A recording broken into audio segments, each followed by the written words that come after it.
HarperCollins presents Men I've Loved Before by Adele Parks. Read by Catherine Bailey. Chapter 1. Nat picked up her phone. Its smooth, cool shininess was instantly soothing. Once again, she ran through the birthday to-do list. It wasn't that she was a neurotic controlling type, she told herself. It was just that it was important to her that Neil's birthday was absolutely perfect. Actually, she was a neurotic controlling type, but luckily her husband rather liked it in her. He recognised that her organisational skills propped up his tendency towards the chaotic. 1. Confirm cake has been delivered to restaurant. Check. She'd already called the Bluebird restaurant and verified that the moist chocolate cake with lavish marshmallow stack had safely arrived in the kitchen. It had taken some negotiation to convince the restaurant chef to allow Nina's homemade cake into his inner sanctum in the first place. But Natalie was very persuasive when she needed to be, and she considered her husband's 35th birthday such an occasion. Neil would not think his birthday complete without a cake baked by his mother-in-law. The Bluebird restaurant on the King's Road in the heart of Chelsea was undeniably stylish, but the obvious sophistication and daring modernity was not at all intimidating because some clever interior designer had chosen warm, rich colours and subtle lighting, which created a relaxed and intimate ambience. Nat had thought it the perfect place for cocktails and dinner with friends. Neil would appreciate the modern British menu. He always had to stop off at the Chippy if they ate at a Nouvelle Cuisine restaurant or at a sushi bar. While she'd been on the phone, Nat had also checked that the reservation was for 7:15 p.m, not 7:30 p.m. She'd once read a tip in a magazine about how to ensure great service in a restaurant, and she'd been struck by the suggestion of making a booking for 1:15 or 1:45 the hour, as the vast majority of the general public arrived at restaurants on the hour or 1:30. Nat had never bothered to follow the tip before, but tonight she was keen that everything, including service, was heavenly. 2. Confirm time of reservation. Check. Whilst on the phone, she'd also changed the reservation for 8 people to 6. Neil's brother's wife, Fee, had called this morning to cancel. Again. Babysitting issues. Again. Nat was disappointed, for herself and especially for Neil. She knew he'd have loved to have had his big brother there tonight, not least because Ben was always rather good at discreetly mediating between Tim, Neil's oldest friend, and Carl, Neil's most fun friend. Despite the fact that Neil, Tim and Carl saw each other socially at least once a week, from what Nat had witnessed over the past 7 years, it was clear that, other than a deep and enduring affection for Neil, Neil's best mates didn't have that much in common.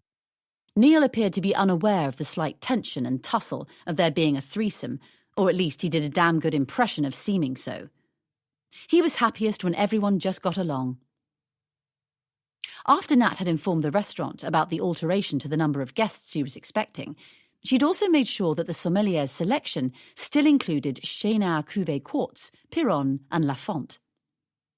She was quite nervous about her pronunciation of the wine's name, but the last time she and Neil had visited Bluebird, well, the only other time in fact, he'd commented how much he liked the wine, and she'd taken note of it so she could try to track it down in a supermarket. 3. Confirm availability of Chénard Cuvée Quartz. Check. She could almost feel the maitre d' rolling his eyes in exasperation through the telephone. No doubt he thought she was painful and was probably contemplating instructing the kitchen staff to spit in her soup. Nat didn't care. All she cared about was giving Neil a great night. Nat had never got so excited about her own birthdays. Actually, she preferred to ignore them altogether. That date wasn't much cause for celebration, but Neil's birthday was something special. The day Neil came into this world was really important, at least to her. Not that she was given to saying such soppy things, she preferred to show her feelings through her actions. That's why she wanted tonight to be wonderful. The sun had cooperated, which was a bonus. It had been a hot and hazy day. The warmth still snuggled in the London pavements and brickwork, and in the smiles of people who spilled outside pubs, beer bottle and fag in hand. Nat loved the lively sun-induced chatter that erupted between strangers. She loved the brightly coloured clothes that, like butterflies, could only be spotted in London for a fleeting summer moment. and she loved blasts of the smell of suntan lotion on warm skin. Despite Neil's birthday landing in late August, there was never an absolute guarantee that they'd enjoy sunshine on the day. The likelihood of a British barbecue summer was about parallel to actually spotting a UFO, or that of a woman over 40 being complimented on her beauty, without the compliment being accompanied by the deadening caveat, for her age. Nat remembered Neil's 33rd birthday with horrible clarity. She'd arranged for them to enjoy a gourmet picnic in their local park, Ravenscourt. They practically had to use the hamper as a lifeboat because of flash floods. Then there was the year that she'd thought it might be fun to go to Brighton and eat fish and chips on the front. In her mind, she'd imagined them wandering, hand in hand, along the pier. She'd expected bare, sun-kissed shoulders and flip-flops. In fact, they'd needed to wear Wellington boots as they bravely strode along the pebbles and, ultimately, they were driven back inside the hotel because of the bitingly cold sea wind. Still, the hotel had been cosy. There were compensations.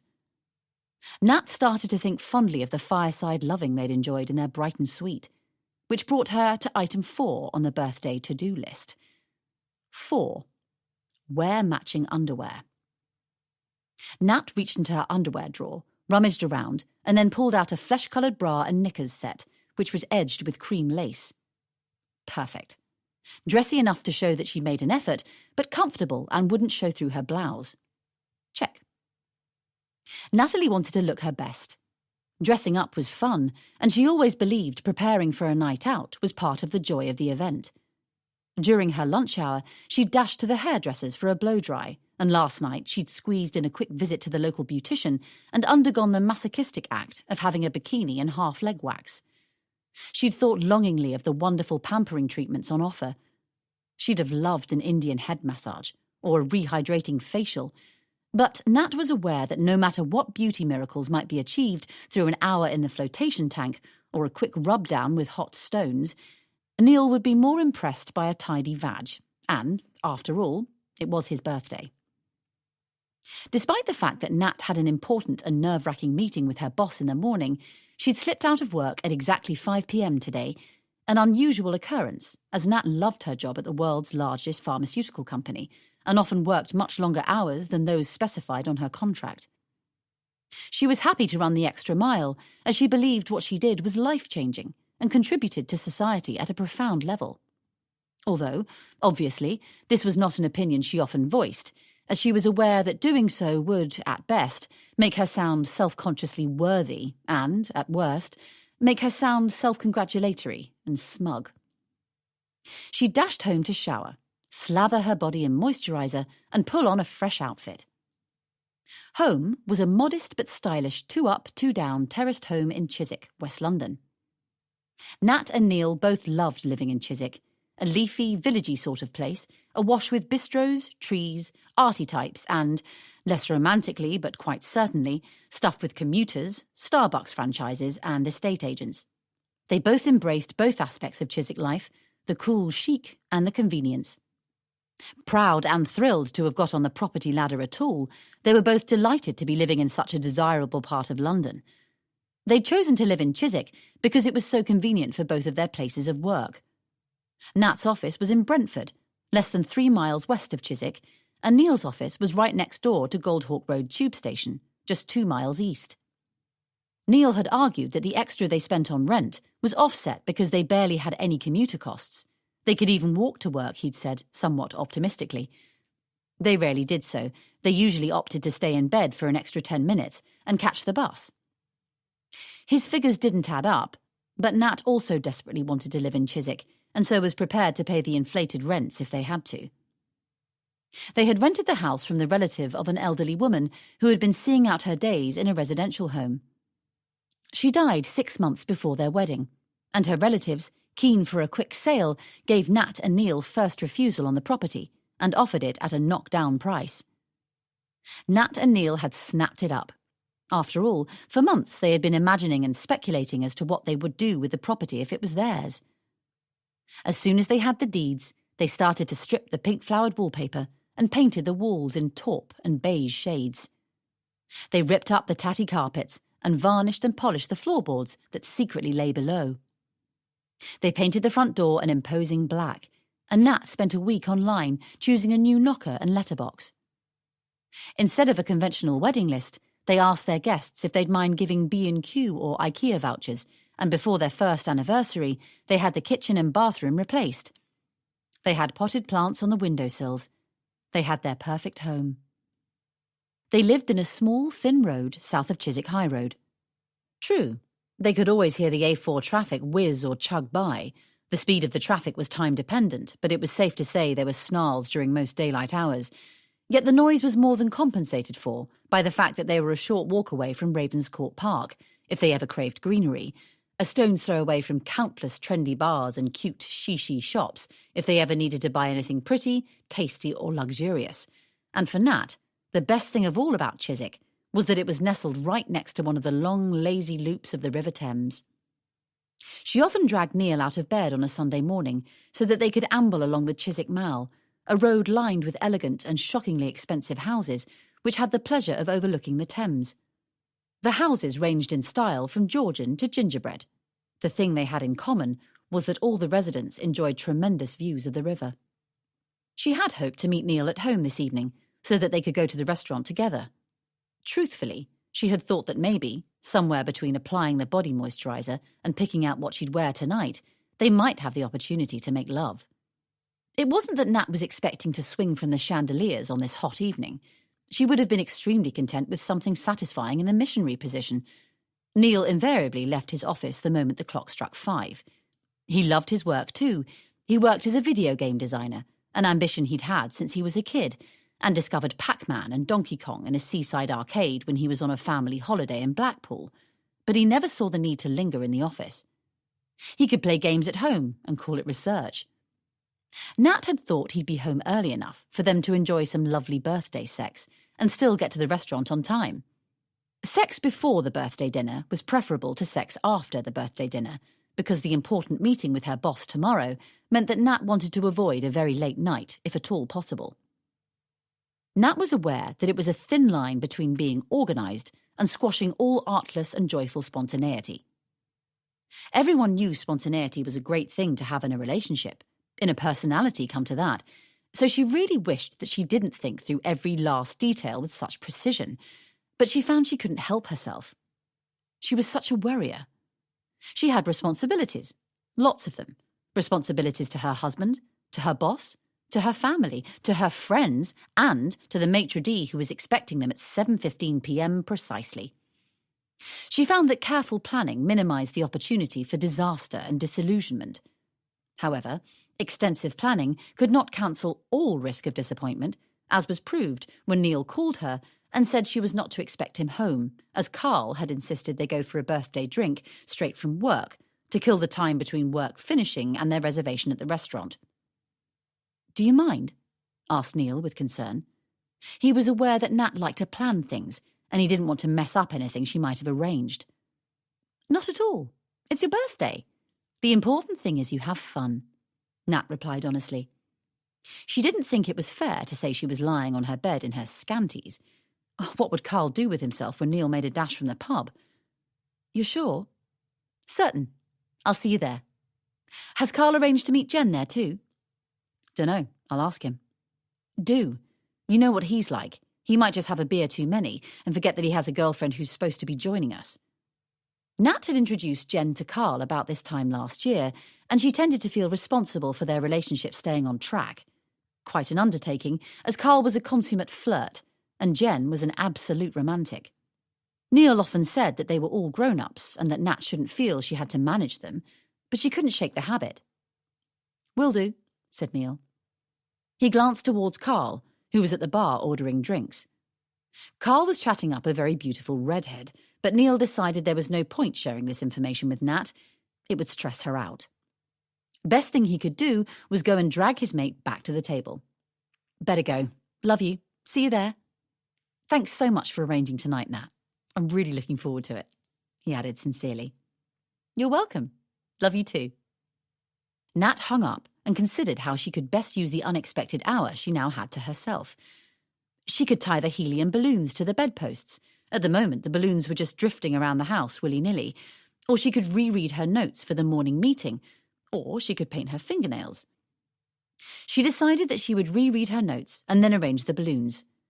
Neil would be so excited when he saw the 35 balloons, various shades of blue and purple, as he was such a big kid. So, there wasn't to be birthday sex, at least not yet. That probably meant they'd have to miss out, or she would have to stay up late. Nat put the issue to the back of her head and reached for her laptop. Oh well, Nat thought to herself. After all, sex isn't everything. Chapter 2. Neil clawed through the fuzzy mess that was his mind and tried to grab onto the point his friend Carl was making. Say that again. A man can never hope for, think about, or indeed actually have too much sex. Sex is everything it's cracked up to be, and more, Carl said, with absolute unwavering conviction. Then Carl closed his eyes and pursed his lips. He probably wanted to communicate certainty and confidence, but Neil thought his mate had only managed cool and smug. Carl liked to play the sage, even when he was pissed, especially then. Yet Neil and Tim had to grudgingly admit that Carl could afford to be cool and smug because, as his freshly relayed story about his recent antics with a Dutch air hostess proved, he was clearly still enjoying the sort of sex that is everything, although admittedly not always with his girlfriend Jen. Sex is everything it's cracked up to be and more. How profound was that? Neil stared at his empty wine glass, probably his 5th empty wine glass that evening, and 2 pints before that. The empty glass provided the answer to his question. His mate was deeply profound. You're right. It's bigger than football and even video games by a long shot, Neil agreed with drunken enthusiasm. He nodded his head so vigorously that his eyes disappeared up and away somewhere behind his forehead. His smile was slack and accepting, but even through his drunken haze, Neil recognised a prickle of discomfort spike his conscience. By agreeing with Carl, he was tactically condoning his illicit affairs, but in fact, he didn't agree with Carl's behaviour. Besides, Neil knew that Nat would be disgusted if she got so much as a whisper of Carl's exploits, and he knew she'd want him to be dismayed by Carl's vulgar, careless bragging. And so he was, appalled by it. Mainly. But the horrible truth was, he was also just a tiny bit curious and a smidgen envious. Neil and Natalie had been married 5 years now, and in all that time, Neil had been completely and utterly faithful in deed and mostly faithful in thought. Naturally, after years of sex with the same woman, usually in the same bed, at the same time of the week, initiated in the same break between TV programmes, it tended not to be the sort of sex that could be described as everything. Neil found that he often stole some illicit, gratuitous pleasure from listening to Carl's stories. Neil sneaked a look at Tim, who had been married to Alison for 3 years. Were they still having the everything sort of sex? Tim was trying to look bored with Carl's conversation. He hadn't had a drink, and so could not find it in him to indulge Carl's loutish conceit. In the past, there had been occasions when he, too, had enjoyed living vicariously through Carl's escapades, but now it all seemed infantile. He was simply irritated by it. He would have liked to tell Carl that he was spouting crap, but it was Neil's birthday, and dissent would hinder the digestion of the gorgeous grilled organic ribeye steak. Besides, a condemnation of what Carl was saying might reveal that he was not having the everything sort of sex, and he'd rather stab himself in the eye with a steak knife than admit as much to Carl. Carl and Tim had always been furtively competitive. Tim knew it was something to do with the dynamics of their respective relationships with Neil. Neil and Tim were each other's oldest friend. They'd been buddies since primary school. They'd grown up on the same sprawling housing estate just a few miles south of Nottingham town centre in identical, modest 1970s semis. Houses that Tim's mum and Neil's parents still lived in, although both families had since added a porch, and Neil's parents had gone the whole hog. They'd built an extension which provided a 4th bedroom. They'd been able to afford this at just about the time Neil, his brother and sister, had left home, rendering the longed-for extension useless, except for every other Christmas when Neil and his siblings, their spouses and families, visited home for 3 tense days of overeating and mild squabbling. Neil had once told Tim that he didn't mind Christmas squabbles. He believed them to be inevitable. He thought of his family as a very close family, and he was pretty sure that things like his mother's continual insistence they all eat just one more mince pie, his sister's doggedness that they open their Christmas presents in size order, his father's resolve that they each discuss, at tedious length, the route they chose to travel home, and then all alternatives, and his brother's competitive nature, which sprang like a well throughout charades, Monopoly, and even when answering the quiz questions in the crackers, were all signs of their closeness. Families were supposed to be comfortingly habitual. That was the point of them. Neil and Tim had attended the same small and earnest primary school, and the same sprawling and indifferent comprehensive. At both institutions, they had frequently stood side by side, silently encouraging and supporting one another whenever they faced their headmaster or mothers after being caught in the inevitable scrapes that kids are caught in, and then, as teenagers, when they'd faced down Dave, built like a brick shithouse, and his gang of thugs, both of them refusing to hand over their lunch money, which was a stand neither could have made alone. They went to separate universities. Tim studied mathematics at Bristol, and Neil studied computer graphics at Cardiff, but they called and visited one another frequently throughout those 3 years, and then after graduating, they moved to London and shared a dingy flat and numerous cheap curries. For nearly 3 decades now, they'd stood shoulder to shoulder for various team photos, at bars, in ski lifts, before exams and job interviews, and at the altars where they'd been each other's best man. There was no doubt that Tim was Neil's oldest friend, but at the risk of sounding like a girl, Tim could never shake off the nagging feeling that Carl was Neil's best friend. Of course, Neil and Carl both worked in video games.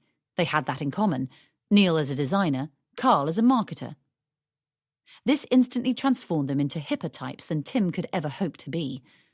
Tim was a computer programmer. He liked his job well enough, it paid nicely, but it hadn't been a childhood ambition. He wasn't passionate about it like Neil was about his work.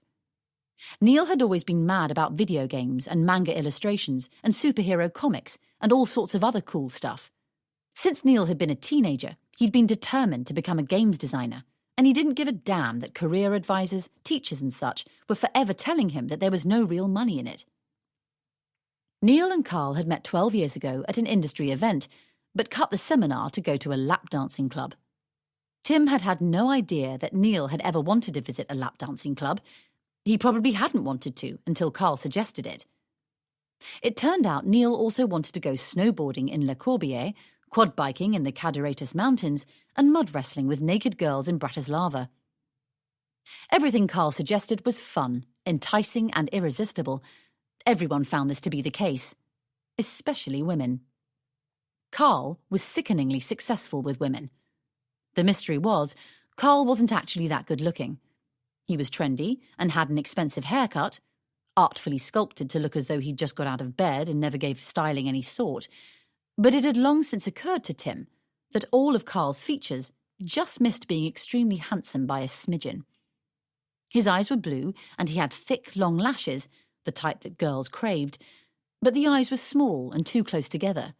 His top lip was disproportionately thin in comparison to the bottom one. He had a fine nose, but it was a fraction too long and gave the illusion that it was about to crash into his chin. He was tall, which was a plus, but he hadn't bulked out in his 30s as most men did, and he'd been described as lanky as a teenager, and it was just as accurate a description today. And yet, charismatic Carl was, and always had, been a colossal hit with women, with his bosses, with his mates, with footy refs, even with the men who came to install his cable or read his meter. It was sickening, really. When he burst into any room or gathering, he radically elevated the mood. There was never any embarrassing hiatus in the conversation, just plenty of hilarious jokes and interesting stories. He was amusing, razor-sharp, poised, and he seemed to have a limitless stream of spellbinding anecdotes.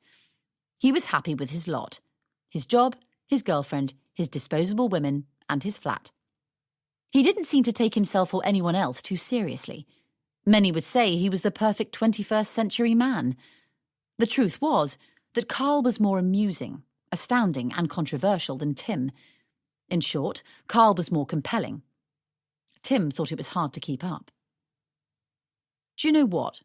If everyone understood and accepted that sex is everything and more, the world would be a far, far happier place to dwell, said Carl. There'd be less war, Less theft, less violence, less lying. Tim wondered if Neil was simply too drunk to notice that the stuff Carl was spouting was just plain old bollocks. The sort of sex that Carl was having, the sort with air hostesses and other strangers he met on business trips, inevitably led to more lying, not less. Actually, Neil was not paying that much attention to what Carl was saying now. He'd tuned out. Neil was thinking about the fact that he really had quite a good chance of getting laid tonight, even though it was Wednesday. After all, it was his birthday, and Natalie was not an unreasonable woman. When he'd called Nat this evening and discovered she was at home, he had considered going straight there from work, rather than going for a beer with Carl, just in case he caught her in the mood. But then he'd reasoned that she'd probably dashed home from the office to search out some quiet privacy to prepare for her meeting in the morning, and he didn't want to get in the way, so he hadn't suggested it. Carl carried on. "Sex is the ultimate secret to happiness. What evidence do you have for that?" asked Tim with an irritated sigh. "Well, mate, I understand and accept that sex is, massive, and I'm a very happy man." "You sound like a sex addict," Tim said, not bothering to hide his annoyance. Mostly, Tim was annoyed because Carl, with his slack morals and careless cruelty, was happy, whereas Tim, who had always done his best to be a decent human being, was often barely content, let alone happy. Not recently. Not since he and Ali had been trying for a baby. Trying and failing, that was. It didn't seem fair. Tim swept his eyes around the restaurant. It was buzzing even though it was midweek.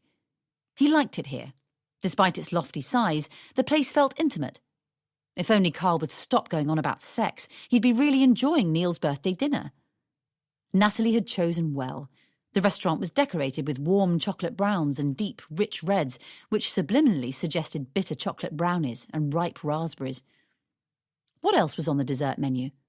Oh yes, sweet melon jelly with poached pear, walnuts and chocolate sauce. He stared up at the stunning skylight, gilded with glimmering metallic chandeliers, and wished the women would come back from the loo. Not only could he order pudding, but they put a halt to this infantile conversation. Why did women need to go to the loo in packs anyhow? He knew the answer, and it was not a comfort. They went in gangs to gossip. Right now, Alison would be issuing the fertility update to Nat and Jen as though she worked for the BBC World Service. She'd be discussing the exact quality of his sperm, or more accurately, the lack of quality. She just didn't see any reason to keep this sort of information to herself. "It's nothing to be ashamed of," she'd insisted, when he'd asked if she could possibly be a tad more discreet. "It's just biology." She'd be explaining that for most men, each milliliter of semen contains literally millions of spermatozoa, technical name for sperm, and the one she preferred to use right now. But this was not the case for Tim. His sperm count was significantly below average. That's why he wasn't allowed to get pissed tonight, which was making this conversation about filthy, flirty, dirty sex all the harder to endure. Apparently, his sperm had a better chance of hitting the jackpot if it wasn't pickled in alcohol. It was astounding to Tim that Alison had insisted that they go to a doctor to have that choice piece of information suggested and confirmed. He'd have thought years of living together and seeing how getting lashed affected his ability to aim piss into the pan would have been evidence enough for her, but no, Alison needed to hear it from the men in white coats. It had been a mortifying exercise. Ali wasn't herself just now. Baby-making had become all-consuming, and over a period of about 8 months, he'd watched his wife change from a happy and intelligent woman to an angry and irrational beast. He really hoped that when, he self-corrected, he always had to think positively, Ali insisted on it, when she got pregnant, she'd revert back to her rational and reasonable self. Otherwise, any child they might have would certainly end up in therapy. Suddenly, Tim felt rebellious. "How about I get us a bottle of champagne, to go with pudding?" he asked. "I'll get it from the bar, then it won't go on the bill. My treat." Tim stood up abruptly. "Nice one, pal. Very generous of you," said Neil with a grin. "My pleasure." Anything rather than listen to Carl's bragging, or at least if he had to listen to it, then he'd rather be slightly numbed. Off he strode in the direction of the bar. "I wish Tim would just leave his car here and he could pick it up in the morning," said Neil, the moment he was out of earshot. "I think he could do with a real drink. He's not himself tonight." Neil was disappointed this was the case.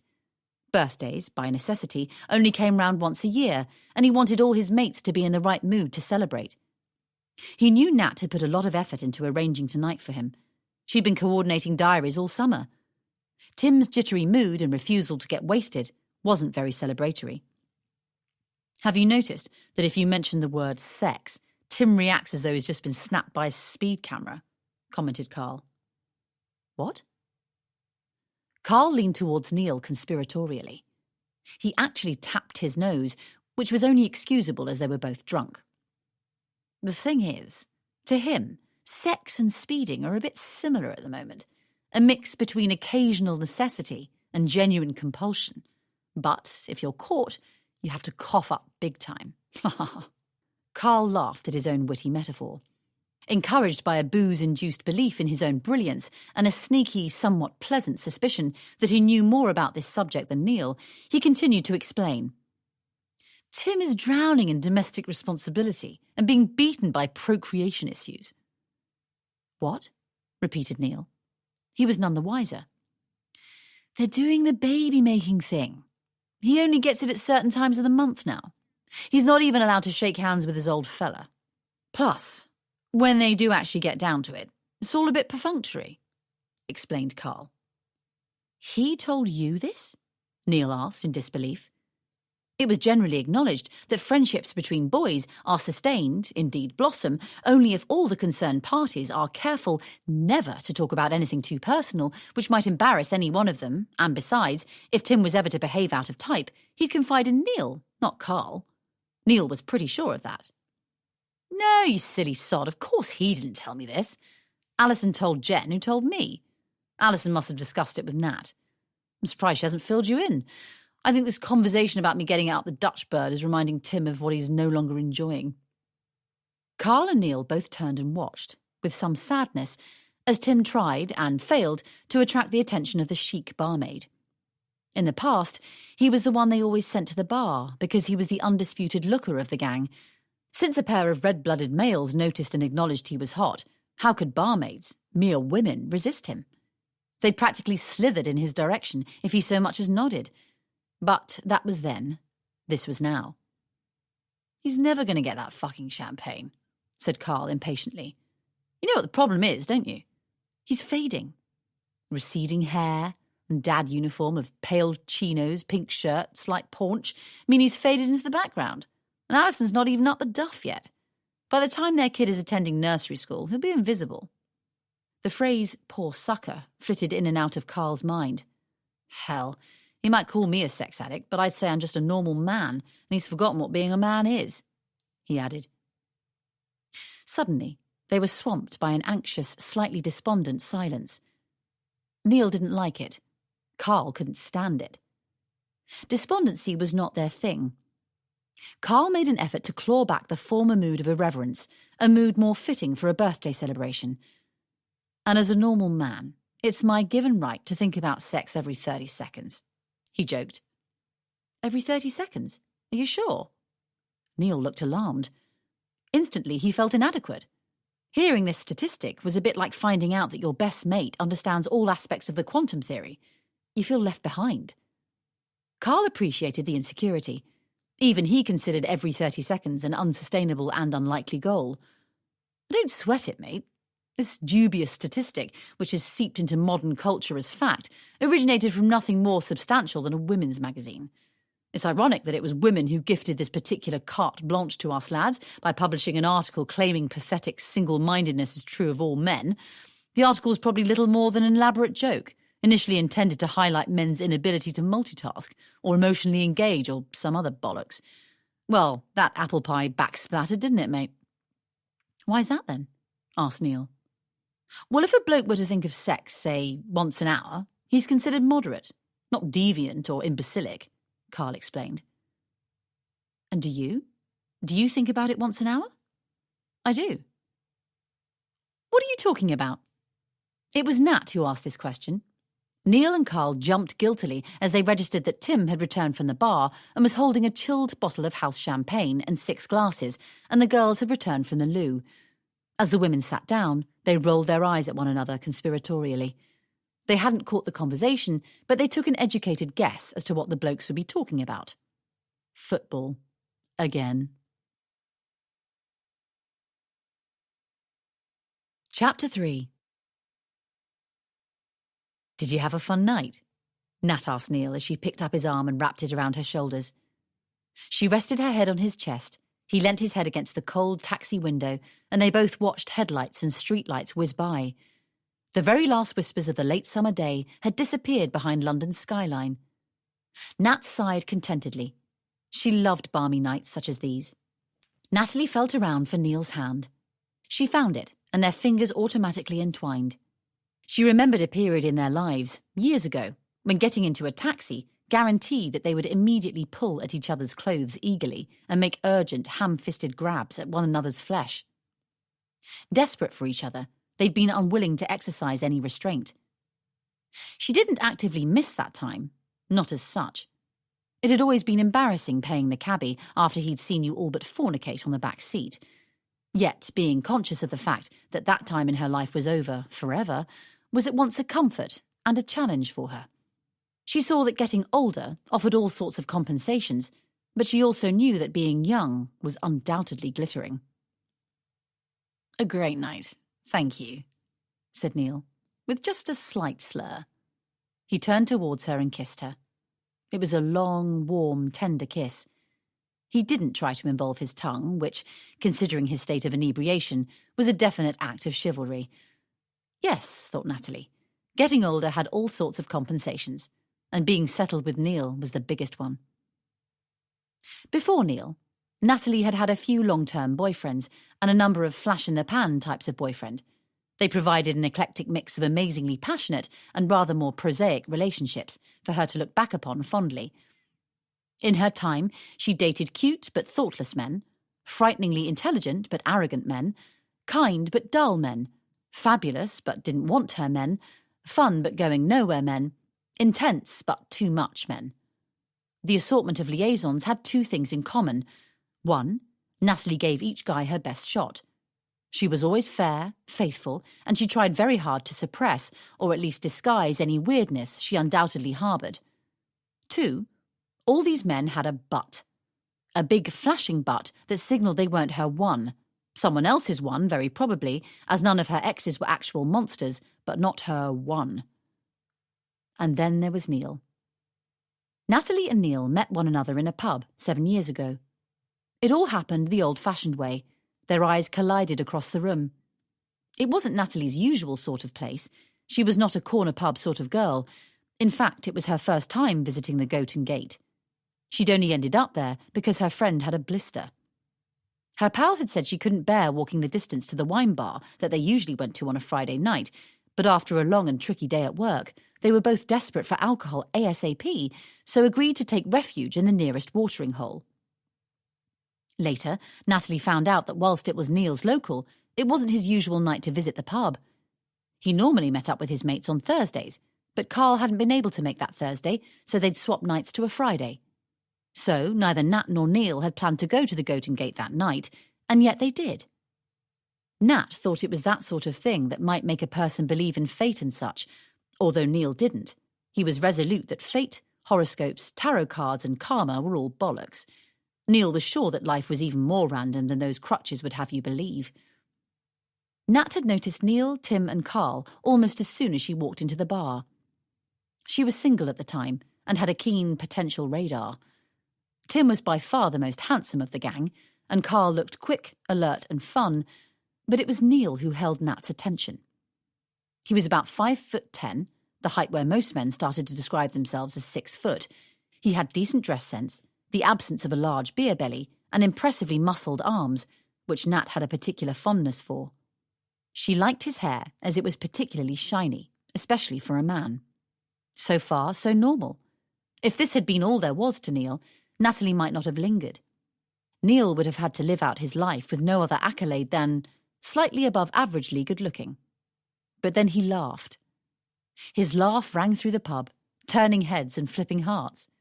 If you listened carefully to his laugh, you could hear echoes of the best nights out you'd ever enjoyed. You could hear your boss offering you a promotion. You could hear waves lap the shore of a hot summer day. Neil's laugh shook the cynicism out of the vicinity. Those looking at life through half-empty cups suddenly saw they were overflowing. His laugh offered promise. It was full of sincerity, certainty, and potential. In that instant, Neil was hauled up by the laces of his Converse trainers out of obscurity and instantly transformed into a man of note. A man Natalie wanted to get to know. Neil knew that he'd caught the attention of the hot chick standing by the bar. Wow, she was a stunner. She had a glow about her. She had blonde, longish hair that swished around her shoulders as she animatedly chatted with her girlfriend. The thing he noticed was that as her hair swished, he felt a breeze in the air, as though a tide had changed. And her smile, wide and regularly bestowed, was dazzling. Neil was fascinated by Natalie's smile. It started slowly. Her lips on the right side of her face rose first, almost reluctantly, and then there was a moment, no, a fraction of a moment, when she seemed to decide that she truly did want to smile, and bang, it was there, broad and confident and irresistible. She had plump, plum-coloured lips. She had blue eyes, a cracking figure, small boobs, a neat arse, and everything reasonably tight and toned, but not skinny or scrawny or hard.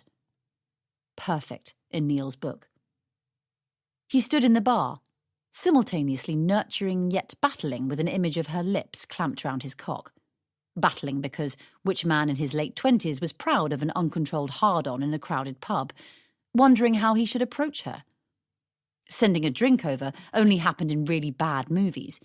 Sidling up to her and making conversation seemed a little lacklustre. Striding up to her and snogging her face off seemed a little presumptuous, even after 4 pints. And then suddenly, she was standing next to him. "Hi, saw you staring," Natalie said, giving Neil the benefit of that delicious smile, which is even more compelling up close.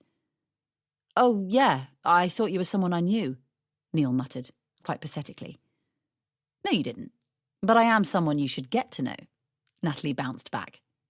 And it should have been cheesy. God knows, if Neil had been the one to come up with that line, there would have been groaning in the stalls. But when Natalie said it, it was funny and confident and unexpected. Neil just knew Natalie was all those things. He laughed, and his laugh caused her to flash her big, beautiful beam once again. "Are you married?" She threw out the line. "No." "Engaged?" She dangled the bait. "No." "Living with anyone? Got a serious girlfriend?" She waited patiently, like all good anglers. "No." "You're not gay?" He liked the way she didn't feel the need to check, despite the fact that he was wearing cool clothes and he smelt good. "Mine's a vodka and cranberry," she said, reeling him in. After an evening of, if not quite wine and song, then at least vodka and chatter, Neil asked Natalie if she was interested in going to see a movie later that weekend. He asked her because he fancied the hell out of her and definitely wanted to see her again, but he also rushed to ask her as he needed to make up some macho ground. As she'd done all the initial legwork, he knew he wouldn't be able to look at himself in the mirror when shaving if she pipped him to the post on asking for a date too. He asked her what she wanted to go and see. Nonchalantly, she shrugged and assured him that her tastes were wide. She said she was comfortable sitting through films with scenes of unnecessary violence and graphic sex, but she liked girly romantic chick flicks too. Neil was narrower in his taste, so they went to see Kill Bill Volume 1. He wasn't testing her as such. It was the only thing neither of them had seen, but Neil was curious to discover whether Natalie really could handle the bloodfest of a Tarantino movie or whether she was just bullshitting to impress him. After sitting through 111 minutes of pastiche kung fu moves, punctuated regularly with unwarranted and unreasonable, queasy-making scenes of bloodshed, decapitations, amputations, you name it, Uma chopped it, Natalie's only comments were, "I'd do Uma Thurman if I was a man. What am I talking about? I'd do her if she asked. Do I have popcorn stuck in my teeth?" And then Neil knew for certain that Natalie was the coolest woman he had ever had the pleasure to know. And while at that point he did not know her in the biblical sense, the image she had just tattooed on his brain made him count the seconds until perhaps that might be the case. "Do you think things are all right between Carl and Jen?" Natalie asked, breaking the comfortable silence in the cab. Neil was startled out of his semi-comatose state. He'd been thinking about Carl too, about his endless sexual exploits, and for a moment He was spooked into believing Natalie could read his mind, which most of the time she could. Neil was trying to decide whether Carl had been talking rubbish or he was right. Was sex everything? He wasn't sure. Mumbled Neil, not committing. Do you think Carl plays away? Pursued Natalie. Nat and Neil, snug in their 7-year relationship, often gained a certain amount of pleasure by discussing other people's relationships, especially the inferior ones. Such discussions made the taxi journeys home after countless couple dinners and parties fly by. But Neil had always opted to keep details about Carl's infidelities from Natalie. Carl maintained that his flings, discreet and contained, usually opportunistic encounters on business trips, meant nothing. Neil knew that Nat would not see it in the same light, and she'd be thrown into a complex moral dilemma, and she'd have to decide whether or not to pass the information along to Jen. Neil told himself that by keeping silent, he was protecting Nat, and, besides, tonight definitely wasn't the night to reveal all. Neil wanted sex with Nat when they got home, and for reasons that were beyond his comprehension, but placed firmly in his gut, he knew that by revealing Carl's secrets, he would get into trouble, even though it was Carl, not Neil, putting it about. It was not fair, but it was a fact. Neil was pretty sure that Carl and Jen's relationship was a bullet train heading towards a signal failure. How could their story have a happy ending? Carl was a good mate. He was funny, fair about buying his rounds, enthusiastic about all consoles, but with a slight preference for the Xbox 360, and a Man U supporter. As a mate, Carl was exemplary. Neil couldn't ask for more. As a boyfriend, even Neil could say that Carl stank. He talked about his promotion a lot, didn't he? He seems really excited by it, said Neil, neatly sidestepping the issue. Carl had some new international role. There'd be lots of travelling, loads of shagging. Yes. Jen thinks he might pop the question now that he has a bit more cash, or at least suggest that they move in together. Personally, I don't think she's got a snowball's chance in hell. This was another thing Neil loved about Nat. She was especially clear-sighted. Romantic, but realistic. It was a rare combination. Did he hint that he might be thinking of choosing a ring? Asked Natalie. Her tone was not hopeful. Because if he does ever bring it up, she wants a solitaire diamond, princess cut. That's a square to you, on a platinum band quite thick, and contemporary. But she wants to be surprised by it. Natalie sighed, torn by a desire for her friend's dreams to come true, and an underlying belief that in fact being married to Carl might well be a nightmare. She keeps buying bridal magazines. She leaves them at his flat for him to stumble over, in the bathroom, in the bedroom. She once left one in the fridge, right next to his beer. Neil burst into such a loud fit of laughter that Natalie couldn't help but join in, despite her concerns about her friend's desperate and pointless plight. If you thought about it, the magazine drop was funny. What is she hoping for? Does she imagine that one day he'll wake up and think, "Oh yeah, lovely, I can dress up in a kilt and a dicky bow, all my dreams come true"? Asked Neil, his shoulders shuddering now. No, and no again. I know. And Jen is normally such a rational and bright woman. Why can't she see that he regards her interest in these magazines with the equivalent horror he'd feel at discovering her secretly reading Mein Kampf or Jeffrey Archer? Natalie and Neil's ribs ached. Through their helpless laughter, Natalie managed to mutter, "Poor Jen," which she did indeed mean. It's such a shame that she's wasting her time trying to convert a commitment phobe. The couple's chuckles subsided, and when Neil caught his breath, he thought to ask, "Why didn't you tell me that Tim and Ali are trying for a baby?" "I thought he'd have told you." "Don't be crazy." "Well, if he hasn't told you, he doesn't want you to know." "But you tell me loads of stuff about Jen and Carl that Carl wouldn't want me to know." It was true. Carl certainly wouldn't be comfortable with the idea of Neil knowing that he'd cried when watching Love Actually. He hadn't even had a drink, or that Jen called his penis the man. "Yeah, interesting stuff.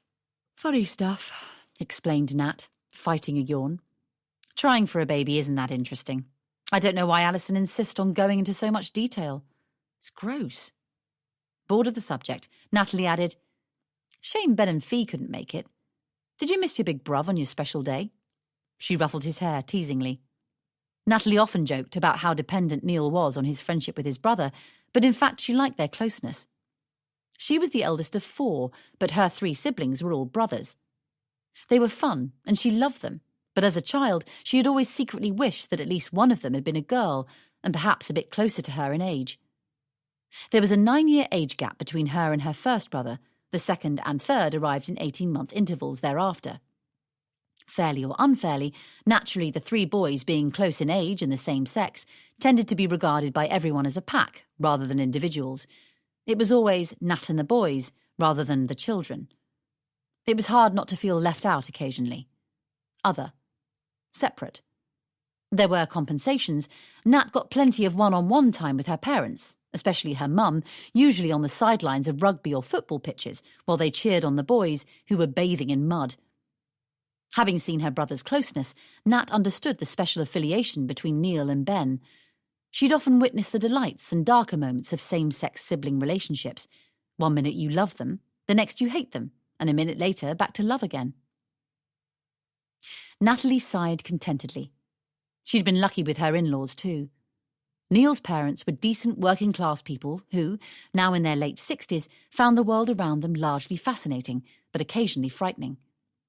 They didn't understand what any of their children actually did for a living, but they were certain that all 3 had done well for themselves and proudly carried photos of their children and grandchildren, which they loved to flash at any willing soul.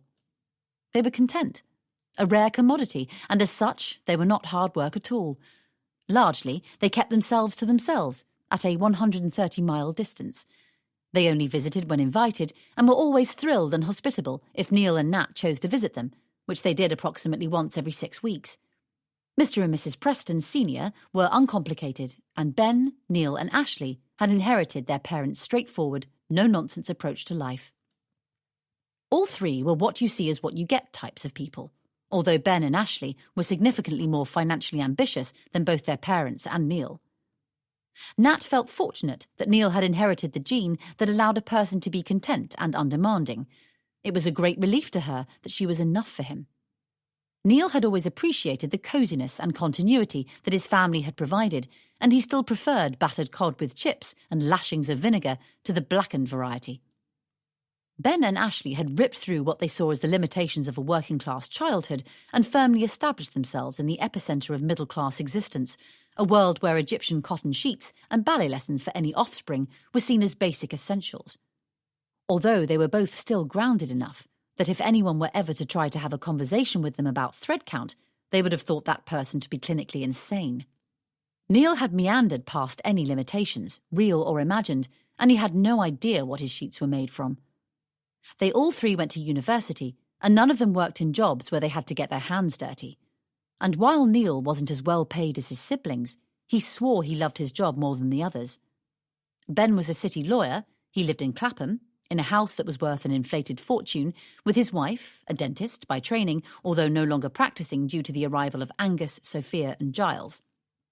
Nat loved visiting their large, noisy, warm house, which was crammed with finger paintings, and where the smell of organic chicken stew always lingered. Neil's kid sister lived in New York. She worked in some high-finance, grown-up, ball-breaking job and lived in an uber-stylish Manhattan loft.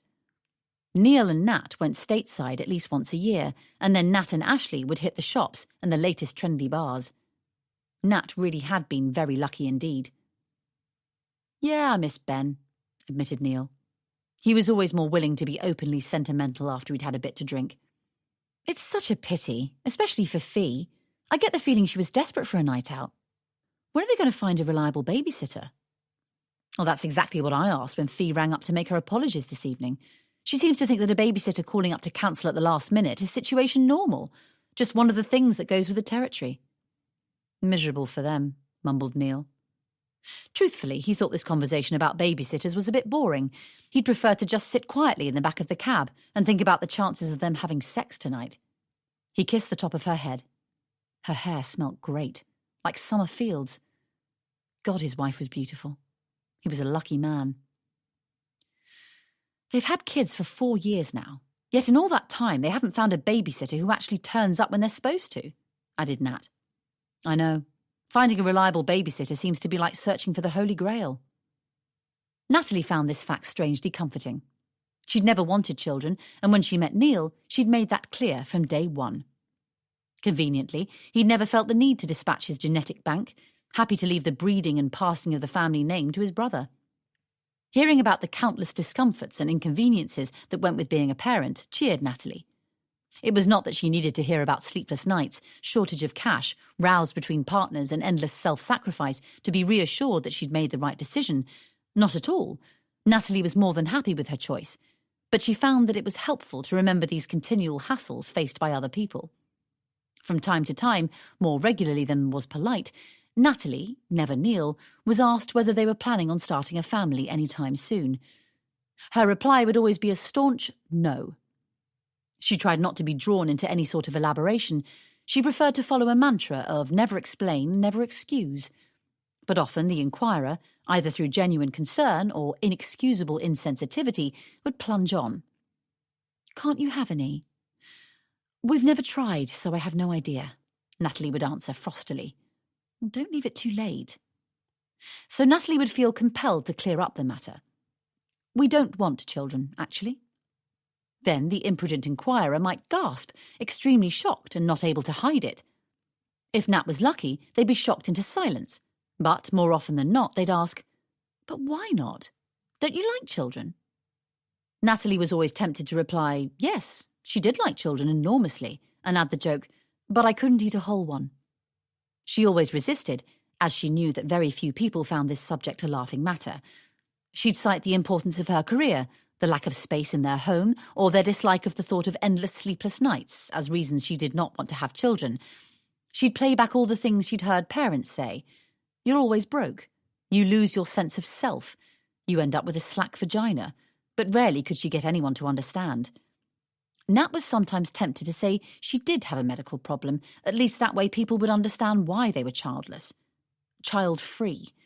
But she couldn't stand the subterfuge or endure the optimistic suggestion that they could always adopt, which would inevitably follow. It was impossible for Nat to explain why she didn't want to have children, but she was sure, absolutely certain, 100% positive that she did not. Chapter 4. Nat and Neil stumbled through the door to their home and fell against the wall in a messy tangle of limbs that signposted drunken intentions to have a crack at passion. He urgently and continually kissed her. The kisses were sloppy but intense. He ran his hands up and down her body, and she pushed the door closed behind them. As he continued to kiss her face, neck, shoulders, she considered that they could have a quickie, she could have a pint of water, and then they could still get to bed by about 12:30. It wasn't that she didn't enjoy prolonged, lusty love sessions with Neil anymore. Of course she did. She adored them. She loved him. A quickie was not the perfect combination to such a boozy, fun and loving night, but it was a realistic compromise, admitted Nat, with an internal mental sigh. She was very aware that she had a big meeting with her boss tomorrow at 8:30, and as tempting as an all-night session might be, she just couldn't afford to be shag-tired. She tried to edge her foot out of her high heels without breaking away from the kisses. The shoes were new and horribly uncomfortable, but Nat considered that it had been worth the pain because both Jen and Alison had agreed with her that the patent petrol blue shoes with needle-thin stiletto heels were beyond beautiful. Now they could go back in the cupboard until the next special night out. "Leave them on," murmured Neil, once he understood that Nat was trying to cast off the sexy shoes. "Really?" Nat did as Neil requested, even though she could feel a nasty blister bubbling on her right toe.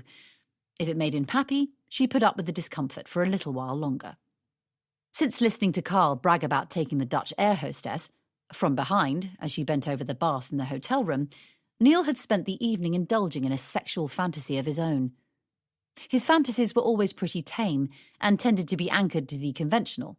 He fantasized about sex with Nat, Jennifer Aniston, or Reese Witherspoon. He never fantasized about sex with colleagues or mates' girlfriends, the way Carl did, nor did he have any interest in bestiality, voyeurism, or anything odd with a gas mask. He didn't even want to see Nat's buttocks pink with the signs of a gentle spanking, but he did like shoes with a mean heel. He was pretty sure that his fantasies about high heels were all very normal and acceptable, because in none of his fantasies was he the one wearing the shoes. "My feet are sore," muttered Nat, hoping he'd be sympathetic. "Leave them on," he instructed, too horny to be as considerate as he usually was. He wanted to sound forceful, vigorous and powerful. Tonight, Carl had been saying how women are really turned on if you are authoritative. But then Neil considered that he and Nat usually had an equal relationship. He didn't want to sound peculiarly bossy, so he added, "Please." The timing of the delivery of the afterthought was poor. The word gushed out with a burp that hit Natalie square in the face. The smell of red wine and steak was not as good the second time round. Nat pulled back a fraction, but managed to summon a forgiving grin. Still, the moment was lost, and they both knew it. They broke apart. The kisses and urgency stayed in the hallway. Without discussing it, Neil went to put the kettle on to make a sobering cup of tea, and Natalie went upstairs. She carefully undressed, cleaned her teeth, put toothpaste on Neil's brush, and then got into bed. Now, they'd probably just cuddle for a bit and then drift off to sleep in each other's warmth. As Neil waited for the kettle to boil, he noticed that there was a fly buzzing around the kitchen. It repeatedly flew at the strip light, even though that undoubtedly led to great pain. The buzzing became annoyingly frantic, and Neil wondered if he had the energy and coordination to get the fly out of the house alive, or whether he should just spray it with an aerosol can of poisonous stuff. He didn't care about the fly's life, he wasn't Buddhist, but he didn't like the smell of fly spray. He stared at the fly with a death wish for a while, but then got bored, and his mind wandered. There was something about Carl's chat that niggled him. The claim had been seductive. Sex was everything, Carl had said. Everything? Was it? No, it wasn't. But was it? There was something about that idea that was completely wrong, and another part of it that intrigued him. Neil thought that the best thing about having sex with Nat was that he knew every time they did, it was not the last time. Which was a relief, a comforting thought, and to follow the same argument, not having sex with her tonight wasn't a problem, because this was not the last time he was going to not have sex with her either. Marriage had guaranteed that. Neil thought about that for a long time. Was that what he meant? It was hard to know. He really shouldn't have had that last liqueur. He didn't even like liqueurs. He wasn't saying that having sex with Nat was the same as not having sex with Nat. What he was saying was that being with her, sex or not, was everything. That was it. When Neil was single and used to have sex with other women, the sex was often spectacular and always a result. But somewhere, deep down inside him, he'd always found single man sex unsettling. He found it a problem that even in the very moment of orgasm, he'd start to panic about where his next shag would come from. Being married to Nat took all that uncertainty away. He was sure he wouldn't swap his feeling of security and intimacy for a million illicit affairs, similar to those Carl had, no matter how electrifying they were. Yep, Neil Preston, 35 years today, was a happy man. Sex, sex, sex, sex, sex. He said the word over and over again as he waited for the water to reach 100 degrees C. Funny little world. If you said it often enough, it sort of lost its importance, its threat, its intrigue. It became more playful. What did it mean exactly? What did it all mean? Neil had to concentrate very hard on making the tea in order not to scald himself. He put a bag in each mug, added water, let it stew, added milk, semi-skimmed for Nat, considered and rejected the idea of opening a packet of Jaffa cakes. After all, he had eaten 3 courses plus birthday cake at the restaurant. It was during those seemingly run-of-the-mill, innocuous minutes that Neil finally got to grips with the sex debate. He understood the conundrum. The answer was revealed to him. The exact train of thought was tricky to detail, as his thoughts were fuzzy around the edges due to the amount he'd drunk. Thinking about his birthday cake tonight suddenly brought to mind other birthday cakes he'd been presented with in the past. Lopsided, butter-iced, sweetie-covered affairs, often moulded into the shape of whatever craze he was into at the time. The Rubik Cube-shaped cake was legendary. The chessboard, a tad embarrassing, as his mother had no eye for detail and had fashioned the cake into 6 rows and 6 columns, which, as all his mates had pointed out, was stupid. His all-time favourite birthday cake was the train-shaped cake that his mother made for his 9th birthday. He'd been going through a fervent train phase, which his brother and sister teased him about, mercilessly, declaring that his early signs of geekiness were bound to lead to social failure. The teasing, of course, was in good spirit, harmless and natural. Besides, they could not spoil the day for him. Neil's mother had outdone herself, as she'd embraced the train theme with gusto. Not only did Neil get to take 3 of his friends, including Tim, to the National Railway Museum in York, but most magnificently of all, he and all his pals went home with a Flying Scotsman replica nameplate, purchased from the museum's souvenir shop, and so on return to school the following Monday, Neil and his mates became an instant playground gang. Neil still owned his nameplate. Nat had generously allowed him to hang it in the loo. He wondered what Tim had done with his. He must remember to ask him. It had been a perfect day. Well, all Neil's birthdays had been perfect. In fact, Neil's entire childhood was chipper. Of course, there were times he'd fallen and hurt himself, lied, broken valuable things, worried about small things, failed exams, and embarrassed himself on the sports field. These growing pains were inevitable, but, as the tea brewed, Neil started to count the things he liked about his childhood, the things he loved about being a kid. Cherryade, sherbet fountains, football in the street, laughing himself sick with Ben and Ashley, his father hoisting him on his shoulders to see over a crowd, his mother's minty breath as she kissed him goodnight, holidays, summer days, Christmas days. His childhood was a safe and wonderful place to live. He would never be able to pinpoint exactly where the revelation, vision, or clarity came from, but suddenly he was sure, more sure than he'd been about anything before, or likely ever to be again. Carl was right. Sex was everything. But Neil didn't mean the sort of sex where several nymphomaniacs fought over your throbbing hard-on, if indeed that sort of sex genuinely existed outside Carl's imagination. The sort of sex that truly meant everything, was everything, made sense of everything, was the sort that led to making a baby, to making a life, to starting a childhood, like his own. The room tilted, and Neil staggered slightly. It was not the effects of the booze, it was the enormity of his fresh understanding. Neil felt doused in excitement, swathed in possibility. Of course, it was the natural next step. Why hadn't he made the connection before? Why hadn't he thought of all this before? Nat was probably thinking the same thing by now. She used to say she didn't want kids, but everyone says that when they're young, don't they? Of course, she must have changed her mind by now. They'd been married 5 years. He was 35 years old today. That was a perfect age to be a dad. And Nat was 34 next birthday. Inevitably, her clock must be ticking. You were always seeing articles about it. God, Nat was just amazing. Other women started to ladle on the pressure to start a family the minute they turned 30, sometimes earlier. But not Nat. Maybe Nat had been waiting until he was ready to make the leap. Until he made the jump. Neil dashed upstairs with a mug of tea in both hands, and he barely noticed it slopping over the rim onto the carpet. He burst into the bedroom and was momentarily distracted from his purpose as he encountered the 35 helium-filled balloons bobbing around the room. He pushed through them. Nat was already in bed. She was wearing pyjamas and reading through her notes for the meeting the next morning. Admittedly, she didn't look as though she wanted to make a baby right that moment, but she did look like the sort of woman who should make a baby. She looked calm and beautiful and cosy.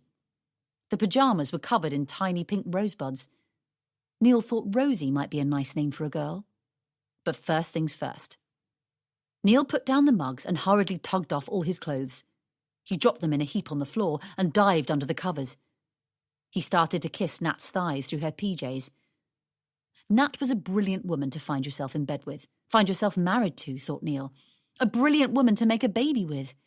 She was cute and quick and clever, but not arsey and overlearned. Plus, she was generally reasonably cheerful. Caveat being that at certain times of the month, she turned into an unadulterated raging psychopath. Neil considered that in his pre-Nat experience, clever and cheerful were an unusual combination to find in a woman.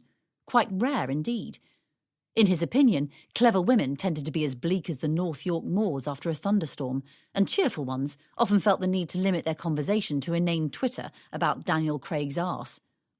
Neil thought of Nat's tits nestled under her pyjama top. Her tits were magnificent. Not too big, not too small. A perfect B-cup, and Neil was a firm believer that more than a handful is a waste, unwieldy. Then he thought of her mouth. It was the sexiest mouth imaginable. big, fat, red lips, large, lush, licky lips. As ever, the thought of said lips caused an instant erection. Neil hit Nat's leg with it. She lifted the duvet just long enough to throw him a look of exasperation. "You weren't talking about football tonight, were you?" "Never said I was." "It's not like you to be so persistent. You've been talking about sex all night, haven't you?" It pleased him that she knew stuff like that. Unlike Carl, Neil had never wanted a woman who could have the wool pulled over her eyes. Nat was not responding to his under-duvet attentions. She clung to her file as though it was a chastity belt and he was some sort of foreign invader hoping to take advantage of the fact that the local men were on a crusade. "It's my birthday," Neil reminded her. Natalie laughed at the honesty of the plea and finally put down her work. She inched her way down below the duvet and, showing remarkable dexterity, inched her way out of her pyjama top and bottoms at the same time. Neil gratefully and instantly clasped his lips on her nipple, and Natalie let out a little yelp of unsquashable glee. Once Natalie was in the mood, she was generally noted for her enthusiasm. Neil's mouth lingered over her breasts for an indulgent amount of time. He'd kissed them, nuzzled them, licked them, and ever so gently bit them. Then he trailed kisses down her body, past her tummy button, past her hip bone, and he finally buried his face between her legs. He started to kiss, lap, and lick her into a state of almost painful ecstasy. He was excellent at this. Natalie had never been especially keen on this particular brand of foreplay until she met Neil, but now she possibly enjoyed it more than the main event. It was so intimate, so frank and giving. "Let's make a baby," he mumbled. Natalie didn't quite hear what he said, as his head was between her thighs. Did he just say, "Let's make love, baby"? If so, it was a bit 90s of him, but Neil did occasionally say strange things during sex. He'd once tried to talk dirty to her because someone, Carl probably, had told him women like it. It was not erotic. It was embarrassing and then hilarious, but not erotic. Neil said it again. "Let's mumble, baby." This time he looked up and smiled at her. His was such a huge, warm grin. He had her excitement on his lips and a glint in his eye, the like of which she'd never seen before. She nodded happily and pushed his head back down between her legs. Yes, she would mumble. They were mumbling, weren't they? Whatever he was specifically asking for, she'd get to soon enough, just after he finished what he'd started. He'd brought her to the point where she didn't want to talk. She didn't want him to stop. She just wanted more, again. Ah, that was it. That got it. Nat shook uncontrollably with excitement. Tiny little darts of ecstasy fired through her body. This was their pattern. This was their routine. Nat didn't know why people were so down on routine. She loved the fact that she and Neil knew exactly where they were with one another, and that they knew how to please one another, how to excite, how to hold back, when to spill forth. Now she had reached orgasm and was fully satisfied. He would reach for a condom, and they'd work together to get his orgasm, and, let's face it, that was not a tricky or arduous task. She waited for him to roll over and reach into the bedside drawer for a condom. They'd always used condoms. Nat had used them all her life. They were clean, safe, flexible, and reliable, the perfect contraceptive. Luckily, Neil had never been one of those guys who said he couldn't feel as much with a condom. They did try the pill a few years back, but it had exaggerated Nat's tendency to PMT, and neither of them enjoyed that. But Neil did not reach for a condom. Instead, he surprised Nat by rolling on top of her, and suddenly, Nat could feel him inside her. The sensation was at once fabulous and shocking. She instantly pulled away. "Idiot, you are drunk," she laughed. "You haven't got a condom on yet." "You can't make a baby if you wear a condom." Neil smiled at Nat. His sexy grin had transformed into something a little more indulgent. Never before had he seen her as some dear, sweet Victorian innocent who needed the basic facts of life explaining. How much had she had to drink? "Make a baby?" Natalie shrieked in disbelief. "Who said we were going to make a baby?" Natalie fought briefly and ferociously to scrabble out from under Neil. But you just agreed. I did no such thing. What are you talking about? Natalie suddenly understood the miscommunication in all its horrifying glory, but she was too shattered and shocked to explain the mix-up to her husband rationally. She'd simply misheard him. But that wasn't the point. What was he thinking? Why, even in his wildest dreams, would he assume that she wanted to make a baby, ever? She'd always made it crystal clear that the opposite was the case. And if ever she was going to reopen discussion on the matter, which she could not in a million years imagine doing, they would not act on a drunken whim. They'd give the matter due and serious thought. Natalie wanted to say all of this. Instead, she grabbed the duvet and pulled it high around her body, hiding herself as though she was indeed the Victorian innocent he'd been imagining only moments before, and she yelled in panic, horror and frustration. "Wanker!"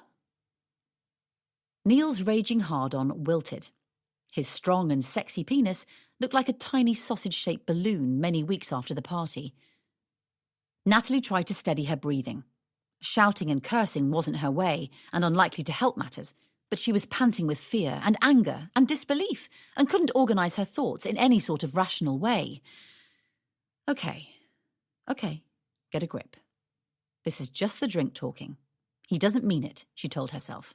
It's a joke. She didn't trust herself to say anything else at all. The only words that came to mind were so blue and derisive and out of character that if she uttered just a small percentage of them, they'd probably end up talking to a marriage counsellor. So instead, she snapped off the bedside light and said, "Just go to sleep, Neil. Sleep it off, for God's sake." Chapter 5. Despite the odds, the early morning late summer sunshine gallantly forced its way through the small gap in the bedroom curtains, promising that autumn would be kept at bay for one more glorious day. Nat refused to be cheered, and instead gloomily noticed that the shaft of light fell in such a way that the room seemed to be ominously divided into two. Nat got up at 6:30 a.m. She'd barely slept, but instead feigned a comatose state until about 3 a.m, when anxiety and exhaustion had finally got the better of her, and she'd submitted to a fitful slumber. Neil, on the other hand, had fallen asleep almost the moment she told him to. She knew him too well to know that he was too confused and drunk to put up a fight. Besides, the idea of a good row was anathema to Neil. He'd often said that in his opinion, rows were mean, low and pointless. Therefore, he'd probably been only too pleased to do as he was told and fall straight to sleep to avoid any more confrontation. Sadly, Nat could not take any pleasure in the fact that Neil had followed her instructions to the letter. She lay awake and anxiously considered that Neil had most probably lulled himself to sleep with assurances that they'd sort it out in the morning, that he'd make her understand his point of view then. It was just like Neil to think so optimistically, but Nat knew that nothing would be better in the morning, and that it would take more than a good night's sleep to sort this mess out. It would take a miracle, or at least a very speedy retraction from Neil, with regard to his desire for a baby. Nat was envious of Neil's ability to sleep soundly whilst she tossed and turned and fretted. She often thought life was so much simpler for him than it was for her. She lay on her side and stared forlornly at him. Usually, whenever she set eyes on him, she felt overwhelmed with feelings of comfort and contentment. This morning her stomach churned with anxiety and a deep, impossible-to-articulate regret. How could he sleep so soundly? She showered, dressed, cleaned her teeth with an electric toothbrush and dried her hair on full blast, but Neil did not stir. He'd clearly drunk a lot last night. That was a good thing, wasn't it? It meant that he didn't necessarily mean that he wanted a baby. It was just drunken rambling. Or was it a terrible thing? Did he need the drink to give him Dutch courage so that he could articulate his latent but fervent desire? Nat didn't know. As Nat dashed to the bus stop, she was conscious that her mind ought to have been full of facts for the meeting, but instead was crammed with worry for her husband. She shook her head violently. She couldn't think about this right now. She had a big meeting to prepare for, a busy day ahead. She had to stay focused no matter what. After all, that was what she'd always done. The moment Neil heard the door bang behind Nat and the familiar click-clack of her high heels on the pavement below their bedroom window, he opened his eyes. Phew, it was safe. Area cleared and locked down. Enemy evacuated. Yawning and stretching, Neil began to assess the extent of his hangover. It was a 7 out of 10.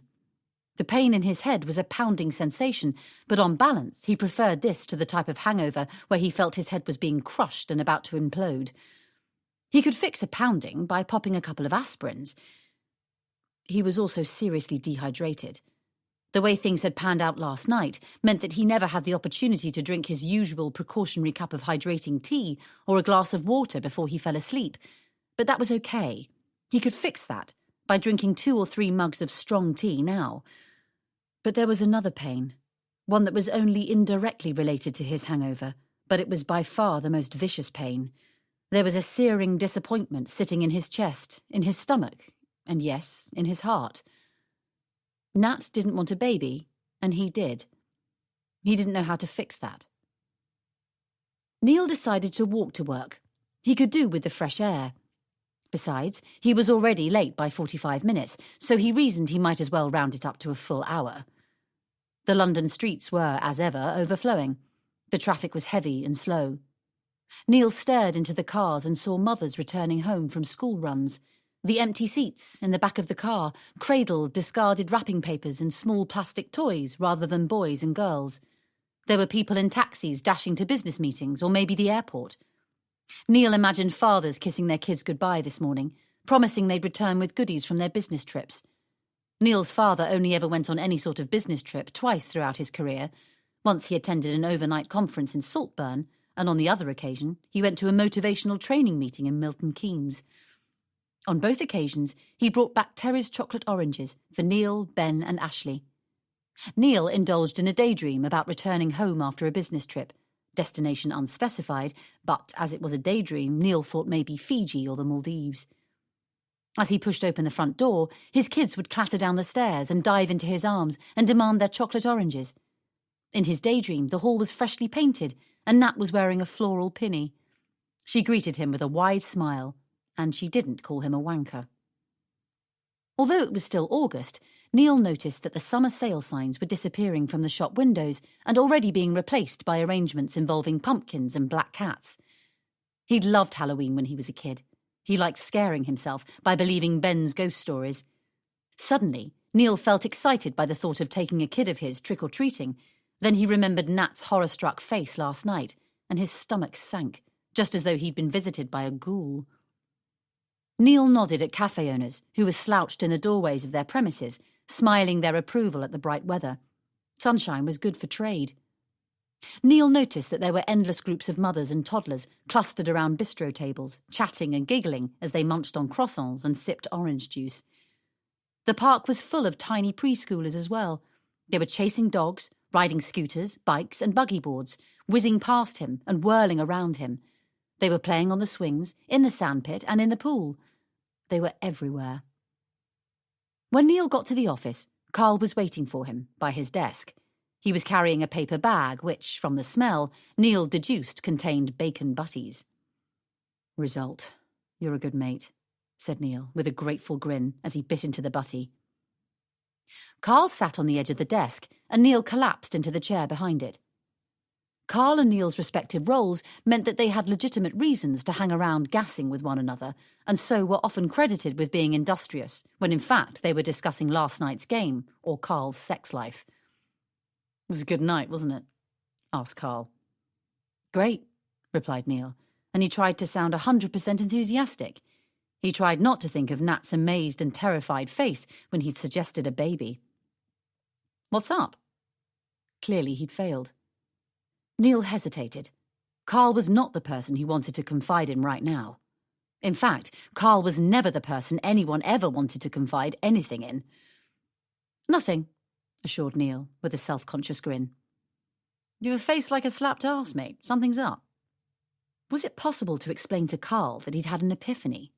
That suddenly, resolutely, he was sure of something big and bold and serious? He'd actually half hoped this morning his desire for a baby, a child, a family would have vanished.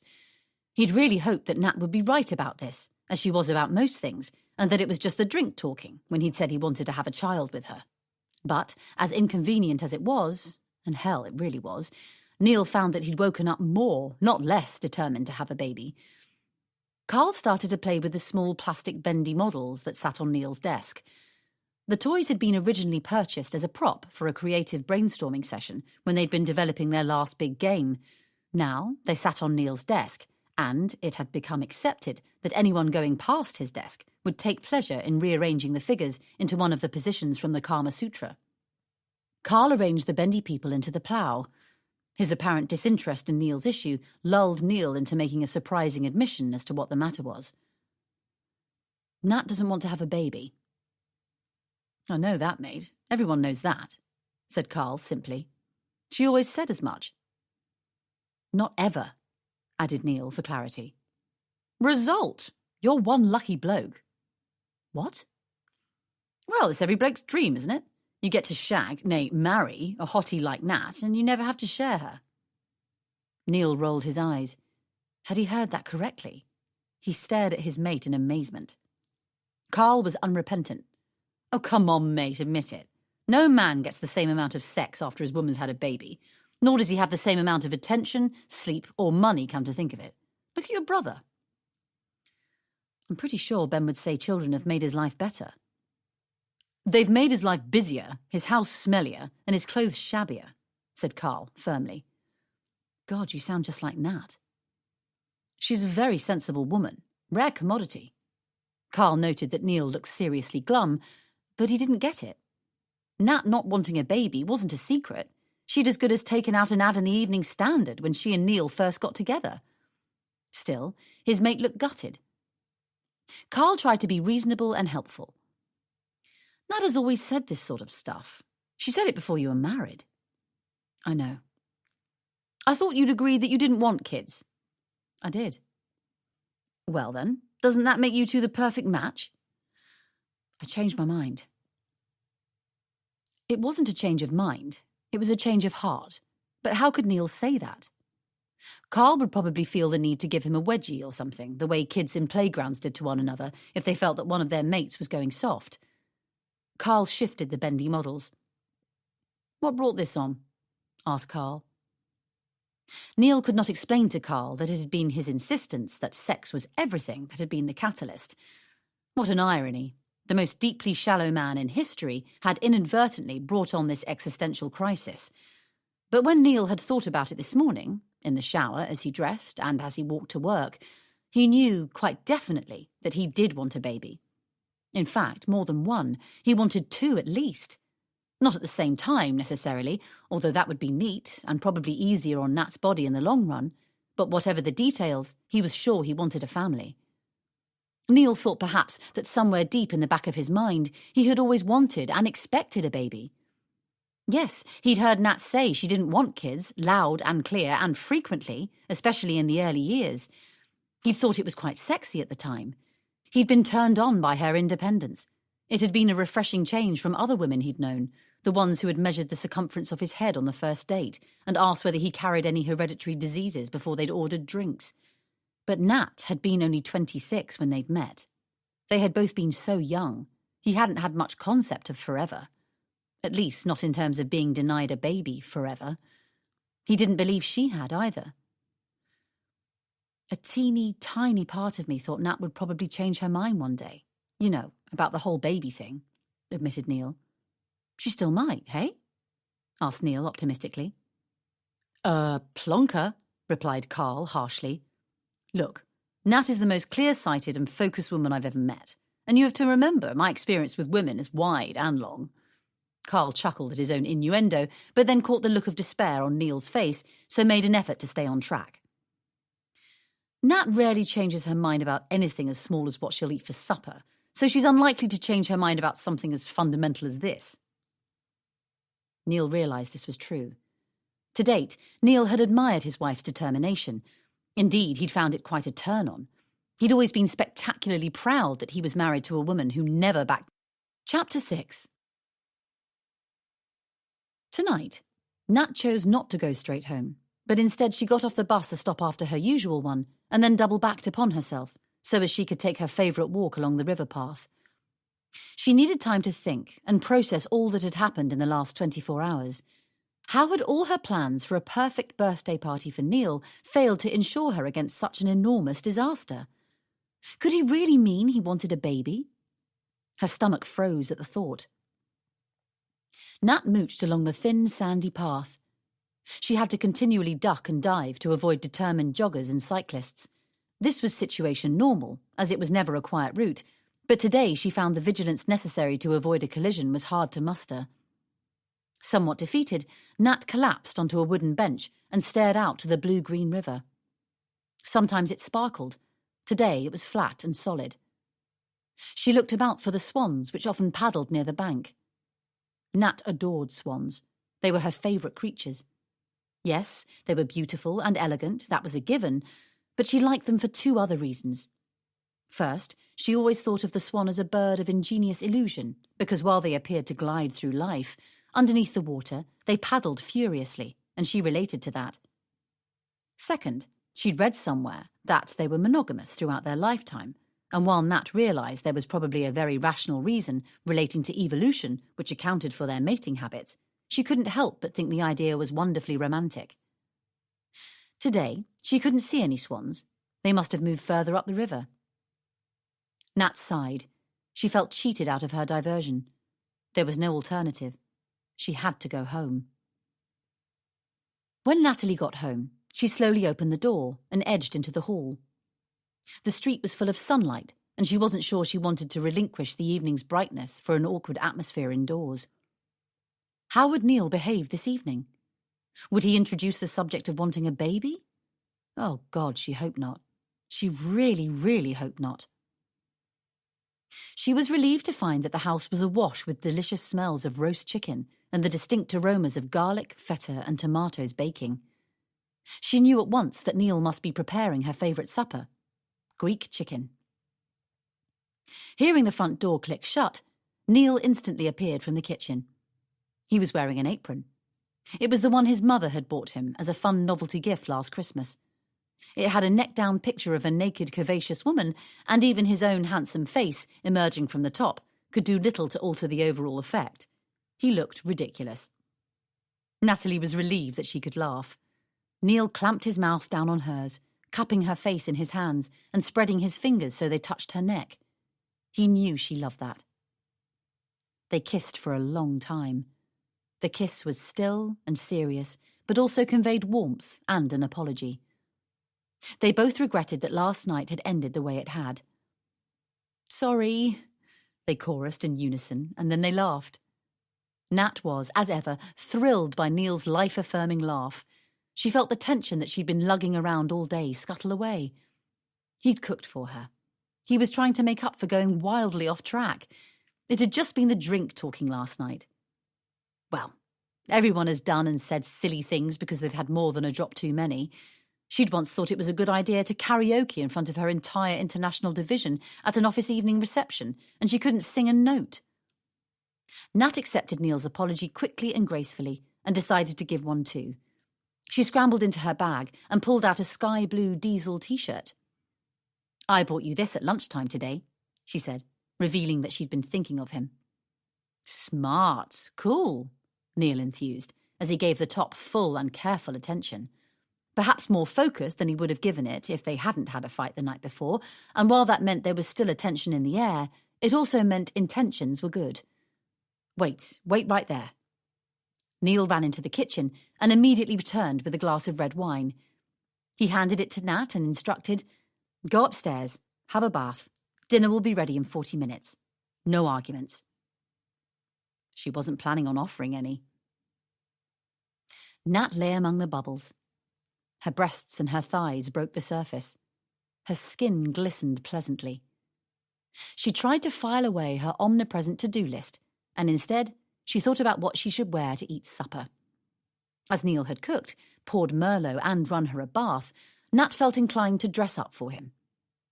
She dismissed the idea of stockings and suspenders and a little black dress.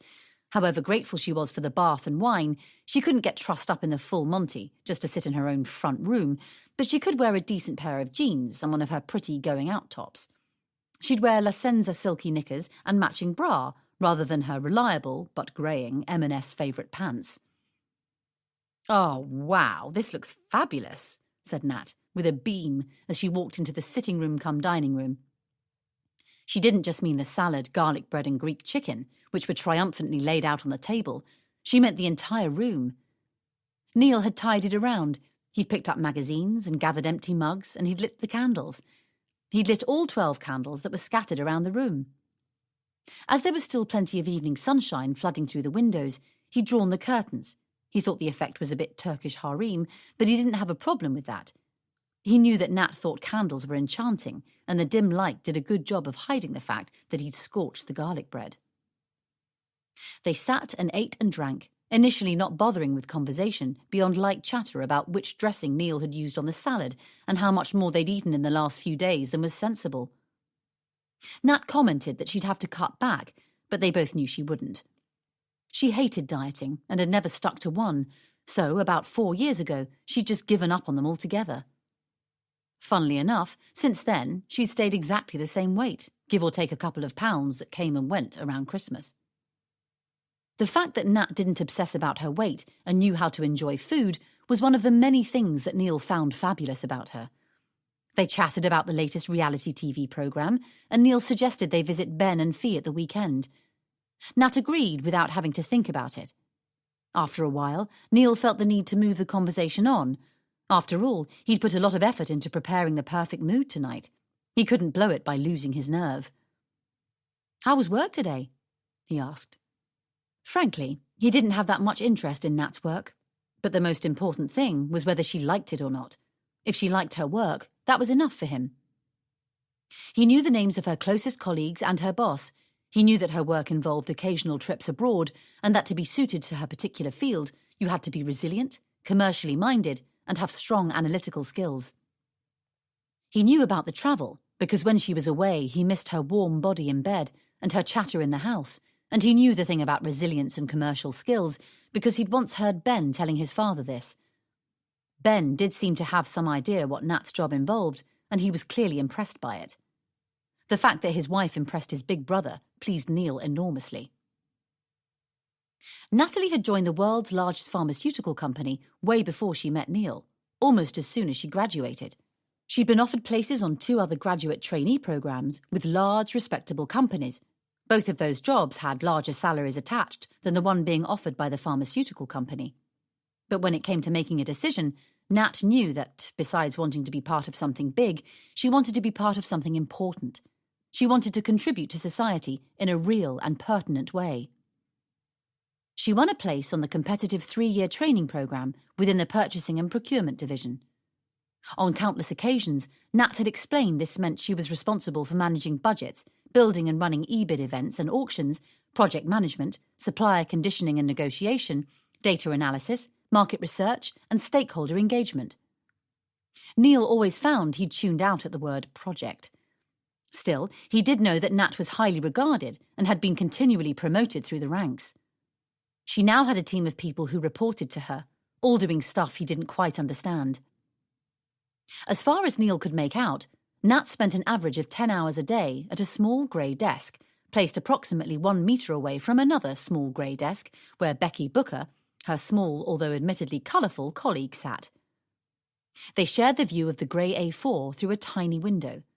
The window was grey because the efforts of any window cleaners employed to scrape away the city's grime were obliterated within 20 minutes, thanks to the fumes from steady through traffic. Neil didn't understand why Nat bounced out of bed every morning. Not really. Natalie knew this was how Neil saw things. He had tried at the beginning of their relationship to appear interested in the work she felt so passionate about. He had listened when she chatted enthusiastically about the World Health Organization and their rigorous regulatory processes, but Nat had noticed that after a while he tended to fall silent, only murmuring the occasional word. Nat didn't blame him. She wasn't at the coalface of medical care. If she'd been in the field, say a doctor actually vaccinating kids against river blindness, she was sure Neil would have shown more interest. But Nat had always known she didn't have the stomach and nerve to be a doctor. Still, she believed her work was valuable, even though she was stuck behind a desk. On a daily basis, she battled to edge people towards a cleaner, safer world. What could be more important?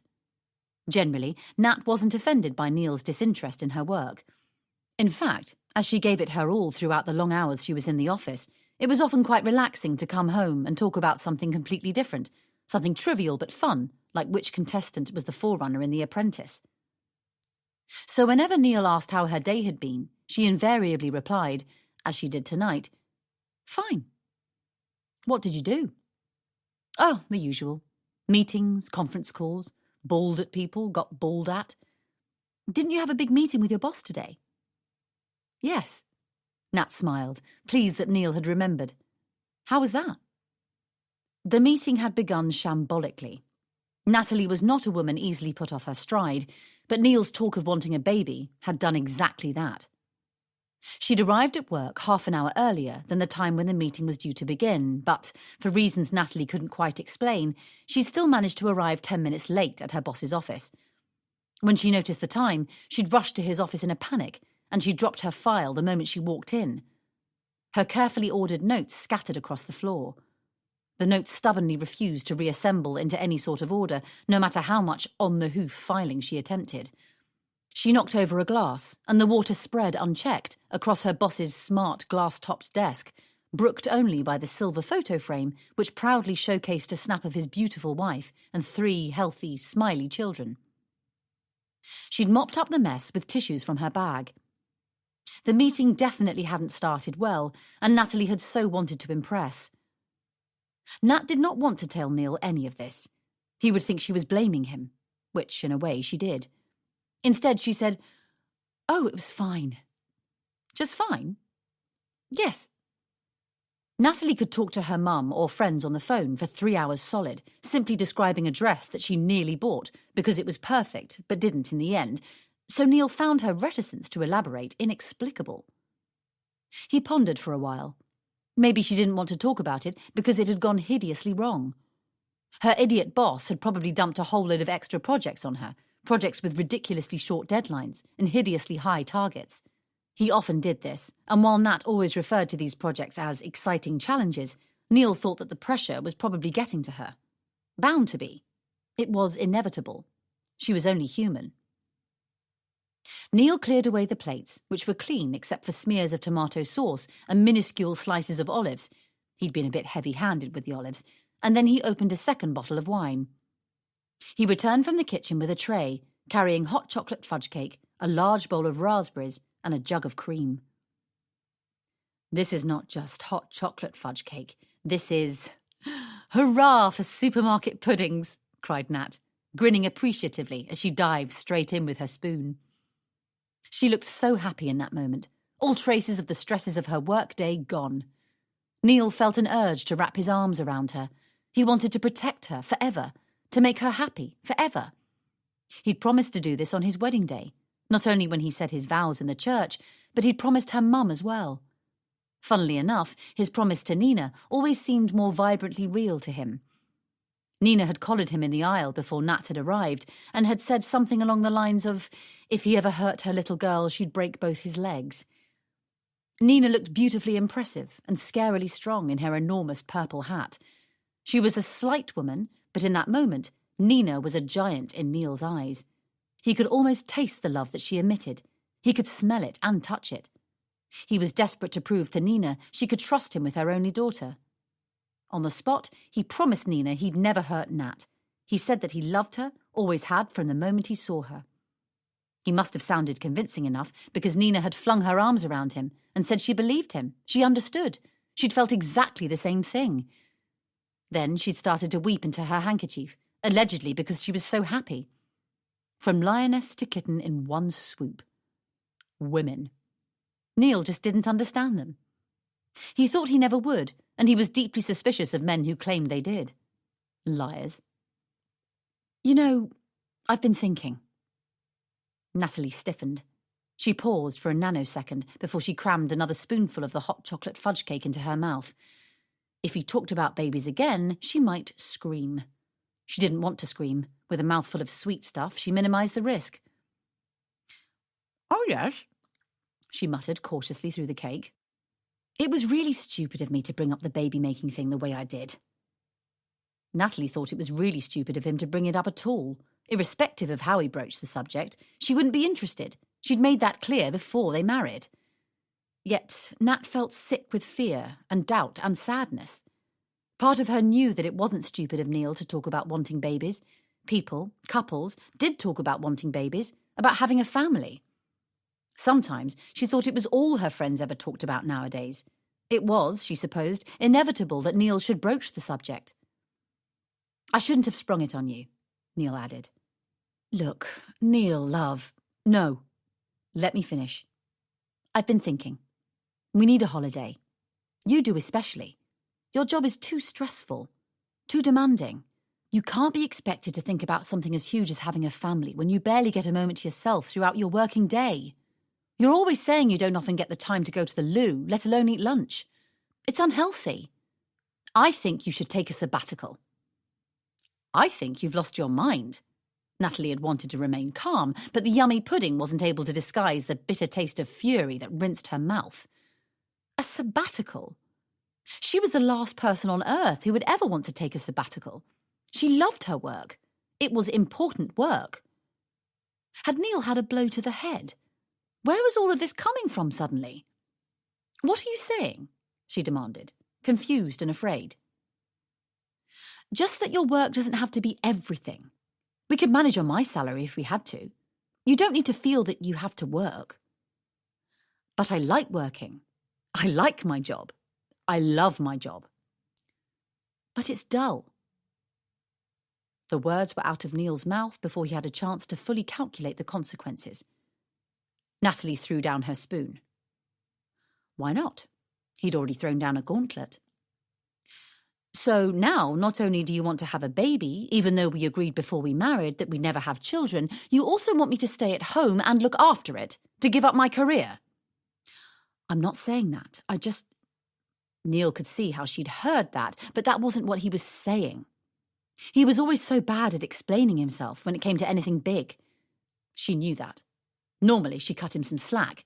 Hadn't they long since agreed that if there were ever two ways of interpreting something he'd said, a good and a bad way, she should know he always meant the good way.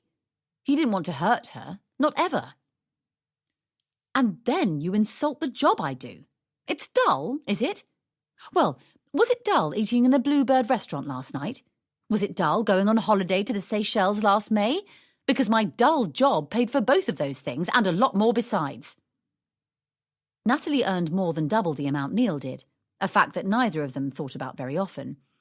Natalie was surprised at herself for saying something so crass and explosive. She never really thought about who paid for what. Now Neil would think she kept score. She'd only said that because she was feeling defensive and shocked. She didn't want to be mean. She never wanted to hurt him, not ever. But how could he have got it so wrong? Her so wrong? Her job was not dull. It was important and she loved it. It didn't utterly define her, but it was a big part of who she was. Was he saying she was dull? Nat and Neil's friends and family often privately commented on the fact that, while the couple were clearly deeply in love, they were a definite case of opposites attract.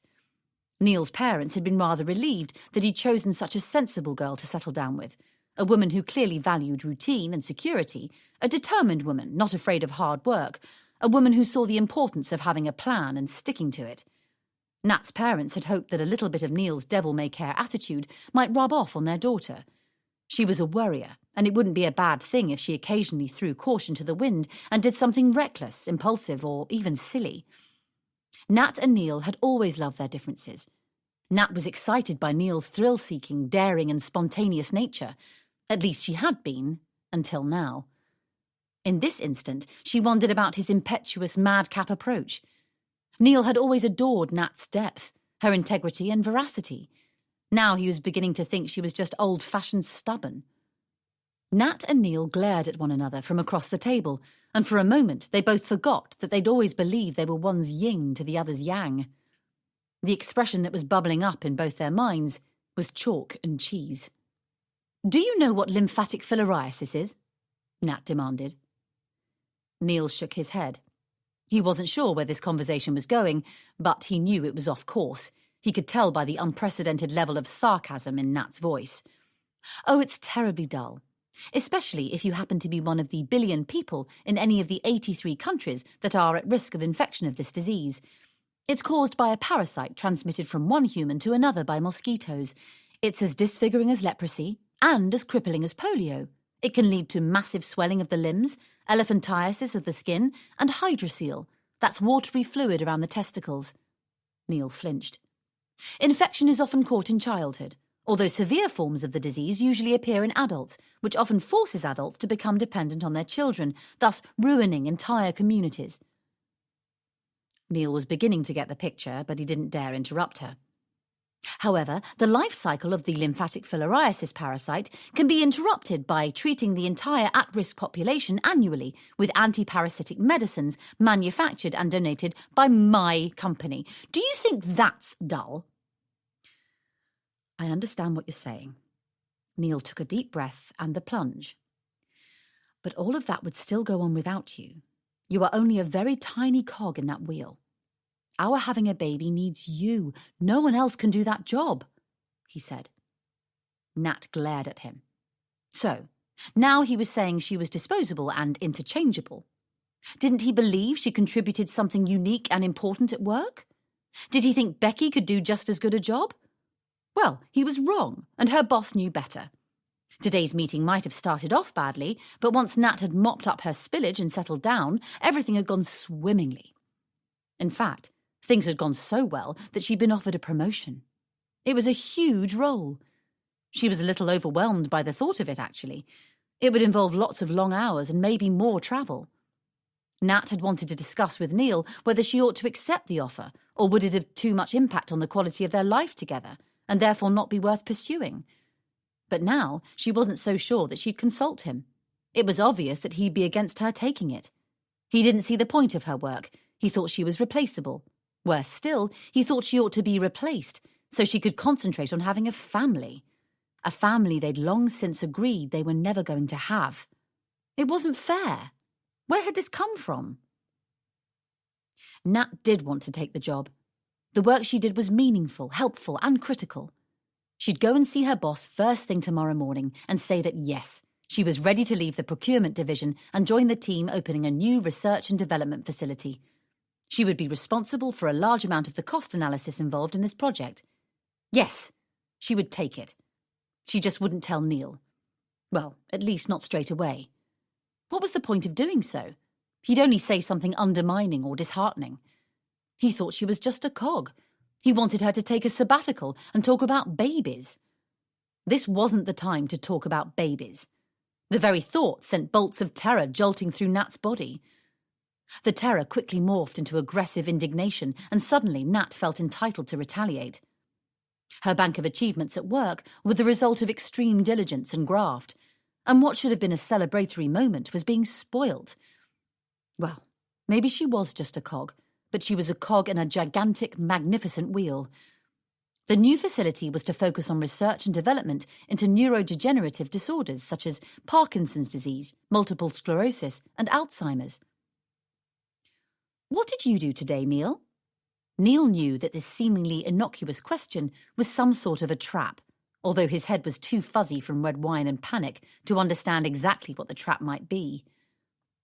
You wouldn't be interested, Neil replied cautiously. Explain it to me. Nat sounded reasonable, interested and tolerant, but that just heightened Neil's suspicions. Her faux sanguine attitude somehow accentuated rather than disguised her disdain for his work. I did some market research today. Which means? I played some of the games the competitors are currently producing and test ran one of our new ones. Aha! Neil wasn't entirely sure why Nat sounded so triumphant, but she did. Have you brought any of them home? She asked. Neil often brought his work home, but they both knew it wasn't a hardship for him. It wasn't as though he had to pore over tricky spreadsheets or agonise over weighty documents. The biggest hardship Neil could expect to endure with his work was if he got a crick in his neck from sitting in front of the TV for too long while holding the controls of the console at a funny angle. Neil retrieved a couple of games from his baggy leather satchel and offered them to Nat. Nat picked up one box carefully between her thumb and forefinger. She did this in a way that suggested she wished she was wearing rubber gloves. It was a Certificate 18. The packaging was Boise and bloody. It happened to be a game both Neil and Carl had worked on, not the competition. Neil was pleased that his game had caught her eye above the others. Nat read the back of the box aloud. In Damned the sequel, players assume the identity of a former serial crimes unit investigator, Mick Grady, who has been called back to duty to track down his missing partner. The cruelly disturbing events from Mick's past have left him a desolate man, a desperate burnout, drifting aimlessly through a dissolute society in inexplicable decline. Nat looked up and rolled her eyes in a way that efficiently conveyed total scorn. Carl wrote that, said Neil defensively.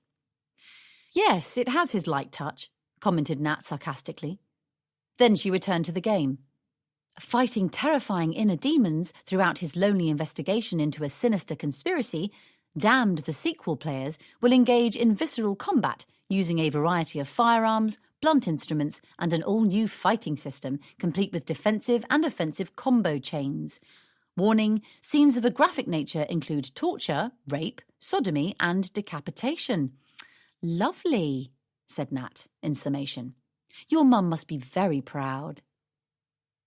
Neil actually couldn't see much difference between the Damned horror story and the one about watery testicles, but intrinsically he knew it would be adding lighter fuel to the situation if he said so. You have no problem with violent movies. There's no role-play involved. I enjoy my work, said Neil. It seemed a reasonable defence to him. That's fine, replied Nat. I get that. I have no problem with that, but you don't seem to understand that I enjoy mine, and mine makes the world a better place.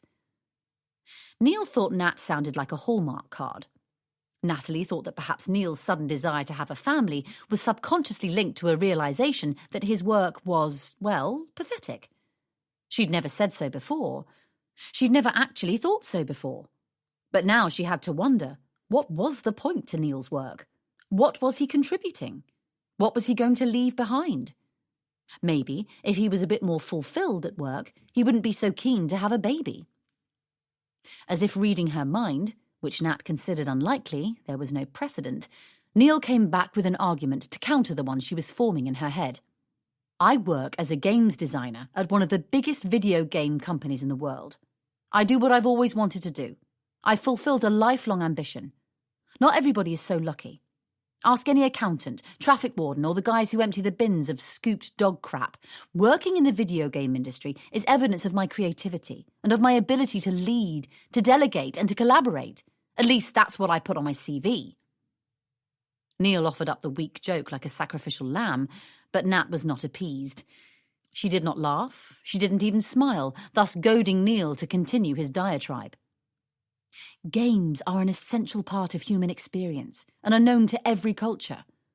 I consider it an honour to be part of an industry that has a tradition dating back as far as the 30th century BC. Games invariably encompass cerebral and/or physical stimulation.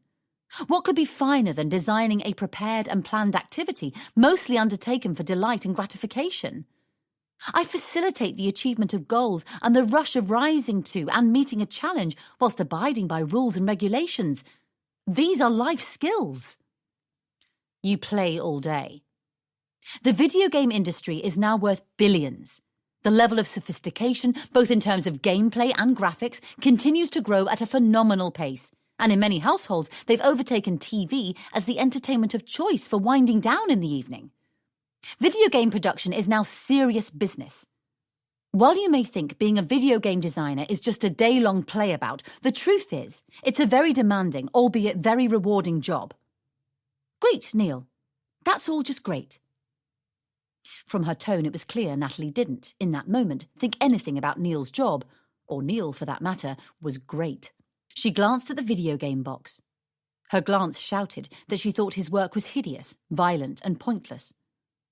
Neil tried another argument. He accepted that premise and tried to make it work for him. Video games are necessary. Men and boys need a vent. What? Nat had so many objections to that statement, a vague, sexist, unsubstantiated argument, that she was at a loss to know where to begin. Yes, said Neil firmly. Men used to be able to club one another to death over a slice of dinosaur. That's not strictly accurate, you know.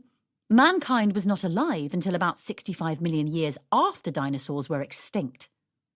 Even Nat knew she sounded like a smartass. Yeah, okay, but bear with me.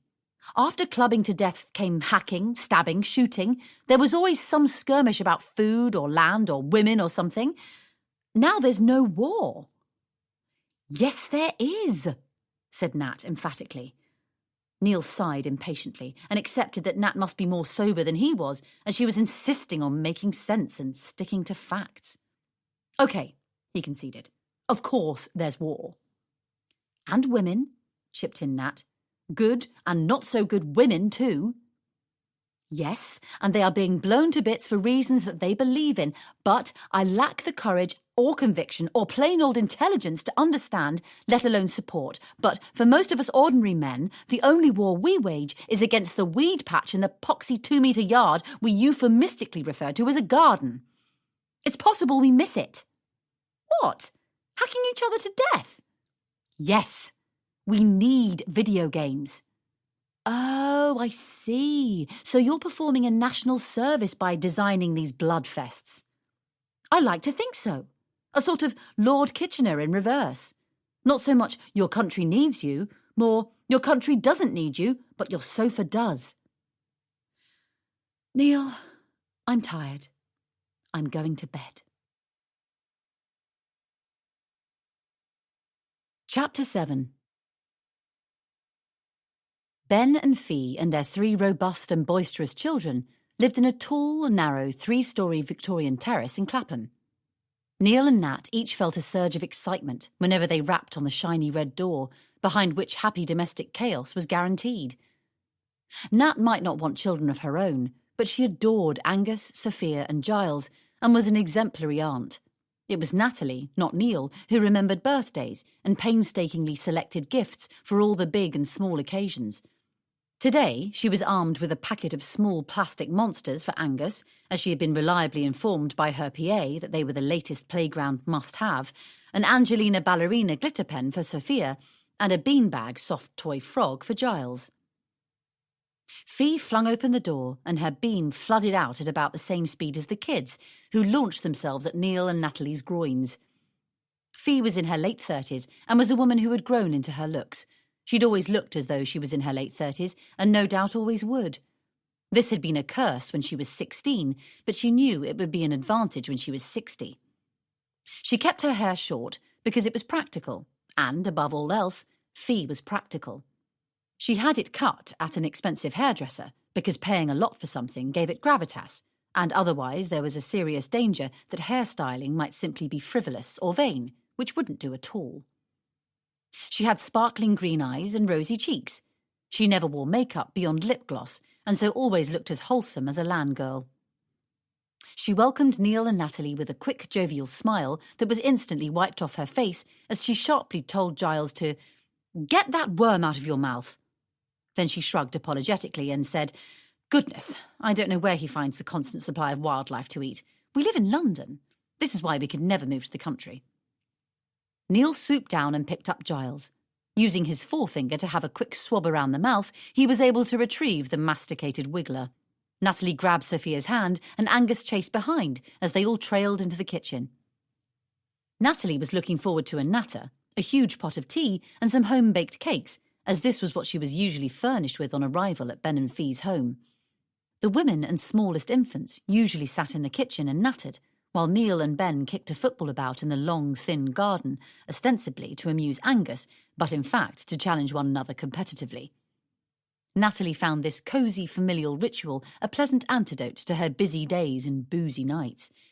But today, rather than filling the kettle, Fee reached for her smart Chloe bag, ignoring the large, sloppy, scruffy shopping bag that usually accompanied her everywhere. It was clear from a glance that the Chloe bag had never been desecrated by a single baby wipe or sticky, malfunctioning plastic toy. The Chloe bag only ever held lip gloss and credit cards. "It is so good of you to do this," gushed Fee with a huge grin. "I can't think when Ben and I last had a day out together, sans children. Shops, lunch, theatre, here I come." Before Natalie could fully compute what Fee was on about, Ben burst into the kitchen and bestowed big hugs all round. Bloody good of you. Bye now. In a flash, Ben and Fee had gathered their jackets, phones and keys and were making towards the door. Clearly they had no time to lose as they made their bid for freedom. You have our numbers. All instructions are pinned on the notice board. There are bottles already made up in the fridge for Giles. You just have to take the chill off. Don't forget Angus is allergic to fish.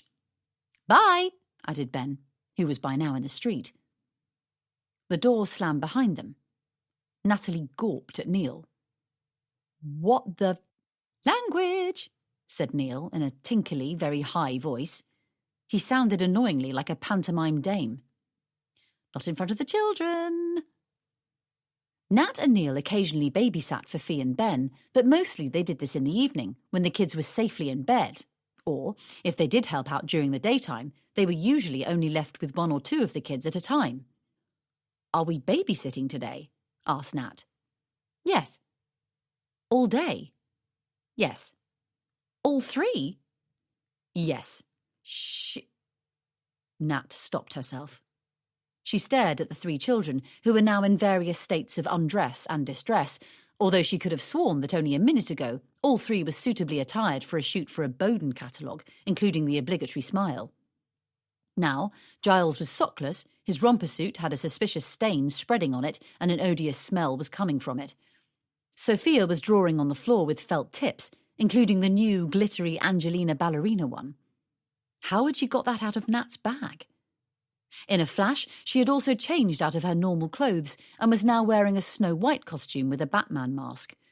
The effect was disconcerting. At least Giles thought so, because the moment he looked at her, he threw out a loud, hysterical howl. Angus had spotted an opportunity. Aware that the adults in charge were temporarily paralysed with shock, he had dragged the ironing basket out of the corner up to the kitchen counter, climbed up on it, and was flailing around in search of drinks that would stain, sharp knives, or sweets stuffed with additives. In fact, anything off limits would do. Neil and Nat shared a terrified glance. This is not a time to panic, said Neil. Or yell at me, he thought. Quite. You get Angus and Sophia, I'll cover the baby. Like a SWAT team, they leapt into action, snatching up crayons, removing masks and knives and soiled nappies. Nat scooped up the smelly baby and dashed him up to the nursery. She'd changed his nappy before. It wasn't her favourite job, but providing she remembered to breathe through her mouth and look at his eyes throughout, she could manage it. When she returned to the sitting room, Nat found Neil on all fours, with the two older children clambering on his back. Neil was slightly flushed with the exertion, but he was smiling good-naturedly, and Nat couldn't help but grin back at him. They shared a smug moment. They had the situation under control. See? This wasn't so hard. Gee up, ass, said Angus, slapping Neil on the bottom. Nat considered that Angus was aware that he was being borderline rude, but she couldn't be sure. Maybe he did mean donkey. She decided not to pursue the issue. No doubt there would be enough battles to fight today. For about 10 minutes, the children were thoroughly amused, and Neil and Nat were feeling superior and self-satisfied. Then the children announced they were bored. Not wanting to fall at this early hurdle, Nat dragged out the enormous trunk of toys that Fee kept under the dining room table, but before she could interest any one of them in the tambourines, jigsaws, cuddly toys, finger puppets, balls, bells or whistles, the smallest two children had taken up residence under the table, and Giles, who was just able to sit up, was repeatedly slamming his teething ring into the table legs. In seconds, he had scratched it so badly that it looked as though Fee and Ben bred Labrador puppies for a living. As Sophia took it upon herself to discipline her small brother, by smacking him in the face with a toy car, creating a new bout of bawling, Nat tried to locate the arnica cream.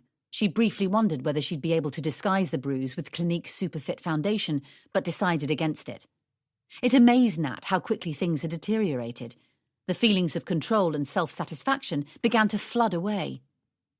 Neil saw dread flash in Nat's eyes and knew he had to act quickly. He crawled under the table and retrieved both children. Natalie soothed while Neil went to hunt for Angus, who had been suspiciously quiet for 8 minutes, which transpired to be long enough to have found his way into the ensuite and to have opened and emptied all of Fee's expensive toiletries. Neil fought his way through the clouds of talcum powder, almost slipping on an enormous pool of molten brown bubble bath which sloshed over the bathroom tiles. Neil did his best to clean up the gunky mess while Natalie read a story. The children found the story amusing for 10 minutes, and then once again they announced they were bored. Neil and Nat played tea parties for 10 minutes. Bored. Then football for 10 minutes. Bored. Then they found drawing books. The activity lasted 10 minutes. Bored. By now, there were no traces of the initial complacency. Both Nat and Neil felt exposed, overwhelmed, and fraught. "Shall we go out?" asked Neil desperately. "Yes," agreed Nat firmly. It took the pair 3/4 of an hour to get the children and their associated paraphernalia into a fit state to leave the house. The pushchair was stacked with a nappy bag, containing a stack of nappies, nappy sacks, baby wipes and soothing cream, a change of clothes for all three, Wellington boots for the oldest two. Neil had an image of them all visiting the small pond at the centre of the common and paddling there. He wanted them to be barefooted, but Nat pointed out that there was a risk of stepping on syringes. Besides, the kids were non-compliant. Sophia wanted to wear her ballet pumps, and Angus wanted to wear his Crocs to leave the house. They also packed healthy snacks, to please Fee, unhealthy snacks, to gain favour from the kids, bottles of milk, bottles of water, cartons of tooth-rotting juice, books, toys, sun hats, woolly hats, unreliable British weather, and security blankets. Nat commented that there was barely any room for Giles, but somehow they managed to squeeze him in. Sophia jumped on the buggy board and Angus grabbed his scooter. But no sooner were they 3 steps outside the door than the baby started to cry. Nat and Neil looked at each other for inspiration. "Clean, not fed?" guessed Nat as she rolled her eyes. They returned to the house and the eldest two sat in front of the TV while Neil fed Giles a bottle of tepid formula milk. The children were sweating, but Nat was strict and wouldn't allow them to take off their jackets, knowing full well that if they did so, it would take another eternity to ready them all once again. An hour later, back outside on the pavement, Nat asked, "Where should we take them?"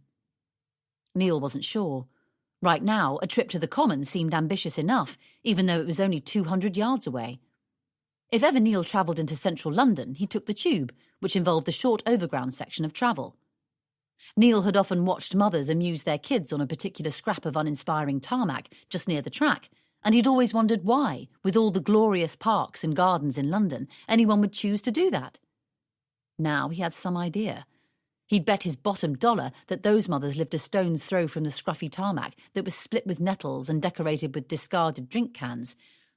He was finding it exhausting trying to get kids anywhere just this once. Obviously, if you had to do it day in, day out, you'd be tempted to take the line of least resistance. And if getting fresh air involved practically playing on the district line, then so be it. But Neil couldn't admit defeat, after only 3¼ hours of sole care. That wouldn't give Nat the right impression at all. The reason he'd volunteered their services today was because he'd wanted to show Nat just how much fun it was being around kids. How great he was with kids. How great she was with kids. He'd had visions of him galloping around the garden with a giggling Angus riding on his shoulders. Nat might have strung dried pasta on string with Sophia the way he'd once seen Fee do. Neil now realised that his initial thoughts were horribly unrealistic. "The aquarium?" he suggested. "Did that last week," said Angus with a yawn. "The Science Museum?" "Hate it," pronounced Sophia. Neil had always liked the Science Museum as a child and was rather disgruntled, but chose not to push the point. "Cinema?" suggested Nat. She could do with a sit-down. "Giles is too young," pointed out Angus in a tone that clearly communicated he felt the adults who had been left in charge were idiots. Nat and Neil took it in turns to suggest possible places of amusement. Neil's suggestions were initially of the worthy variety. He'd secretly searched the internet this morning, before Nat had even got out of bed, and he wanted the green light on an amusement that would reflect well on him, something thoughtful, educational and edifying. Something that said, "Excellent dad material," in neon pink.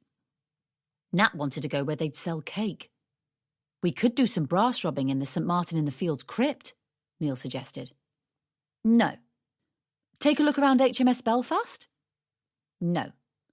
"St. Paul's Cathedral?" Are there any buttons to press? No. No, then. We could do the Winston Churchill wartime experience, suggested Neil enthusiastically. Sophia promptly burst into tears. Scary! The London Eye? Done that with Grandma and Grandpa. Buckingham Palace. Seen it 1 trillion times, said a weary Angus. Nat thought the best idea was that they all went home and came back in about 4 years when Neil's suggestions might be a little more appropriate, but instead she offered London Zoo. Giles is allergic to fur and feathers, said Sophia seriously. I thought it was Angus who was allergic to fish, eating them, challenged Nat suspiciously. Also true, said Angus with confidence. Nat realised, too late, that they had made a fatal error as novices in charge of children. They had given the minors too much choice. She realised they could not win. Inevitably, everything and anything they now suggested would be rejected. Her head was beginning to ache, and they were still standing outside Fee and Ben's home. The neighbours had twitched their curtains 4 times in the last 10 minutes. Nat gave in. OK, then. What do you want to do today? She asked. Hamleys! Chorused Angus and Sophia. Giles gurgled as though in agreement. Nat wondered. Could they have rehearsed that? Chapter 8. They took the bus to Regent Street. Neither Natalie nor Neil could quite face getting all 3 children and related baggage down the stairs to the underground. It seemed an overwhelming, impossible task. At least they only had to manage the 1 step onto the bus. The bus journey was relatively successful. No one threw up or got lost, and so the adults felt a sense of achievement. Neil had adopted a rather irritating faux joviality that didn't convince anyone that he was truly enjoying himself. Nat knew what he was doing. She wasn't a fool. She grudgingly admired his determination. He must really want her to see his point of view if he was prepared to give up a Saturday morning playing football and a Saturday afternoon watching football just to prove that he could be a good dad. On the other hand, she hated him. Seriously, how was this going to help? How could he think spending a day with these leaky children would make her change her mind? Any rational human being would surmise that a day playing clown, nurse, umpire, teacher, cleaner, disciplinarian and librarian was overkill and likely to unearth new reasons to object to motherhood. Did he imagine she had stage fright about being a mother and needed a dress rehearsal? Did he hope they'd charm her? It wasn't as though she was oblivious to the allure that children could, no doubt, display. She'd felt her heart flutter when Sophia planted the smallest foot of a kiss on her cheeks and breathily declared, "You're beautiful, Auntie Natty, like a princess." She was not made of stone. None of this was the point. Neil's blatant strategy was naive and patronising. Nat sighed and admitted it was also understandable. No doubt she was a puzzle to Neil. Hamleys was hell. Hell in reverse, actually. The higher you travelled, the hotter and more agonising the experience became. One of the cheery staff told Nat that Hamleys welcomed 5 million guests per year. Nat thought they were probably all here today. On entering, she was confronted with an overwhelming glut of soft toys. She'd never been the sort of girl that boys gave soft toys to, not even ones they might have won at a fair. "Look at this, Nat!" yelled Neil, who was pitching his tone somewhere between that of Father Christmas and Willy Wonka. "Isn't it cute?" he asked, waving a purple bear in the air. "No, it's not cute. It's weird." Unperturbed, Neil insisted. "Isn't this adorable?" "No, because I'm not 3 years old." "This is a must-have." "It's a duck in a hat with a rainbow splattered across its backside. How can that be described as a must-have?" snapped Nat. There were games on the first floor, the traditional type that Nat remembered from her own childhood, Monopoly and Cluedo, etc., but she was disgruntled that many of the games had received a commercial makeover. Monopoly now came in a million versions. SpongeBob Monopoly, Chelsea Monopoly, Tottenham Hotspur Monopoly, I Love Lucy Monopoly, an electronic one, a Spider-Man version, even a make-your-own Monopoly. Nat hated it. Why couldn't things stay as they were? Why so much change and choice? And Cluedo was no better. In her day, the only vaguely sexy character had been Miss Scarlet, who, while depicted as a coiffured blonde lollipop head stuck on the end of a plastic blob, had still managed to ooze mystique and allure. Now, all the female characters were depicted with plunging necklines and scarlet lips. There was no mystery or innocence. Nat felt old. The second floor was full of whirling, flashing, squeaking plastic stuff and small children who were crawling on the floor, on shelves, downstairs, and swinging from light fittings. This must have been where Matt Groening got the inspiration for the fearless, intrepid Maggie in The Simpsons, as the place was full of dummy-sucking, plucky types. The third floor was pink. Entirely so. Rosy, cherry, cerise, crimson, fluffy, feathery, sparkly, shiny, and shimmering pink.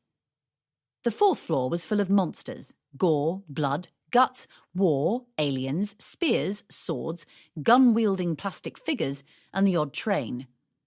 There was something else on a fifth floor, but Natalie failed to notice exactly what, as she scrabbled to install herself in the cafe. She forgave it for having yellow tables and purple and red seats, and gulped down sweet, scalding tea and crammed large gobfuls of chocolate cake into her mouth. She was in shock. Neil tried to pretend the whole experience was something approaching fun, but she was not convinced. Just a few minutes' walk from the hell that is Hamleys, there is Liberty's, which was one of Nat's favourite stores. It's a serene haven of splendid adulthood. Liberty's had an air of unadulterated sophistication and security, which Nat wished could stretch to every part of her life, big or small. The polished wooden floors had been worn and bruised by endless generations of elegant, well-heeled women, all of whom would have oohed and ahed over exquisite fabrics, funky furniture, and sparkling jewellery. The store offered a wonderful and unique blend of appreciation of the past and a promise of a dazzling future. Nat wasn't sure what it was about the rows of cosmetics, the charming tea room, and the glossy handbags that made that promise exactly, but she was sure that she wanted to go there right now. She knew it was an impossible desire. While there wasn't actually a sign pinned to the wooden doors that said, "No children," it was somehow implicit in the very plasterwork of the sumptuous Tudor Revival Grade 2 listed building that suggested driving Giles's buggy through the elegant merchandise was tantamount to a criminal offence. Instead, when they finally left Hamleys, several pounds lighter and several bags heavier, they pushed their way through Carnaby Street. Soon exhausted by the feeling that they were salmon swimming upstream, they headed towards the quieter, smaller side streets, without a particular plan in mind. Nat couldn't bring herself to look at Neil. His desperation was upsetting, but then her frustration was throbbing. Giles had fallen asleep in his buggy, which Natalie pushed. It was insufferably heavy because besides the weight of the baby and the bags, a sleepy Sophia who stood on the buggy board had collapsed across the hood of the stroller. Neil carried exhausted Angus on his shoulders. They needed to find somewhere to slump, even if that meant buying their second round of drinks and cakes in less than an hour. They collapsed onto seats outside a coffee bar and spent a trust fund on lemonade and ginger tea. With the children dozing, Natalie thought she could risk talking to Neil. "Why are we here, Neil?" Neil stared at Natalie. "That's a silly question. We're here because the kids wanted to come to Hamleys, and then you wanted to get out of Hamleys, and we all needed to sit down and—" "No, Neil, you know what I mean. What did you hope to achieve by arranging this trip?" Neil could have said that his only motivation for arranging this trip was to give Ben and Fee some free time. Natalie herself had said how disappointed Fee was that they hadn't managed a night out on Wednesday, but he decided not to hide. "Isn't it obvious?" "Yes," Natalie sighed. It was scarily obvious. Neil looked as though he was in pain. His breath was shallow and laboured, and his smile was awkward and artificial. He wanted this so much. He mustn't fuck up this negotiation.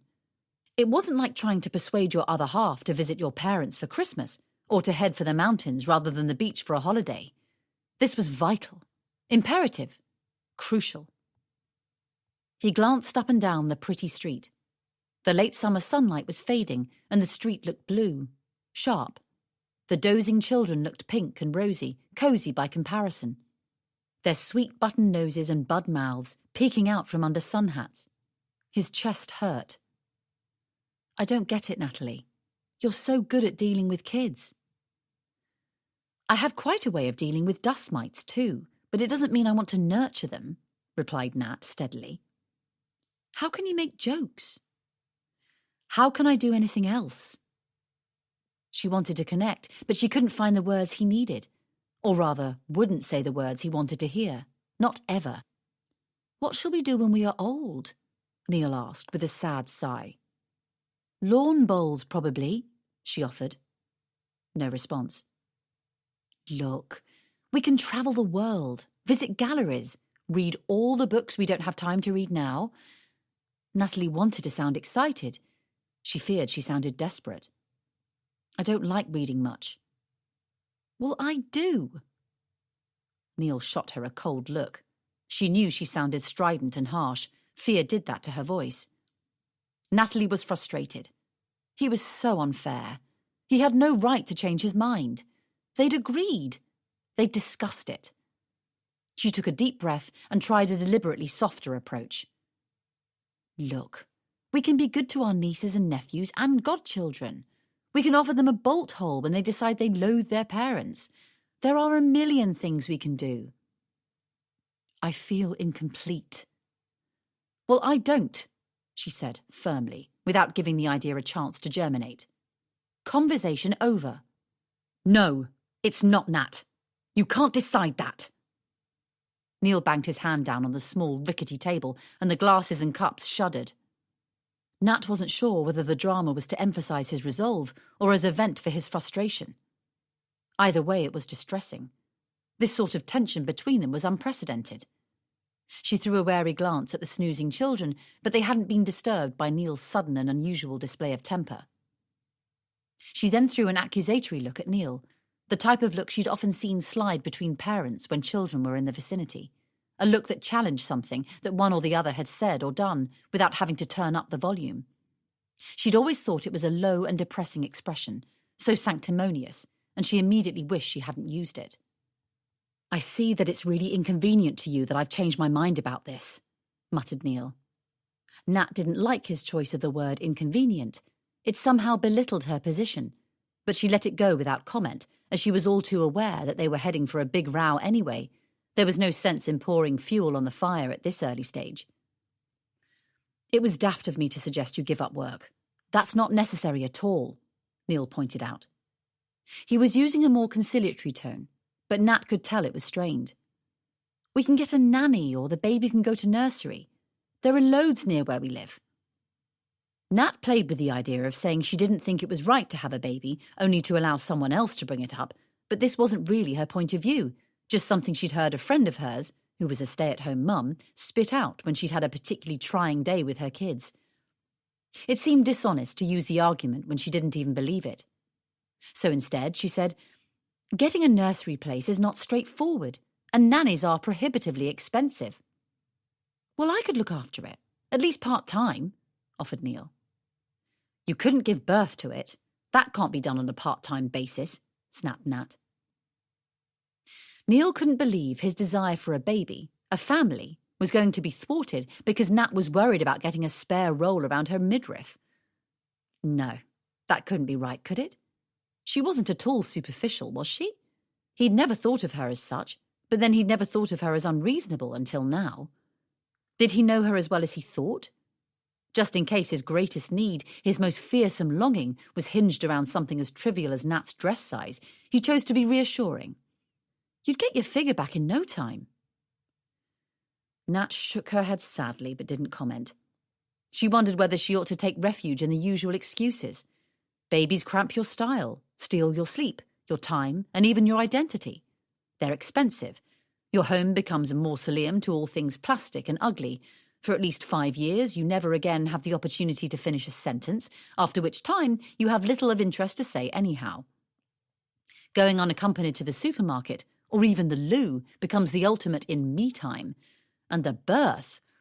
Before Nat decided whether she wanted to articulate any of this, Neil chose to change tack. Okay, if you won't tell me why you don't want a baby, will you at least hear me out while I tell you the reasons I do? Nat gave a stilted nod, although truthfully she'd rather have stuck sharp pencils in her eyes. Neil took a deep breath. He started resolutely upbeat. We've got a good life, Nat. A beautiful home, wonderful family and fun friends, plus we've jobs that we love. He confidently counted off their blessings in a way that Nat knew was definitely going to culminate in a but. We're so lucky. But I want to share our good life. More than that, I need to share it, to make sense of it, to justify it, to honour it. Neil blanched a fraction. No one, other than Nat, would ever have perceived his paling. But she understood. It was difficult to discuss honour in a busy London street in broad daylight. It demanded a special sort of courage, or desperation. If we had a family, we'd pass on all that good fortune and happiness. Without a baby, I'm not sure if it makes that much sense to me. The upbeat tone had completely disappeared, and a more earnest, anguished one had replaced it. Nat, I've skydived and bungee jumped. I love water skiing and riding really fast motorcycles. You know I love extreme sports. The scarier, the better. And do you know why? No, Nat didn't know why. Her husband's thrill-seeking was complete anathema to her. She sought safety. It was complicated. While she found it sexy and exciting that he accomplished these daredevil antics with such style and gusto, a part of her was eternally terrified by his endeavours. Because I want to feel alive while I am alive. I want it to matter. I want every damn moment to count. I want to matter. I want to count. Neil paused and picked up a Giles teething ring, which had fallen on the ground. He appeared to be carefully scrutinising the chewed piece of plastic, but Nat knew he was struggling to find the right words in order to continue. If she interrupted him now, cut him off, he'd lose his thread forever, and she'd be protected from the pain of hearing the full extent of his longing. But she could not do that. However sickening it was for her to listen to him ask for something she just couldn't agree to, she owed him the audience. You see, I think, he corrected himself, I know that becoming a dad would blow all those other experiences out of the water. I realise now that the scary stuff I've done in the past, they were time fillers, rehearsals for the real deal. Having a child would be the one thing that would show I counted. I'm certain that becoming a dad would be the most overwhelming experience I've ever had. Neil dragged his eyes away from the gaudy teething ring and stared at Nat. She wanted to look away because his gaze was torture, but she was frozen and her body seemed incapable of following her brain's instructions. A baby is the future. Neil looked as though he wanted to swallow back the words. They were perhaps not accurate enough for what he wanted to say, not big enough or special enough. The words had become hackneyed and traumatised by a naff pop song, but still he bravely pushed on. Aren't they? Children? And I'd be so proud to have a baby with you. His words scalded her ears and tore at her heart. Nat ached. Every fibre of her body revolted as pain bounced from her all-star trainers up to the tips of her Avida salon-trimmed hair. Do you understand what I'm saying? Neil asked. Yes. And does any of that matter to you? Of course, replied Nat hastily. She realised there was a danger that Neil would interpret her stunned silence as indifference. What a bloody, bloody catastrophe. She had ferociously hoped her husband's change of viewpoint was just a whim. That hope was now stone dead. It was clear Neil was resolute. Nat felt panic surge through her body, dread pounded through her veins and poisoned her bloodstream. Horror tightened around her heart. This was not fair. She'd been so careful in her choice. She'd been upfront about her position on children long before she married Neil. She'd never wanted to inflict her point of view on anyone who didn't agree with it. She'd been so sure that Neil was her soulmate because of countless big and small, fun and grave reasons, but most importantly, they'd agreed on this fundamental issue. So then why don't you want a baby? Can you at least explain that? Asked Neil. No, Neil. No, I can't, replied Nat, distraught. She wished she could. Chapter 9. Summer disappeared and autumn took hold. The season's bony, clasping fingers grabbed hold of fleshy green leaves and turned them darker and more brittle. The long, careless, boozy outdoor evenings vanished as Londoners scuttled off the streets and took up camp in front of their TVs. There was a distinct chill in the air and the constant threat of rain. Natalie felt the season reflected her mood. She knew that she needed some space and perspective. Last night, Neil had sung Twinkle, Twinkle, Little Star in his sleep while she lay awake and worried about how the hell this stalemate was going to be resolved. For nearly a month now, he'd mooned over every stroller and toddler in West London. Mothers had started to look nervous when they saw him walk into Starbucks. Last week, he'd bought a small knitted monkey and sat it on the kitchen windowsill. When Nat had asked what it was for, Neil had replied, "A gift." "For who?" "Whoever," he said, with a huge, sloppy grin. "For Giles?" "Not really. I just saw it in the toy shop and I thought it was sort of cute. Irresistible." This wasn't going away. Natalie wasn't sure if Neil was waging a sly war of attrition. As she hadn't been able to articulate her objections to having a baby beyond constantly reiterating, "I just don't want one," maybe he held the vain hope that he could break her. Or maybe he simply could not help himself and was genuinely all-consumed by baby thoughts. Either way, the situation was dire. Natalie, an independent, autonomous, resolute 33-year-old, did what she always did in times of stress or uncertainty. She ran home to visit her parents. They still lived in Guildford, in the house where she'd lived when she was a little girl. Guildford is a pretty place, with an inordinate number of hanging baskets and a Saxon castle. It is exactly the sort of place parents are supposed to live, safe, orderly, and known. Natalie's parents lived in an ugly 1950s semi, which had been sold as a fixer-upper. Natalie's parents had never put much effort into fixing up anything much, other than the garden, which was a riot of colour and delicious smells. The house was boxy, with small windows, brown carpets, and tatty fraying wallpaper, but the bringing up of 4 children meant that Brian and Nina Morgan had never had the money or energy to move. The only thing to recommend the house, and indeed the reason her parents had bought it in the first place, was that it backed directly onto the Pewley Downs, giving Natalie and her brothers a playground, complete with grasslands, that provided all manner of mini-beasts and woodlands that afforded countless dens and natural climbing frames. Despite the unreliable central heating and dated decor, the Morgans' house always felt like a home. They sat in the garden, clasping mugs of steaming tea. The Morgans were outdoorsy types and only ever retreated indoors if rain fell like slivers of glass. On this September day, the air was cold and damp. Drizzle threatened, but it wasn't actually pouring. "The greenhouse needs a good wash," commented Nina. She wasn't telling her husband that he had to wash away the grime and algae accumulated on the glazing, but since the dirt reduced the amount of light that could get through to the plants inside, she thought her observation made it perfectly clear that the task needed to be done by someone. Brian recognised the directional hint for what it was. It had taken years, but he now had the knack of knowing when Nina was managing him gently. "I'll get to that this afternoon," he replied mildly, with a hose and a stiff brush. "So, any news?" asked Nina, turning to Natalie. Natalie wondered if the question meant, "So, skipped your period yet? Grandchild on the way, is it?" But then she realised that was ridiculous. Nina had never asked her such a thing. Why would baby-making be top of Nina's mind? Neil's weird behaviour was making Nat paranoid. "I got a promotion." "Oh, well done. That's fabulous news.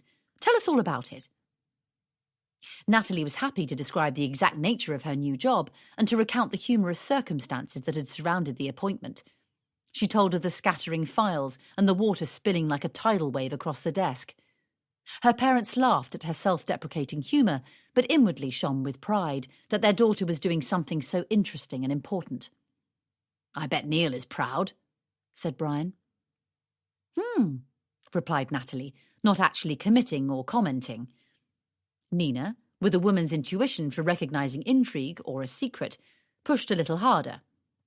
"Oh, did he take you out for a meal? How did you celebrate?" Natalie didn't have the energy to enter into a deception. Wasn't that why she was here in their garden? So she could confide in them, explain her problem, get their perspective. "I haven't told Neil about my promotion," she confessed. Brian and Nina became rigid. Brian had been slouching, now he was stiff and upright like a flagpole. Nina's smile and gentle curves seemed to vanish as her jaw and shoulders squared. With finely tuned animalistic instincts, they sensed an issue. Natalie saw the concern flood into their eyes and felt guilty. They were too old to hear this. They were too weary to still be listening to her problems. Yes, for years they had oozed sympathy when she had fallen over at school, in front of a crowd, or, worse, fallen out with her crowd, both regular states of emergency for a child. They'd sat through the door-slamming stage and the agonising over spots, boys, and the what-to-wear-for-a-party stages. They'd been wise when she'd applied for universities, and they'd sympathised when she didn't get her first or second choice, then celebrated when she'd got decent results. She'd run home to them when her flat had been infested with mice and when her bag had been snatched. But this, the baby thing, this wasn't something that could be fixed by opening a packet of digestives or even calling the insurance company. They looked tired, not at all how she imagined them in her head when she brought them to mind. Her father was absolutely white-haired now. He often tripped up over his own feet when he was walking anywhere. He wouldn't ever discuss it, but he found it a nuisance that he needed 2 pairs of glasses, one for long distance and one for short. It was irritating always having to swap between the two, even worse in the summer when sunglasses were required. Nina was baffled by all things modern. She had been quite an it girl in her day, and in her small town. She had been regarded as fashionable, fun and funky. But her youth, squandered in the 70s, sometimes seemed so irrelevant she might as well have been born in Tudor times. What the hell was a laptop or an iPhone? She wasn't even comfortable sending a text, and if she did, she would insist on spelling everything properly and using the correct grammar. All these gadgets made her feel so old. Natalie had only arrived half an hour ago, but in that time, Brian and Nina had told her that their eldest brother had split up from his long-term girlfriend, which was a shame. Everyone had liked her, and Nina had been hoping that there might be a wedding to look forward to at some point. The middle brother still hadn't settled on a career, or rather, he did not have a settled career. He was in a band, and so earned his money by working at a biscuit factory. The shifts were convenient for his night owl lifestyle, but his parents couldn't help but wonder if he would ever put his impressive academic qualifications to use. The youngest son was travelling somewhere in Asia. He hadn't called for 3 weeks, so no one knew his exact whereabouts. He'd sent one email, but it hadn't been specific about location. Apparently, he was outside a mind-blowingly beautiful shrine. It would be selfish of her to bring more worry to her parents' door. They needed her to be the successful one, the sorted one, the one who was happily married with a good job and a clear vision of exactly where her life was going. Natalie did know where her life was going. It was just that Neil seemed to want to go in a completely different direction. To have a baby or not to have a baby was not an issue one could compromise on. It's not as though you could have half a baby or a baby for some of the time. Natalie sighed. What would be the point in bringing up this issue with her parents? They couldn't offer a solution. They wouldn't understand. No one did. All they would do was ask themselves what they'd done wrong to make her think this way. It seemed to be a default setting for a parent to blame themselves for their child's irregularities, and they would see it as irregular. They might be tempted to dig deep, look for explanations. Digging wouldn't help. Not at all. Why haven't you told Neil? Natalie didn't say she was terrified an announcement of this sort might lead to another row, as Neil would insist on re-exploring their status quo. Undoubtedly, Neil would view the promotion as either a stumbling block to her having a baby or a great way for them to save before the event. He would not be able to see the promotion for what it was, something quite apart from his fantasies. She knew this because he'd made sure that just about every conversation they'd had in the last month had found a way back to discussing starting a family. Last night, Natalie asked him what he wanted for supper, fish cakes or toad in the hole. He replied by telling her about the importance of fish in a child's diet, especially in the early years. When she mooted the idea of them buying a new car, something fun and sporty, He said a two-seater was ridiculous if you were planning a family. Nat felt she couldn't admit to her parents that she decided it was better to just get on with the new job without mentioning it to Neil. While she was based in the same office, Neil wouldn't notice she'd been promoted. He wasn't noticing anything about her now. None of this would comfort her aging parents. Instead, she lied. I'm going to surprise him when I get my first big paycheck through. I might buy something nice for the house. He's been after a new flat-screen TV. Oh, I'm sure he'd want to be involved in choosing his own TV, said her father, his concern now instantly switching to Neil. Brian was old-fashioned enough to believe that there were certain things that were, and always would be, man's work. Reading Witch magazine to select any sort of gadget was just that. Natalie didn't say that she'd be delighted if Neil's attention reverted back to a normal pastime, like making endless cost and performance comparisons between various flat-screen TVs, but to do so, she'd have to persuade him to put down the baby naming book. Instead, she nodded and said, "Maybe you're right." Nina changed the subject. "Sweetheart, your father and I have been having a big clear-out. A spring clean, if you like." "It's just turned autumn." Nina chuckled and shrugged at her own inefficiency. "Yes, so we'll be in time for Christmas or ahead of the game next year. We have a couple of boxes of your junk that we need you to sort through." "You mean the items that I hold dear and have unlimited sentimental value?" "Yes, if you say so," Nina smiled indulgently. Natalie had lived in a series of tatty bedsits and flat shares throughout her 20s. She'd once been victim of a break-in and, more times than she could remember, she'd been a victim of damp, so she'd developed a habit of bringing home all her prized possessions for safekeeping. Brian often dryly remarked that long after she'd flown the nest, she returned to feather it. Natalie and Neil had lived in their grown-up home for over 5 years now, and she was vaguely aware that she owed it to her parents to retrieve the boxes and store the stuff in her own home. But she'd never done as much for 2 reasons. 1, the Chiswick Terrace was tight on space, and 2, the memorabilia belonged to a different era. A different Natalie. The memories showcased Natalie the teen and 20-something girl around town. Natalie before she became a wife. Natalie didn't want to obliterate the old postcards and yellowing books, but she didn't think they fitted into her stylish home, which was full of carefully selected, thoughtful pieces from Habitat and Heels. They were too much about where she came from, not enough about where she was now or where she was going. "We're going to take in a lodger, a Chinese student. We miss having young people around the house," added Nina. "So, you see, we're going to need the cupboard space."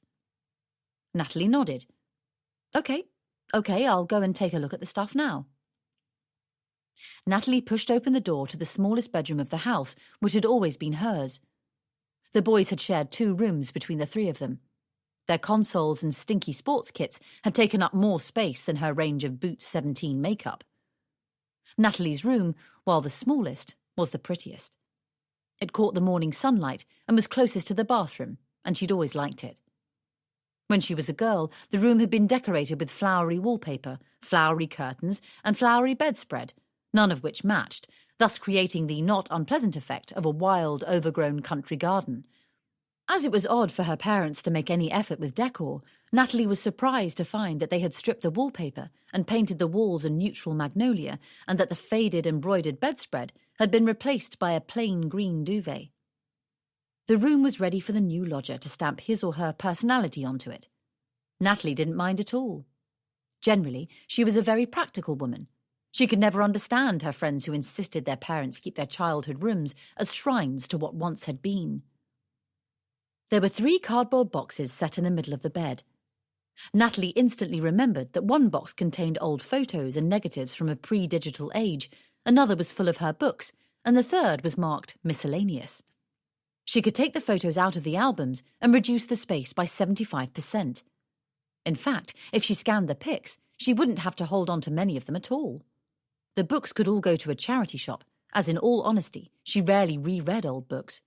It had been an indulgence to hang on to them as long as she had. It would be much better if someone else got the benefit.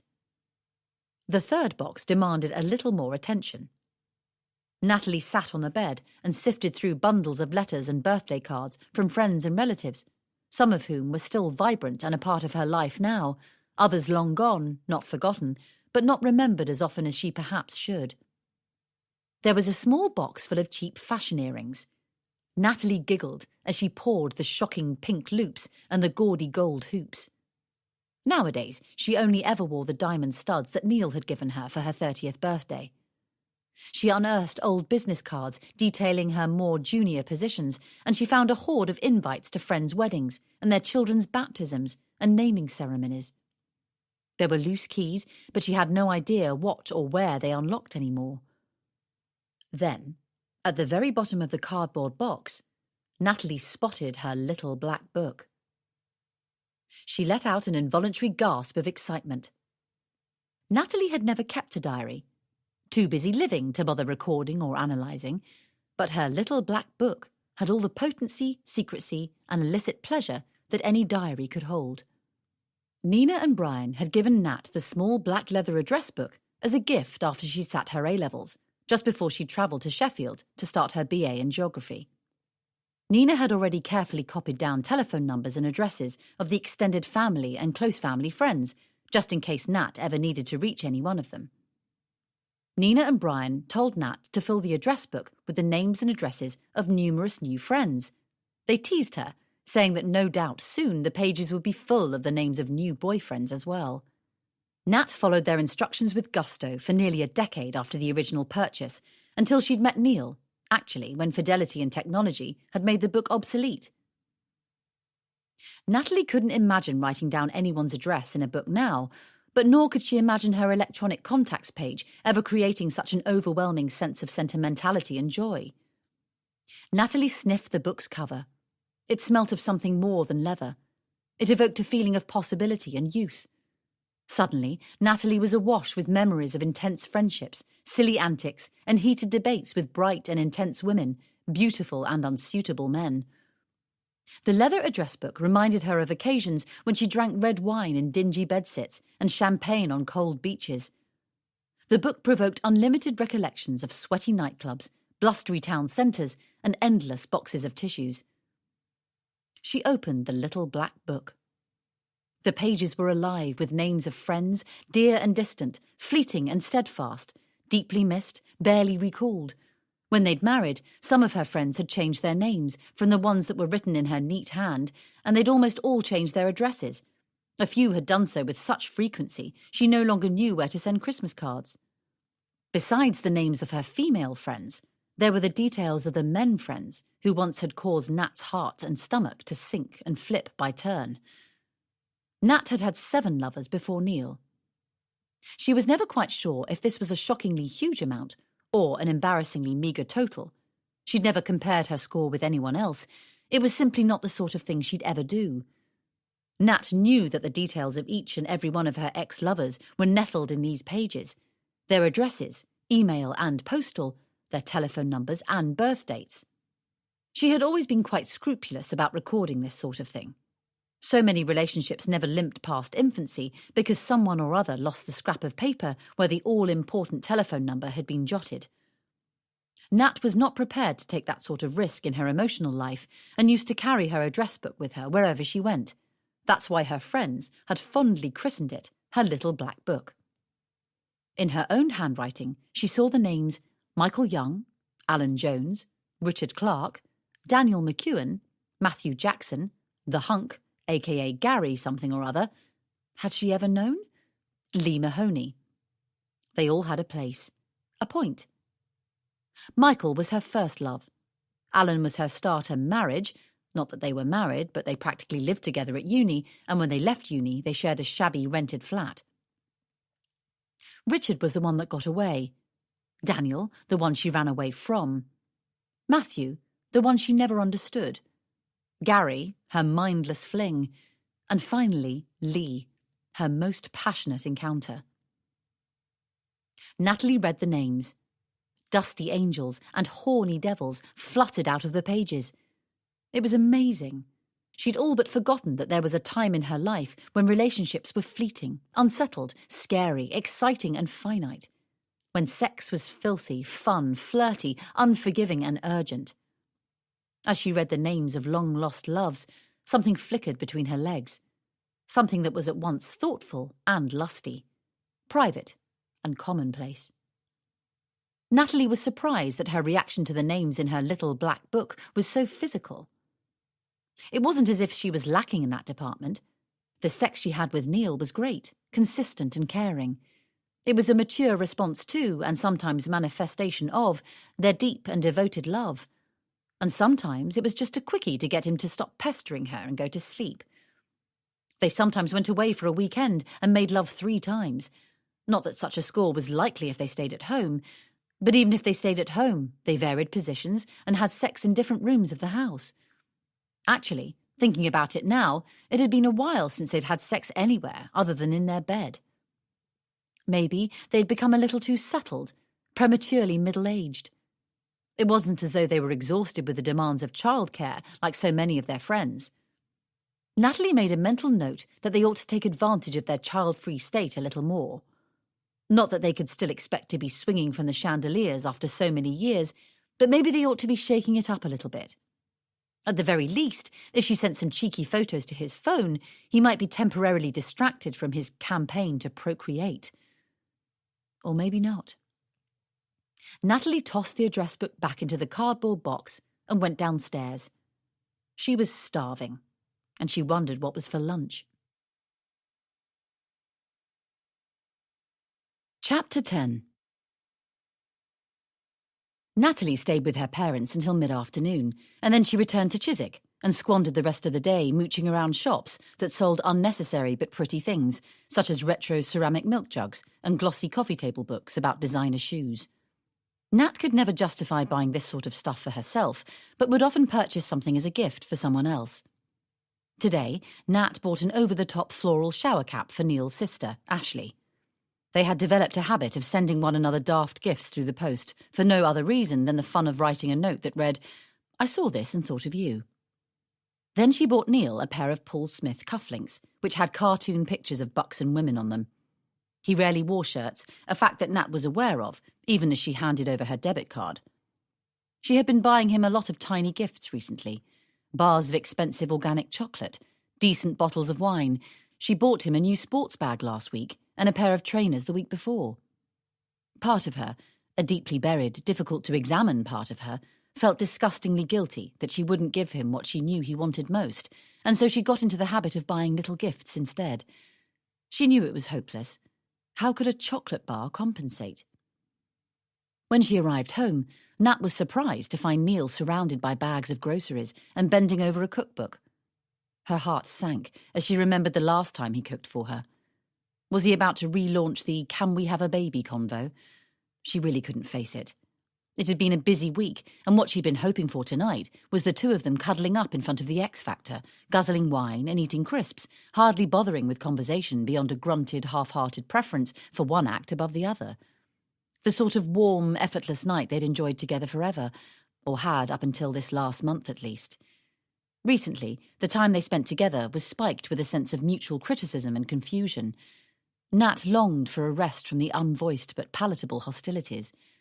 In fact, she longed for them to stop altogether. But she was at a loss as to how to make things better. "What's all this?" asked Natalie as she put down the cardboard box full of photos on the table and pecked Neil on the cheek. He pulled her into a huge hug. "We're having a dinner party." "What? When?" Nat tried to keep the disappointment out of her voice. "Now. Well, in an hour and a half to be exact," he said as he checked his watch and then turned back to the cookery book. "But why?" asked Nat, stunned. "Why not?" Neil replied with a beam. Natalie and Neil never threw dinner parties. They were occasionally invited to them, but whenever they had to return the hospitality, they preferred to take their friends to a restaurant and foot the bill. "I thought it would be fun," added Neil. Natalie wondered if he'd been body-snatched. Couldn't he remember that they had both often agreed that devoting a whole day and evening to shopping, chopping, cooking, serving and clearing dinner was not a good use of time, especially since the actual amount of conversation you could have at your own dinner party was inversely proportional to how successful the prepared dish was likely to be. She didn't think it was fair that he kept changing his mind about things they decided on. Neil continued, "Don't worry, I have everything under control. I thought we'd kick off with a meze-style, no-cooking-required starter. Cured meats and salami, with pickled artichoke hearts and black olives, served with some top-notch bread and unsalted butter. I picked it all up at the deli. Right.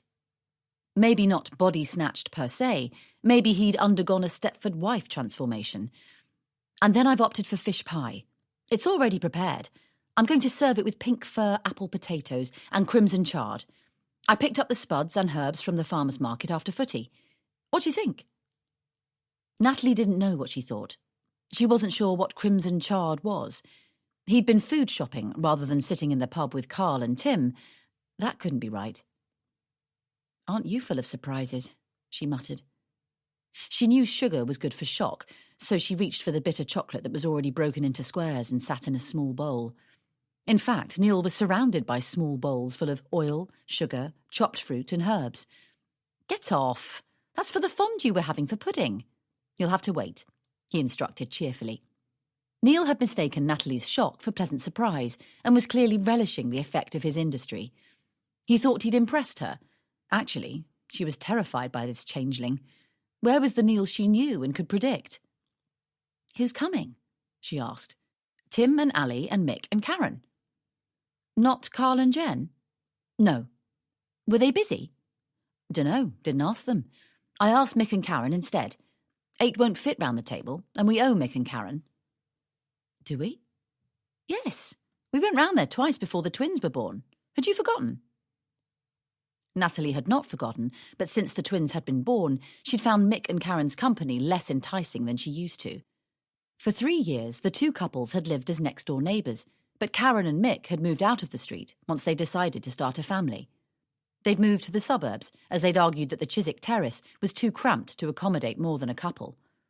Now they had 4 bedrooms and a garden, but Nat didn't agree that the terrace was too small for a family. There were 2 bedrooms. Karen and Mick could have managed in the short term and still had the comfort and support of living near their many friends in the tricky early months of parenthood. Nat was pretty sure the new parents did need support. Having twins, no matter how adorable they were to dress up, couldn't be easy to handle. But it was hard to give support when Karen was weepy and nervous one moment, condescending and brash the next. Mick was no better. He now limited his conversation to a rather patronising patter, which ran along a single theme, his unique brilliance as a dad.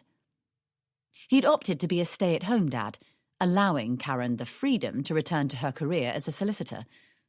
Undoubtedly, he did know a thing or two about child-rearing, but Natalie found it wearing that not only did he insist on turning every second of Lily and Milo's young lives into a meaningful moment of discovery, but he also insisted on detailing those moments in real time to his friends. The twins were stunners, and it was natural that the parents' pride was off the scale, so she'd been reasonably patient when the twins were tiny and Mick had called her at work to say that Milo had taken a swipe at a dangling toy or that Lily could push down on her legs when her feet were placed on a firm surface. But the babies were over a year old now, and while it was lovely that they could both gurgle nonsensically and walk around the furniture, Natalie didn't think this news necessitated an email. Frankly, she'd lost any crumb of interest when they'd hit the stage of being able to extend arms or legs to help when being dressed. Neil and Natalie had agreed that, as regrettable as it was to see yet more mates go over to the dark side, Karen and Mick were now officially very, very boring. They'd promised to look them up again in 8 or 9 years' time, not before. What could Neil be thinking of? Babies. That's what. Natalie doubted that the guests for this evening's get-together were a random selection. She recognised them for what they were, part of Neil's campaign. Tim and Ali were desperately trying for babies, and Mick and Karen never spoke about anything other than the twins. Neil might as well have invited the local branch of the National Childbirth Trust. Too angry to speak, she returned to the car, fetched the other boxes full of memorabilia, and went upstairs to run a bath, pausing just long enough to pour and drink a large G&T. She was going to need it. Chapter 11. Natalie fought the feeling of dread and tried to enter into the spirit of the dinner party. If she could keep everyone off the subject of babies, she was sure to have a great time. After all, these were their friends, and she clearly remembered the heavenly days when they still talked about films, books, gigs, and even politics. She wanted to believe they still all had interests in common, but sometimes it felt as though everyone else was speaking a different language, perhaps while swimming underwater and wearing a mouthguard. Certainly she struggled with communicating with them right now. She prayed the evening would be relaxing. Neil had made such an effort. Despite having no practice, he'd cooked what looked like a delicious dinner. He'd splashed out on the vino, and he'd bought flowers for the table. What was not to love? Tim and Ali arrived first. Tim practically knocked Natalie over as he shoved past her in the hall. "I've brought a bottle. Ali says I can have a drink tonight," he yelled from the kitchen, where he was already rattling around a drawer looking for a bottle opener. "Come in. Can I take your coat?" joked Natalie. Tim had perhaps been a little lacking in common courtesy, but she was relieved to hear he was drinking. Maybe that meant they were being less regimented about their approach to impregnation, and there would be altogether less talk about babies. Nat hoped so.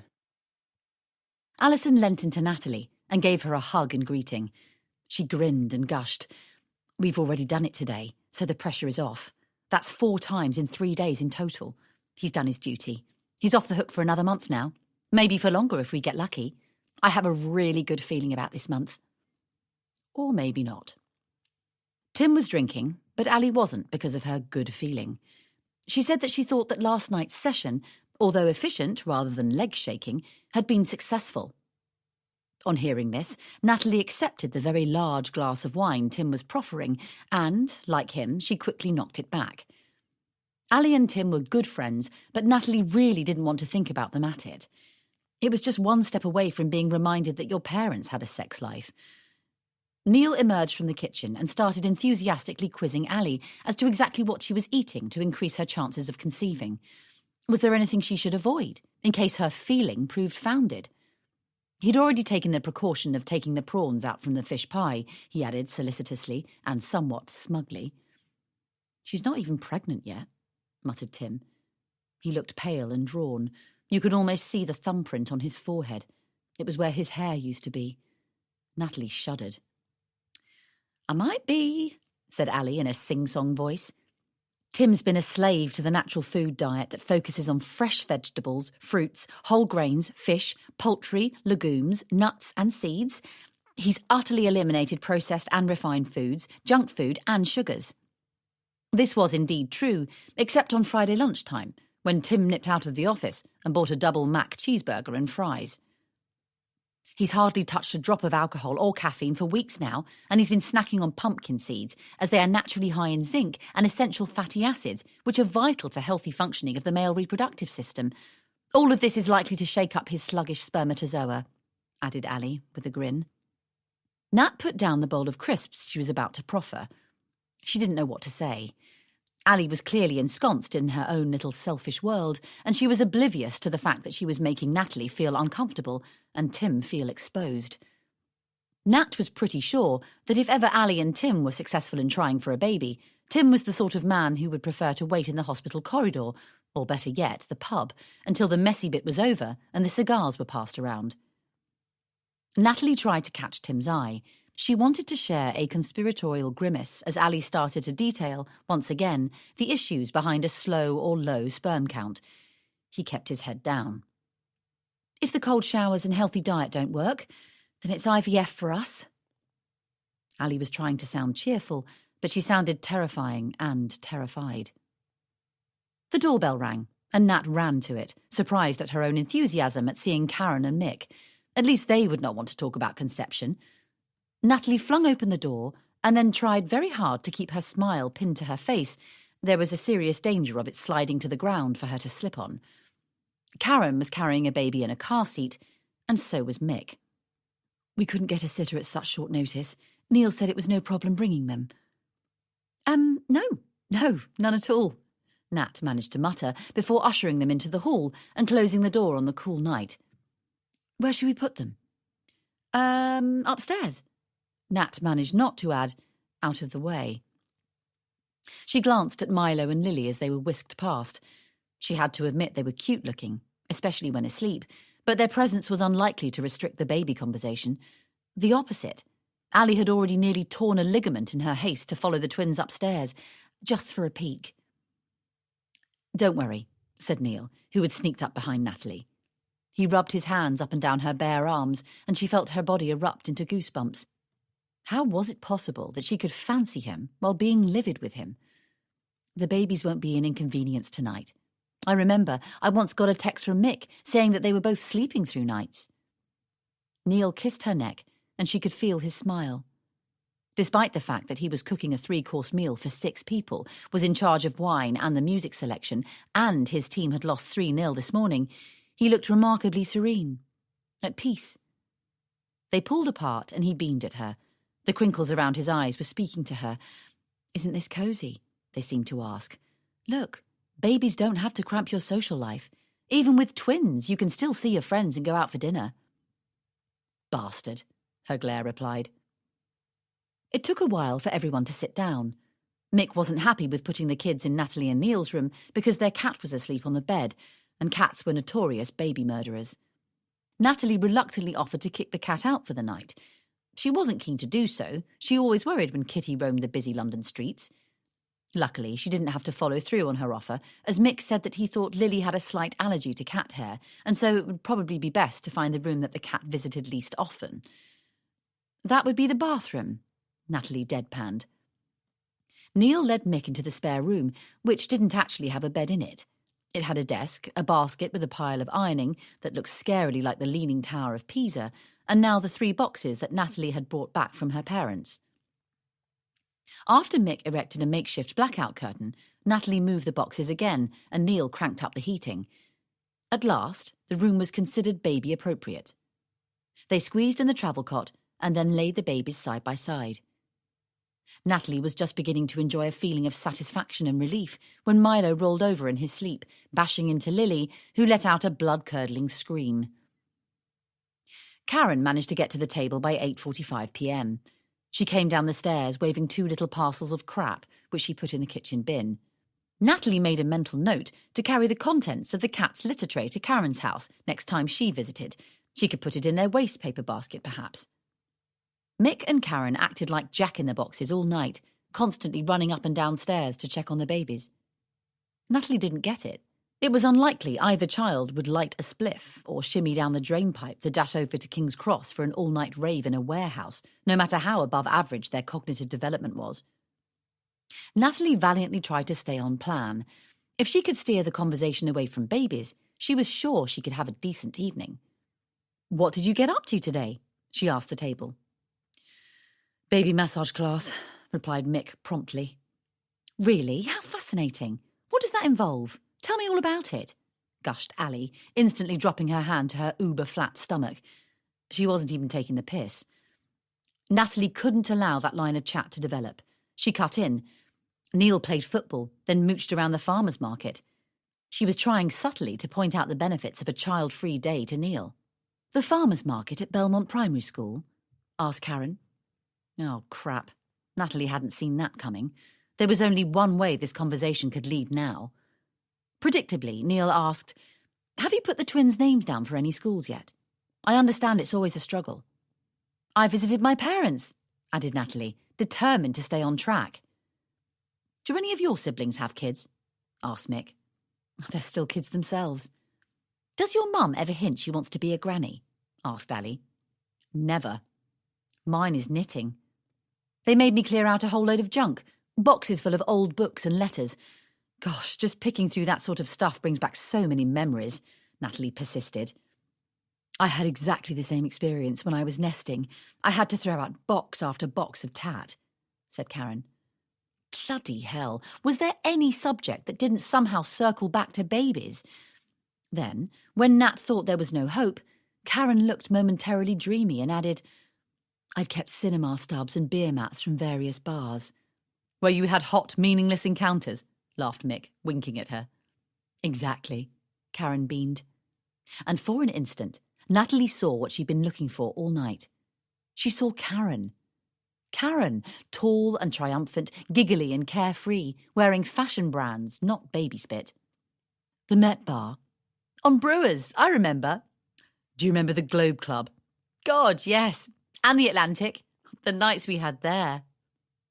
For a moment, the table erupted into wide beams and dizzy laughter. They all remembered sweaty, often drunken encounters. Different ones, separate ones, but all the same in a way, all bursting with possibility and challenge, all confirming their youth and invincibility. But then, in an instant, the bonhomie was sloshed away as quickly as it arrived, and Mick said, "Still, I wouldn't go back." "No, never swap that for what we have now," agreed Karen vehemently. "Done all that," added Ali. "Finished with," muttered Tim. "You have to move on," threw in Neil. He turned to Natalie and looked right at her, almost boring a hole through her. Natalie glared back and reached for the wine. Who were they trying to convince? Themselves? Her? Well, she wasn't convinced. Ali turned to Karen and asked where she bought her maternity clothes from. Mick was explaining to Tim the importance of introducing babies to music while they were still in the womb. Natalie felt she only had one option. She was going to get wasted and hoped that tomorrow, when she woke up, she'd discover this entire evening had been a bad dream. She grabbed bits of salami with her fingers and crammed them into her mouth, swallowing without chewing or tasting. She slugged down the best part of a bottle of wine before the fish pie was placed in front of her, and by then had lost all interest in the food, preferring to stick to liquids that didn't require any digestion. The drunker she got, the harder she warred with the urge to tell them all that they were boring, blinkered and desperate, that she thought it was pathetic that they were abandoning their own lives and living through their kids that in Ali and Tim's case weren't even conceived yet. In Neil's case, never would be. It was a good thing the doorbell rang at 10:30 p.m. "I'll go," said Nat, carefully, overpronouncing the words in an effort not to slur.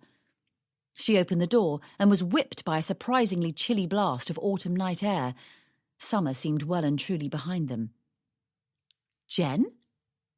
Natalie knew it was her friend, but her unexpected presence and her obviously distraught state meant her greeting was more of a question than a welcome. "God, sorry, Natalie, I didn't think you'd have company," said Jen, as she heard gentle laughter coming from the front room. Nat imagined someone must have made an incredibly original comment, such as they loved the smell of newborns' heads. "It's not company, it's Ali and Tim and Mick and Karen. Come in, what's wrong?" "I think Carl is seeing someone else." With this, Jen burst into a tsunami of tears, and so Natalie ushered her into the hallway. "Come and have a drink." On seeing Jen's distress, Karen and Mick immediately made their excuses and said it was late. They had to head home. After all, they would be woken at 6 a.m. the next day by the twins. As soon as Jen repeated her suspicions to the gang, Neil and Tim said that they would do the washing up and vanished like rabbits up a hole. If Jen had been a more distrustful type, or even a more alert type, she might have interpreted their actions for what they were, proof positive that Carl was playing away and that Neil and Tim were privy to the fact. Instead, she wailed, "See, there are some nice, thoughtful, decent men out there. Men who marry you and do the washing up too. Why can't Carl be more like that?" Nat and Alison didn't reply, but quickly established the facts of the night's drama. Jen had been at Carl's house that evening doing his ironing when the phone rang. Because she didn't officially live with Carl, she didn't pick up, but let it go through to the answer machine. The caller was a woman who was clearly in a bar and a bit tipsy. The woman said, "Where are you, baby? You're late." "Ah, there you are. I can see you. You are so handsome. Bye. Hi." And then she laughed a lot. There were kissing sounds, and she hung up. "Oh, my God," said Ali. "You do his ironing, but you don't answer his telephone," commented Natalie. "Do you think he's having an affair?" asked Jen. Nat and Ali both thought that Carl probably had numerous affairs, or flings, or dalliances. Call them what you will, they amounted to the same thing: betrayal. The issue was, could they really tell their friend the truth? Would she want to hear it? Really hear it? Was it their place or even their responsibility? It was difficult to know for sure. It might be that Jen had come to them hoping that they'd offer a reasonable explanation to the phone call, other than the obvious one. It might be that she knew he was having an affair, knew it better than they did, but didn't want to believe it or have it confirmed. "Did you call 1471 and make a note of the number?" Ali asked. Clearly she was buying time, making up her mind about what a judicious response might be. withheld. Oh, have you called Carl? Asked Nat. His phone switched off. Where's he supposed to be tonight? Out, having drinks with a big gang of uni friends. She might be a university friend, offered Ali half-heartedly. Maybe, but why would she call him handsome? A term of endearment between friends? It sounded more than that. It sounded like treachery, duplicity, disloyalty. The girls all reached for their glasses and gulped back the wine, which slipped too easily down their throats. Nat poured refills. Jen began to cry again. Big, fat, silent tears slipped down her face and splashed onto her lap. Ali and Nat shared desperate glances above her head. Why didn't you go with him to meet his uni friends? Asked Nat gently. He said I'd be bored. Yes, she'd definitely have much more fun staying in doing his ironing, not. I want him so much, you see. All I think about is our wedding day. I know I shouldn't, since we're not even engaged or anything, but I can't help myself. Jen started to sob again. It's all I want. He's the one I want. He's my one. Really? You're sure? Natalie doubted it.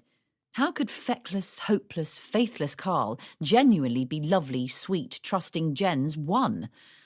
Besides, she was pretty sure she remembered Jen saying exactly the same thing about Christopher Shaw, her ex. Nat didn't really understand Jen's obsession with getting married. It wasn't like marriage magically solved everything.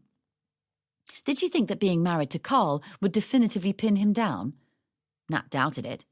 She feared that Carl would continue to go to reunions with his uni friends even after he'd said his vows. Bloody hell. Natalie wished she'd never introduced Jen to Carl. She hadn't been actively matchmaking. She'd just happened to have a spare ticket for the Scotty Taylor comeback gig at Wembley Stadium, and she'd offered it to Carl on the off chance. Now she wished she'd just taken a hit on the 50 quid. But how could she have guessed that Jen would be taken in by Carl's obvious charm? Yes, of course, she'd seen countless other women fall for his wily ways, but she thought her own pal would be as impervious as she was. She thought they'd all have a laugh, and that Jen would roll her eyes in exasperation when Carl recounted tales of his womanizing days or tried to hit on someone else in the crowd. But Jen had found him unutterably sexy, compelling, compulsive. It had been quite embarrassing, actually. Jen and Carl had practically had sex in the car on the journey home, and probably would have done if Neil hadn't kept coughing so hard that he gave the impression he was coming down with bubonic plague. You're so lovely, Jen. You have choices, Nat gently reminded her friend. Well, of course. I know that. There's always a choice. But I don't want any other man. Carl's the one for me. Nat wondered whether Jen was simply terrified about starting over once again. She often talked about how she'd invested years in Christopher to no avail, by which she meant he hadn't offered up an engagement ring, and she wasn't going to make the same mistake again. You know when you know, she said, with blind determination. Do you? Yes, like you knew with Neil. Right. Jen froze and stared at Natalie. And you did know, didn't you? Yes. Nat wasn't sure how this conversation was helping. She should try to get back to the point. The tipsy floozy calling Carl's home was the point. Of course, Nat knew Neil was her one. How? How did you know? Pursued Jen, who seemed to think this was the point. He was kind and decent. And of course there's his fantastic never-before-heard-the-like laugh, thought Nat, but she didn't say so. That was private. Hers alone to enjoy. What else? Demanded Jen. And, well, it's difficult to explain. Nat wondered how she could articulate falling in love with Neil. Loving Neil. Where to start? It was so intense and certain, and yet so easy and ephemeral. She took a deep breath and gave it a go. I was attracted to the things about him that were so different from me. You know, his careless, fearless approach to life. But at the same time, I was reassured by the fact that when it came to the big things, like loyalty and values and our goals, we had so much in common. Have, Natalie said firmly, although she felt a little woolly on this point right now. No doubt because she drank too much red wine and was fed up with the incessant baby talk. But at this exact moment in time, she was aware that their goals were no longer in line. Neil wanted a baby. "For me, it was timing," said Alison. She spoke quietly, glancing across to the kitchen door, because she didn't want Tim to hear her. "I love Tim. I really do. But I believe you can be happy with a number of people. One just happens to come along when you're in the settling down frame of mind. And if they're in the settling down frame of mind too, then it happens.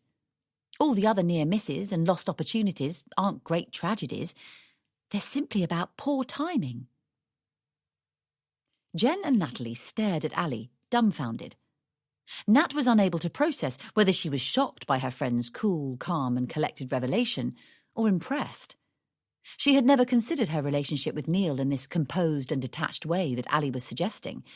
She had always been passionately certain that she was with Neil because he was her one. They matched. They fitted. They were in love. But what if Ali was right? Was it possible that she could have ended up with any number of men, providing she'd had enough in common with them to convince her they fitted in some sort of mystical, important way? Oh, God. A more traumatic thought punched Nat with such force that she was sure she was actually spinning. She gripped the arm of the chair as though she might steady herself. What if Neil could have ended up with someone else? What if she should have? Should Neil be living in another postal address with a pretty brunette and a dozen bouncy babies? Was she Neil's one? Was he hers? The question was so overwhelming that Nat fought a physical reaction. Her nose felt scratchy with threatened tears. The hairs on the back of her neck bristled.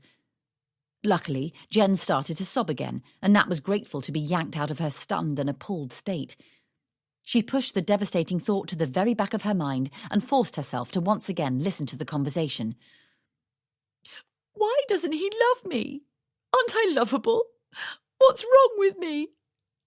Jen's entire body heaved, so Nat pulled her into a hug. "Did this woman actually say his name?" asked Alison. Jen stopped howling for a moment and considered. "No," she replied cautiously. "There you go. It might be a wrong number," said Ali enthusiastically. Nat thought Ali was a genius. Nat was saved from the nightmare of gently but firmly suggesting to Jen that she needed to see Carl for the worthless two-timing git he really was, and that she needed to see the blood on the wall and move on. But now the issue was averted, at least for tonight. Natalie and Alison were relieved. Jen was delighted. "I never considered that." "Why would you?" wondered Natalie wearily. Still, it was late. Everyone was feeling emotionally battered. She wasn't making much sense to herself about her own relationship. How could she possibly comment on anyone else's? "Is it safe to come back in?" asked Neil, as he popped his head around the doorway. "We have chocolate." "In that case, yes," replied the women. Chapter 12. Neil was disappointed when he noticed that Natalie had left her clothes in a heap on the floor. This was not a good sign. She only ever did that if she was extremely tired. If she was extremely tired, there was little chance of them having sex tonight, even if it was Saturday, and he had cooked and washed up. Neil followed Nat through to the bathroom. She was wearing a pair of pyjamas. Definitely far too weary to have sex tonight, then. That was the code. Pyjamas equaled not a chance. It was true Nat was quite drunk and her stomach full, which was not compatible with shagging, but her head was full too, which made things worse. "How did you know I was the one for you?" Nat asked as she brushed her teeth. Neil found this question difficult to understand, not only because they both used noisy electric toothbrushes, but also because Neil had no idea why she would ask this question or where it might be going, although he had a terrible feeling it was definitely going somewhere. "You told me," he replied. "Ha ha," she said, without mirth. "Was it timing? Did I just come along at the right time, when you were in the settling down mood?" "No." Neil spat and rinsed, then turned to his wife. "Totally honestly, when I first set eyes on you, settling down was the last thing on my mind." He'd been thinking about getting it up, actually. Neil went back into the bedroom and dived under the covers. Brrr, it was cold. He lay flat on his back and spread out his limbs. He opened and closed his legs, moved his arms up and down, making the same action that created an angel print in fresh snow. He always warmed the bed for Nat if he could, because she was one of those people who really felt the cold. Her feet were usually like two massive ice blocks. Alison thinks it's all about timing, that you could love any number of partners and you just settle down with whoever comes along at the right moment, said Nat when she finally emerged from the bathroom. There was an assortment of pots that promised to rejuvenate, retexture and revitalise generally. He had 3 bottles in the bathroom cabinet: shampoo, shaving cream and deodorant. He found that covered his needs. Natalie seemed to be fighting a war with all her strengthening and recovering and complexes and anti-thingies. It was terrifying. Besides, Neil worried that Nat was so well moisturised that if he grabbed her too quickly or forcefully, she'd slip through his fingers. Pop. Straight up in the air she'd go, the way it sometimes happened when you were holding a bar of soap in the shower. "Ali's not very romantic," muttered Neil, as he buried his face into Nat's neck. He loved the feel of her ear and cheek pushed against his nose and mouth. True, but look at Jen. She's uber romantic and things aren't turning out that brilliantly for her, are they? Has she tumbled Carl? Natalie stiffened and turned to her husband. She has her suspicions. What do you know? Is he shagging someone else? Do you know that for definite? Does he confide in you? Oh, you know blokes, Neil said vaguely. He hoped that this answer would be interpreted as, "Oh, you know blokes, we don't talk about stuff the way you girls do." In fact, Neil meant, "Oh, you know blokes, they will get it where they can, at least Carl's sort will." Luckily for Neil, Nat was far too distracted with her own concerns to really want to pursue Jen's issue with any tenacity.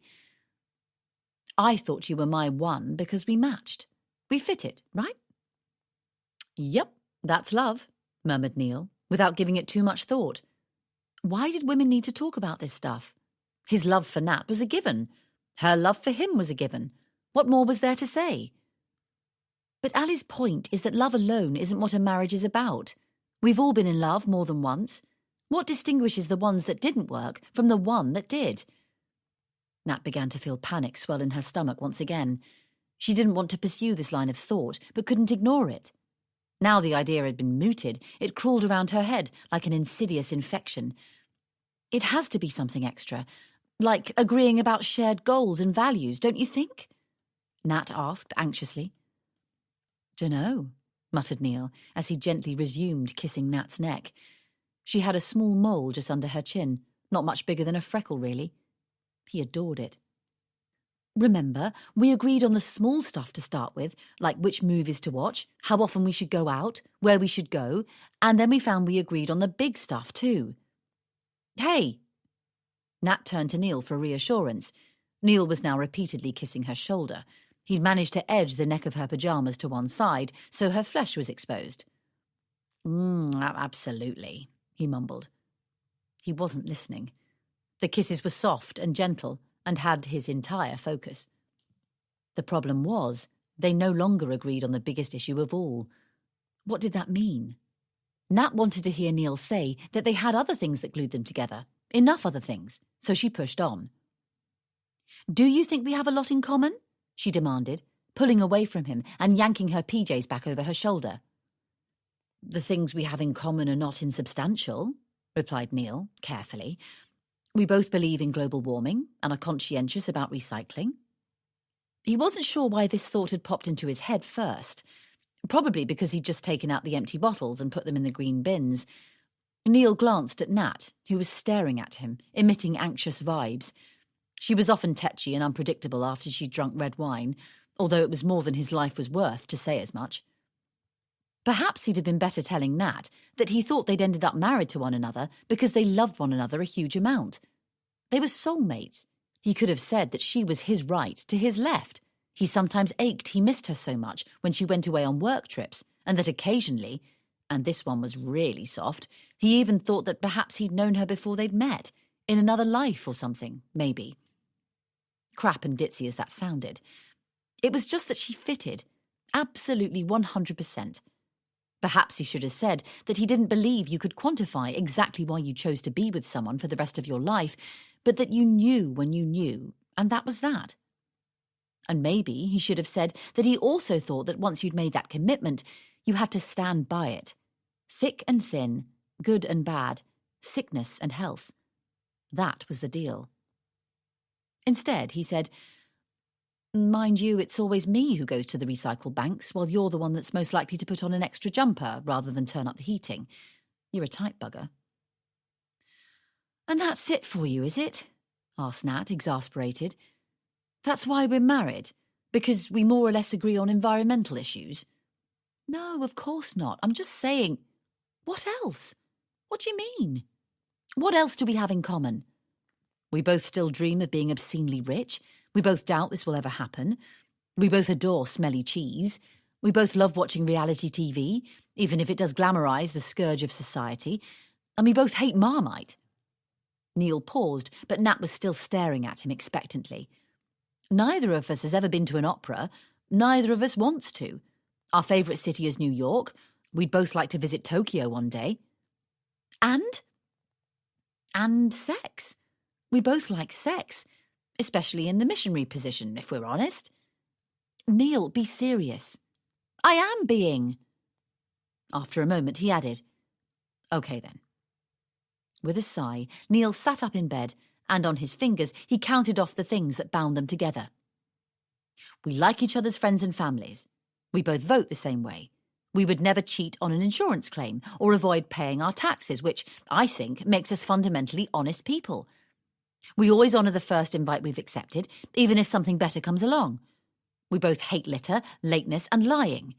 We both want to grow old together. We love each other." But people could fall out of love. People could stop loving each other. "And what about the stuff we don't have in common?" asked Nat, turning to Neil. She had a lump in her throat. It was the mass of inconvenient questions which she couldn't swallow, as much as she might like to after that wonderful speech. "I don't fancy James McAvoy and you do, and I will never understand why you use so many cosmetics. You don't need that crap. You're beautiful," he added. Nat smiled at Neil. It was her best smile, the slow starting type that became wide and dazzling. Neil lay back down again, and she tucked her head under his arm. He pulled her close to him. "You think that's okay, do you? Enough for us?" she asked. Nat wanted him to say yes, it was okay. Everything was okay. They could carry on just as they were, happy in their Marmite and child-free existence. "For now," answered Neil truthfully. Had she forgotten? Neither of them liked lies. "For now?" There was a silence, and then Neil said, "You're nearly 34, Nat." "I know." It was a fact that recently Neil had repeatedly reminded her of. She wished that meant he was planning a big birthday bash, but she didn't think so. "So what?" "Have you any idea what that means to a woman?" "I'm going to get bat wings," she said jokily. Now, irrationally, she was trying to avoid the topic that she had pursued since they came to bed. "There's a time limit on these things, Nat."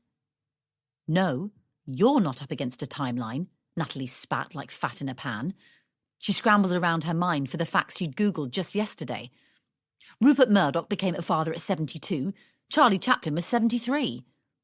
Even as Nat relayed these statistics, she knew this wasn't the heart of the matter, and she wasn't surprised that Neil stared at her as though she was insane. "I get it, Natalie. But frankly, I'm not sure exactly how that relates to me, because I want a baby with you, and so there is a time limit on it. Yours." Nat sighed and sat up, pulling away from him. The sorrow and distress sat stalemate between them. Neil could feel it, taste it, and hear it in the silence. It climbed into his head, mouth, and ears. "I'm not saying we have to have a baby right now, but I don't want us to leave it too late." "We can't leave it too late, because I don't want one, ever. Late is only applicable if you are assuming the event is ever going to happen." Neil still hoped that she might change her mind. She was bound to, wasn't she? You read it all the time in the Mail. There were armies of women who never wanted babies, wanted big careers instead, and then when they hit their 40s, whack, out of the blue it struck them. But it wasn't so easy then. Sometimes it didn't happen at all. They were left nursing yearnings and nothing more. He didn't want that to happen to Natalie. Look, honey, why don't we agree to give it, say, 3 months' serious thought, and then we can pick up the discussion after a clear appraisal, he suggested. I've given this a lot more than 3 months' serious thought, said Nat, wounded and fraught. How could he not know that about her? I'm sorry, but I'm not going to change my mind. Natalie, I want to be a father. I want a child. I don't. That's it, is it? End of discussion. As far as I'm concerned, yes. I need a family. No, you want a family. You need food and shelter. Don't be an arse, Natalie. You know exactly what I mean. I'm not being an arse. I'm just saying you can't pressurise me in this way by confusing your desires with genuine needs. Being a dad is a genuine need. On par with needing clean water? Yes. Nat felt sick. If he believed that, then they were in trouble. Deep, deep trouble. Her heart broke. Neil's face, body, entire being was scrunched into a tight ball of profound disappointment and dissatisfaction. Part of her wanted to put her arms around him, soothe him, reason with him and reassure him. Another part of her wanted to punch him.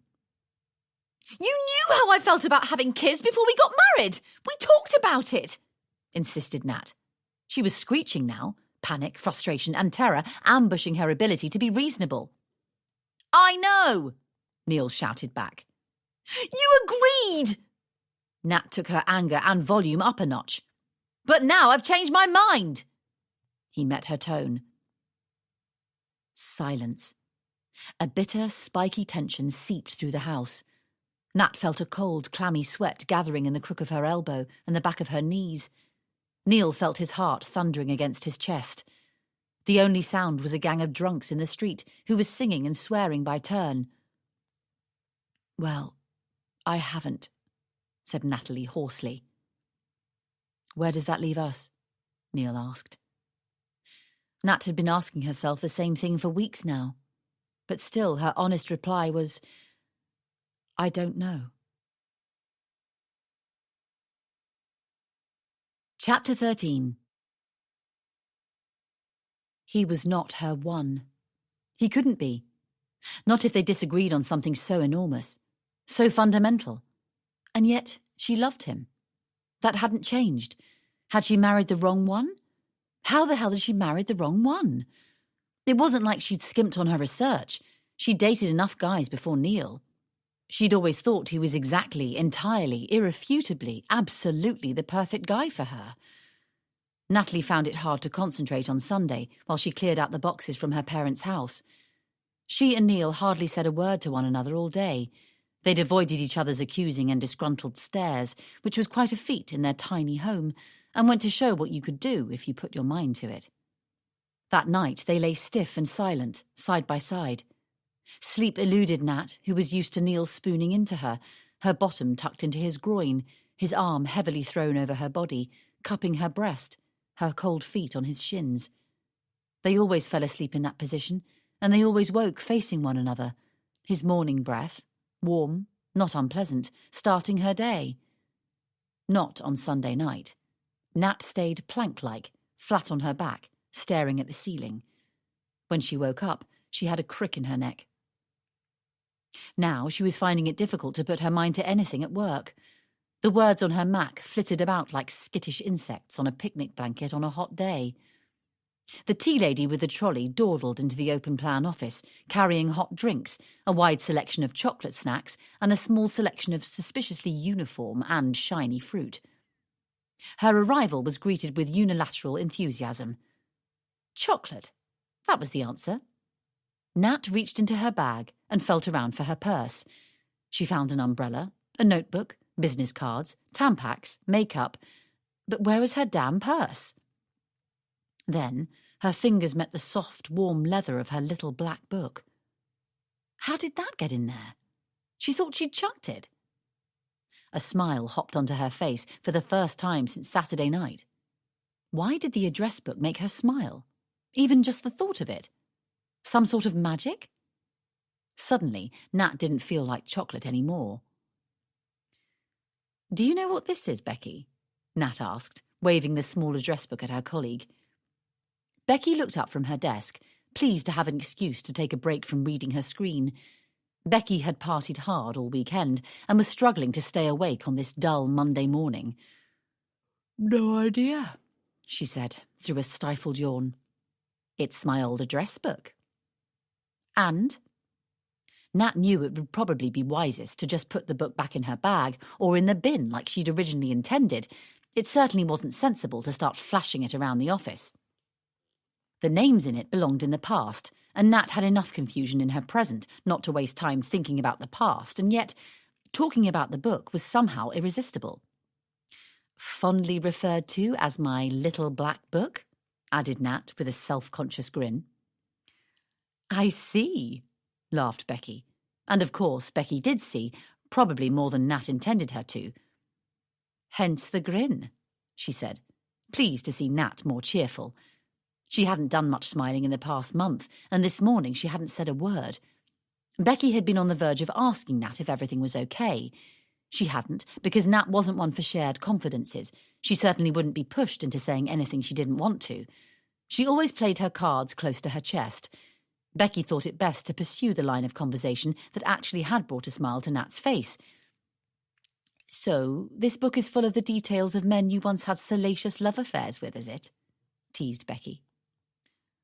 "No," Nat replied, quickly enough for Becky to be certain she'd hit the nail on the head. "Well, there are a few ex-boyfriends' numbers in there, I suppose," Nat admitted.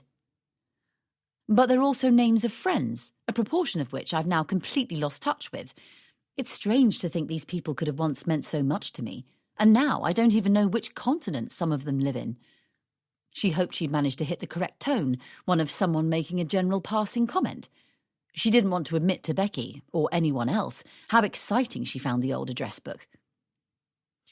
"Well, it's impossible to stay in touch with everyone we've ever met," pointed out Becky. "Quite," agreed Nat. She held the book in her right hand and was caressing it with her left, as though she was trying to absorb some of the vibrancy and warmth it once represented. It wasn't like Nat to be at all dreamy or distracted. "I found the address book among a load of junk at my parents'. I can't think what it's doing in my bag. I thought I'd binned it." "Why would you bin it?" asked Becky. "Well, what's the point of keeping it? It's not as though I'm ever going to look up any of these guys, these people, again, is it?" said Nat with a shrug. She prayed Becky hadn't noticed her telling slip of the tongue. It became apparent Becky had noticed when she replied. "I don't see why not. I keep in touch with all my exes. Well, most of them. Not the axe-wielding psycho types." "Yes, but you're single." Nat thought that Becky was probably single precisely because she kept in touch with all her exes. When would she have time to meet anyone new? "It's fun to see what they're up to. Meeting up with a sexy dog from your past is healthy. It stops you romanticizing the old days, as it reminds you why you split up. Plus, it's a harmless ego boost. They always tell you that you were the one who got away. They never mean it, of course, but if everyone is aware of that, then what's the harm?" "No, I can't see the point," said Nat, shaking her head. "Besides, it's been years since I talked to any of them. I don't imagine these contact details are still current." "I wouldn't bet on it. If your exes are anything like my exes, they will still be living in the same place, doing the same job, probably still have the same haircuts. It's scary how little the majority of us move on." Nat laughed and put down the address book. Becky was funny, but no. No. She had enough problems right now. The last thing she needed to do was go and search out more complications. The people who had made the leap from her address book to her phone were the important people in her life. Neil, first and foremost, and her friends who had grown with her were enough to fill up her life. She had no need to dig about in the past, and no desire. No, none. She turned back to her screen. Michael Young. The name drifted into her mind from nowhere. Nat wondered what he was up to now. Married? Odds were against it, as he was a bit of a loner and a bit prone to dark thoughts. Glass half empty, definitely. She couldn't see him settled down, bouncing a plump baby on his knee. But then again, they were still teenagers when they split up. It was years and years ago. He might be completely different now. All that angst might have vanished with his acne. She wondered. No, it was a daft thought. The number she had in her address book for Michael was his mother's telephone number. They dated throughout sixth form and then for a couple of weeks at uni. But when she went north to Sheffield, he went to London to see if the streets were paved with gold. Of course, they'd both met other people within weeks. She couldn't even remember who'd done the chucking now. The end had sailed down a telephone line. That much she did know. Okay, right. The safety of paroxetine. That's what she had to think about just now. Alan Jones. Now, he was the sort of bloke parents liked. He was sensible, prudent, and serious. He'd picked up where Michael left off. Their relationship saw her through university and into her first London job. The official reason they broke up was because they wanted different things out of life. Although looking in from the outside, it might have been hard to see exactly what they each wanted that was so irreconcilable. Alan currently lived about a mile from where Nat lived, also in a 2-bedroom terrace, almost identical to her own, with his wife of 5 years. Nat had heard that much detail from a mutual friend from uni. Nat never pressed for any details. Her curiosity about him had remained cursory, an achievement when it came to exes. Richard Clark. He was more of a dick, really, in every sense of the word. She couldn't remember him with any fondness. Why would she want to look him up? Oof, she wouldn't. Hunt him down, perhaps, with a gun. Natalie realised that she was holding the small leather book once again. The book fell open on Gary's contact details. Gary, a.k.a. the hunk. He had been a 6-month-long moment of madness. They'd met at the gym when she was 24. On occasions when Natalie came across an old photo of herself with the hunk, she would examine the girl in the snap closely, with a wonderment that bordered on bewilderment. Natalie believed the girl in the photo must be her doppelganger, because the hunk just didn't make sense on any level. They had nothing in common. Not education, values, interests, or even cuisine preferences. For the first month of their relationship, they had enjoyed great sex. Great sex. The thought of that initial month could still bring a smile to Nat's face. Even now. Even if it was pouring down or she was squashed in a commuter carriage. But the following 5 months were an elaborate exercise in trying to recapture that initial rush. An exercise that had been doomed to failure, as the hunk loved his own body far, far more than he loved Nat's. He'd regarded the initial month as an intensive workout, and not much more. There wasn't a single reason on earth that would make Nat want to call him. What would they talk about? Chapter 14. Natalie pushed open the pub door and was slapped by the usual smell of beer-sloshed carpets, hot bodies and chips. She'd suggested this pub because it was near her office, but not one that either she or Neil normally visited.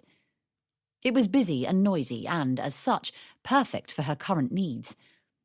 She spotted a couple just leaving a table and headed directly to it. She took off her scarf and put down her bag, and as she started to unbutton her coat, it struck her. What in God's name was she doing here? This was a stupid idea. She should just leave now. Right now. Walk out of the pub before he even got here. She quickly started to gather together her bag and scarf. Hi, babe. Barely recognised you. Too late. Gary the hunk was standing right in front of her. A little too close to her, in fact. He never did have any idea about personal space. She'd forgotten that, but now she remembered it all too clearly. What did he mean he hardly recognised her? Had she changed so much? You weren't running out on me, were you, babe? Not after going to all that trouble to look me up? It wasn't any trouble, actually. More of a spur-of-the-moment thing. I just called the number I had for you. You still worked at the gym, so... Gary waved away her comment and smiled. It was more of a leer, really. He seemed to want to believe that she'd hunted high and low for him. I manage the gym now. That's nice. Nat had been surprised at herself when she made the call this morning and stunned that Gary had suggested they meet today. She'd vaguely thought that they'd have a chat, Maybe put a date in to meet up in a week or so, which would mean she would have had opportunity to cancel. An opportunity she fully expected to take up, even before the arrangement was made. But then Gary said he was free that very evening, and she hadn't been quick-witted enough to think of a reason not to do so. After all, that's why she'd called him, wasn't it? Besides, she had nothing better to do. Neil was going over to Carl's. Normally, on a Monday night, they had a quiet night in together, in front of the TV, but Carl was still avoiding Jen, and so had invited Neil over. Neil had readily accepted, and Nat prayed it wasn't because Neil was avoiding her. She feared it might be. Truthfully, neither of them wanted to sit on the sofa with a resentful silence, which screamed unresolved issues sitting between them. Nat quickly appraised the hunk. Had his arms got larger since she saw him last? He looked like Popeye, a little comical. Odd that she used to find those arms irresistible. She'd loved the fact that he was so big and strong, as she used to feel petite and dainty in comparison. But now, Nat measured strength by a totally different scale. For instance, Neil had been very firm with the estate agents when they'd bought their house. Turned out that he was a demon negotiator. Hate the paperwork that comes with the job, babe. It's a bore. Mostly I stuff it in the bottom drawer of my desk and ignore it, you know? He'd hovered over the word desk, checking that she was suitably impressed. But the staff love me, especially the ladies, if you know what I mean. Gary winked at her. She thought there was a real danger that he might kiss his own bicep, the way weightlifters did, just before they picked up something exceptionally heavy. If he did, she'd laugh. She wouldn't be able to stop herself. "Drink?" he asked. One drink, and then she was going. This was idiotic. What was she thinking? She'd go home, wait for Neil to get back from Carl's, and then tell him all about this episode. He'd split his sides laughing. "Yes, okay, I'll have a vodka tonic, please." "Oh." Gary looked in pain. He pursed his lips, but Nat noticed his forehead stayed smooth. He couldn't have had Botox, could he? "You cannot be serious, babe. That's 180 calories. Gary's eyes dropped from Nat's face to her waist. Oh, God. She'd forgotten how he always did that. She'd ended up getting so skinny when she dated Gary. Skinny and miserable. It was hard to enjoy food if it was always accompanied by a breakdown of calorie and fat content. "No, really, that's what I'd like," she said resolutely, proud of herself for holding firm. When she used to go out with him, she always ended up sipping Diet Coke and sucking the lemon slice for fun. "Okay, babe, it's your temple. I'll get you a slimline tonic, though, eh? That'll save you 89 calories. He winked at her, convinced he was doing her a favour. Natalie had never spent such a boring hour in her life. It amazed her that she used up 6 months of her life seeing this man at least 3 times a week. Tonight, it was all she could do to stay in her seat long enough to wait for him to finish his smoothie. Yes, he had big hands, and she remembered that they were in proportion to his other big member, but she now also remembered that the muscles were inversely proportional to his grey matter. Why hadn't she cared back then? "You seeing anyone serious at the moment?" Hunk asked after a while. "I'm married," said Nat, waving her left hand in the air. How come he hadn't checked out the ring? Was he that slow? She was certain that if she'd been wearing her wedding ring on either one of her nipples, he'd have noticed. "Oh, I see." Gary smiled, a broad, all-too-knowing smile, and winked at her. "So what exactly made you look me up? Trust all's okay with hubby?" "Yes, great thanks," mumbled Nat. She turned scarlet. What a question to ask. Didn't this man have any social graces? The way he said hubby made her skin crawl. The problem was that, somehow, despite him being as dense as Campbell's soup, he'd nailed her. What an idiot she was to have called this man. Of course he'd jumped to the obvious conclusion. What could she expect? He'd assumed that she was a bored housewife looking for a little extracurricular. She had made herself look like a ridiculous cliché. Desperately, Natalie searched her mind for a plausible reason or even a tenuous excuse for calling Gary. She couldn't mention the little black book. She couldn't say that in some vague, ill-thought-through plan she was just confirming that she had married her one. It would be too horrible to admit that currently her confidence was dented because she now found that she and Neil disagreed on the fundamental issue of whether they should or should not have a baby. She could not admit that she'd wanted to have a quick look round at the also-rans, just to reinforce her original choice. She was an idiot. She sounded insane, even to herself. "I was thinking of getting a personal trainer, and I thought you might be able to recommend one," Nat mumbled, hoping her excuse sounded plausible. "I do a lot of personal training myself, actually. Some women like 2 or 3 sessions a week. It pays really well. It's very lucrative," he said, with a practiced smile. Oh my God. Was he talking about personal training, or had she just made matters far worse because she'd inadvertently stumbled onto some sort of code for an altogether different type of workout? Either way, there was only one response. "Oh no, I wasn't thinking of you." "You weren't?" Gary looked confused. "No, wouldn't seem very professional, would it? Not with us having a history. There's probably some code that prohibits it, the way there is with doctors and psychotherapists and other professionals." "None that I'm aware of." He looked puzzled and concerned. "Yeah, I'm sure there is. The Hippocratic Oath or something. But if you think of anyone else who could do the job, do let me know. In the meantime, I'll just have to cut back on the vodkas." In fact, Natalie was already imagining her next vodka, a large one, in the comfort of her own home. She stood up and started to gather her belongings. Okay."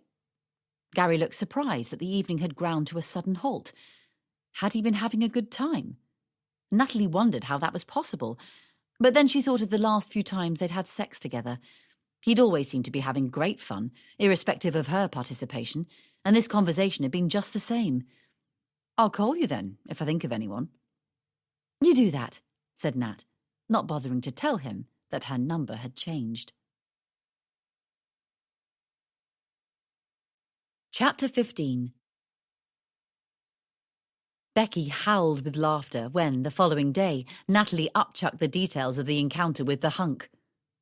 "Without a doubt, it was the most boring evening of my life.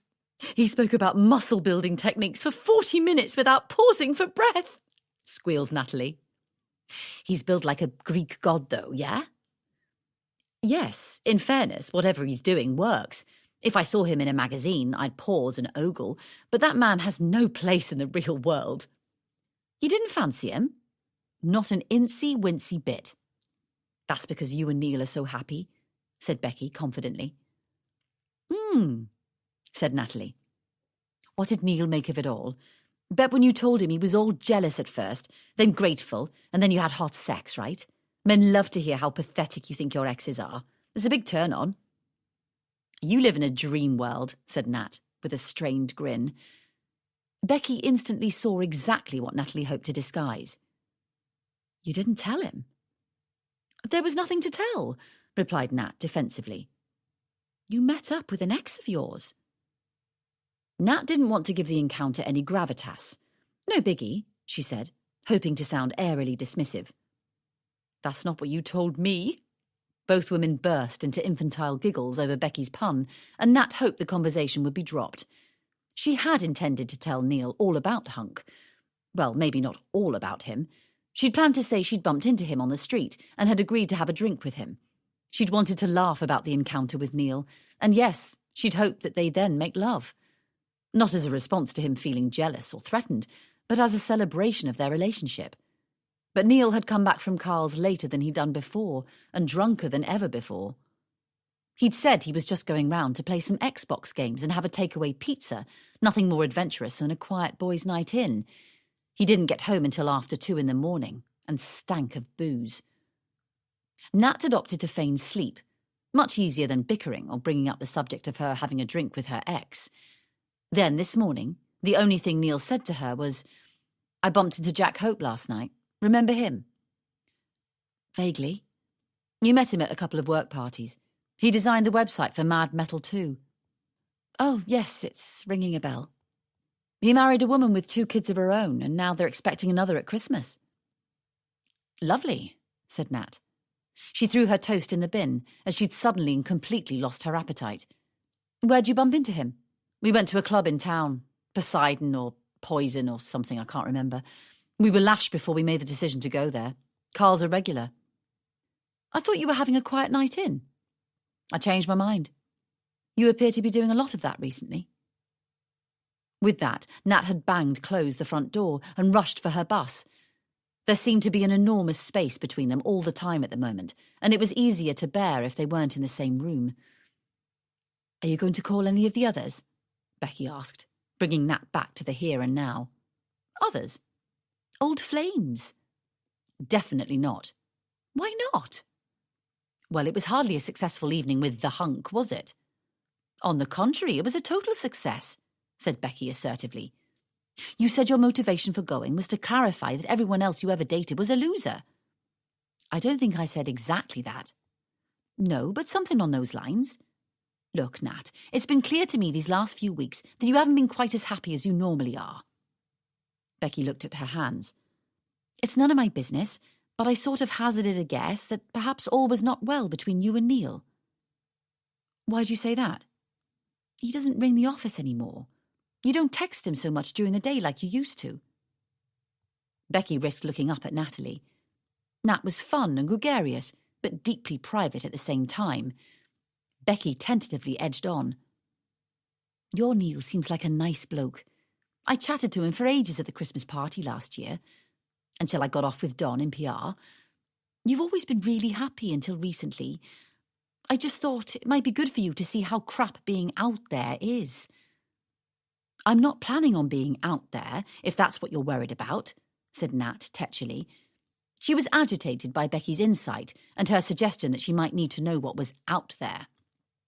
"I know that, but sometimes it's easy to forget how good something is, or someone is, and I just thought if you reminded yourself why you chose him and how few decent blokes there are—" Nat looked irritated. Becky clamped her mouth closed. She'd gone too far. But in fact, Nat wasn't irritated by what Becky was saying. She was horrified. Horrified that her problems with Neil had caught other people's attention. Terrified that she might just find herself out there again. Petrified that this baby issue wasn't going to go away and that she and Neil wouldn't be able to sort things out. It wasn't that Nat totally accepted Becky's rather bleak view on the male population in the 21st century. It was more the fact that she didn't want anyone else. Neil was her one, wasn't he? Nat turned back to her screen, signalling to Becky that she considered the conversation over. "I'll go and get us both a cup of tea, should I?" offered Becky, keen to make amends. "Yeah, thanks, that would be nice," said Nat with a nod. Nat didn't understand why she did what she did next, but the moment Becky moved away from her desk, she reached into her bag and pulled out the ancient leather address book. It was as though she was hypnotized or functioning on autopilot, performing actions she neither authorized nor anticipated. She firmly pressed the numbers on the phone. In some dark crevasse of her mind, she was dimly aware that she was pressing her self-destruct button, but she battened down any feelings of misapprehension. Hi, Matthew? Matt Jackson? It's Natalie. Natalie Morgan. Yeah, it has been a long time." Chapter 16. Neil called Carl and asked him if he wanted to meet for a quick pint, even though it was a Friday, and normally Neil went straight home from work to curl up on the sofa with Nat. It was their habit to watch a movie and eat a takeaway. But tonight, Nat was going out with Becky. They were going to some gig at the Royal Festival Hall, not to see a band or anything remotely hip like that. Nat and Becky were going to listen to readings of experimental poetry. Nat had invited Neil along, but she had to be taking the piss. She knew that there wasn't a hope in hell that he'd choose to spend his Friday evening listening to a group of pretentious, self-indulgent hippies drone their nonsensical amateur philosophies and manage to pretend he thought it was art. No, thank you. It didn't seem much like Nat's cup of tea either, actually. It must have been Becky's suggestion. Clearly, Nat was bonding with Becky. After years of being cautious about befriending work colleagues, it appeared that suddenly Nat and Becky were best buddies. On Monday, Nat had gone for a drink with Becky, straight from work, on the spur of the moment.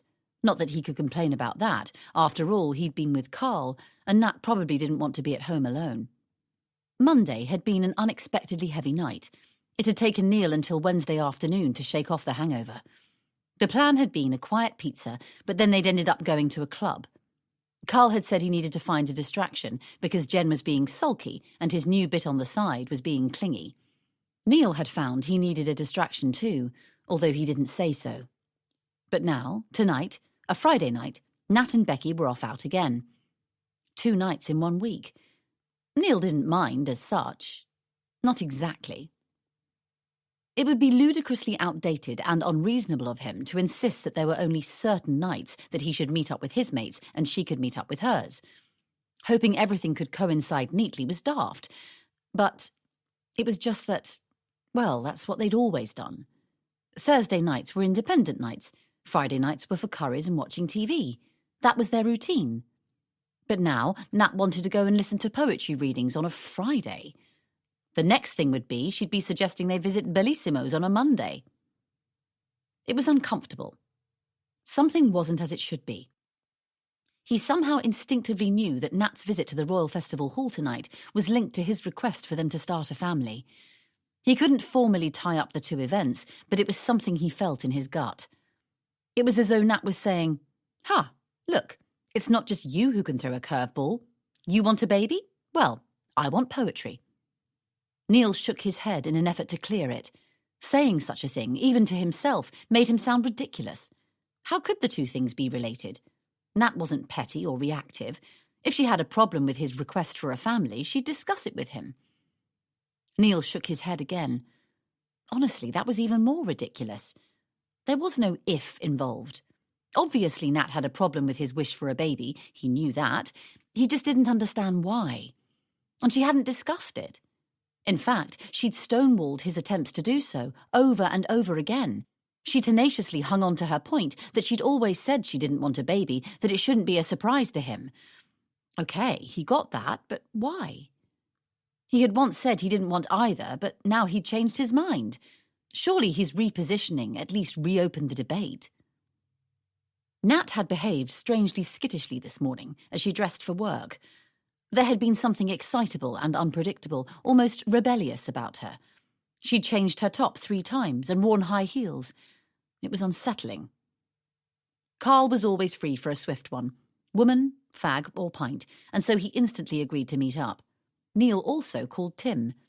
He wasn't hopeful that Tim would join them, but he knew Tim was easily offended and hated to feel left out. Surprisingly, Tim agreed to join them too, although he did clear it with Ali first. Neil was the first to arrive. He ordered 3 pints and sat on a bench in the corner, waiting for his mates. Everything about the Goat and Gate was reassuringly recognisable. Neil felt comforted by the fact that he was familiar with every inch of the smelly, tatty, beer-doused floor and with every single brass hanging and insipid water painting that poxed the walls. The Goat and Gate was one of the few pubs in Chiswick that had avoided being sucked into the horrible, soulless vortex of a bar franchise. It remained shoddy-cruddy, not even shabby chic, and Neil, Tim and Carl loved it all the more for the fact. Tim and Carl arrived within minutes of one another. They sat down, sank their waiting pints, and then Carl swiftly went to the bar and ordered another round. "I'm on a mission," he said, as he slammed the fresh pints onto the table with such force that beer splashed onto his hand. "Thank fuck you called." "Why?" "Jen's being a nightmare." "Yeah, well, it's to be expected. Now she's got an inkling that last Saturday, when you said you were with your big gang of friends from uni, you were with some girl you hooked up with through Facebook," commented Tim, not bothering to try to sound anything other than judgmental. Tim thought Jen was a decent girlfriend and didn't like the way Carl chose to treat her. He wished he wasn't privy to it. "I suppose she wants to split up now," he added. "Well, that goes to show what you know about women," said Carl shortly. "Her response to her suspicions of my infidelity has been to intensify her campaign for us to get married." "Why?" asked Tim, bewildered. Carl did not bother to explain he thought Tim was a dope when it came to women. When Carl looked at Tim, he saw a man who had already committed the crime of ignorance, and he saw a condemned man serving out his punishment. "Being around her is like picking through a field scattered with undetonated landmines. Everything I say leads to a row," grumbled Carl. "Are you going to finish it?" asked Neil. "No." "Are you going to finish it with the other woman?" asked Tim. "No." "Have you ever considered the benefits of being faithful?" inquired Neil. No. Carl looked irritated. All she wants is her big day and a big bump to follow. It's not even that she wants to marry me especially, she just feels entitled. I blame Christopher Shaw. Who is Christopher Shaw? Asked Tim, confused. Her ex. She did 4 years hard labour with him, but he dumped her because he didn't feel ready to commit. Then, to add insult to her injury, he got engaged to the very next girl he dated, within a year. She feels competitive. Neil was impressed that Carl had given the issue so much thought, although this new insight only confirmed Neil's belief that Carl and Jen's relationship was a debacle. Jen only wanted Carl because her ex had ditched her and was going to marry someone else, and Carl didn't want Jen at all, at least not exclusively and not consistently. What a mess. The guys finished their pints, and it was Tim's turn to go to the bar. When he returned, he sighed deeply and said, I don't get the way women think. He was, in fact, considering his own situation when he made this comment, not Carl's. Ali had recently spent £400 on baby equipment and clothes, even though they had yet to see the necessary life-confirming blue line on the pea stick. But she'd hyperventilated when he'd suggested their car would look cool with new hubcaps. I am deeply suspicious of any man who says he understands the way women think, agreed Neil. Why wouldn't Nat want the traditional bump? Jen wanted one. Ali did too. Most women did, didn't they? It was part of their being, wasn't it? Why not his wife? Why would Jen imagine I'd want to spend all my savings on the aforementioned atrocity, aka a wedding day? I'd rather fly club class to Barbados or Australia and, I don't know, swim with dolphins, dive among the coral or something. She could come too, added Carl, smiling at his own generosity. Or we'd go to Vegas and blow it at the tables. She could even wear a spangled dress out there and get pissed on champagne. That would be a lot like a wedding. The 3 men stared at their pints and shook their heads. The pints they'd already drunk in quick succession sloshed to their senses and drowned grey matter. There's only one reasonable response to tonight, said Carl emphatically. What's that? Asked his friends, relieved that Carl, as always, had a solution, or at least a distraction, to take them away from their problems. Hush, hush. You mean hush, hush, as in the lap dancing venue? Asked Tim, showing more shock at the suggestion than he knew to be cool. Well, I don't bloody mean hush, hush, as in I'm not going to tell you. What would be the point of me having a solution to our problems but not bloody telling you? Laughed Carl. Neil shot Carl a look of warning. He wished his mate was kinder to Tim. Tim could be a bit square, but he was sound, and it always made Neil uncomfortable that Carl felt compelled to bully Tim, like some sort of bulky schoolboy picking on the tiny kid with glasses. Neil just wanted a quiet pint with his mates. Was that too much to ask for? Carl clocked Neil's warning glance and pulled his neck in. Sorry, mate, I'm being an arse. I'm tetchy. Nagging women. Can't handle it. What do you say? Bit of tabletop? Tim was grateful for the apology and didn't want to look like the wet weekend he often felt himself to be. Of course, he'd been to strip clubs before. Twice, actually. Both occasions had been stag weekends, and of course he could see the attraction. He had eyes and a pulse, didn't he? But he wasn't in the habit of frequenting such clubs. They were expensive for a start, and he and Ali only had a joint bank account. That's how he knew about the £400 she'd spent on baby equipment. Ali would definitely ask questions if she saw a big transaction at a nightclub. I'd need to get some cash out, Tim said. Neil was stunned by Tim agreeing to Carl's proposal. He'd been sure Tim would say no, thus saving him the shame of having to himself. Neil didn't want to go to a strip club. Not really. He hadn't been to one for years. He was through that stage, at least he thought he was, but he didn't want to look like a jerk in front of his mates. Get your coats on, he said, feigning considerably more enthusiasm than he felt. Chapter 17. Nat had suggested meeting Matthew Jackson at the Royal Festival Hall, because ordinarily she never went there anymore, and she didn't know anyone who did. It was a place she used to visit a lot, with Matthew, actually. They'd dated for about 8 or 9 months, some time not long after she'd split from the hunk. During those months, she had sat through countless concertos and watched as a fair few prodigious conductors led numerous renowned symphony orchestras. She'd never once mentioned that she was tone deaf. There never seemed to be the right moment. That sort of thing ought to be discussed on the first date. After that, it was distinctly too late. When Nat had commented on the insight and sensitivity of the dynamic partnership between the Chamber Orchestra of Europe and the exquisitely talented pianist Mitsuko Uchida, Matt had assumed she possessed a knowledge and understanding that was profoundly beyond her level of expertise.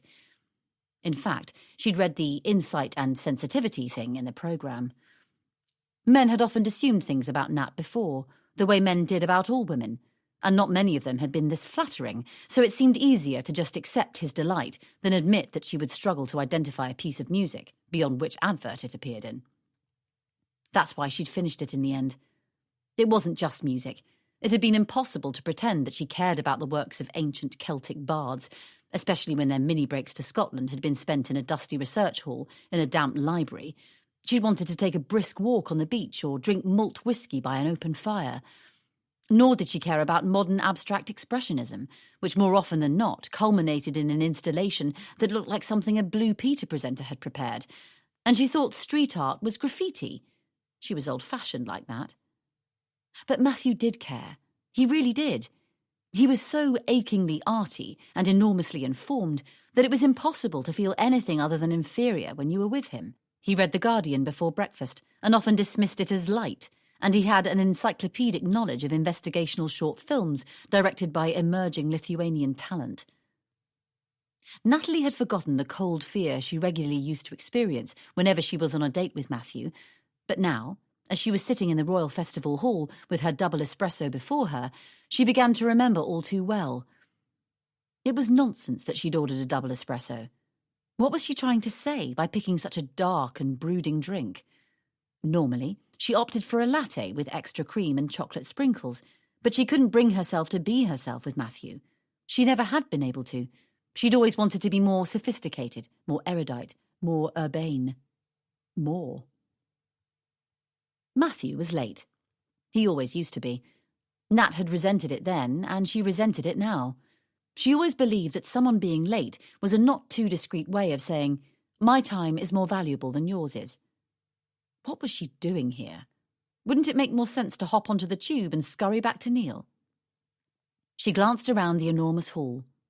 Nat didn't want to notice them, but she couldn't help but see a number of tired and earnest couples with small babies. Was this the new and fashionable place to hold postnatal classes? The mothers flopped against the leather sofas in order to breastfeed in comfort, and then, after the babies had gnawed at their tender boobs, the mothers handed the babies to the fathers, who wore them strapped to their chests like medals. That would be the sort of father Neil would want to be, an actively involved one. The thought made Nat sigh. The truth was, while the men wore the babies as though they were the veterans, it was the women who did the hand-to-hand combat, the women who stood up along the front line, the women who fell. "Good to see you. Isn't this marvellous? Just like old times," said Matthew. Nat jumped. She hadn't noticed him approach, but now, suddenly, he was sitting down opposite her, just the small metal bar table between them. She'd waited 30 minutes for him to arrive, but now didn't feel ready to see him. She didn't want to see him. He leant across the table and kissed her cheek, left and right. Their noses banged, which was embarrassing, not erotic or intimate. Matthew flashed a broad grin, but Nat remembered him well enough to know that he was nervous. His Adam's apple was quivering rapidly, and his fingertips trembled as he unbuttoned his coat and loosened his tie. He must have come straight from work. Matthew looked well. He was tall and athletic, well-groomed, as always.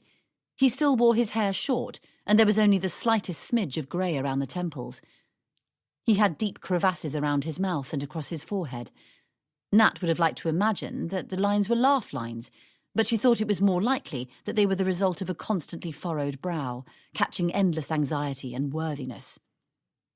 So, here we are. Matthew had his elbows on the table, but expanded his arms wide. "Yes," agreed Nat. "After all these years." "Yes." "Why?" Matthew was a journalist. He'd written for an arts industry paper when Nat dated him, but since then he'd written seriously as a critic in the broadsheets. Occasionally, Nat's father would point out an article with Matthew's byline and comment that it was very interesting. Of course, Matt was going to ask why she had called him, and as he was infinitely brighter than Gary, he had not flattered himself that the call was a precursor to a clandestine sexual liaison. Or if he had presumed this was the case, he clearly had a need to have that pertinent discussion up front. "I'm not sure exactly," admitted Nat. "Are you dying?" "No." "Good. And it's not your big 3-0. We've passed that." "Right. You're wearing a ring, so not husband hunting?" "No." "Are you after my sperm?" Nat laughed, even though she was pretty sure Matthew wasn't joking. With his direct line of questioning, he'd taken a pickaxe to the icy small talk that might have surrounded this occasion. "You're laughing, but you can't imagine how many women friends of mine have asked me to make a little donation to that particular fund," said Matthew, rolling his eyes dramatically. "Really?" "Really. It's very London. Now, should I get us a drink? Then you can tell me what sort of internal crisis you're having exactly. A Burgundy? A Bordeaux? I can't allow you to drink a Chilean Sauvignon, even if they are terrific wines. One has to consider the air miles. Should we go Dutch? I'm happy to pay, but if it offends your sense of political achievement as a woman, just say so." Fine. You can buy the second bottle," said Matthew, already halfway to the bar. Natalie had not remembered him being so jittery, or funny, come to that, although she would have put money on the fact that he'd be the sort of guy who cared about the carbon footprint of his vino. She racked her brains for something impressive to say when he came back to the table. She wanted to talk about books, or art, or music, or something similar. The idea of having to explain why she'd called him was the truly terrifying one. Her stomach gurgled with stress. Oh, God. He'd think she was a dreary trip down memory lane type. Someone stuck in the past, incapable of moving on. It was not a picture she wanted to draw of herself. The moment Matthew put down the glasses and wine, Nat excitedly said, "Hey, isn't that Disney's Fantasia playing? You know, the part where there are volcanoes erupting, lots of boiling lava." She started to nod her head to the tune bursting through the sound system. She'd recognised the music from an afternoon when she and Neil had visited the niece and nephews last month. Angus had played the film on repeat for about 3 hours, mostly to scare his younger sister. Nat had thought the film should come with a certificate classification. She thought she might get nightmares, let alone Sophia. But now she was thrilled that she'd heard the music and made the link. She thought it was an impressive conversation opener. "I think it's more commonly recognised as Stravinsky's Rite of Spring, a condensed version of the natural history of the Earth, from the formation of the planet to the first living creatures to the age, reign and extinction of the dinosaurs," said Matthew. "I'm gay." For a moment, Natalie was too struck by the depth of his general knowledge to fully take in what Matthew had said, and when she did, it took all her self-restraint not to laugh out loud. She wasn't entirely able to suppress her amusement, though. A grin started to seep across her face. "Always have been," he added. "That's usually the case," she said, now chortling slightly. "What's funny?" he asked, nervous and offended. "I am funny," said Nat. She poured the wine and clinked glasses. At least now she was sure she'd enjoy herself. Chapter 18. The pink brick building stood on the outskirts of the town centre, nestled next to respectable residential streets. Neil wondered what the neighbours thought about living cheek by jowl with a strip joint. He decided they probably didn't care. It was part of London's rich tapestry. The residents were only likely to complain if the girls were irresponsible about their recycling. Besides, it was quite a discreet strip joint. The windows were blackened, and there were no neon flashing lights advertising the activities that took place within. The thin blue canvas canopy that poked into the street and the roped-off doorway, complete with a substantial-sized geyser checking the suitability of punters, could have signalled a private casino, or even a smart restaurant. As Neil squeezed past the greasy, hefty guy, he wondered what the bouncers were looking for. Who wasn't suitable to pay £50 to take a look at a stranger's snatch? Who was? The friends stood in the small reception for a moment, waiting for access into the inner sanctum. Carl looked relaxed and confident. Tim looked wasted. Neil tried to hide behind a plastic yucca plant. "Look, Tim, they say fully nude table dancing, no half measures," Carl said, pointing to a notice blue tacked to the wall. "Is it possible to be partially nude?" slurred Tim. Neil thought that it probably wasn't. Nude, by definition, meant naked, didn't it? Bare, undressed, exposed. "Look, here in this leaflet, they claim to have a worldwide reputation," Carl said. "Right up there with the Eiffel Tower and the pyramids," mumbled Neil. Carl ignored him and continued talking to Tim. "You'll like it in here. There's an incredibly friendly personal service." "Yep, that's guaranteed, providing you have a wad of cash," added Neil. "Why can't you just be cool?" snapped Carl, exasperated. "Just relax. Try and get in the mood."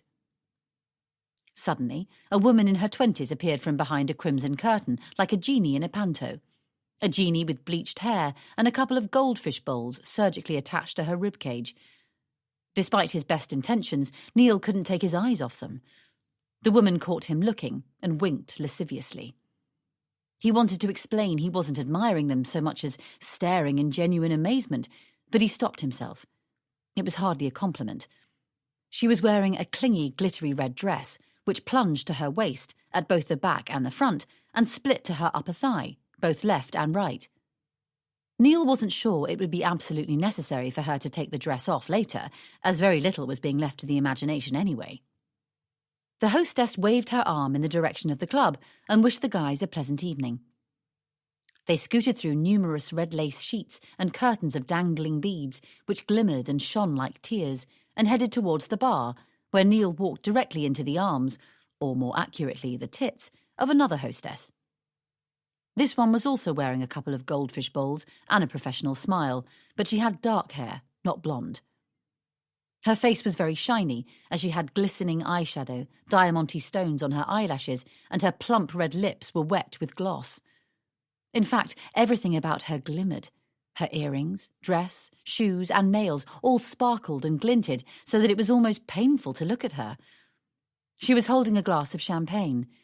She dipped her finger into the bubbles and then placed her finger in her mouth.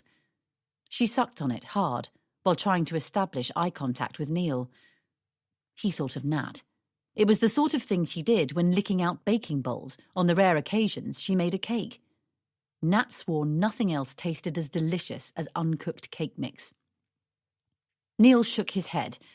Hell, that thought wasn't going to help him get a hard-on. Nat baking. Could things be any more domesticated, any less erotic? Although, thinking about it, they usually did make love after she'd baked. There was something about the smell of baking in their home that made both of them feel like it. He was aware of a twitch in his groin. He looked round and noticed 3 things. 1. Carl was already surrounded by a group of 4 girls, a couple of whom were topless. 2. Tim was sitting at a table and there was a stunning redhead on his knee. He looked like a rabbit caught in the headlights, but a rabbit that was excited rather than terrified by the thought of the inevitable collision. And 3, less than a metre to his right, there was a young woman gyrating against a pole. She was wearing little other than nail and hair extensions. "Should we have a drink?" he asked his hostess. It seemed only polite, as she was making such an effort, still earnestly sucking her forefinger and all. "Mine's champagne. I'm a girl who likes it fizzy." She shimmered a little when she said the word fizzy, lest either of them were in any doubt about the meaning of her innuendo. Neil was aware that the champagne that they were given was probably cava, and yet cost 10 times over the odds. Still, he had to push on. They'd sunk about 6 pints before they'd left the pub, but he wasn't floating. He had yet to hit that exquisite feeling of carelessness. He quaffed a glass of bubbly, and then another, which finally supplied him with the confidence to take a more leisurely look around. Despite the gruelling aerobic workouts the girls performed on stage, he noticed that the dancers were all pleasantly curvy. Besides the surgical enhancements, they had large bottoms and strong thighs. It was a busy night. There were 3 large groups that looked like stag parties or gangs of colleagues. They sat in the corners and competitively tried to outspend, outdrink, and outcuss one another. Plus, there were at least half a dozen smaller groups of mates, similar to their own, and a large number of loners. The loners unnerved Neil. They seemed to take it all too seriously. Because it was so busy, there were not many girls floating around the club looking for someone to dance for. Most had attached themselves to a punter and stayed close by. Neil knew the routine. These women had to chat to the customers, make them feel really special, get them to buy lots of overpriced drinks, and then, ideally, take them to the private rooms for private dances. They had to do it in such a way as to create the illusion that they found beery, leery, often fat, balding and old men simply fascinating, and that they were just dying to take off their clothes for them. Indeed, they'd do it even if they weren't being paid hard cash. It was a chimera that was eluding Neil tonight. It was a blatant fact that the event was all about a transaction and the balance of power. Who had the most money? Who had the most sex? How much sex could be bought for how much money? Neil swallowed down another glass of bubbles and willed himself into the mood. Another glass was sunk, another bottle bought. Finally, sex started to close in on him, overwhelm and overawe him. Sex was in the air, in his head, in his fingertips. The hostess watched him past the point of no return as she played with her hair, her throat, as she brushed her hands across her nipples and thighs. Neil was nervous and hard at once, and somewhat relieved to suddenly notice that Carl and Tim were back by his side. Their hostess stood by while the guys propped themselves up against the stage. Their eyes were level with the calves of a dancer. She crouched down so that for a fleeting, exciting moment, her sparkly gusset flashed just in front of their faces. "Good legs," slurred Tim. "You're looking at her legs?" asked Carl in bewilderment. "It's because she wears heels all day," Tim added. Neil couldn't speak properly. He was hypnotised by red talons, bleached hair, year-round tans, and slinky dresses that threatened to slip at any moment. How much had he drank with his hostess? More than was sensible. More than normal. More than ever before? Enough, at least, to stop him thinking about babies. "Many of the girls are trained dancers. Cherry was just telling me so," commented Tim. "Maybe these strippers do refer to themselves as dancers, and they very well might have a talent that way. It hardly matters," said Carl dismissively. "None of the punters care if the girls can do-si-do or demi-plie. The important moves are thrusting and flicking. Now, who's up for a private dance?" Tim shook his head emphatically. "No, enough is enough. Ali would kill me as it is." "But you are not planning on telling her?" "No, but if she found out..." "You might as well be hung for a sheep as a lamb," pointed out Carl. "No," said Tim. But he couldn't take his eyes off Cherry, the redhead he'd been drinking with. Was she a genuine redhead, he wondered? Would she be freckled? Would her nipples be pink? Would her pubes be that same erotic charged colour? Neil was staring at his brunette in the same curious and intense way. "OK, I will," slurred Neil. "What?" Carl and Tim chorused, turning on Neil. In the past, Neil and Carl had, on occasion, visited a strip joint together for a stag do, but never before had Neil agreed to a private dance. He would watch the girls on the poles on the centre stage and he'd buy drinks, but he'd never entered the VIP lounge. Neil straightened up, raised his chin, and, in the manner of someone going off to war, he marched, or rather swayed, in the direction of the VIP lounge. Chapter 19. Don't, seriously. I'm going to be sick, Nat said, as she battled to sit straight. She was literally laughing so much that her stomach hurt. She'd forgotten just how hilarious Matthew could be, or maybe she'd never known, or maybe she just wasn't used to laughing much at the moment. She and Neil hadn't shared as much as a grin for days now. She reached for her water glass and took calming sips. "Don't gulp, because knowing you, it will come back out through your nose," warned Matthew. He was referring to an incident where once Nat had snorted Fanta out through her nose and onto his best friend, just before said best friend had to attend an important job interview. The memory no longer caused Nat to shrivel in shame, and she chuckled, "God, yes, I was accident-prone, wasn't I? Do you remember when I met your mother and father for the first time? Yes, you decided to dye your hair before the lunch date. It turned a sort of mucus green colour. Lovely picture you paint. That's how your dad described it." "Rude bugger. Sorry. I apologise sincerely on his behalf," said Matthew, formally. "I was mortified at the time, but when I look back now, I think he was trying to make a joke, lighten the atmosphere." "You mean because you'd knocked my mother's plate of spaghetti onto her lap and ruined her dress?" Matthew couldn't help but grin at the memory. It was so utterly slapstick it was impossible not to. "I didn't do it on purpose," giggled Nat. "Really?" He raised an eyebrow in mock suspicion. "No!" Nat paused. "Although, if I had, no one could have blamed me. Your mum hated me." "She did, didn't she?" agreed Matthew, honestly. "And she never hid the fact." Even through the laughter, and after all this time, Nat was still a little hurt and indignant. She glanced at Matt, and he seemed to understand her old insecurity. Gracefully, he opted to put the ancient history to bed. "No, but she doesn't like anyone, least of all herself," he explained simply. Nat felt an enormous wave of liberation swoosh through her body. It wasn't her fault. It was Mrs. Jackson's problem. Oh, what a relief. "I'm sorry," Nat mumbled. "It's okay. I know he didn't really drop the spaghetti on purpose." Nat considered explicitly explaining that she was saying sorry that Matthew had an unhappy mother, rather than sorry about the dry cleaning bill, but when she glanced at him, she knew he understood. He was retreating into humour, and who could blame him? Parents were so complicated. "And I'm sorry I broke that weird antique boot rack at your boss's house. Do you remember?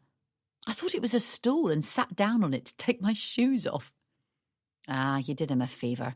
It was ugly as hell," Matthew grinned. "Quite, but you didn't see it like that at the time."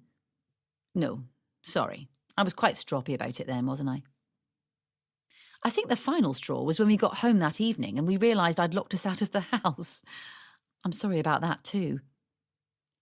It was clear, without either of them having to say so overtly, that they were both sorry about anything big or small that had ever caused the other upset, discomfort, or disappointment. The bottle of wine and time had helped them reach this affable amnesty. "Are you still a disaster zone?" "No, I'm not," said Nat, thinking about it. "What changed?" "I suppose I'm simply not as nervous as I used to be." "I'm sorry, but I get the monopoly on nervousness. I spent the 8 months of our romance wondering when I could admit to being gay. I spent the 8 months wondering when I could admit to being tone deaf." "Oh yes, that's much more of an obstacle to the happily ever after, I agree," Matthew joked. Nat could barely remember the accident-prone, nervous, miserable being she once was, but talking to Matthew was bringing back memories of her more gauche and glum self. When she'd first picked up the little black book, all she'd thought about was the numerous beginnings the small leather book represented, but Nat knew there was more to the past than beginnings. There were endings too, and disappointments, mistakes and insecurities. She hadn't considered that before she'd picked up the phone. It was true to say that as a child and very young woman, Nat used to feel constantly inept. It wasn't that she felt there was an impending disaster. It was worse than that. She thought the disaster had already happened. She had already happened. She was the disaster. Nat was aware that she suffered from a classic and hefty dose of low self-esteem. She was one of those people who, when offered a choice of 2 drinks, would always reply, "Whatever is easiest. I really don't mind." She would say this even if she detested one of the choices, and by responding in this way, she had spent a good proportion of her life eating and drinking things she wasn't too fond of, going places she had no interest in, and, frankly, frustrating countless hosts who were never absolutely sure Nat was having the good time they were trying to provide. As Nat got older, she realised that, gallingly, her policy of trying to disappear often had the opposite effect. She never wanted to cause a fuss or put anyone to any extra trouble on her behalf, as she believed there had already been far too much trouble on her behalf. But well-intentioned friends and acquaintances would lavish even more attention on her as they tried increasingly hard to draw her out of her shell. Nat was finally forced to change strategy when she was 13, and her form tutor had demanded, in a tone of barely disguised irritation, "But you must have a preference as to which subjects you want to pursue as GCSEs, Natalie." Nat had replied, "I don't mind. You can pick them for me." The teacher was unprepared to take on such a responsibility. It was unreasonable to expect it. "I'll have to call your parents in.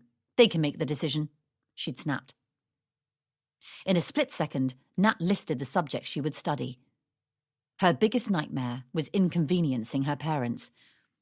It had taken years, but Nat had forced herself to be witty, bright, and assertive. When she had felt wretched and worthless, she had gone for a walk or called a friend. When she had wondered what was the point of herself, she'd switched on her laptop and worked. It had been the only way to get through. Being shy and reclusive seemed so damned indulgent, and Nat wasn't sure whether self-indulgence and low self-esteem genuinely sat comfortably together. Eventually, years of pretending to trust herself had paid off, and Nat had started to believe her own performance. She hadn't felt desolate or dejected for a long time. She was now an entirely different woman to the one she had been with when she was with Matthew. She had her own lovely home, an exhilarating job, and, of course, she had Neil. "So, why are you less nervous now than you were then?" asked Matthew. "Age, I suppose. I guess that's one of the advantages of getting older. You become more confident in yourself, or at least resigned to what you are. That's not the same amount of constant striving to impress or improve," she replied, scratching the surface of her reasoning and not prepared to do any more. "For me, coming out was, well, you can imagine, so liberating. Such a relief.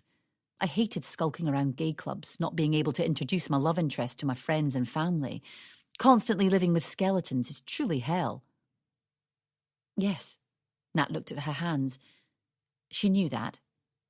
She didn't want to comment. There was a hiatus in the conversation, and then the inevitable, "So, why the call?"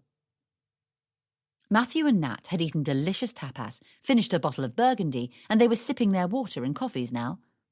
They'd caught up on one another's careers. They knew that they each owned a property. He knew she had a cat. She knew he had a dog. They'd swapped names of people they'd once held in common, both those they still saw and those they'd lost touch with. There was only one topic of conversation left. The obvious one. The big one. Why the call? "I'm checking out whether I married the right one. You know, out of my, well, choices, I suppose," confessed Nat with a big, deep breath. "Sounds serious. Well, at least I can put your mind at rest, that I wasn't really in the contest," joked Matthew. Then he added, "Why'd you doubt Neil?" She had to tell him, so she said it carefully, in a whisper that imbued importance. "I don't want babies. Neil does." "Ah," he replied, and comfortingly, he didn't rush to fill the silence that ensued. He didn't demand to know why she did not want babies or what was wrong with her. He simply digested the enormous fact. "Do you want them?" Nat asked Matthew curiously. "No." He made it sound so simple. No explanations, no excuses. Nat envied him because of that. "Are you seeing anyone special?" "No. I was, but we broke up because he wanted cats, and as I mentioned, I'm a dog sort of guy." Nat smiled. "There is more to it than that, of course." "Of course. Maybe you understand me then," she said, hopefully. "Maybe. Neil doesn't." "Right." Neither of them could think of what else to say on the subject, so they finished their coffees and then wandered back to Waterloo, where they went their separate ways. She was glad to have seen Matthew again. It had been a fun evening, but she was disturbed to recognise that her feelings of insecurity had been reawakened. It wasn't meeting Matthew that had caused her to feel frail again. It was just that being with him helped her remember that she used to always carry around with her an unreasonable notion of impending doom. This sense of fear and disaster used to cling to her like a foul and deadly stench, but had long since been banished from her life. Until recently. Until Neil had started to talk about a baby. Now, that awful feeling had started to insidiously creep back into Nat's heart and head. Chapter 20. It was obvious what Nat needed to do. She needed to reconnect with Neil. These secret wild goose chases were damaging her peace of mind. They were pointless and silly. It was Neil she loved, Neil she had chosen and who had chosen her. This time, she would tell Neil all about her night out with her ex, her innocent, hilarious night out with her gay ex. It was pretty clear to her that these trips down memory lane led to dead ends. Large, solid brick walls covered with graffiti and moss, walls she had no desire to scramble over. While Matthew was good-looking, funny, charming and successful, he was notably, inarguably, out loud and proud, gay. This fact indisputably negated any possibility of him being suitable as her lifelong partner. Gary, on the other hand, was a walking bag of testosterone, but he glazed over whenever she used words with more than 2 syllables. When she talked about her ineptitude in the gym, he thought she was discussing some state-of-the-art equipment, and he became anxious that he didn't know what an ineptitude machine was exactly. He demanded, was it to work biceps or pecs? Meeting up with these 2 old exes confirmed she hadn't taken a wrong turning. Being with Neil was as life should be. Even when they were wobbly, even when they were frustrated or angry with one another, they were still meant to be. She saw that now. She wouldn't continue to make her way through her address book. No, it was a waste of time and energy. What she needed to be doing was spending those resources on reconnecting with Neil. How had she allowed this gulf to open up between them? She must not let this baby business ruin them. Nat practically ran from the tube station to their street, as fast as her heels would allow her. The drizzle had temporarily eased off, which was a relief, although the wind had lashed the trees and the branches danced in an agitated, uncoordinated jig. Nat suddenly thought of Neil dancing, and she giggled to herself at the subconscious link. It was fair to say that they were both noted for their enthusiasm, rather than their skill on the dance floor. They were the sort of couple who had too much fun to bother whether they looked cool when they danced. With Neil, Nat was prepared to be bold, rather than skulk around the edge of a party room, tapping her toe. Suddenly, Nat had a fantastic idea. They should go to a club and go dancing again. It had been ages since they'd done that. They should do something crazy together. Better than her doing anything crazy alone. Nat arrived home, buoyed up with red wine and good intentions. She expected to fall straight into bed with Neil. But once again, for the second time in just a week, he was not at home. Neil staggered in at 5 a.m. By this point, all Nat's positive intent had perished. For 5 hours, she had spun through the emotional mill that every wife tumbles through when her husband is late home. Initially, she had been excited and expectant. Then she became weary and frustrated. And then panicked and despairing. She rang his mobile several times, but it was out of power or switched off. When Neil finally fell through the door, a mighty tidal wave of relief soused her soul. But in an instant the relief morphed into fury. This time she didn't want to feign sleep.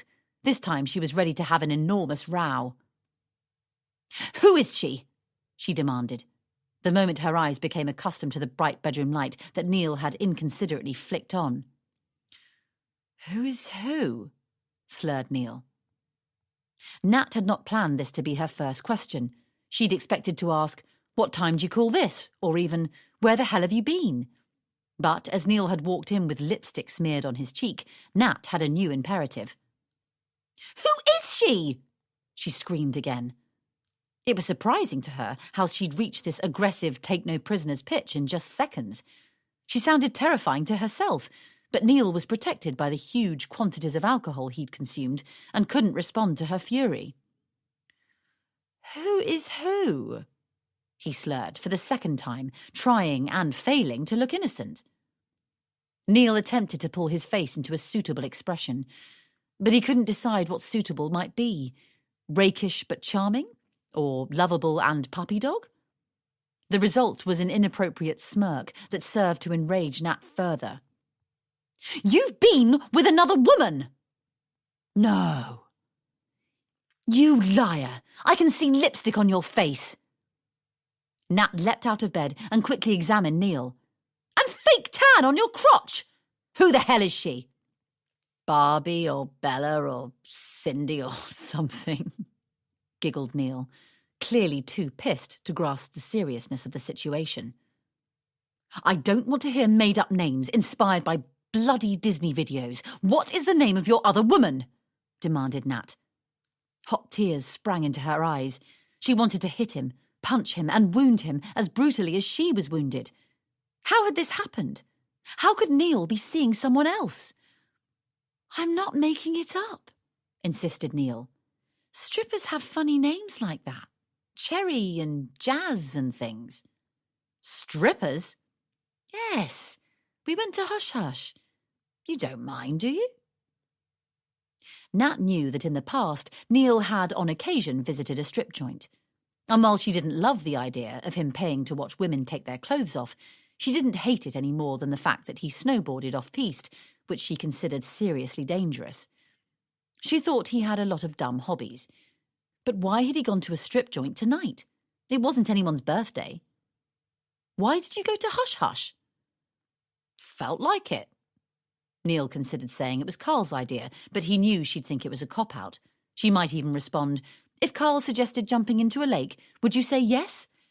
He would, actually, because if Carl suggested jumping into a lake, it would probably be a damn fine idea, but he knew it would be stupid to say as much. Inflammatory. He felt sick. He really had drunk far, far too much. He hoped that in the morning he'd clearly remember the magnificent orbs that belonged to Cherry, or Barbie, or whatever she was called, but he doubted it. He'd probably only know he visited the strip joint because of the banging in his head and the hole in his finances. He tried hard to commit to memory the exact colour and texture of her nipple, the mesmerising, tantalising bumps that were so familiar and yet completely strange. "You're not bothered, are you? You've never been bothered before, and I know you're not one to change your mind," said Neil. He hadn't intended to place such heavy emphasis on this point, but it was beyond his control. He actually believed that he was being subtle. So, there it was. The reason. The great fucking elephant in the room. She didn't want a baby. She wouldn't change her mind about wanting a baby. Nat's fury dissolved and was replaced by fear and a hideous sense of loss. She was nauseous with that sense of doom again. Why couldn't this issue just go away? Poof, be gone. Vanish. Disappear. She closed her eyes tightly and wished as though she was a child. But after some moments, she had to open them again, and everything was the same. The same warm and creased duvet had slipped off the bed and lay in a pile on the floor. There were the same pictures on the wall.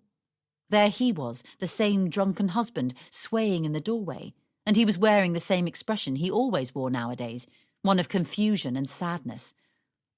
She realised he'd backed her into a corner. There was nothing she could say to his comment. She would not change her mind on the pertinent issue, so anything she said now would be used against her, even though she was pretty sure he was the one in the wrong. He was the one who'd visited a strip joint. And she was the one looking up exes in her little black book. Her ex was gay. The stripper didn't have any interest in Neil beyond how much cash he was going to spend that night. And yet, it was a mess. "I'm gonna be sick," said Neil, dashing from the room. Nat heard the vomit splash into the loo. She slammed shut their bedroom door, picked the duvet up from the floor, and pulled it over her head. Chapter 21. Neil didn't think of himself as the secretive type. Keeping secrets demanded energy and a zeal for complications which he simply didn't possess, and yet now he found himself, for the third time in 12 days, withdrawing cash from the hole in the wall and heading towards the pink building with blackened windows. He'd visited the night before last without Carl. He'd told himself that he was just popping in for a pint on the way home from work, but even before the excuse had fully formed in his own mind, he knew he was a liar. They didn't sell pints at Hush Hush, and the bottled beer cost 4 times the amount it should. But Nat was out with Becky again, so why not? There was nothing and no one to stop him. He'd learnt from the ponytailed barman that his girl was called Cindy. He'd been worried that he wouldn't be able to describe her. Not exactly. He couldn't remember the colour of her eyes. Many of the women at the venue had viciously bleached hair, so he could rule out those ones, as his girl had dark hair, but that still left a fair few. None of them wore clothes, and, inconveniently, but understandably, they didn't have any distinguishing birthmarks. It was unlikely you'd choose to strip for a living if you had a raspberry mark the size of a football on your ass, however convenient that might be for drunken clients who were hoping to track down a particular girl. But right away, the barman knew which girl Neil was tracking. Neil wondered if on his previous visit he'd been conspicuous in some way, and he hoped not. "Cindy's not in tonight. Her night off," said the barman. He held a bottle of something pretending to be champagne in his hand and moved it an inch in a tiny gesture, which meant he was offering Neil a drink. Neil hadn't wanted to stay if Cindy wasn't around, but before he could shake his head, the barman had already poured him a glass. "Do you want to open a tab?" he asked, holding out a hand to take Neil's credit card. The barman's hand was pale and podgy. Too many late nights in dark rooms. Black hairs scampered from under his shirt sleeve, across the back of his hand and down to his knuckles. His appearance, with werewolf undertones, was vaguely threatening. No, cash. Neil took a sip of the fizzy drink, and before the vivacious bubbles could hurtle towards his tonsils, 2 dancers were at his side. They both had deep tans and shallow smiles. He felt numb. He didn't particularly want to see these women naked. He had come here tonight to see Cindy, and even then, not to see her naked. The odd thing was, the day after his visit to Hush Hush, when his hangover had been raging with such an intensity that he'd started to believe he was being subjected to some medieval torture, and his wife was silently sulking in a way that screamed her discontent and disappointment with him, Neil did not feel 100% awful. 99% certainly, but there had been a small glimmer of hope. There was something that was not quite ugly, wrong, or painful in his life. There was Cindy. Okay, he couldn't remember her name at first, and he called her his dancer, but now he knew. There was Cindy. As he'd expected, it was not her nipples he remembered the next day, but it was a surprise to him to discover he remembered the exact nature of her smile. Not the unconvincing smile that she bestowed as a professional courtesy, no. The smile that he remembered was the one she'd launched his way when she'd asked if he had a wife and kids, and he'd replied yes to the former, and that he longed for the latter. It wasn't standard stripper talk. He was pretty sure of that. Carl could mock and say that these women were just trained to spot your Achilles heel, but Neil saw sincerity in her smile, and so what if the smile had been paid for? He was almost certain she would have bestowed it for free. They had a connection, definitely. Outside of this place, with its plush cushions and sparkly beads, he was sure they could be friends. Not that he was saying he wanted to take their friendship outside these 4 walls. No way. Neil wasn't a fool. He could see that would lead to trouble. He was just making the point that he believed there was something real about the way Cindy had listened to him when, after the first private dance, he'd asked her to sit down, put her dress back on, and just answer him. Was he so unreasonable? She'd been happy to do it. At least, she had been once they'd agreed a price for the next 40 minutes. On the way home, Carl had pointed out that minute for minute, Cindy was more expensive than a trip to the Bahamas, and, while Carl had spent approximately the same money on Gina, Lottie and Ava as Neil had on Cindy, Carl thought it was pissing cash down the drain to pay for talk. He'd pay a woman to shut up, maybe, but to talk? It was inconceivable. But Carl was always sarky. That was his thing. Neil did his best to ignore him. "When is Cindy in next?" Neil asked the barman hesitantly. He wasn't sure of the etiquette. Were the punters allowed to request particular girls, or was it a bit creepy? It felt vaguely disturbing. He stood back from the bar so that the guy could see he was wearing head-to-toe diesel, not a dirty Macintosh. He wanted to say that he had never owned an inflatable doll. Wednesday lunchtime. Lunchtime? These girls took their clothes off during the day. It didn't seem right. Who came to this sort of place during the daytime? Only the seriously sad and desperate, thought Neil. Which is why he was surprised when, today, he found himself shuffling past the chunky bouncer in broad daylight. The werewolf bar guy nodded in recognition. He passed a bottle of beer across the counter, which Neil gratefully picked up and gulped back, even though he wasn't usually a lunchtime drinker. "On the house," said the werewolf. "Thanks," muttered Neil, not sure if he was secretly thrilled or disgusted that he turned into the sort of man who was awarded free drinks in a strip joint. "You should get a membership," suggested the werewolf. "Oh, no," objected Neil. "Why not? You'd save lots of dough in the long run." Neil felt uncomfortable, as he didn't see himself as someone who needed a membership to this sort of place. Was he planning a long run? "I'll think about it," he said pathetically. "Come on, I'll take you to her. She's waiting in the VIP lounge." Before Neil had a chance to thoroughly contemplate what the barman said, he was led towards the VIP lounges. There, Cindy was waiting for him as promised, or at least she was waiting for someone, and it suited everyone's purposes to pretend that the someone was Neil. She patted the velvet seat next to her. Obediently, Neil sat down. He could feel the warmth of her thigh next to his. She offered him a drink. "No, thanks. I've already had a beer, and to be honest, it's a bit early for me," he said demurely. "You'll have to order something, love, or else I won't be able to sit here with you. I'll have to go and see the other punters," said Cindy flatly. Neil had noted that the place was all but empty. There weren't any unattended punters, but he wasn't in the mood for a row. Those he could get at home in abundance.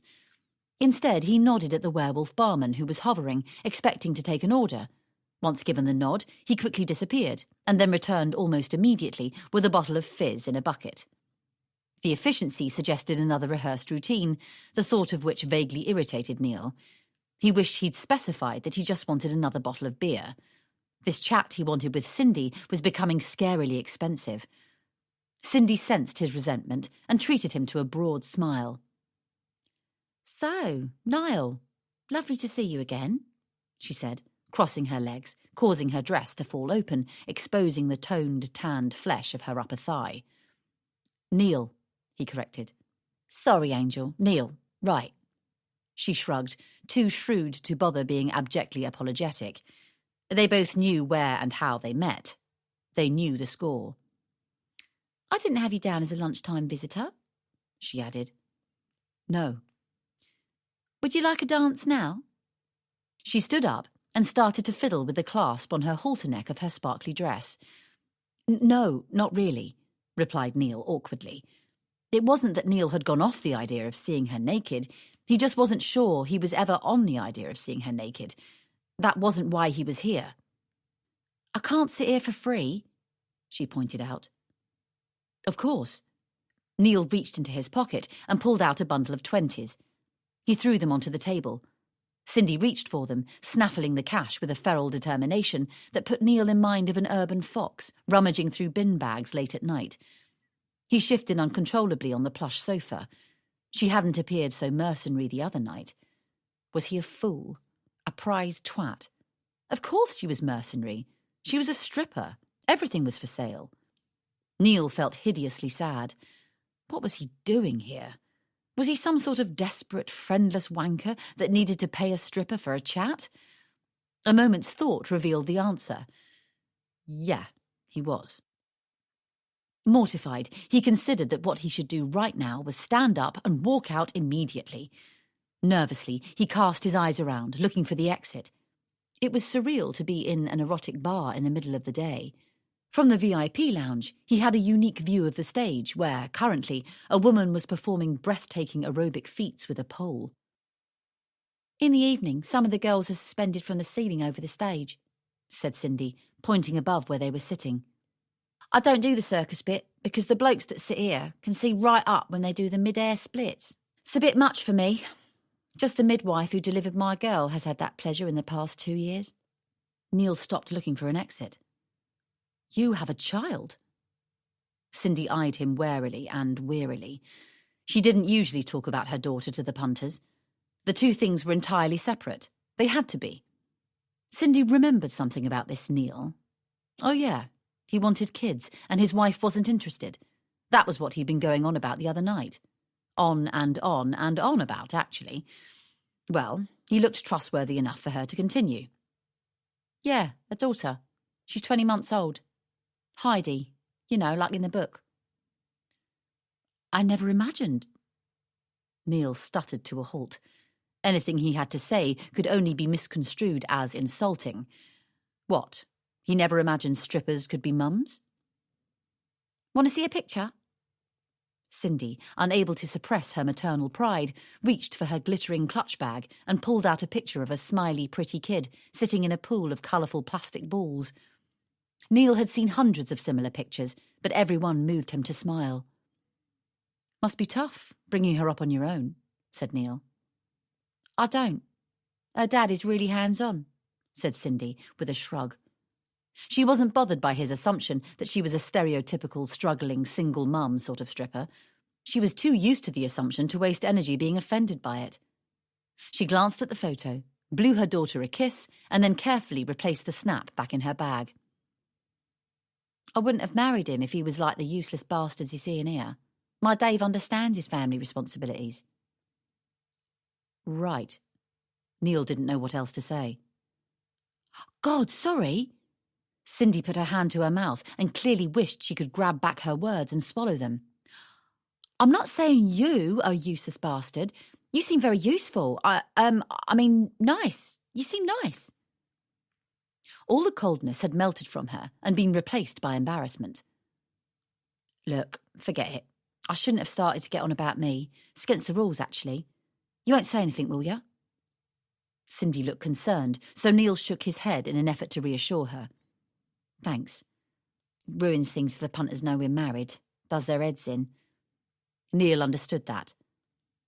I wish we were allowed to smoke in here, said Cindy desperately. Neil understood that too. Many an awkward social occasion could be eased by simply lighting a fag. Not deathbeds of lung cancer patients, though, Nat would say. He could hear her now, loud and clear in his head. Neil and Nat had both been smokers when they met. Natalie had given up smoking 4 years ago, the very day she hit 30, just as she declared she would on her 29th birthday. Neil hadn't thought she'd managed it, but she'd stopped, just like that, as though she was turning off a tap. She didn't arse around with cutting back, with patches or with hypnotherapy. She just went cold turkey. Neil had used all the above methods and more to try to quit, but still sneak the odd fag whenever he thought he could get away with it. Neil considered Nat's strength of mind. It was scary, really, the extent of Nat's willpower. Terrifying.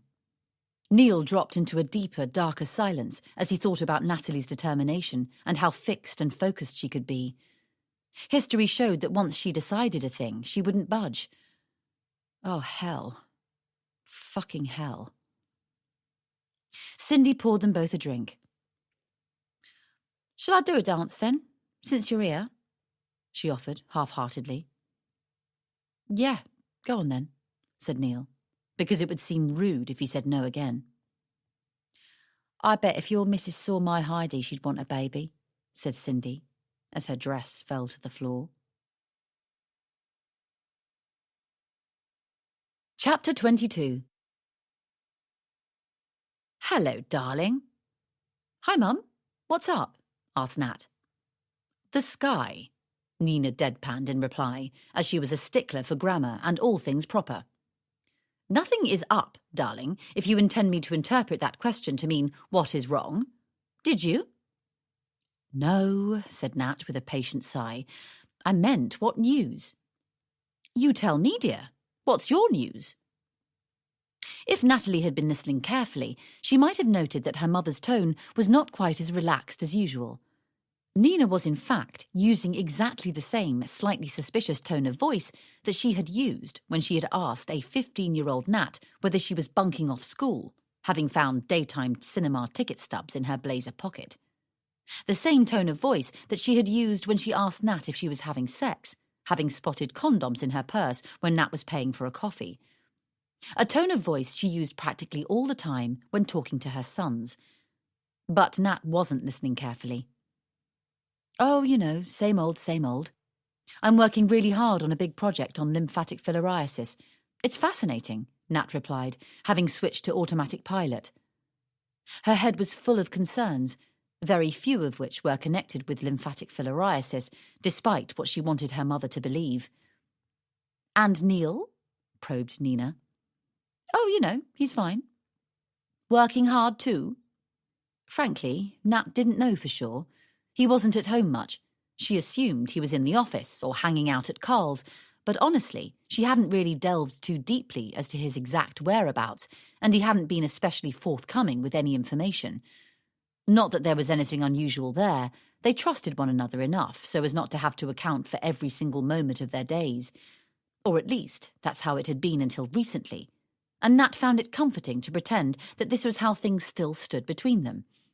Although late at night, when she lay awake staring at the shadows thrown at the wall by the light of the street lamp outside their home, she faced the fact that she no longer deserved Neil's absolute, unquestioning trust. Her guilt stupefied her reasoning, and she never went on to wonder whether he still deserved hers. She replied, not lying but not committing or denying either. "Michael Young called here." The name, so long ago put away and so recently and feverishly retrieved, sounded odd on her mother's lips. Nat's stomach lunged nervously as she felt something a lot like guilt churn inside her gut. "Really?" Nat didn't want to say any more. Nina waited, giving her daughter enough rope with which to hang herself, but Natalie saw the importance of remaining silent, and so Nina was forced to push on. "I thought it was rather strange hearing from him, out of the blue after all these years. Lovely boy, of course. Well, man now, I suppose. Wonderful to hear from him, but a surprise." "Yes," said Nat carefully. "Not to you, though, dear. Not a surprise to you," said Nina. "Michael said he'd called us because he was returning your call, but for some reason you hadn't left your home number when you left a message with his mother, and Mrs. Young took down your mobile incorrectly." "Oh, so he called ours. He was wondering why you'd got in touch. He asked me if I knew." "Oh, and I was stumped, darling. I couldn't imagine why you'd be calling a boy you dated in sixth form." "No." "Are you feeling sentimental?" Nina's question was ostensibly polite, but was designed to poke. It hit the crux. Natalie panicked. How could she explain to her mother why she'd started calling her exes in her old address book? No, nothing like that," Nat replied. "Do you remember that junk I cleared out of my old room? Well, I found some old CDs in there that belonged to Michael, and I thought I ought to return them." "Really?" "Some of them are collector pieces now." Nat was rather pleased with her own quick thinking. Her excuse sounded plausible. Indeed, it sounded more reasonable than the real reason she had decided to call Mike. She squirreled away the excuse and decided to use it when she did finally talk to him. "I gave him the telephone number to your and Neil's home," said Nina. Nat thought Nina's choice of words was a bit odd. Wouldn't it have been more natural to have said, "I gave him your home telephone number"? Nat thought she'd heard some heavy emphasis on Neil's name, but she might be being paranoid. "I asked him to remember me to Mrs. Young Sr. There's a Mrs. Young Jr. too now, you know." No, I didn't know." "Yes, he says he's been married for 9 years. Gosh, he never seemed to be the marrying sort." "Why'd you say that?" asked Nina. "Well, he was a bit moody and always thinking about the end of the world. You know, nuclear explosions and the disintegrating ozone." Nat hoped she sounded casual and convincing. "Darling, you were teenagers. Of course he was moody. It was essential." Yes, Nat had to agree. She'd briefly considered that herself. "He's grown up now. People change. He has 2 children. A boy and girl. The salt and pepper set, said Nina with a bright giggle. The very thought of such a happy family was enough to lift her day. 2 children, mused Nat. She wasn't exactly sure why, but she had rather liked the idea of Michael not having children. She liked the idea of them staying as they were. Well, darling, it's no surprise. I mean, you're all grown up now. Then, somewhat abruptly, Nina changed the subject and started talking about her plans to buy a new second-hand piano. Chapter 23. Nat idly flicked through the well-thumbed wedding magazine that lay on the sofa while Jen made tea in the kitchen. Jen's flat was extremely neat and feminine. There was a heavy emphasis on the colours cream and lilac, and all the furniture was delicate and fragile, so however often she visited, Nat could never shake the feeling that she'd been invited into a playhouse. Nat stared at the immaculate cream carpet with feelings somewhere between envy and mystification. What determination and effort it must take to maintain that pristine show-home perfection. "Do you make Carl take off his muddy trainers at the door when he visits?" Nat asked, as Jen emerged from the kitchen. She was carrying a tray which held a teapot, milk jug, 2 cups and saucers, and a cake stand that was heaving with chocolate biscuits. She'd been reading a lifestyle magazine that said tea served the way Grandma used to serve it was vogue. Last month, they'd drunk cappuccino in tall glasses, and the month before that, they'd had fresh mint tea in earthenware beakers. Nat was beginning to think Jen really did need a wedding to organise, but the bridal magazines were still wishful thinking. Carl had not proposed, and Nat seriously doubted he had the intention to ever do so. Besides, she was still unsure whether she wanted her friend's dreams to come true. She wondered whether Carl was the right man for Jen to hope for a genuine commitment from. Come to that, was Carl the right man for anyone to hope for genuine commitment from, other than the barman at the Goat and Gate? "He doesn't come here that often. He's not keen on my flatmate, Chloe. They were quite pally when she first moved in, but I think they must have had a fallout, so I tend to go to his, rather than him come here." Nat wondered if Carl preferred Jen visiting his place because that led to the efficient dispatching of his ironing pile, or whether he'd slept with Chloe, and that was the source of the unease between the two of them. It was a bleak conclusion to draw, but Nat was finding it hard to trust anyone fully at the moment, even herself. She was riddled with anxiety and excitement. She'd had no idea both could sit side by side in her life. She had been determined not to revisit the little black book, but days after Neil's trousers had been through the wash and the fake tan stains had sloshed away, Nat found she was still irritated with him for visiting the strip joint. Why had he done that? His thoughtless behaviour had provoked her to more reckless actions. She called more numbers in the address book. Why had she done that? She was surprised, but few of her exes had moved on, and even if they had, it was easy enough to track them down through Facebook or by Googling. It seemed extraordinary to her, but each of her exes readily agreed to meet up. Nat didn't know what motivated them to accept her invite. Was it curiosity about her life, boredom with their own lives, or simply old-fashioned good manners? She hadn't told anyone about these recent meetings, not even Becky, who had more or less instigated the whole thing in the first place.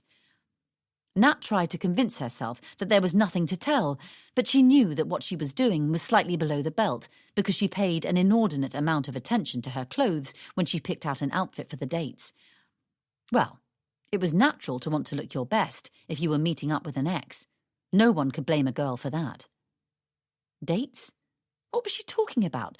They weren't dates, they were meetings. At coffee shops, pubs and bars. That was all. Weren't they? Whatever, it wasn't something she felt she could talk about with her friends.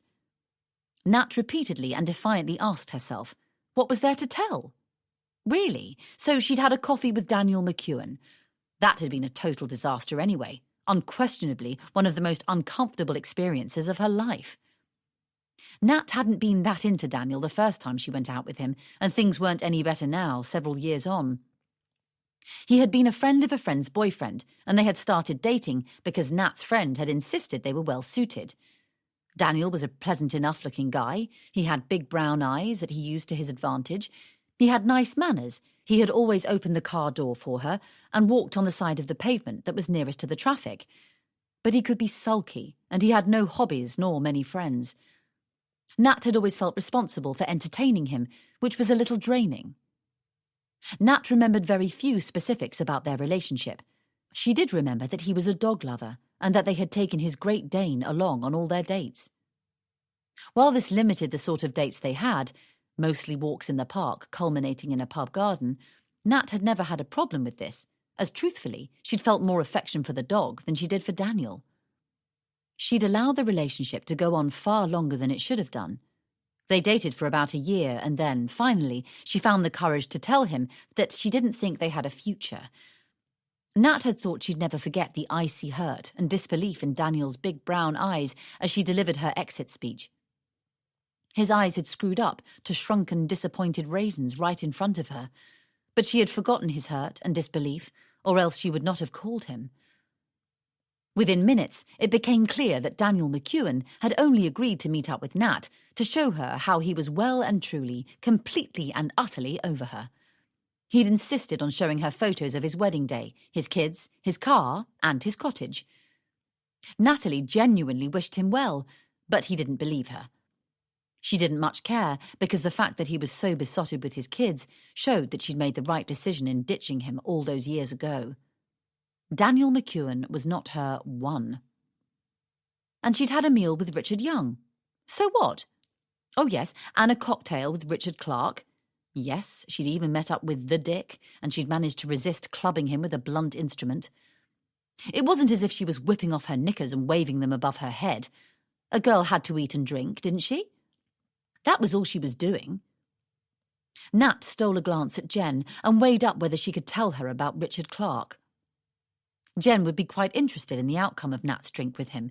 It was the sort of episode they used to laugh and chat about. Richard represented so many lost hours to Nat. He was all about unanswered questions, regrets, and longings for replays. Nat hadn't expected that she'd ever have the nerve to call him, but secretly, she'd wanted to from almost the moment she saw his name whiz past her eyes when she first flicked through the worn address book. Nat knew she'd never retrieve the endless hours she spent examining how and why he had slipped through her grasp. Had she held him too tightly? Had she allowed him to roam too free? Had she been too furtive? Had she talked too much? In short, what was wrong with her? Still, she longed for the opportunity to put some of the questions to him, rather than those questions forever being confined to her bathroom mirror. Nat had always considered Dick Clark, a male model, out of her league, but, truthfully, nobody minds punching above their weight. When Nat had been in her early 20s, she'd met Dick in a nightclub. He was captivating to look at. Everyone agreed, male and female alike. Wherever Dick walked, a tidal wave of heads would swivel in his direction. People stared, open-mouthed in astonishment or anticipation. Nat had stared too, but with the eye of someone appreciating a piece of art in a gallery, not because she had any expectation of tenure. Nat was used to a certain amount of male attention, enough to inform her presumptions about who she was attracted to and who she would attract. There were better-looking women in the bar the night they met, and in Nat's experience, people as beautiful as Dick only ever left bars with other people as beautiful as Dick. It had therefore been astonishing to Nat that Dick had singled her out.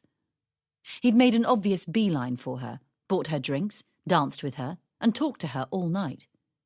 Then he took her home and made love to her between his black satin sheets. It had been flattering, extremely, breath-stealingly so. In truth, Nat had been so flattered by the attention of this cruelly beautiful man that for the duration of their short romance, and long after it was over, she'd managed to ignore the fact that he always borrowed cash from her in order to buy drinks, and clothes and trainers too. She'd pretended to enjoy the fact that they always attracted a whooping crowd as Dick confidently strutted his funky stuff on the dance floor, while she stared at her feet and tried to ignore the irritation flash in his eyes if she stepped on his toes. She had been so flattered to be the woman he outshone that she ignored the fact that his conversation often made her feel uncomfortable. He was undoubtedly witty, but he was often mean-spirited or downright nasty, unless, of course, he was talking about his favourite topic, Dick Clark. Then he had nothing but praise. Nat had also managed to ignore the reality that when they made love, Dick never put any effort into satiating her needs or desires. She'd even managed to ignore the fact that she had once found scanty, frilly pants, which definitely weren't hers, in his wash basket. Yes, she used to do his washing. His attention had been so utterly and completely flattering that when he ditched her, nastily and unceremoniously by introducing her to his new squeeze, Nat believed her heart to be broken and thought she'd never, ever recover. At first, Nat had found it difficult to flick through magazines or catch a bus because she'd spot his face, in all its terrifying beauty, staring out at her from the pages or posters. She'd stroke his glossy image, longing to feel his real cheek beneath her fingers. Nat had feared that she'd never have such an amazing boyfriend again, and that she'd already peaked. She'd believed that it would be all downhill from then on. But Nat was ultimately a sensible woman, and after a few months away from Dick's realm of charm, she'd had to admit, at least to herself, that stroking his image on a glossy magazine was not a bad substitute for actually dating Dick. Indeed, it was an almost identical experience. As his girlfriend, all that had been required was to remain adoring. Their relationship had been a one-way street, and nothing had changed now that they had split up, except she wasn't lending him hard cash. It was true, she never did have such a beautiful boyfriend again, but it was comforting to know she'd dated many more amazing and amusing men. Over the years, Nat had taken a certain amount of pleasure following Dick Clark's career. It had been fun to point at the beautiful man in the adverts and say, "I dated him." She hardly ever added that she'd only dated him for 6 weeks until Neil had called her on it one day. By then, the sting had long since died, and when Neil had narkily pointed out that advertising agencies constantly touched up models' photos to hide imperfections, Nat had been able to agree enthusiastically, admitting that Dick did suffer from open pores. Dick's career had gone very well for a period of time. He became the face of a designer perfume, securing TV ads as well as print. Nat had read somewhere that he was going to be an actor, although she hadn't ever seen him on TV. She'd assumed he'd gone to LA to make his fortune there. Dick had his own website. Nat found herself hovering over the Contact Me button. Nat hadn't thought it likely that Dick would agree to meet up with her. No doubt he'd be too busy going to film premieres or being interviewed for Vogue, and so she'd been surprised when he'd replied within minutes of her sending her tentative blast from the past message. Dick had said he'd love to meet up and talk about old times. He'd suggested they meet at Soho House, adding that he was a member and so Nat mustn't worry about gaining access. Face to face with Dick, Nat had found herself assessing him, as she'd always done. He wasn't fat, exactly. Well, yes, he was fat, but not gross. But where precisely had his cheekbones gone? His jacket no longer fitted properly. It strained at the shoulders, and he'd tugged constantly at the sleeves all evening. His fingers were like unwieldy sausages. His eyes were still as blue as ever, of course. They couldn't go to seed, and they still darted questioningly around the room. Nat used to think he had an inquisitive mind. Now she suspected that he'd been checking over her shoulder for someone more interesting to talk to, or someone hotter to screw. His eyes were sharp and cold. Had they always been that way? Why hadn't she noticed? She'd sat opposite him in a big leather armchair. He'd sat comfortably far back on his, so she'd been forced to hover uncomfortably on the edge of hers, leaning towards him in order to catch what he had to say. It was tricky, as the place was full of loquacious people who all seemed to be talking at once. Nat was unsure who was doing the listening. "Are you married?" he'd asked. Nat nodded, but before she could add any detail about how long she'd been married or who she was married to, Dick jumped in. "I'm divorced." "Oh, I'm sorry." "Her loss, fucking bitch. She was screwing some photographer," he snapped bitterly. "Fucking models. You can't trust them." Nat didn't have the nerve to point out that Dick was a model too.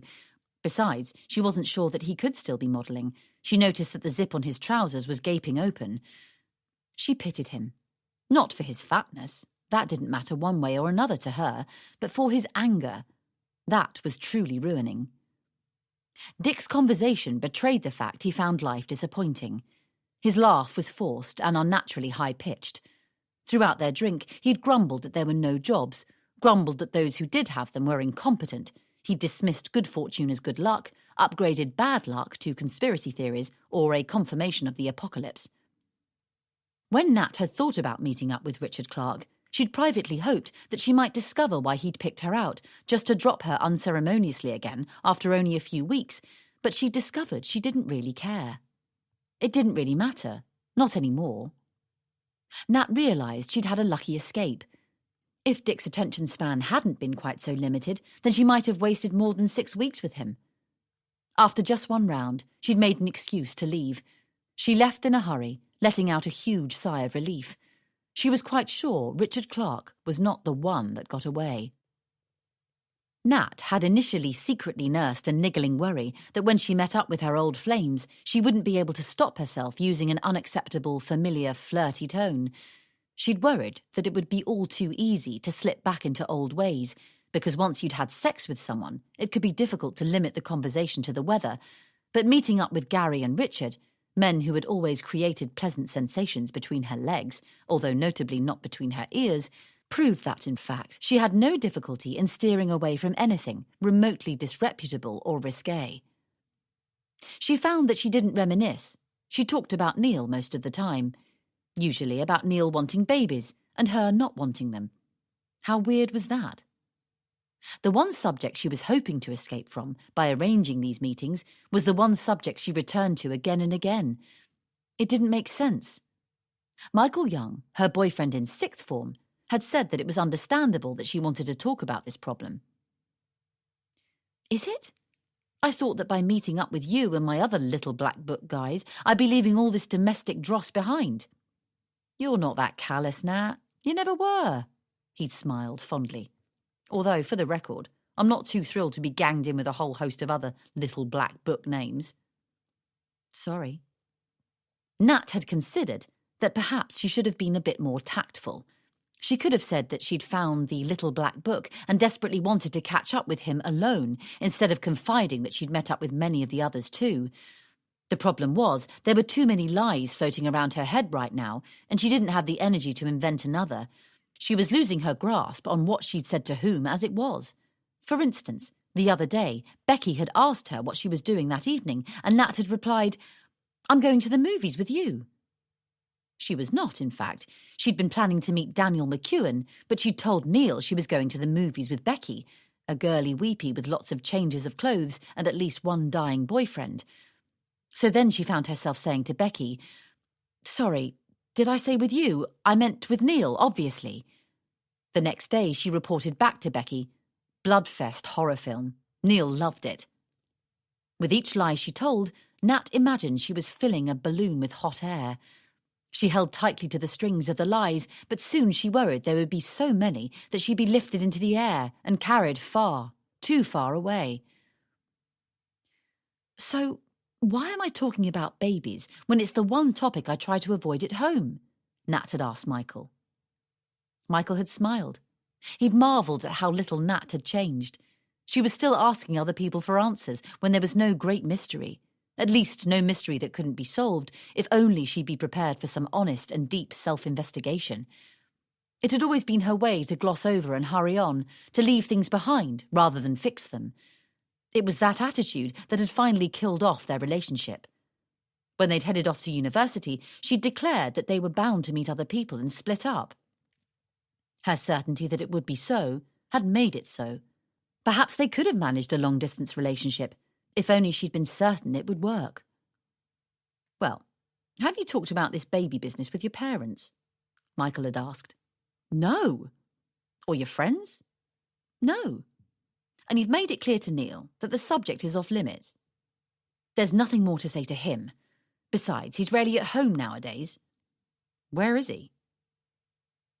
Nat felt the hairs on her arms shudder, as though her body was registering something that her conscious mind refused to acknowledge. What was Neil doing with all his time nowadays? She wasn't sure she really wanted to know. It wouldn't surprise her if he'd been test-driving family cars and conducting extensive research into strollers of choice. "I've no idea," she replied abruptly. "Work, I guess. I don't ask because..."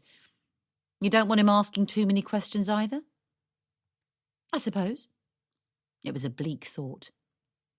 So, you've never actually sat down with any of your nearest and dearest and talked them through why you've made the decision that you don't want a family? The question had stung, as though he'd pushed her into a patch of nettles. Just once. I tried to explain once, she replied finally, and with a deep sigh.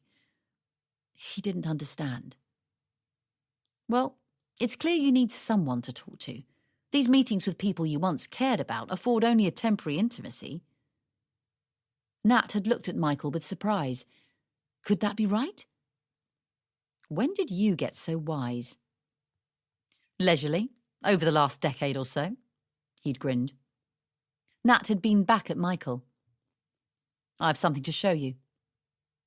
Michael reached for his wallet, and Nat knew what to expect. A photo of his children, the son and a daughter her mother had told her of. She plastered a polite smile onto her face and searched her mind for the appropriate compliment that would now be required. Before handing the photo to Nat, Michael gazed at it for a moment, and Nat saw love ooze from his every pore. He must have been familiar with the snapshot, and yet he looked at it as though it was for the first time. She was surprised to register cheer had flared up in her belly. I just want to say, Nat, I know the baby thing isn't for everyone, and tonight you've given some good reasons as to why it's not for you. Had she? Nat had expunged her usual set text. She'd said she was into her career. She wasn't sure whether she was able or ready to love in the required self-sacrificing fashion, and she said that kids were expensive. All of which she partly believed, none of which she totally believed. All I want to say is that I used to say some similar things, and then one day Lisa announced that she was pregnant, so all the theory went out the window. He shrugged. And I'm glad. I'm glad there wasn't a choice for me, because my kids, well, they're my world, Nat. They're everything. Michael had passed the photo to Nat. The kids were seated on a floral sofa. They waved sticky fingers and flashed huge grins. It was the same photo many parents carried around, but different for Michael, because these were his babies. Harry and Ellie, he said, as he pointed unnecessarily to each child. Nat wasn't an expert on kids, but even she could have deduced their genders, as one was wearing a Barbie nightdress, the other Thomas the Tank PJs, so it wasn't tricky. From the photo, it was clear Ellie was a Downs baby. Nat didn't mention it. What was the right thing to say? Anything she could think of struck her as completely wrong. She wished she wasn't so tongue-tied at the moment, so miserably confused about her own lot, and then she might have managed to say the thing that struck her. She might have commented on the kids' beautiful smiles. They looked like really happy kids. Michael didn't seem to notice. He continued, I love them both so much. Equally, differently, ferociously. Ellie's challenges haven't been a picnic, but they're nor of Harry's, and he's a kid with a normal, straightforward health history. The way Michael said normal somehow implied that he knew no one else ever saw Ellie as normal, and the fact wearied him. To Michael, Ellie was, and always would be, a princess. The cheer in Nat's stomach blazed into a powerful sense of admiration. Being a parent's not a picnic, Nat. It's messy and difficult a lot of the time, but for me, it's always been worth it. You should give your decision a lot of thought. You see, Nat, these meetings with old loves can only offer a temporary, inadequate, leaky intimacy. You can't cling to that. His words had slapped her hard across her face and throbbed deep inside, as they had done every time she had recalled them this past week. She'd left pretty swiftly after that, and although they'd made promises to meet each other's spouses, perhaps have the kids over too one Sunday, Nat knew this would never happen. How could she explain such a visit to Neil? Nat had caught the number 94 bus home. Bus travel was a mood magnifier. If you were feeling giddy and light-hearted, then by the end of your bus journey, you would be left with the certain sense that you were king of the crop, top of the world, Mr. Big. But if you were feeling at all negative or depressed when you boarded, then you were pretty much guaranteed travel sickness and rainy window panes. Nat had leant her hot head against the cold glass of the bus window and had tried to ignore a group of teenagers dressed as ghouls and ghosts on their way to an early Halloween party. Nat had felt unreasonably disconcerted by the noisy gang. She had never been very keen on dressing up. She had always been far too self-conscious to find the necessary mood of abandonment, and she especially hated Halloween. Where was the fun in celebrating death and horror? There was enough in the world to be scared about without plastering bedsheets with red paint and shouting boo at passers-by. It was ridiculous. Nat had noticed that one of the crowd, a painfully skinny girl who was dressed as a witch, seemed self-conscious and ill at ease. The girl had reminded Nat of her young self. The skinny witch had repeatedly tried to hush her friends. She nervously insisted that they would all get thrown off the bus if they didn't quieten down. It was as they leapt off the bus that Nat had caught the eye of the skinny, nervous witch, just as she put her fingers to her lips in a renewed effort to shush her rowdy companions. Had Nat imagined it, or was the girl gesturing that she could keep a secret? Was she gesturing to Nat? Did she know Nat's secrets? No, that was ridiculous. Nuts! Nat had definitely drunk too much. Yet there had been something knowing in that girl's expression or her demeanour that had convinced Nat that the girl knew a thing or two about secrets. Maybe that was what had reminded Nat of her young self. She had stared out through the grimy, rain-splashed window onto the grubby, rain-spattered streets, aware that by keeping the dates a secret from those she normally spent her days chatting to and gossiping with, she was certainly casting herself adrift. She was left feeling vaguely ashamed and disconnected. Nat now considered whether she could tell Jen what she'd been up to. It would be a relief. She sipped the scalding tea and wondered how to approach the topic. She couldn't just dive in. Jen would not understand her reluctance to have a family. It was all Jen wanted.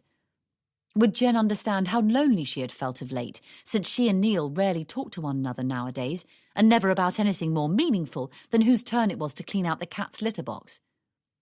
She needed to think of a way of highlighting Neil's other recently exposed shortfalls. Jen would surely be empathetic to those. After all, she was going out with Carl.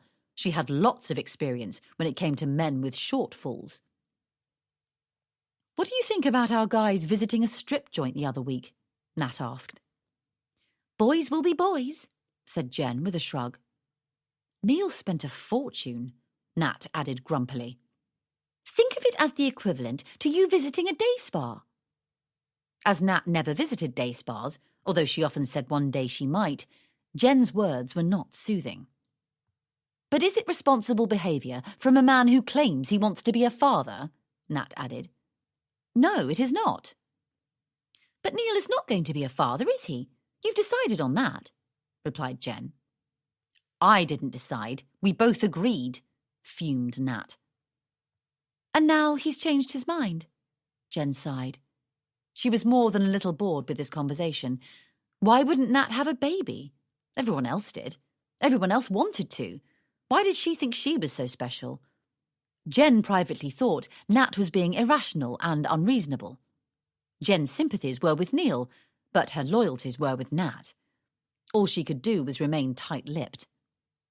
"So, you were saying because we're not having kids that maybe he is entitled, or at least likely, to go to strip joints, possibly even on a regular basis?" "I didn't say that," said Jen defensively. In truth, this was something Nat had deduced on her own. She was just playing out the theory. By refusing to have a family, was she suspending them both in a time that was free of responsibilities? If so, what would the consequences of that be? She shook her head. She didn't know the answer. Everything about her future with Neil appeared blurred and agitated. Everything about her past before Neil seemed murky and disappointing. Oh, how she'd enjoyed just being. Why had things changed? Why had Neil introduced this chaos by suddenly deciding he wanted babies? Nat didn't know the answers. The only thing she was sure of was that none of her exes was her one. How had she thought otherwise, even for a fleeting second? What if she had discovered an intense sexual, emotional, and mental compatibility with one of these blokes? What was she proposing? She wouldn't want to take any of them away from their families and real lives. Would she really want to give up on her own life? What was the point of her goose chase? Did she imagine she could turn back time? Her old, dearest fantasy? Of course not. Nat couldn't think about this any longer. She forced herself to concentrate on Jen, who had made an effort to diffuse the tension by talking about something else. If Carl doesn't propose by Christmas, we won't have even the slightest chance of marrying before next September at the very earliest, as all the best venues are booked up months and months in advance. Do you think I should start looking at hotels anyway, just to get ahead of the game, so to speak? Or at least go and have a look at some dresses. I saw a really lovely one when I was going out with Christopher. It was a beautiful oyster colour. But do you think cream is making a comeback? Perhaps I ought to try a couple on. What do you think? Jen paused. She clearly expected Nat to respond, but Nat didn't know what to say. Oh, God. So this is where we are after 2 billion years of evolution, she thought. One thing was decided. She was not going to confide in Jen about her little black book. Chapter 24. Neil would swear that he never had any conscious intention of taking his relationship with Cindy out of hush-hush. Inside the sparkly, exotic red rooms, he could convince himself that their relationship was nothing to do with his real world, and it was, in fact, strictly business. He'd visited her 6 times in 4 weeks. The tally made him uncomfortable. It struck him as overly keen, maybe even a tad desperate. He had no idea why he repeat offended with Cindy. Yes, he fancied her, but no more or less than he fancied 100 women that he saw walking down the street in one day. Nice arse here, eye-catching pert tits there, great cheekbones, good shoulders. Yes, he did objectify women. What were you going to do, shoot him? It was normal. Besides, he didn't objectify women that he knew. He had relationships with those women. When he thought of the women he worked with, he was more likely to think of timesheets or marketing ideas than he was to think of their bodies. He didn't objectify his mates' wives and girlfriends. They were off limits. Once he knew a woman, she became a person, obviously. But if he didn't know her and she was walking down the street, she was just a treat to look at, a treat or a horror. Was it a hanging offence? And of course he didn't objectify Natalie. He loved Natalie, appreciated her and loved her. So where did Cindy fit? The first time he met her at Hush Hush, she had just been something to look at, lust after and fantasize over. Pure and simple. Well, maybe not so pure, but straightforward and understandable. Even Nat had understood. That first time, when he'd come home with makeup on his clothes and explained he'd been in a strip club, he could see that while not overjoyed, she accepted that he was male and boys would be boys. She'd probably thought he'd done something a bit disgusting but instinctive, like eating snot or a worm. But after that, why had he returned? Why did he keep going back? Yes, it was sexy. Her nipples were larger and darker than Nat's. Her muff was considerably neater. Nat would never agree to a Brazilian. She said a straightforward bikini wax and half-leg hair removal was penance enough for having a better eye for colour. There was no way she'd be persuaded into smooth, erotic baldness. But that wasn't it. Over and over again, Neil told himself that his relationship with Cindy was simply a business transaction. But the more he told himself this was the case, the less he believed it. He was kidding himself. He was paying for her company. And now there was the attraction of having Heidi's company too. Over the past 10 weeks, since Neil had decided he wanted to be a father, he'd naturally become incredibly curious about other people's children. He made small talk with mothers in the queue at the supermarket checkout. He now knew that if the baby was crying, the standard comment was, hungry or tired. And if the baby was gurgling, the thing to say was, how old? All 3 of these questions had to be delivered with a knowing nod that was at once reassuring and open, somewhat informed and very sympathetic. He knew it was crucial to avoid gender. It was all too easy to ask, how old is this little chap? And a cross mum would snap, she's 8 months. Her hair is still growing in. He'd started to call his brother regularly and ask about his niece and nephew's progress at nursery. He'd become expert at showing concern over parental moaning about broken sleep and the speed at which kids grow out of their shoes. He wondered if his own childhood experiences were at all relevant to the way kids rumbled through childhood now. He wondered if he'd ever get to tell a son or daughter of his own that Snickers were once called marathons and that they used to be bigger. He wondered what gave kids nightmares nowadays. Not Chitty Chitty Bang Bang's child catcher, surely. More likely some character he'd helped create for a video game. He desperately wanted the chance to soothe nightmares into distant, impotent memories. Cindy believed that the three of them were together in Ravenscourt Park by coincidence. This was reasonable, as the park was sandwiched between Chiswick and Hammersmith. Neil lived and worked somewhere in Chiswick, and Cindy lived and worked in Hammersmith. She accepted that Neil was taking a shortcut through the park and just happened to spot her. She'd been quite chuffed that he'd come over to say hello. "Most of my clients pretend not to recognise me, or maybe they really don't recognise me," said Cindy, as she glanced apologetically at her tracksuit bottoms. Bizarrely, Neil thought Cindy looked more, not less sexy, now her body was covered up. The tracksuit was not shapeless and bobbly, it was a clingy apple-green velour number that subliminally suggested fun and freshness. She certainly stood out against the grey day, as she wore a short, sleeveless, hot pink padded jacket and yellow trainers. She looked like a yummy dessert. If you looked carefully, it was possible to see the muscles in Cindy's peach-like bum flex ever so slightly when she pushed her daughter on the swing. The daughter. Heidi was a beautiful child. Neil had spent an awful lot of time adoringly staring into prams and pushchairs, but even he was not blind to the fact that a huge number of kids and babies were really quite odd to look at. They were often sticky or had 2 tracks of luminous snot running from nose to lip. Many of them had thin, wispy hair, weird, gummy smiles, or overwhelming foreheads. This observation did not make him want children any less.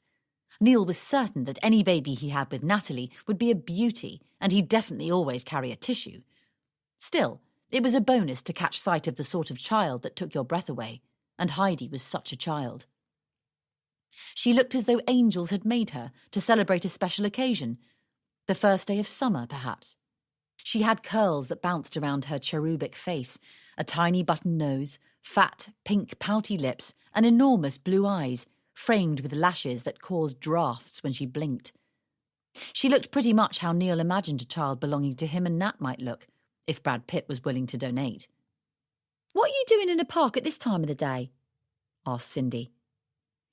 "I got stuck on a project at work. Thought I'd stretch my legs, get a bit of fresh air, and maybe find some inspiration," lied Neil. The truth made Neil uncomfortable. It would probably terrify Cindy.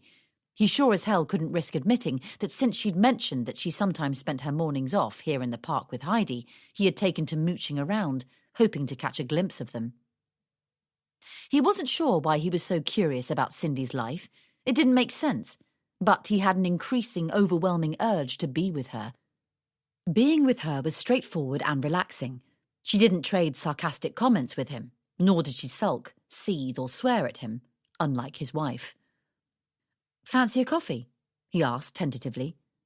Cindy glanced at Heidi, and for one awful minute, Neil thought she was going to say no.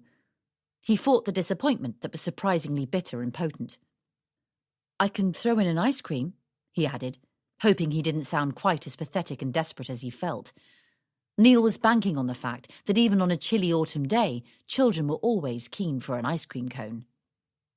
"Scream!" cried Heidi with excitement. She pushed at the iron bars that harnessed her into the swing, clearly keen to accept the invitation. Cindy and Neil laughed at her enthusiasm, and Cindy nodded.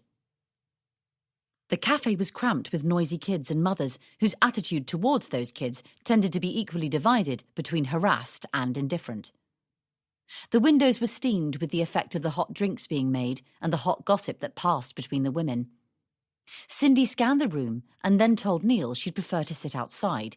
She liked the fresh air, even at this nippy time of year when their breath could be seen on the air. She already spent more than enough hours in hot, sticky rooms. "Okay, you grab a bench and I'll bring the stuff out. What do you want?" asked Neil.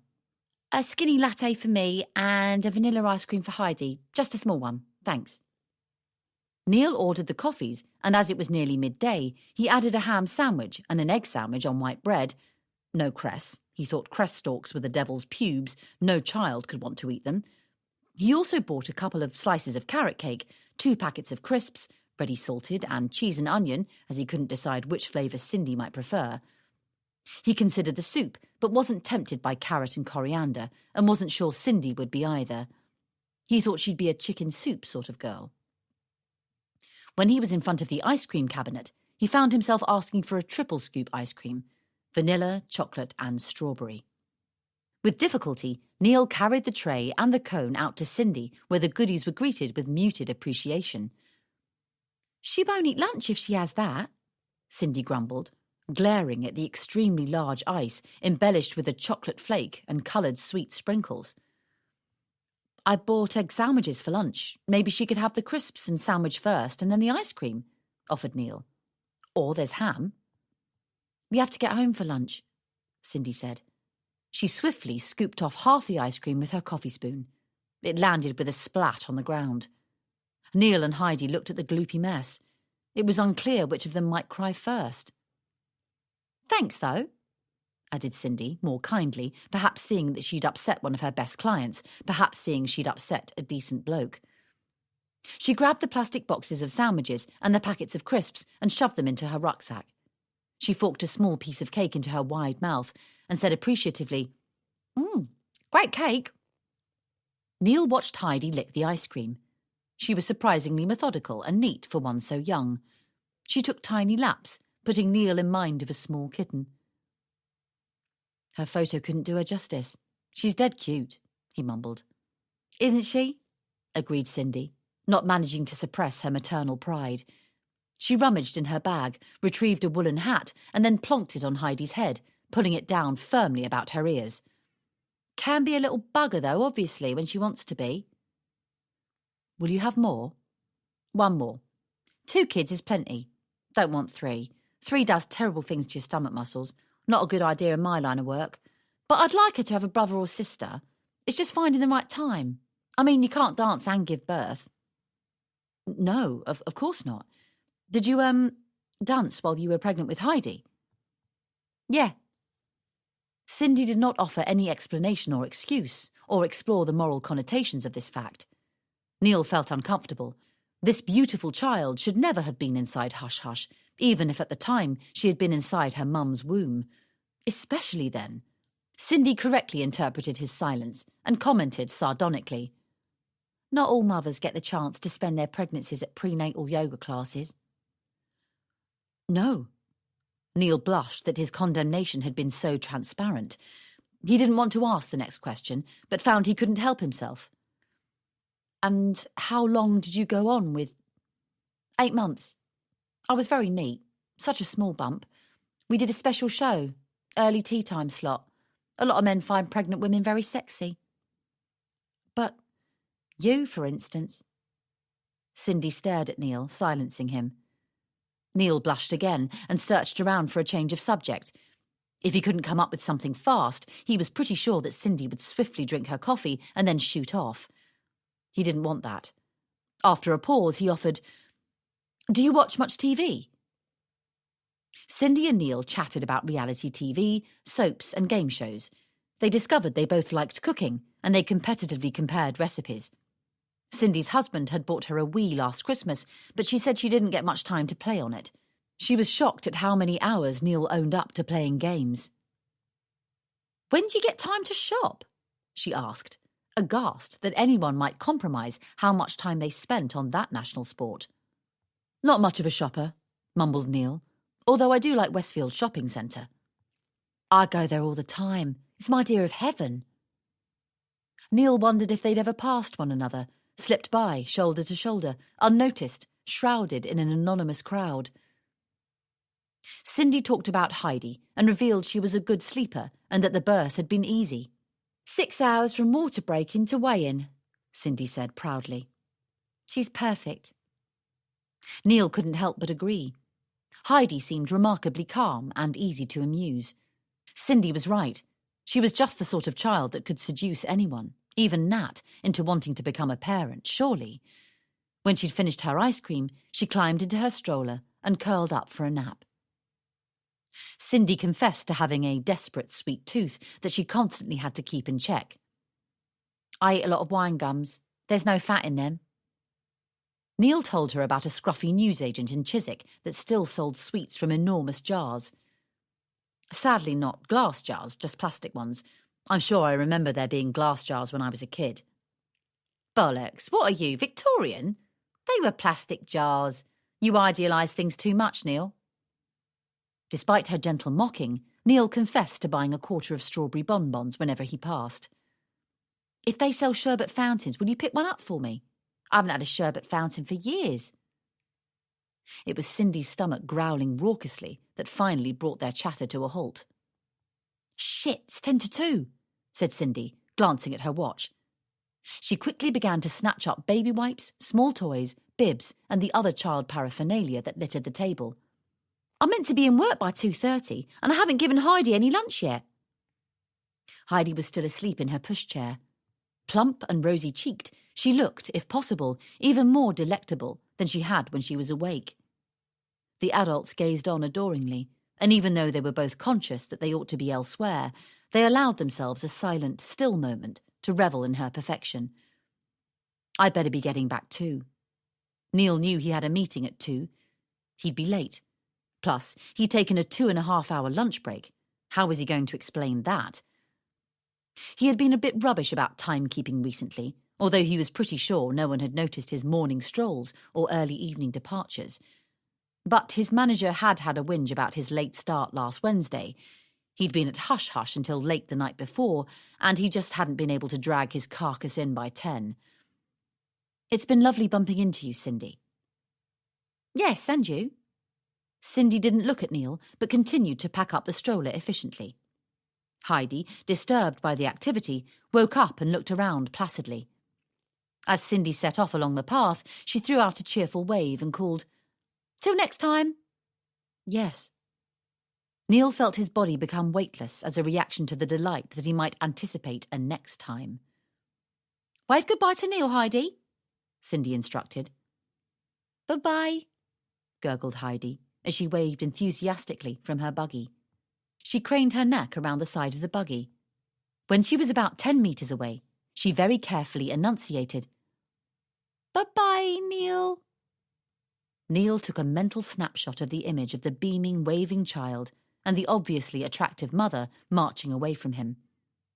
He stored the memory in his head, but allowed its prettiness to filter down into his stomach, creating a feeling similar to the one got when on rare occasions he drank malt whiskey. A lovely, comforting, intimate feeling. Chapter 25. Natalie had not been planning on calling Alan Jones. Her recent meetings had shown her that there was no mileage to be gained in poking about in the past. She was wasting her time. Indeed, she was wasting everyone's time. Besides, out of all her exes, he was the one she had absolutely no idea to catch up with. There was no mystery there, no ifs or buts. She knew he was not her one. They wanted different things. They had agreed as much 12 years ago. But fate was a cruel and bossy minx, and she intervened. Nat was queuing in Mortimer and Bennett, a charming rustic deli just off Chiswick High Street. The place was always jam-packed. Passionate foodies stood elbow to elbow alongside underconfident housewives who wanted to impress their dinner guests by buying locally and organically. Nat was buying a present for Ben and Fee. She hadn't seen much of her in-laws recently and felt bad about it. In truth, she'd been avoiding them. Neil had made their previously precious visits to Ben and Fee uncomfortable as he endlessly and obviously extolled the joys of parenthood. The last time they'd visited, he kept picking up one or other of the children and then dropping them in Nat's lap, much to the embarrassment and distress of all involved.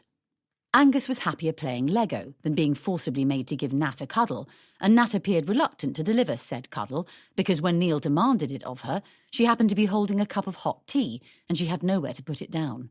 She was sure her apparent reluctance was noted by everyone, and of course Fee would have taken offence. Any mother would do so. It wasn't fair. Left to her own devices, Nat was a fantastic aunt. She was lively, loving and interested, but in the hothouse atmosphere that Neil had generated recently, she appeared reluctant and gauche.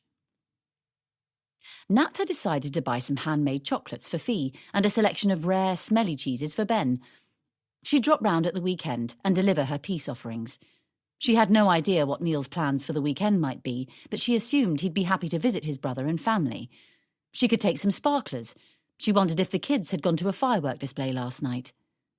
She and Neil usually went to the display in Ravenscourt Park, which always took place on the Saturday nearest to the 5th. That would be this Saturday, but neither of them had mooted the idea as yet. Nat decided she would suggest it tonight. She'd call up Ali and Tim, and Carl and Jen, and ask if they wanted to come along too. They could all eat hot dogs and toffee apples and have some fun. It had been a long while since they'd got together. Too long. Of course, it would be icy cold, and probably wet as well. That was traditional, but it would be worth it to see the fireworks whoosh, flash and bloom against the black sky. Nat stood in the jostling queue for 20 minutes, finally secured her purchases, and was just wiggling and winding her way out of the shop when she bumped into Alan Jones. At first, she did not recognise him.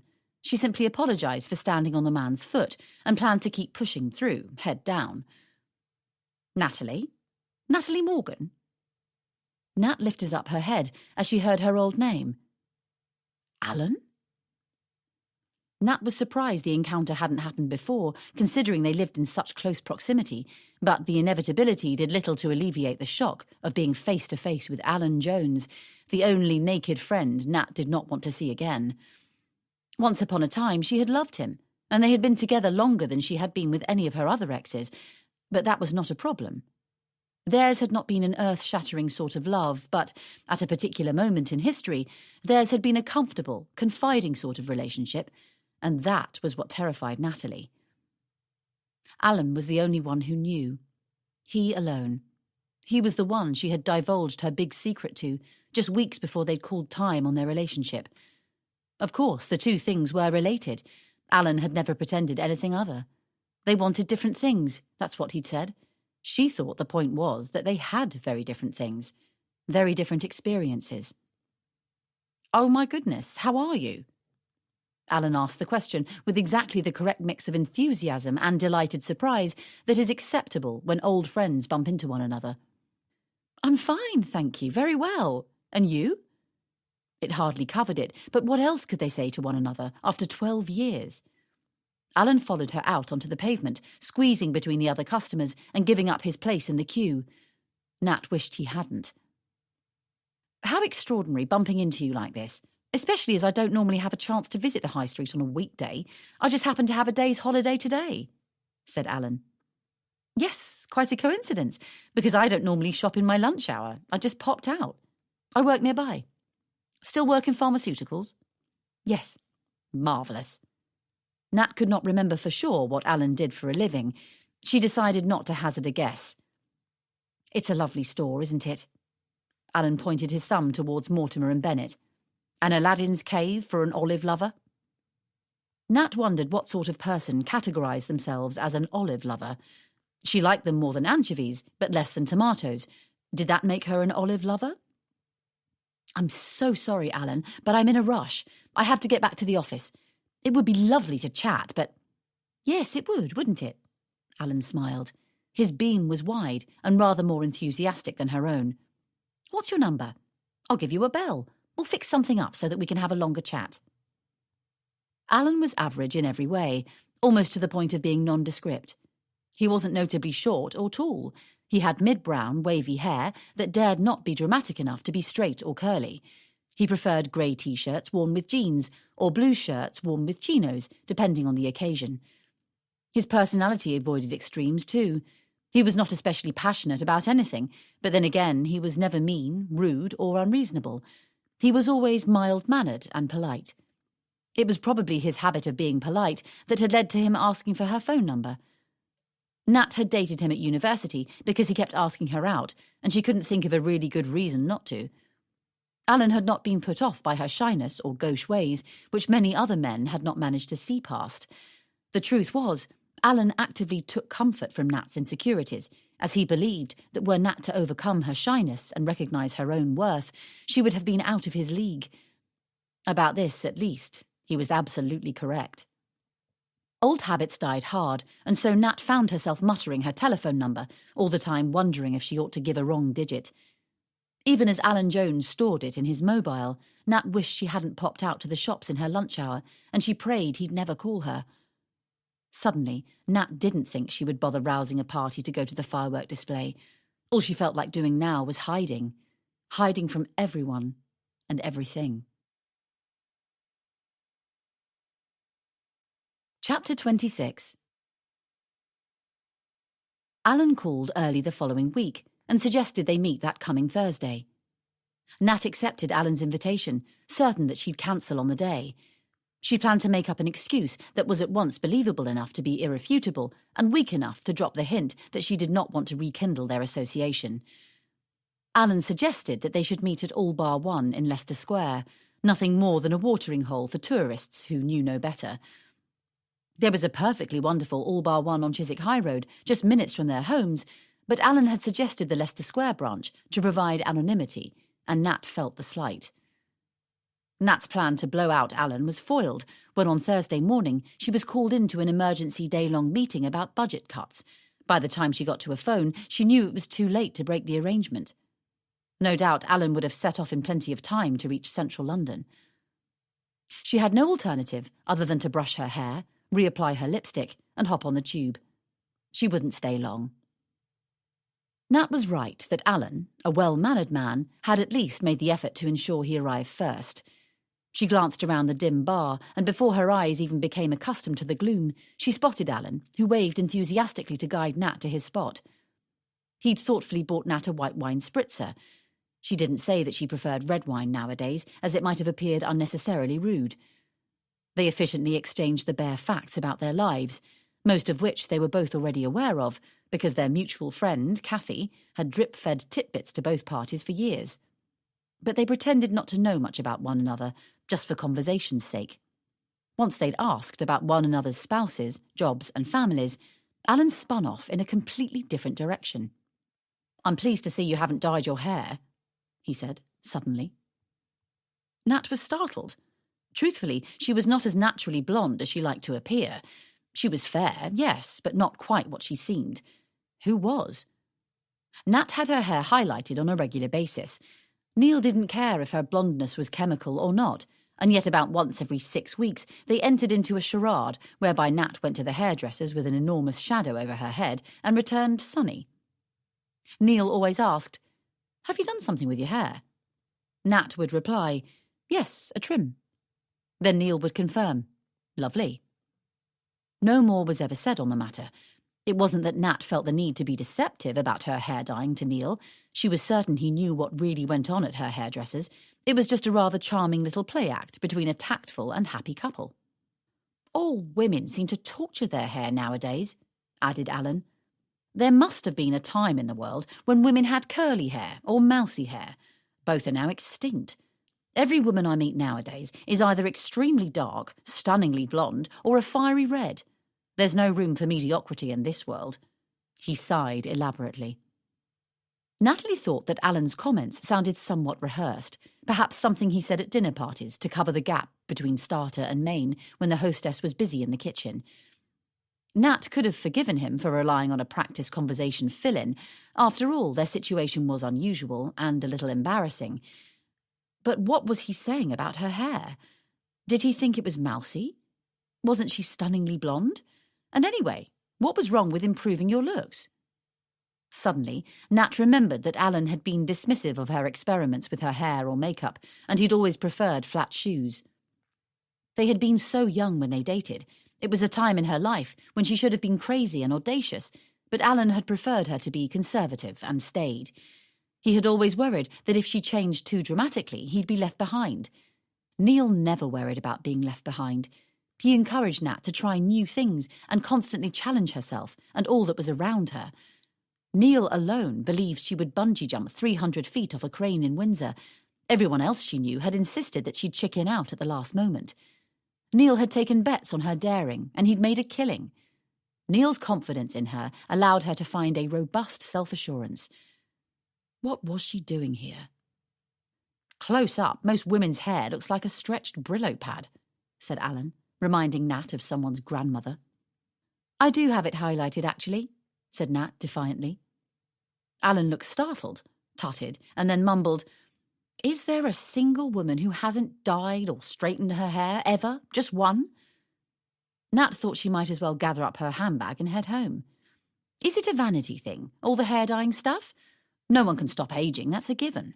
It's a fact that in the end everyone wears slippers," added Alan. Suddenly, Nat's mind was washed with a vision of Neil in slippers, and she started to laugh. Alan didn't know what he'd said to amuse her, but grinned back, clearly relieved. Thinking of Neil had doused Nat in a warm feeling of general compassion. It helped her to be kinder to Alan than she might otherwise have been. She knew that if she left Alan abruptly, he'd be offended and confused. After all, she had agreed to meet up. They were ex-lovers, trying to be old friends. It wasn't an easy situation. He was probably edgy, and he was wittering on in this slightly miserable and churlish way to cover his nervousness. "Would you like another drink?" offered Nat. "Yes, that would be nice. I'll have what you're drinking." "A white wine spritzer?" Nat asked in disbelief. This guy definitely didn't get out enough. "If that's easiest." "Tell you what, I'll buy a bottle of red and we'll drink it straight. Hardcore style," she teased gently. After a glass or two, Alan began to relax. He spoke frequently and proudly of his children and wife, and laboriously about his job as a computer programmer. Neither subject bored Nat quite as much as she expected. It might have been the wine numbing the tedium, or it might have been the fact that she was genuinely heartened to see Alan so thoroughly content. She was lost and discontented at the moment, but she was not so low as to resent his achievement. "So you never did have kids?" he said, inevitably. "No," confirmed Nat, although she'd already answered the question once that evening. "You always said you didn't want them." "That's right." She took a gulp of wine. "Everyone said you'd change your mind." "Yes, they did. They still say that." She took another, bigger gulp of wine. "But I knew you wouldn't. What with your mum dying and everything. I knew you'd never get over that fear." Nat had never heard those words said aloud before. She knew the truth of them, of course. She'd said them first to Alan 12 years ago, as they were lying spooned together on their lumpy couch in their grotty rented flat. She said the same words, or more or less that arrangement, to herself every single day of her life, but hearing them said aloud was a shock. Annihilating. "Each time my wife was pregnant, I thought of your mum," said Alan. "It's a husband's worst fear, his wife dying in childbirth, being left alone to bring up the baby." Alan pinched his nose at the point between his eyes. The thought of such anguish had momentarily made him insensitive to the fact that Nat knew this more than most. He caught a glimpse of her face and realised he'd punched her emotionally. "I'm sorry. I didn't mean to be—" No, that's okay." The last thing Nat wanted now was his sympathy. That was the last thing she'd ever wanted from him or anyone. "But then your dad married Nina and she's been a good mum to you, hasn't she?" said Alan in a jovial voice that sounded a little forced. He was trying to cheer her up, but Nat couldn't understand why people might want to convince her that the death of her mother was nothing more than a cloud that came with a silver lining. Yes, it was true, Nina had been a fantastic mother, but even that was a source of pain for Nat. She didn't want to get into this. Not now. Not ever. "Absolutely," she said wholeheartedly. She hoped her tone would be stout enough to convince him that it was okay to change the subject. It shouldn't be that hard to do. Not many people like to talk about death. Christina. Her mother's name had been Christina, and Christina had died so that Nat could live. Of course, no one had ever said this to Natalie, not explicitly, but Nat had worked it out for herself. Even if there hadn't been a dramatic situation where the doctors had asked her mother who they should save, the facts were that her mother died giving her life. Oh, the guilt. The guilt and the fear. And the loneliness. It sat in her throat like a ball of vomit, waiting to explode onto her life at any given moment. A life that she'd carefully, laboriously pulled together. By controlling her grief, all but denying it, Nat had created a life that was damned near normal. Spewing up her guilt, fear, and loneliness would ruin everything. It would stain and spoil everything. Her father had done his best. He'd never blamed her. He had not punished her or shut her out of his life like a cruel Victorian father in a TV costume drama. No, He'd carefully, quietly, and tenderly nurtured her. He'd made an effort. He'd made sacrifices. Brian Morgan had trained as an architect, but if he'd ever held any ambitions to design influential spaces, thus creating for himself an unrivaled worldwide reputation, he'd put them on the back burner when he accepted a job at the local council. Dealing with building compliance documents within the health sector, which largely boiled down to ensuring there was wheelchair access to public conveniences and sufficient nearby car parking spaces, may not have been especially inspiring work, but it was valuable, and the 9 to 5 hours allowed him to be a better dad and maybe, he hoped, even a partial mum to Natalie. Brian had played tea parties with his daughter and her dolls. He'd built Lego towers and carefully iced pink birthday cakes, and he'd managed to perform these tasks with conscientious concern. If he'd ever wanted to smash the tiny china cups, throw the Lego towers at the wall, or slam the gooey cake mix across the kitchen floor because he felt the injustice of losing his spouse and his child's mother, then he managed never to betray the fact. Natalie's grandparents had helped out as much as they could, until Christina's mum had had a fatal stroke when Nat was just 2. At the wake, over strong cups of tea, neighbours and distant relatives had whispered that the woman had never recovered from losing her daughter. No parent ever quite deals with outliving their child, and perhaps the responsibility of looking after such a young grandchild had been a little too much. The sentence was rarely expanded upon. Knowing looks and nods were shared. Everyone agreed it was a tragedy. Another tragedy. Brian wouldn't allow his parents to do as much as they would have liked to fill the care gap that Christina's mother had left. They had both been in their 70s. He delivered too many eulogies for a man not yet 35 years old, and while he didn't believe that caring for Nat had contributed to her grandma's death, he really couldn't take a risk. So Nat had been cared for by a series of nannies. The nannies had all liked Nat. She had been a quiet and obedient little girl. A little needy, perhaps, but no one resents delivering cuddles demanded by a cute infant, however constant and insistent those demands might be. The nannies had prepared homemade food, bathed her, cleaned her teeth, and brushed her hair. They played with her, painted with her, and regularly took her on outings. They did all this for her with conscientious concern, but they did not mother her, as that was not possible.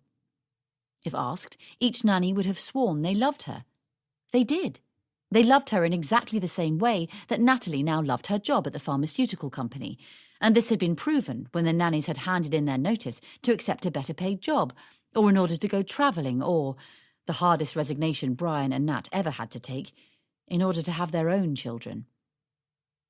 With each resignation and rehire, Nat understood that no matter how kind or pretty or wise or funny these nannies were, they were not her mother. They did not stay. But then, nor had her mother. Nat began to expect departures. She did not allow herself to become too accustomed or attached to any of the nannies, as she knew they were finite. With a child's logic, Nat reasoned that perhaps she deserved the constant departures, that she wasn't someone who was worthy of an eternal commitment or constancy. Nina went some way to repairing that viewpoint. Nina had come into Brian and Nat's lives when Nat was 4.5. Nina had been Nat's reception class teacher. She was already half in love with the child before she'd even met Brian at the October parents' evening. Brian instantly noticed Nina's cheerful smile and kind eyes, but he was used to well-meaning women smiling at him with compassion and tenderness, and that alone would not have encouraged him to move the relationship outside the classroom and away from the mini chairs and chalkboards. It was only when Nina crossed her legs and her wraparound skirt split open, providing Brian with a flash of her thigh, that he thought to offer to take her out for a coffee. Had she shown him her thigh on purpose? Had he really felt a flicker of desire? It had been so long since he thought about anyone in that way, since he'd noticed anyone think of him in that way, that he wasn't sure. Nina had burst into Nat and Brian's life with spectacular energy. While Nat and Nina might now scream with laughter if they ever looked back at old photos, at the time Nat had regarded Nina as some sort of modern-day fairy tale princess. Nina had been fashionable, informed, and energetic. In the classroom, Nina chose to wear frilly blouses and tartan skirts, with her hair scraped into a tight knot. But at the weekend, she wore her hair wild, wide, and teased. She liked ripped jeans and large hooped earrings. Impressively, Nina could complete every side of Rubik's Cube, and she could moonwalk. Plus, she was prepared to demonstrate both skills whenever Nat asked her to.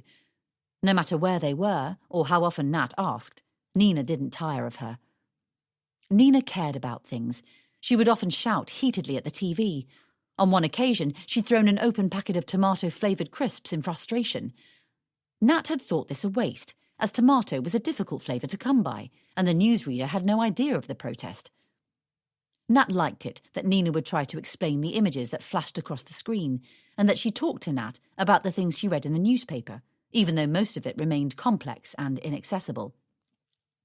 Somehow, Nat understood that it was a compliment that Nina wanted her to be a part of the world, and that Nina had a commitment to bringing the world to her. Mostly, Nat liked it when they played with her dolls. Nina had views and plans and politics. She had fashion sense, a music collection, and a makeup bag. But most of all, she had love. So much love. She had wanted to wash Nat and Brian in her love. She wanted it to flood around their bodies and flow through their veins. And very soon, they admitted they wanted that too. Until Nina, Nat had always carried, somewhere deep in the pit of her stomach, the hard, bleak feeling of loneliness. Even when she was in company, even when she was sitting on her father's knee, she felt alone. It was as though she had swallowed a filthy, huge rock that she could not digest. Initially, it had sat in her belly, causing a cramping, disabling pain. But in time, as Nat had become accustomed to the loneliness, she no longer felt pain.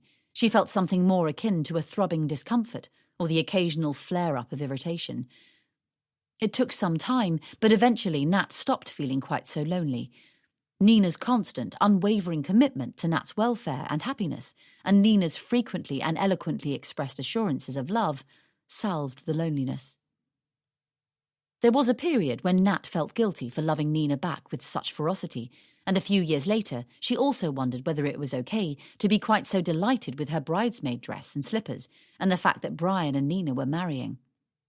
After all, these things were only happening because her mother was dead, and she, Nat, had been the cause of that death. The guilt and grief caused her to stuff her bridesmaid dress down the loo and try to flush it away, as she would flush the shame and guilt if only she could. Nina had understood. She'd held the weeping child until her fury and fear had subsided. She rightly saw terror where others might only have seen a tantrum or anarchy. They secretly bought a new dress without even mentioning the incident to Brian. Both females agreed that even dry cleaning would not make the original bridesmaid dress okay. It was a little secret, quite understandable. But there were bigger secrets, equally well-intended, but undeniably bigger. Nina became Nat's mother, and everyone wanted it to be so.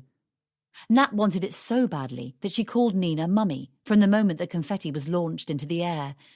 And so when, a few years later, Nina discovered she was pregnant, Brian and Nina made the decision that they would not tell this new baby that Nat was a half-sister. They did not see a reason to mention the dead mother to any of the small boys that followed. Nina and Brian reasoned it might potentially lead to Nat feeling left out again. No one wanted that. She was doing so well. She was overcoming her shyness. She rarely stuttered, and even her clumsiness was abating somewhat. Children could tease horribly. It terrified Nina that one day the boys, mid-sibling squabble, might taunt Nat with the fact that Nina wasn't her real mother, so they decided not to mention the fact. They took this decision and then moved to Guildford, where none of the neighbours knew their history. Nat had seen the best intentions and accepted the plan as she accepted anything her wonderful parents suggested, other than early bedtimes and extra recorder practice. Those things she would argue about. Indeed, Nina's keenness to pass Nat off as a blood daughter made her feel especially wanted, just as Nina had hoped. Years of normal family life, including rows about homework, TV watching and curfew times, went a long way to healing Nat and Brian. Their grief was stored away somewhere deep and private. From time to time, Brian deliberately accessed his grief in order to commemorate or in order to celebrate. Nat kept hers securely buried, and the only lasting tribute she bestowed on her mother's memory was to swear that she would never, ever give birth. She would never, ever risk bringing a baby into this world and then leaving it all alone. No matter that she now had a loving stepmother. No matter that the odds of the same thing happening to her were minuscule. No matter that her husband wanted a baby. No matter what. "Lucky that you met a man who understood that you didn't want babies, and why you don't," said Alan, interrupting Nat's private thoughts. "I said you would, didn't I?" Yes, he had said that, as he'd hastily packed his bags. He'd said that Nat was a super girl, and that she'd definitely meet a man who didn't want babies, just as she didn't. Probably many, many men, he'd reassured. After all, they were only 22 years old. At that time in their lives, Alan had been slightly unusual in his certainty that he did want kids. But despite his predictions about her finding a future soulmate, there had been something about the look in Alan's eyes that condemned her. That look sickened and haunted her. He regarded her as a crazy woman, that much was crystal clear. Not necessarily crazy because she didn't want babies, but crazy because she believed that she, too, might die in childbirth. He'd thought her unreasonable and hysterical. He'd spent a few days reciting statistics to her about how very few women suffered this tragic thing. He'd asked her about her mother's health so that he could ascertain whether she'd suffered from a condition that Nat might have inherited. He'd tried to reason with her, but she was not reasonable. Nat could not shift her fear that she might leave a tiny baby girl alone in this world, a baby burdened with the knowledge that she had killed her mother. She couldn't do that. She wouldn't risk that. Not for anyone.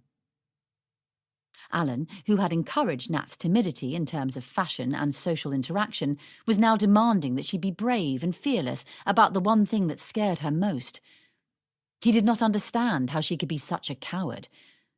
That was the word he had used, just once in their final row. He'd regretted it immediately and rushed to retract it, but the word had been branded onto her consciousness. Of course, Alan would think she was a coward. That was what most people would think. Crazy or a coward. Unreasonable or gutless. Nat decided she would never again risk telling anyone the truth. It was better that they thought she was a career bitch or just plain selfish, as she was not willing to bring up kids. She reasoned that it didn't matter why she didn't want kids. What mattered was that she didn't want them. "I've never told Neil why I don't want kids," confessed Nat bluntly. She wasn't sure why she felt compelled to tell Alan as much.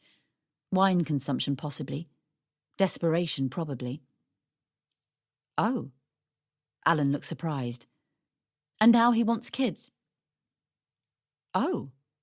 Now Alan looked uncomfortable. "Should I get another bottle?" offered Nat. Getting drunk seemed like the only answer. "No, I'll get it. My round."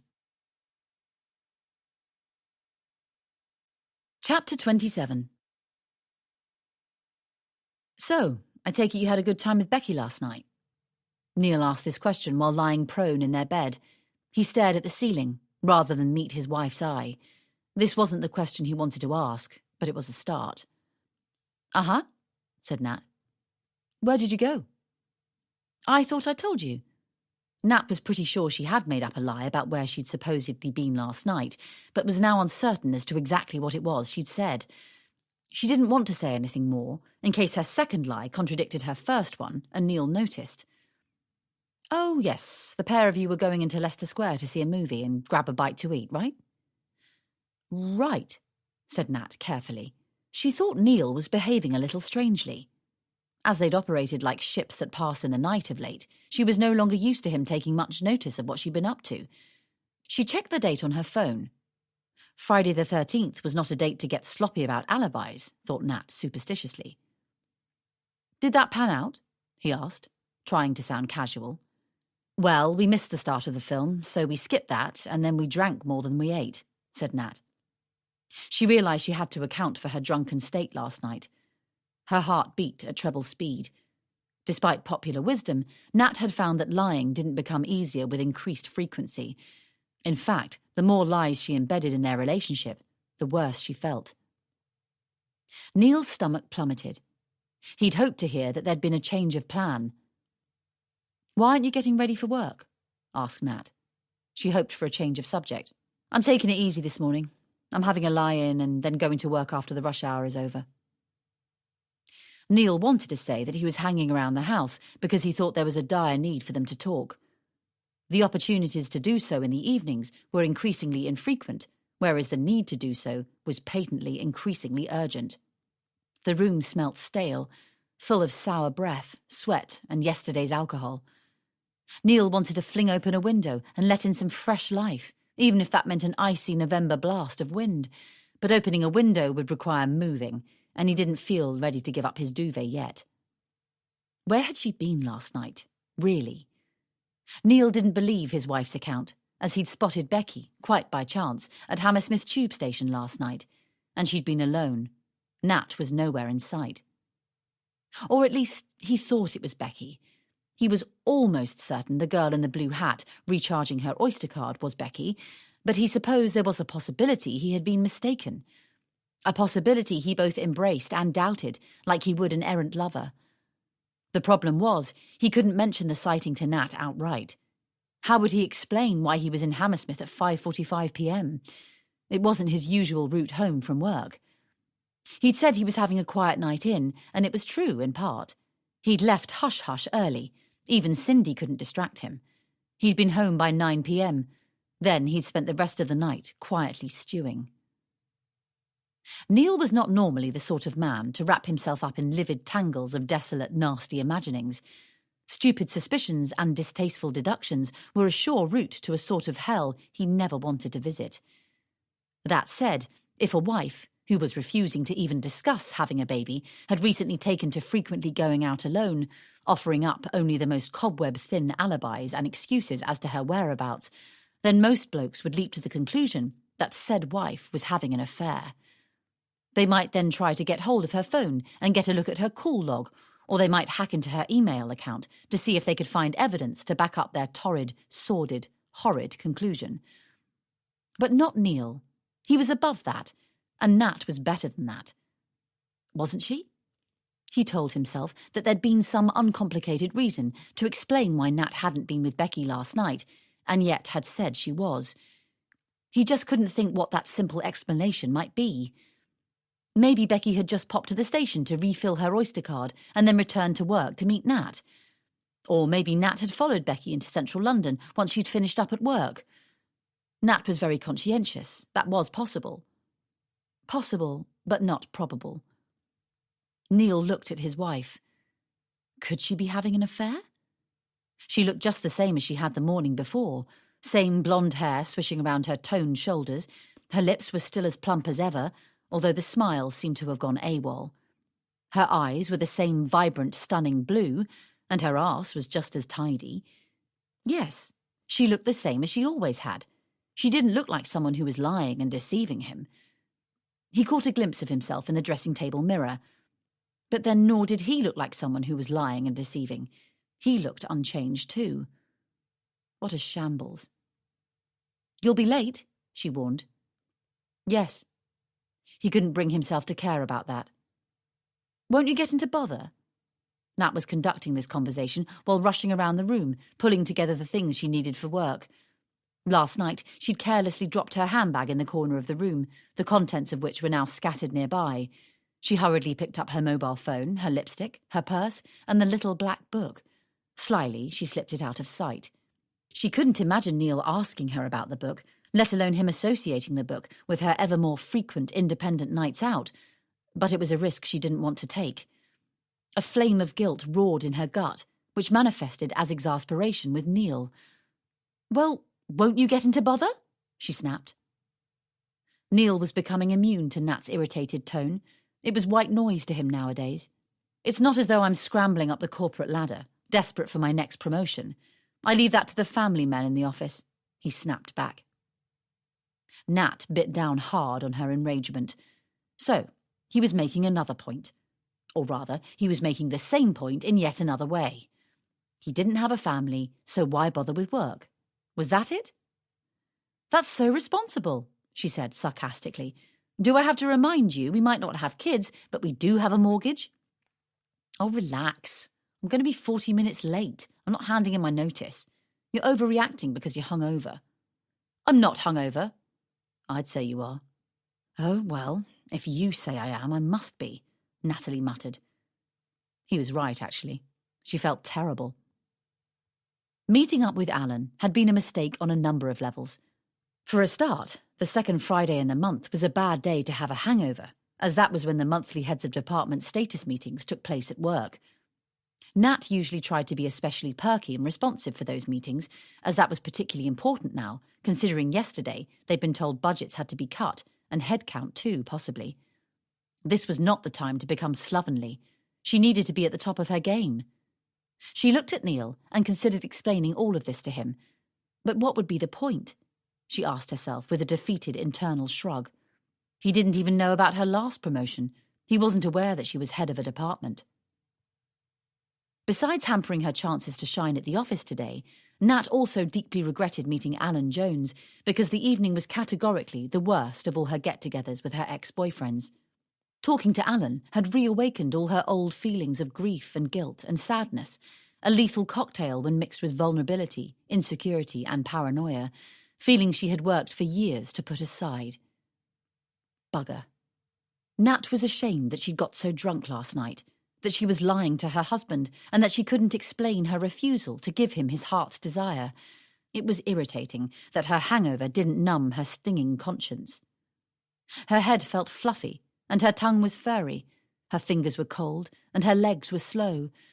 She wanted to admit this, and much more, to Neil. Part of her desperately wanted to tell him all about Alan, and her other exes, and the little black book, come to that. She wanted him to put his arms around her, to soothe her, then perhaps draw her back into bed. She knew the cosy, warm comfort that being under the duvet would guarantee. She still remembered that. If only they could talk and make love, she'd feel better. So much better. She was sure of it. If there was one thing that meeting her exes was teaching her, it was that no one ever healed her with such a tender touch as Neil did. A word from him, a hug, a joke, and she could practically feel her self-esteem repairing like skin cells in the sunshine. Of course, it was impossible. She couldn't tell him about the meetings with her old boyfriends. At the moment, they couldn't talk to one another about setting the Sky Plus box without rowing. How could they possibly navigate a conversation about exes? For a start, she'd have to confess that she hadn't been out with Becky at all last night. Then she'd have to explain that recently she'd become ill with the thought that she and Neil were not suited to one another, and that would mean they'd have to talk about his desire for babies and her reasons for not wanting one. No. No way. It was impossible. Nat glanced around the bedroom. She was looking for her left shoe. It wasn't under the bed or near the bedside table. Where was it? It had to be somewhere. Last night she'd taken off her shoes in this room. Here was the right shoe to prove it. She couldn't have got home wearing just one shoe, so where the hell was it now? And why wasn't Neil helping look for it? She feared that nowadays, on some level, he was constantly punishing her for not agreeing to have a baby. His entire attitude of late had been remote and irritable. During the first month of Neil's campaign for a baby, he had been as sweet as it was possible for any man to be. He'd repeatedly tried to demonstrate his paternity potential by being thoughtful, helpful, and reliable. Nat had been inundated with flowers and bars of dairy milk chocolate. She'd benefited from numerous home-cooked meals, and Neil making an effort to put the loo seat down. But then something changed around the beginning of October. He had become sulky and grumpy, and too often he was drunk. Nat didn't think he was helping his case for being seen as ideal father material, but as she didn't intend him ever to be a father, she thought she'd resist saying so and simply ride out his moods. Neil was at a loss. The problem was that despite putting hours of thought into the matter, he could not imagine why Nat might refuse to have children. He was terrified that the only explanation was the most cruel. She was having an affair. She was in love with someone else. The oft-repeated chant that she'd always said as much simply didn't seem explanation enough for not having a baby. She liked kids. She was good with them. She would make a wonderful mother. He didn't doubt that for a moment. Neil had wondered if his wife doubted his ability to be a decent, responsible parent. When Neil saw that his consideration was having no effect on Nat's decision to remain child-free, he became withdrawn, absent, and awkward. He channeled all his thoughtfulness, charm and joy into Cindy and Heidi. Neil was meeting Nat's uncooperative behaviour with his own. It was hard for a man to find the enthusiasm to hunt for a court shoe when his wife was refusing to have so much as a cursory glance around for her maternal instincts. "We need to talk," said Neil flatly. He rolled onto his side and finally looked directly at her. Their eyes were level, although nothing else between them was. Inwardly she froze, but she was careful not to slow up her movements, even for a moment. Sometimes Nat resented the fact that Neil was able to communicate. Her friends all told her how lucky she was that Neil was able to discuss, debate and theorise on subjects other than football fixtures, but Natalie wasn't sure. On days like today, days when she was guilty and hungover, confused, when she had a meeting with her boss, she was late and she couldn't find her shoe, Natalie wished Neil was a typical bloke who limited communication to the occasional grunt, and then only when he'd lost the TV remote. A typical bloke who didn't yearn for babies. Instead of responding to Neil's comment, Natalie stared despairingly at the jumble of books, magazines, coffee cups and discarded clothes that littered their room. "We need to sort this place out. It's a tip. Aha! There it is." Natalie pounced on her shoe like some sort of ninja. "Look, I'm sorry, Neil. I can't talk right now. I'm late. I'm sorry." Neil thought that in fact he was the sorry one. He realised he wasn't going to get anywhere this morning. Maybe he'd try for answers again tonight. "By the way, Ali called last night," he said. "Oh, yes? She's asked us round for dinner tonight." "Tonight?" "Yes, it's not a problem, is it?" Neil asked, suspiciously. "Well, I had plans tonight," said Nat haltingly. "Who with?" "Becky." "Again? You saw her last night?"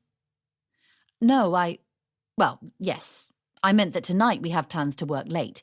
We have to run a critical cost analysis on a new project. It's big. Very big." Neil wasn't convinced, but nor was he prepared to believe that all was lost. "Don't be a lunatic. You can't work tonight. It's Friday night. Besides, Ali was pretty insistent, so you'll have to cancel Becky. I said we'd go. We can't let her down," he said firmly.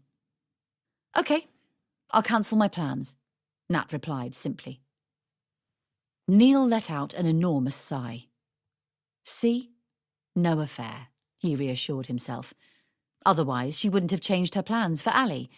He was being insane, even imagining Nat could have an affair. Nuts. Relief and gratitude washed over him. He didn't want her to go, leaving an atmosphere between them. Showing sudden agility and determination, Neil jumped out of bed, and just as she was almost out of the room, he caught her by the arm. He pulled her close to him and wrapped his arms around her. He wanted her to feel cocooned, but she felt trapped. Her body was rigid beneath his touch. He tried to kiss her on the lips, but she was still looking round the room, trying to locate something, perhaps an earring or a file. Not his gaze, that much was for sure. His kiss scratched up against her cheek. She put a hand to her face and said, "You need a shave, you're all prickly." She wasn't wiping the kiss away, more trying to catch it and hold it tight, as they hadn't been doing much kissing recently. But Neil misunderstood the gesture and felt rejected.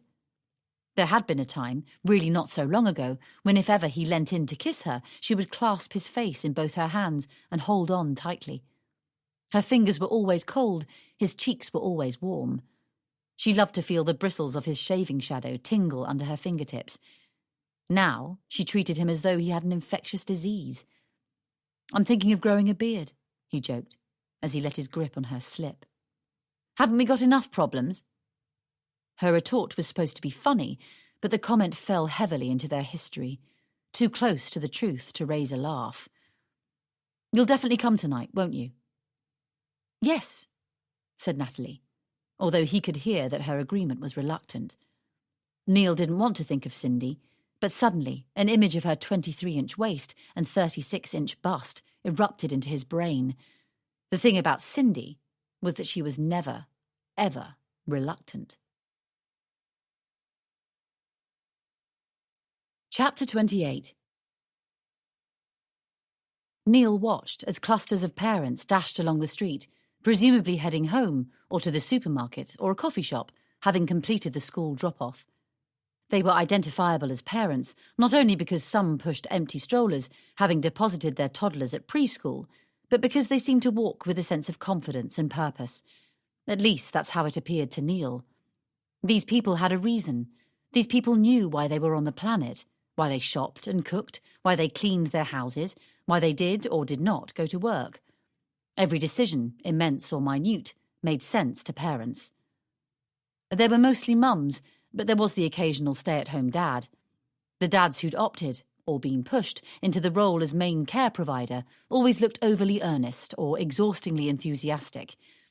As two such dads walked past him, Neil heard snatches of a conversation about a robot that used sensors to navigate itself around the floor, and so the robot could wash, scrub and dry, tile, linoleum and sealed hardwood floors. It was clear that even in this field, boy toys were of paramount importance. This thought was confirmed when he spotted one dad riding a skateboard that was ingeniously attached to the back of a pushchair, allowing him to skate along and push the buggy at the same time. Neil stared in admiration and only just resisted asking if he could have a go.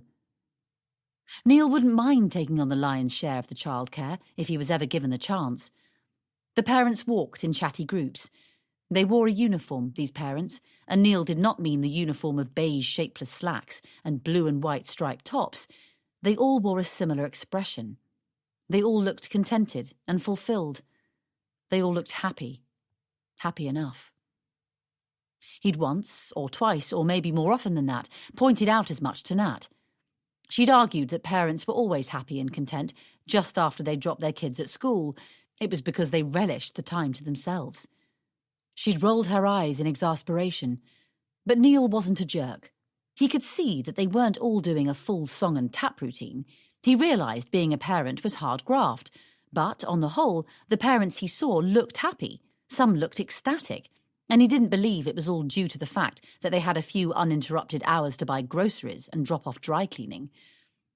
He believed it was because these people, these parents, were happy. Why couldn't Nat see that? Why wouldn't she even look in that direction and acknowledge that having a family might be the best thing ever? She had argued that they were happy as they were, but in the last couple of weeks she hadn't bothered saying that anymore. Probably because she knew it wasn't an argument that would hold up. The parents drifted away, and then the streets were awash with gangs of hooded teenagers bunking school, as well as determined lone pensioners bundled up beneath layers of hats, scarves and gloves. Neil watched a cat cross the road and then settle on the boot of a car that had just been parked. He waited outside hush-hush for 40 minutes until he heard voices inside and the sound of keys as someone unlocked the door. He realised hanging about a strip joint early in the morning was a new all-time low, but he didn't care. He had to see Cindy. 3 cleaners greeted him. 2 of them looked like a female Laurel and Hardy, and clearly thought they were funnier still. Mrs. Hardy, who was undoubtedly in charge, shook her head disapprovingly. Her disgust registered all over her body as her hips, thighs and upper arms seemed to shake in protest too. "What you doing here at this time of the morning?" she demanded crossly. "Haven't you got a job to go to? Or a home?" Neil wasn't sure how to answer that. In theory, at least, he had both, and yet here he was. Mrs. Laurel lingered in the background and sniggered.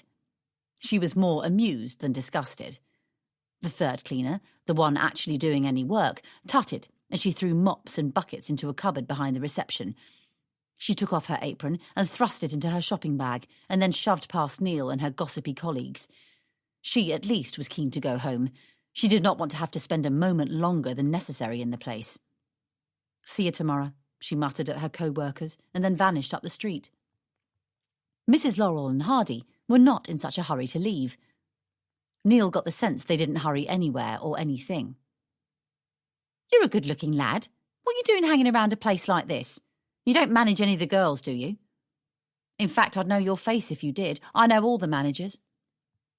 Neil felt uncomfortable that he'd been mistaken for what accounted to a pimp.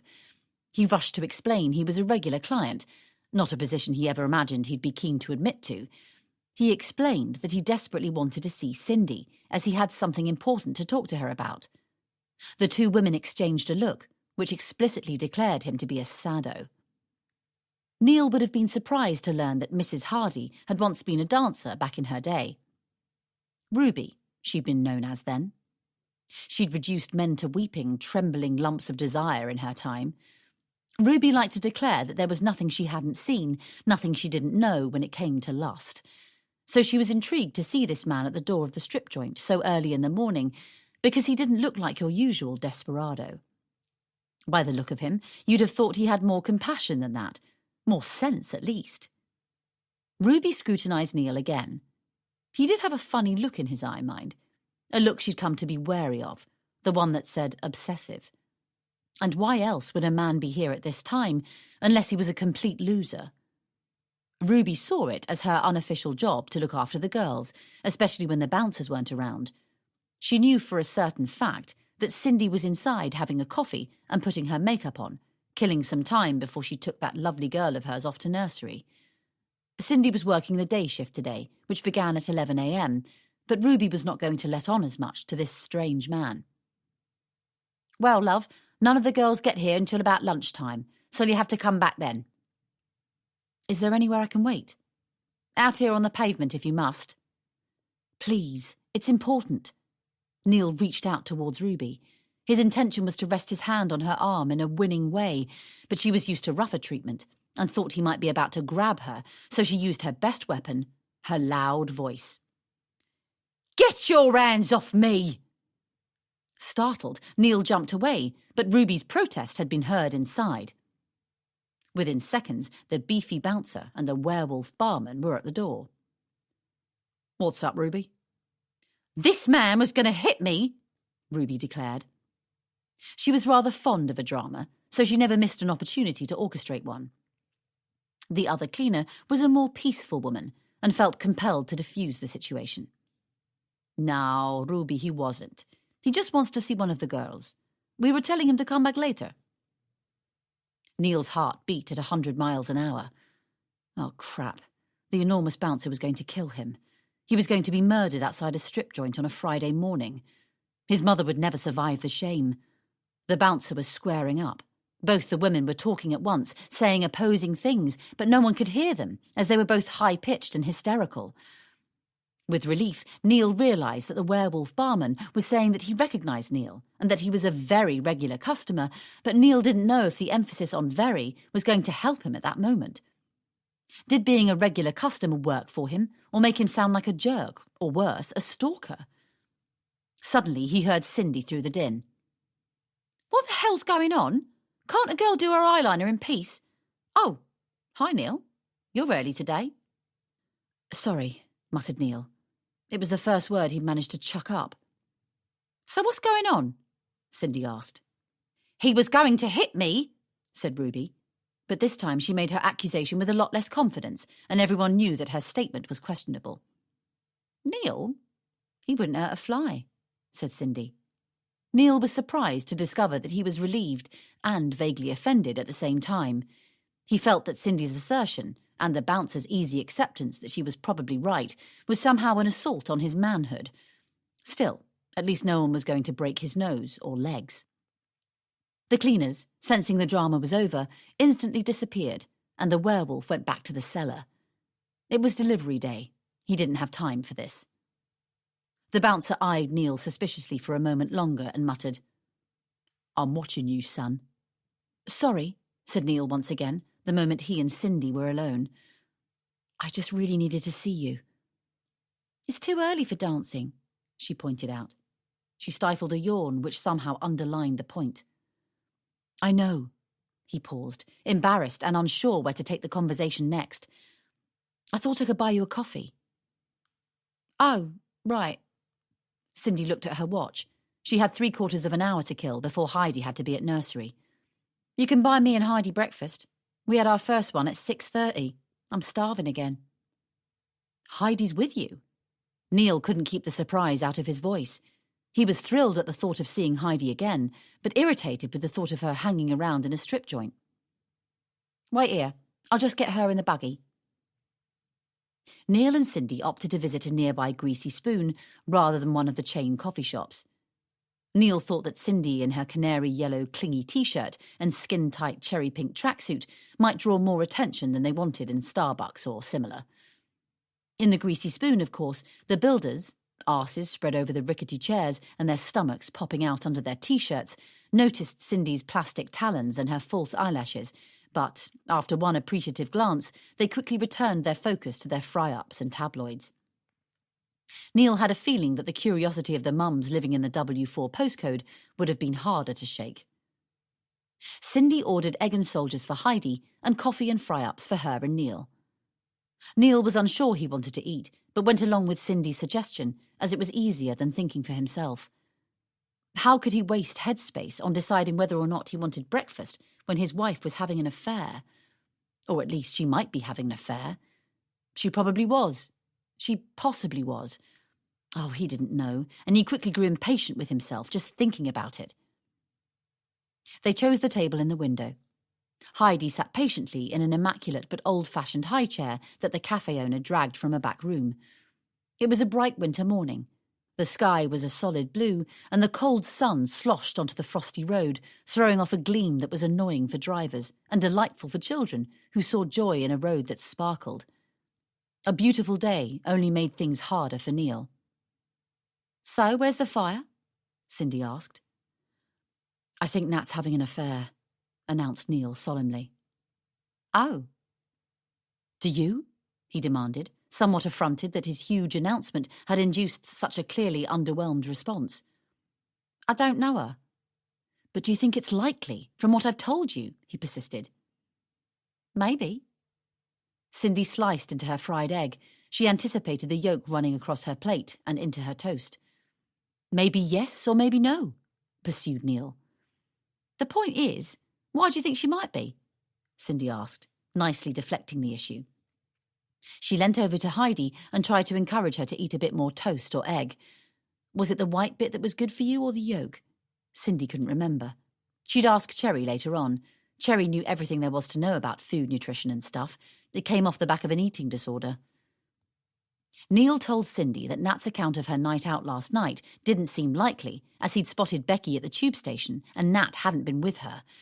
He told her that Nat had come home drunk and distressed, and that this morning she'd been elusive and argumentative. "Doesn't that seem to add up to a rotten conscience to you?" he asked. "Yes, maybe." Cindy didn't usually get into this sort of stuff with her clients. She wondered what to say. Her job was to take her clients well away from their reality. She was supposed to brighten their days and nights. She wasn't supposed to collaborate with their paranoia and confirm their misgivings.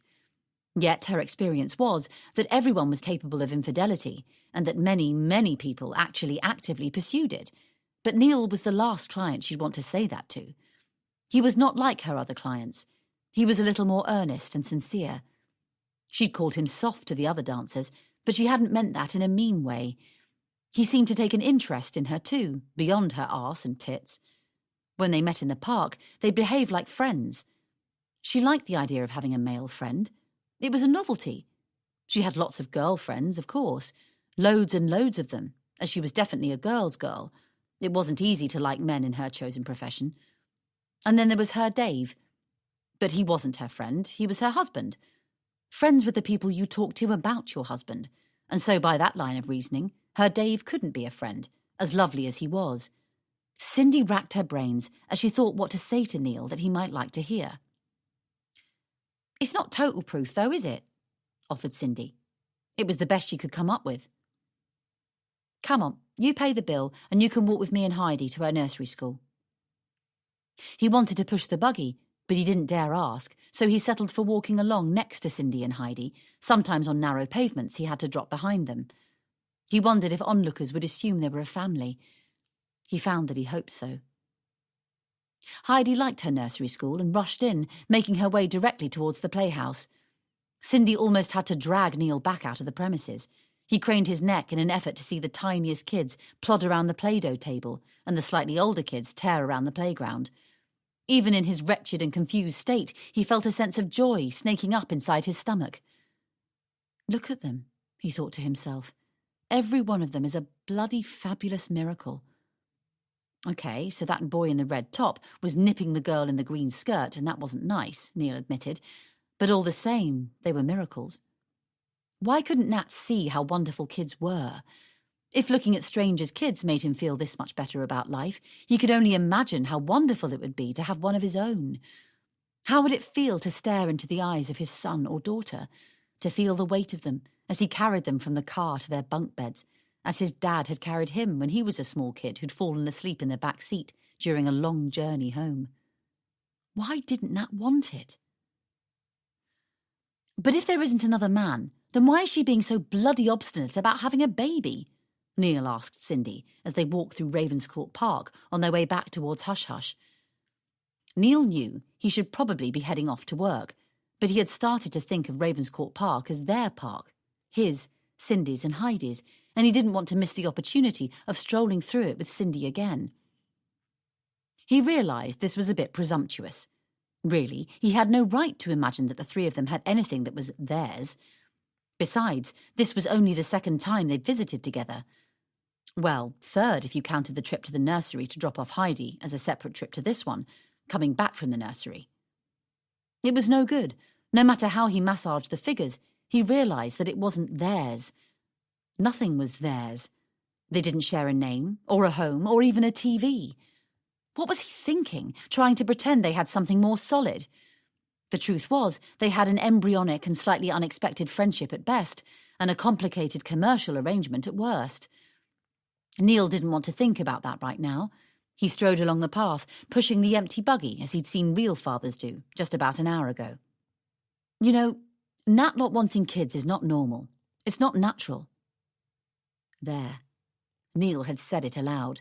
The thoughts he'd so often played with of late had finally been voiced. His wife was being unreasonable, to the point of unnatural. "I know what you mean," said Cindy. "My Dave didn't want babies, nor did my best mate Di's partner, nor did my dad come to that. It's usually men who are not as keen, not the women."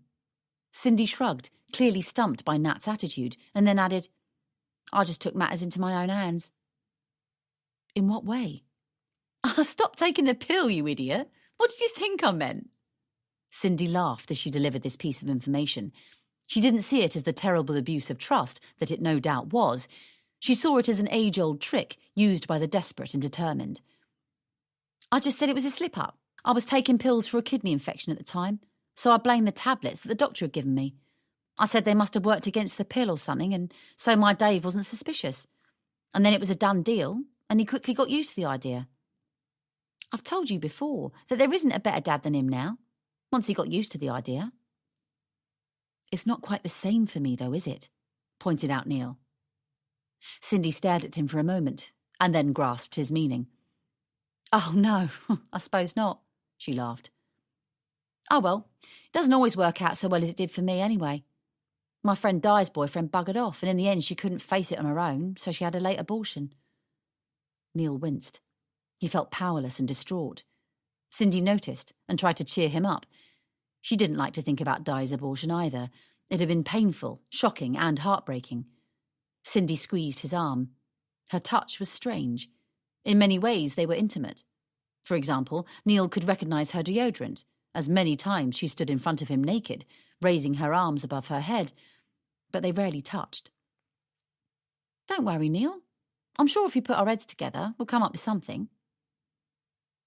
Neil seriously doubted this was the case. He spent hours and hours considering his problem over the last few months and hadn't managed to find a solution, so it seemed unlikely that Cindy could crack it before her shift started. "Oh, look! Heidi didn't take Mrs. Flippy into nursery."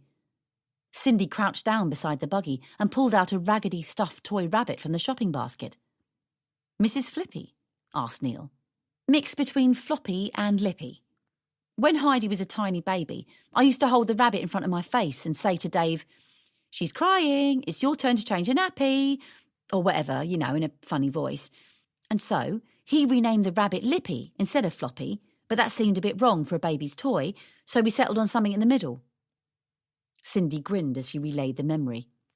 This small insight into Cindy's domestic life bit into Neil's consciousness and embedded itself there.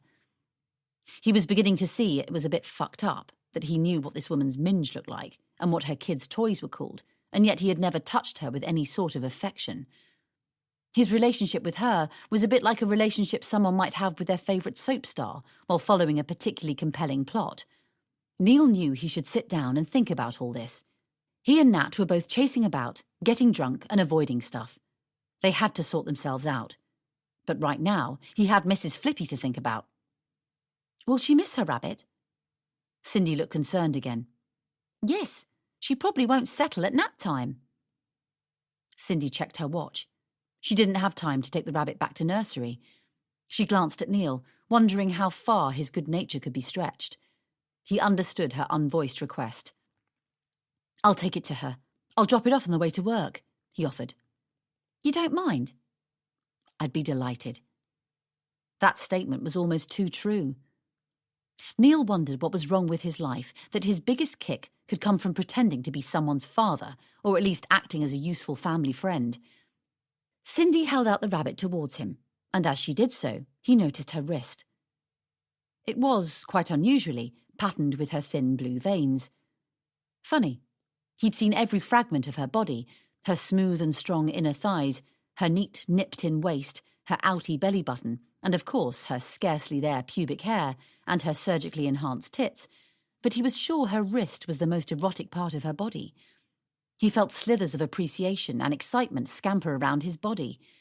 He stared and stared at her wrist as she impatiently waved the toy rabbit at him.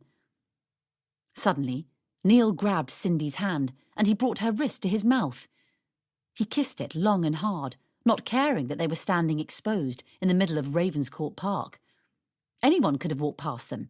A colleague of his, a client of hers, but Neil didn't care.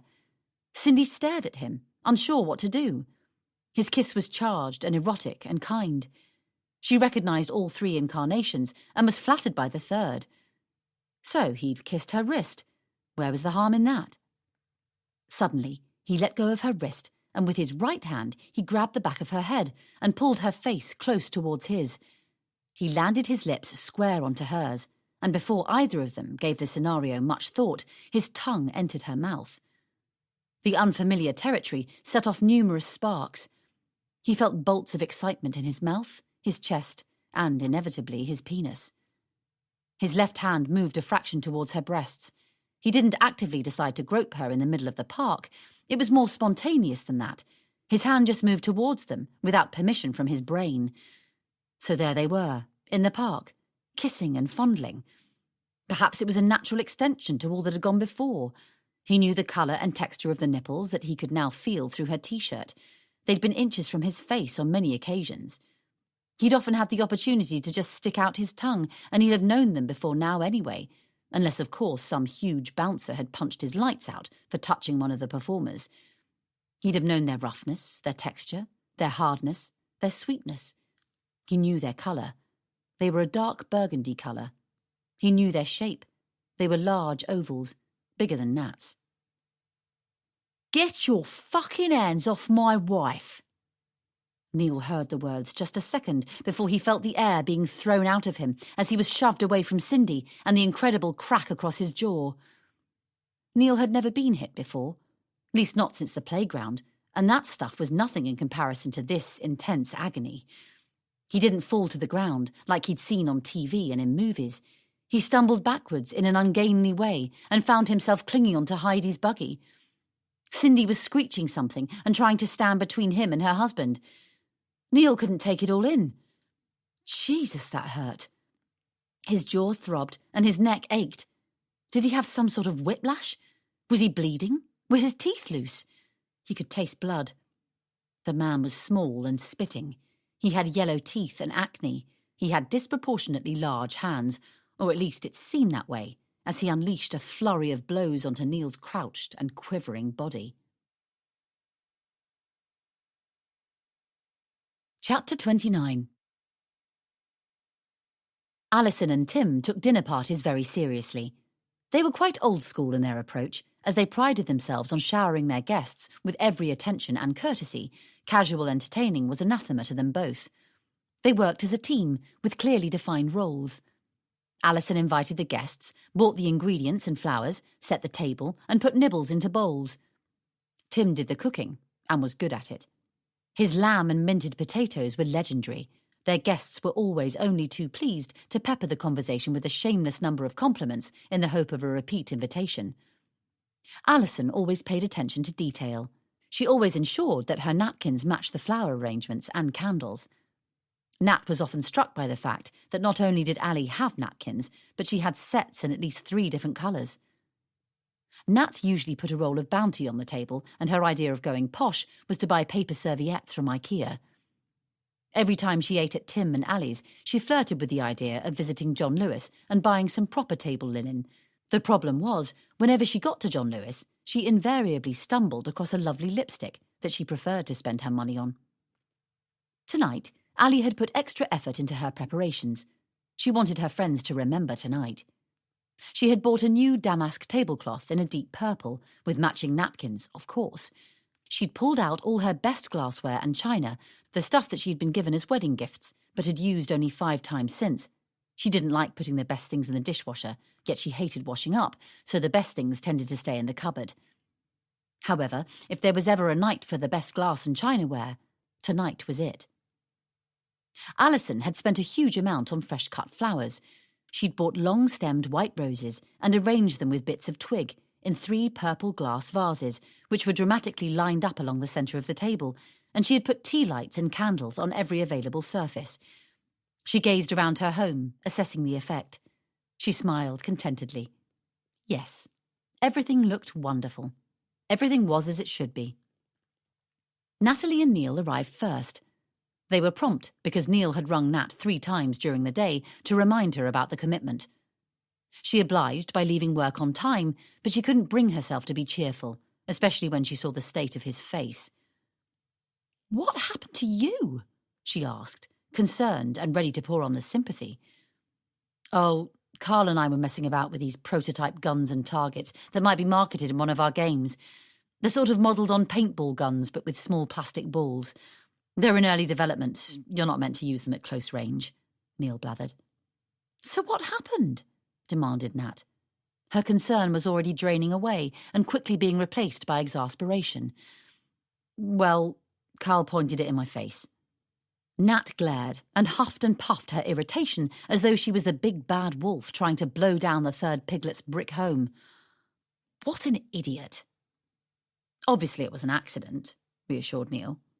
"Well, I didn't imagine he was deliberately trying to shoot you at point-blank range, but for goodness sake, Neil, when will you 2 grow up? Plastic balls, you say?" Nat examined the cut and bruise on Neil's face more closely. It looked really nasty. "He was closer than the manufacturer recommended," said Neil nervously. "I think I have 1 or 2 bruises on my ribs as well." It had taken him and Carl most of the afternoon to come up with this excuse. He hoped Nat was going to accept it. "Well, I hope to God you see that you can't market this game. It's potentially lethal. Can you imagine it in the hands of teenagers?" "Yes, you're right. We won't be going ahead with that game, I don't imagine," said Neil. Of course he wouldn't. It didn't exist. He touched his jaw tentatively. Bugger, it still stung like hell. Although he considered himself lucky, he was pretty sure Cindy's husband had been set to kick 7 shades of excretion out of him, and would have if those policemen hadn't come along. He was really very lucky. It went to show there were sometimes policemen on the beat when you needed one. Not that Cindy's husband Dave was likely to agree. No doubt he felt very hard done by. To Neil's relief, the policeman didn't accept Dave's story that he was just defending his wife's honour. One of the coppers recognised Cindy and knew what she did for a profession, and apparently Dave had a reputation for getting arsey with her clients. Plus, Neil was holding a cuddly toy rabbit in one hand, and he was laid out across a kid's buggy. He looked innocent. Well, actually, he looked like a sap. He was middle class and living in the 21st century. He had no idea how to defend himself in a fist fight. It was an enormous relief to Neil when the cops pulled Dave away. It had taken 2 of them, though, because even though Dave was a slight man, he had been fired up with furious indignation and was therefore lethal. Neil had made as hasty an exit as humanly possible. He'd scurried back to his office without so much as glancing behind him. He didn't want a further clobbering, and he didn't want to hang around long enough for the policeman to discover that their assumptions about Dave were off course. Neil wondered whether he should call Cindy. The entire incident had been over in moments, and so he hadn't had a chance to take in her expression. He had no idea what she was thinking or feeling about any of it. Was she pissed off that he'd kissed her, or just relieved that while making a hasty exit, he'd shouted that he didn't want to press charges? Was she glad Dave had come along at that moment, or had she been enjoying the kiss? Did any of it matter anyway? The worst of it was, he'd run away clutching Mrs. Flippy. He'd agonised all day. Was it possible for him to go to Heidi's nursery and return the toy, or was it too risky? He might run into Dave, who probably had now been released without charge. But Heidi wouldn't be able to get to sleep tonight, not without Mrs. Flippy. The thought niggled Neil. When Alison opened the door, Nat thrust a box of Lindt chocolates into her hands, threw out a brief smile that she regretted wasn't as warm as her host deserved, and then marched straight through to the kitchen, where she knew she'd find a bottle opener and be safe from Neil's constant questions about her recent nights out. She supposed he was trying to take an interest, make conversation, and perhaps even reconnect. She was exhausted, frayed around the edges. She didn't like keeping secrets, but she no longer knew how to be honest. How could she start to tell him about her recent nights out? She wished she could respond more positively to Neil. She too longed to reconnect, but she didn't know whether it was even possible anymore, and that thought terrified her, brutalised her. Irritatingly and irrationally, she found herself snapping at Neil, emotionally backing away from him. She heard Ali gasp, "Goodness, Neil, what happened to you?" And she heard Neil start to recount his idiocy with a toy gun. Another flame of frustration shot through her body. The kitchen was hot and steamy, a welcome contrast to the bitter night outside. Tim was bent over a recipe book, his forehead furrowed in concentration. Despite her glum mood, a huge wave of affection swept through her body. She liked her husband's best friend a great deal. There was something sweet and earnest about the way he carefully measured white wine vinegar onto a tablespoon and then dropped it into the dish she was making. Nat flung her hat, coat and scarf onto the back of a kitchen chair and started to open the bottle of wine she'd brought with her. Startled, Tim turned. His strong and long friendship with Neil meant that he thought of Natalie as something akin to a sister, and he could read her moods almost as well as he could read his own wife's. He saw at once that it wasn't just his casserole that was simmering. "Fill me up too, will you?" he said, throwing her a quick grin. "Would kiss you, but I'm at a tricky bit. I have to sear these scallops and every second is crucial." "It's okay. I know you think kissing your mate in greeting is soft southern bollocks," said Nat, taking her first sip of the wine. She realised that she must have been scowling when Tim cut to the chase. "What's up? Find out how much you spent on strippers in the last 6 weeks." Tim asked the question flippantly, irreverently. Neil had confessed to Tim that he'd returned to Hush Hush, although he only admitted to one return visit. Tim had thought that Neil was being a bit foolish. What was the point in spending a fortune to watch some stranger strip when you had someone as gorgeous as Nat at home? Nat turned to face Tim, and he couldn't help but notice that she was wearing a really flattering wraparound dress that clung to her body. She was wearing knee-high boots with a tall heel. All that, and she understood and accepted Neil's new hobby of watching naked women dance. What a find. Nat glared at Tim. Maybe she wasn't so understanding of Neil's new hobby after all. There was something about Nat's face that told him that she hadn't known Neil had revisited Hush Hush. Damn. Tim was flustered. He'd put his foot in it. Why the hell didn't she know? Nat and Neil never kept secrets from each other. That was one of the many things that Tim loved about their relationship, and something he had searched for when he was looking for his own life mate. He'd failed, actually. He and Alison kept all sorts of secrets from one another, and from other people. Details such as how often Ali went to the gym, her figure was not achieved effortlessly, as publicly professed, how much Tim earned, not as much as people might assume, how huge their mortgage was, bigger than sensible. Ali said they were all inconsequential secrets, and no one else's business anyway. Tim thought keeping secrets from his friends made conversations stilted. He never knew when he was inadvertently going to say something he wasn't supposed to, like he had by mentioning the business with the strip joint. Bloody hell, Neil should have warned him. Whenever they had guests coming round, Ali always gave him a list of subjects that were off limits, just to avoid this type of situation. Of course, Ali didn't know about the strip joint, otherwise it probably would have been on the list. How much? demanded Nat. Not sure. Not much. Just joking, said Tim apologetically, but he was a lousy liar, and Nat smelt a rat. It couldn't have been that much. It was just the one night, asserted Nat. Right, lied Tim. And he never goes in for those private dances. Those are what racks up the cost. Absolutely. There was something about the way Tim said right and absolutely that told Nat that Neil had definitely visited the strip joint more than once and had probably indulged in private dances.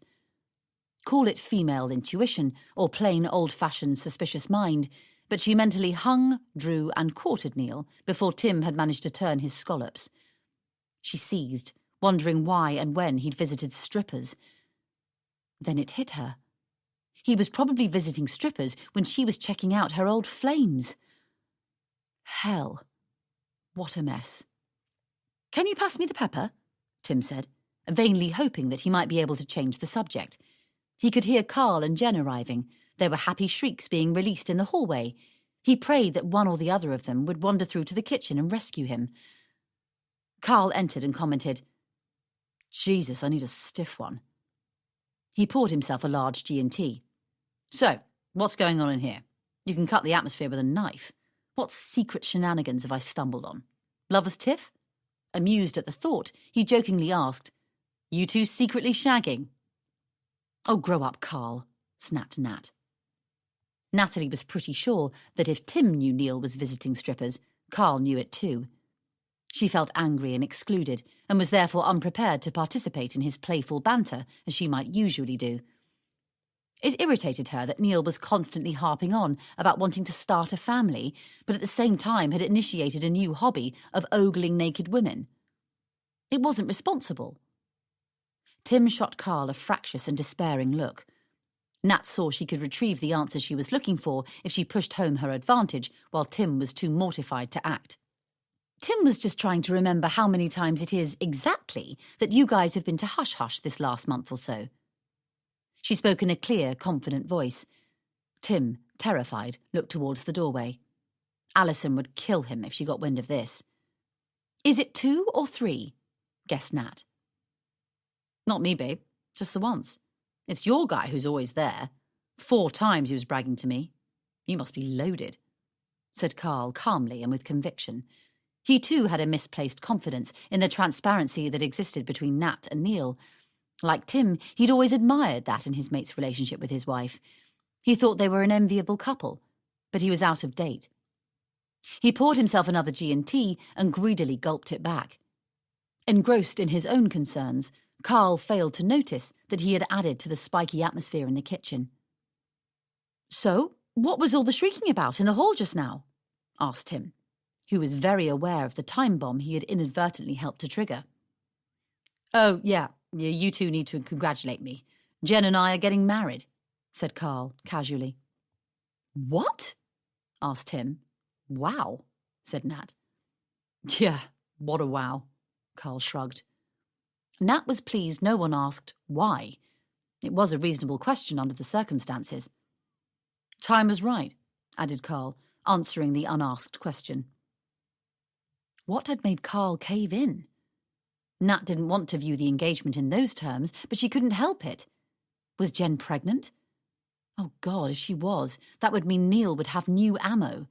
She knew he'd start to fantasize about him and Carl pushing trendy strollers through Ravenscourt Park and then later playing football and video games with their kids. You mean she twisted your arm hard enough? Offered Tim. Yep, Carl grinned. Nat noted that he didn't look unhappy with the development.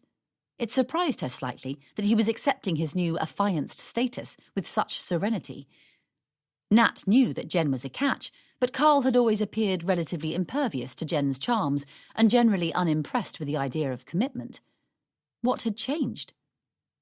Hey, love, did you hear Jen and Carl's news? Asked Neil, bursting into the kitchen. What happened to your face? Tim asked. Carl did it, Neil answered bluntly.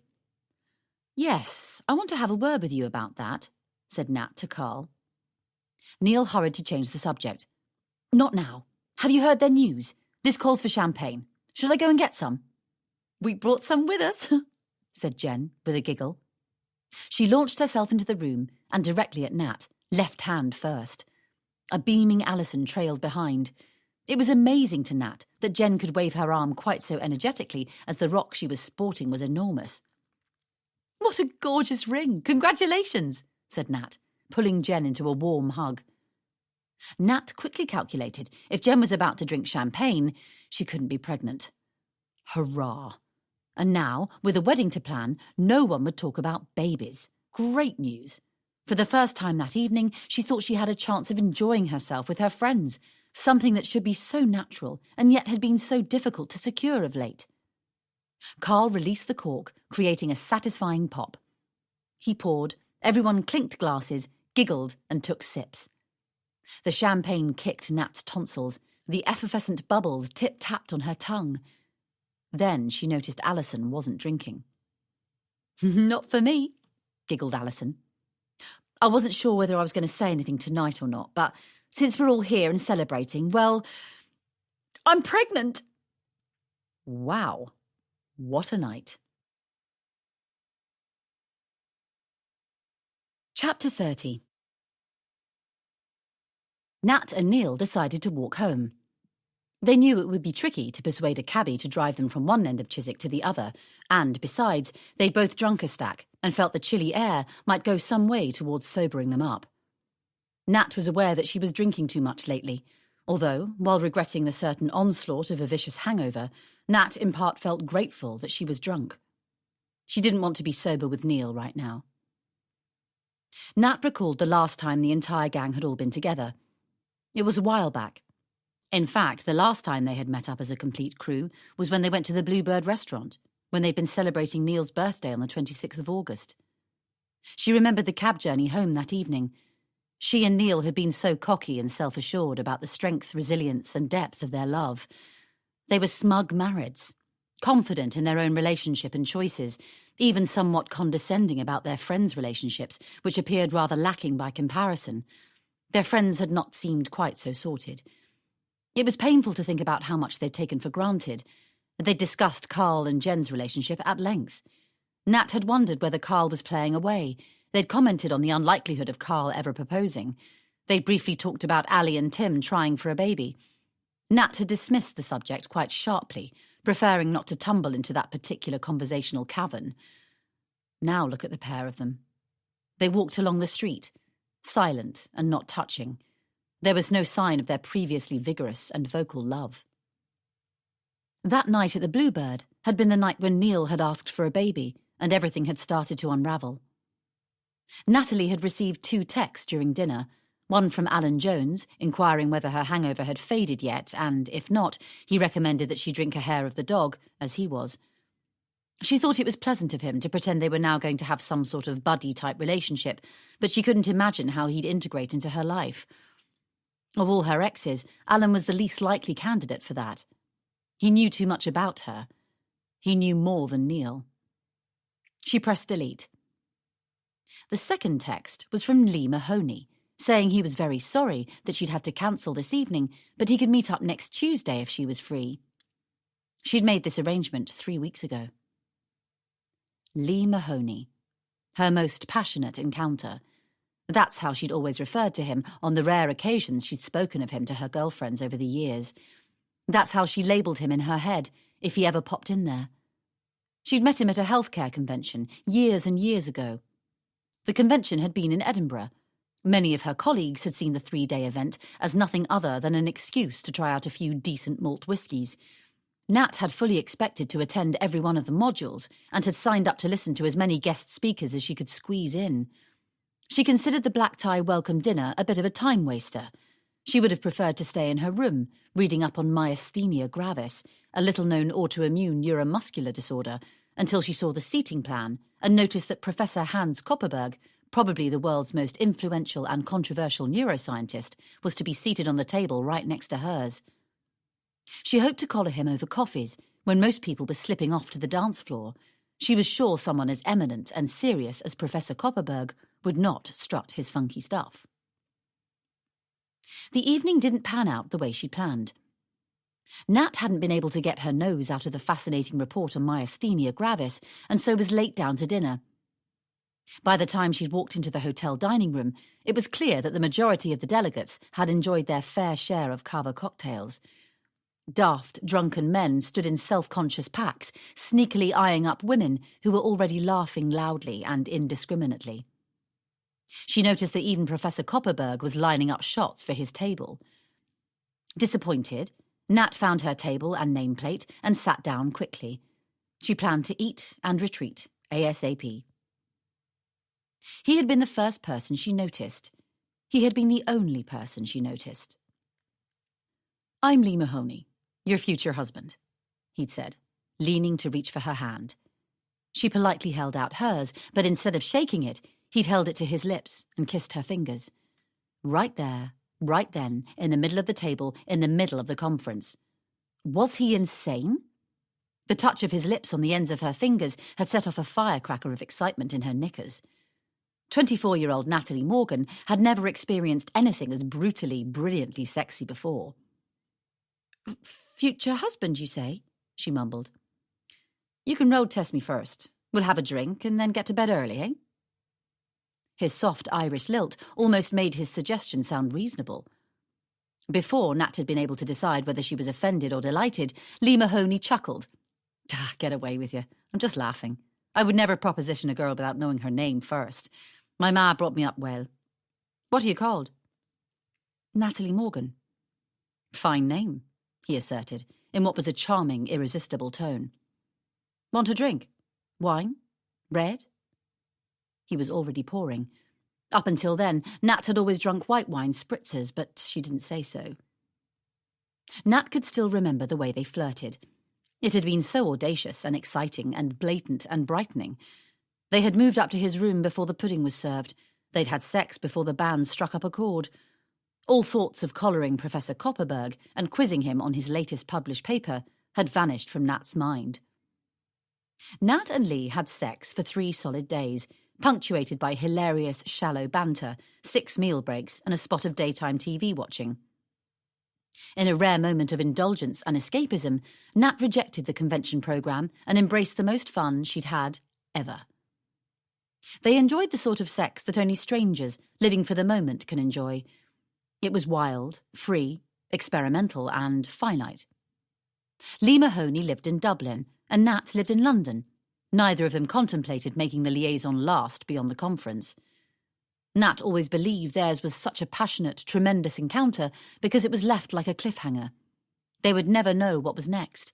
They would never back way from the edge or plunge to their deaths. It had been beautiful, unfinished business that could only remain beautiful if it remained unfinished. Some years later, Lee had moved to London, and on doing so, he had looked Nat up at her office. Whether he'd called looking for a bit of fun or with a view to developing a relationship, Nat never found out. She was seeing Neil by then and had found it easy enough to resist what had previously been irresistible. She'd moved on and had no desire to peek back over her shoulder. Until now. A few weeks ago, Nat had Googled Lee Mahoney. He had been easy to track down. His quick mind and easy confidence had ensured a glittering career in the health sector.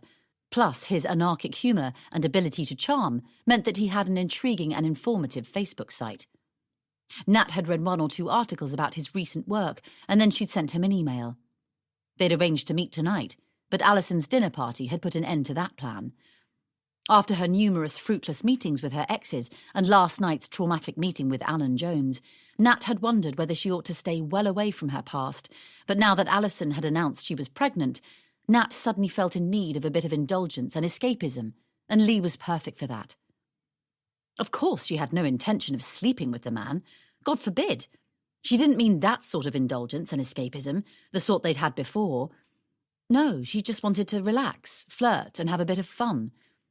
So, Nat had sneaked off to Ali and Tim's downstairs loo and texted back that, yes, she was free next Tuesday and looking forward to seeing him. What was going on? She'd now been on 6 dates with her exes, and while she maintained to herself they were innocent meetings, the fact was she'd failed to mention them to her husband. Indeed, she'd lied to him about her whereabouts on every occasion. Then, tonight, she'd discovered that he was regularly attending strip bars and keeping that a secret from her, too. How come she hadn't noticed? And why hadn't he mentioned it? He'd always mentioned those clubs were just a bit of fun. Had they become more than that? Wasn't he satisfied with her sexually? Probably not, thinking about it. It had been a while. Nat sighed, and her tired breath hung around the freezing night air, causing a cloud. Life wasn't a race.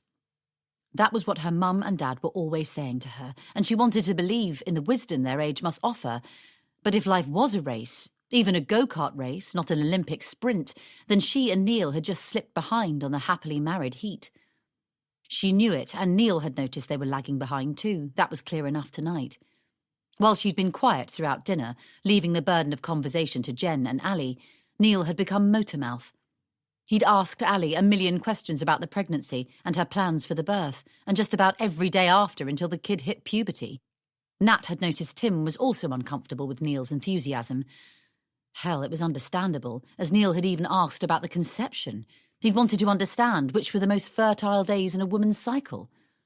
Was he insane? Tim had muttered that he had been under the impression that Ali wasn't going to make an announcement until they'd had the 12-week scan. There were risks, he said. Too right. Nat couldn't agree with him more. Why didn't people get that? Ever since Ali had blurted her news, Nat had felt a little sick, as she always did when she heard someone she loved was pregnant. She couldn't quite fathom whether this time her nausea was rooted in her usual concern for their health, or intensified by the fact that Ali and Tim announcing a pregnancy would inevitably lead to Neil making yet another bid for a baby of his own. Fabulous news about Tim and Alison, hey? Great. Really brilliant, said Neil. He was wearing a sloppy grin, so loose that it was poised to slip at any moment.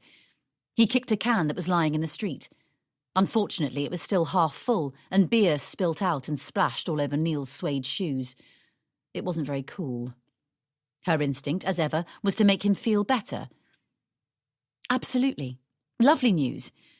You'll probably get to be godfather, she replied, trying to sound bright and cheerful. Wonderful news about Jen and Carl, too, she added, hoping to steer the conversation away from baby talk. You think? Neil sounded sceptical. Yes, Nat replied, with an enthusiasm she didn't really feel. Truthfully, she imagined that they would, in time, be going to Carl's second wedding, maybe even his third. Statistics said 1 in 3 marriages didn't make it, and if that statistic was applied to their gang, then it was clear that Carl was the horse most likely to fall at the first hurdle. Wasn't it?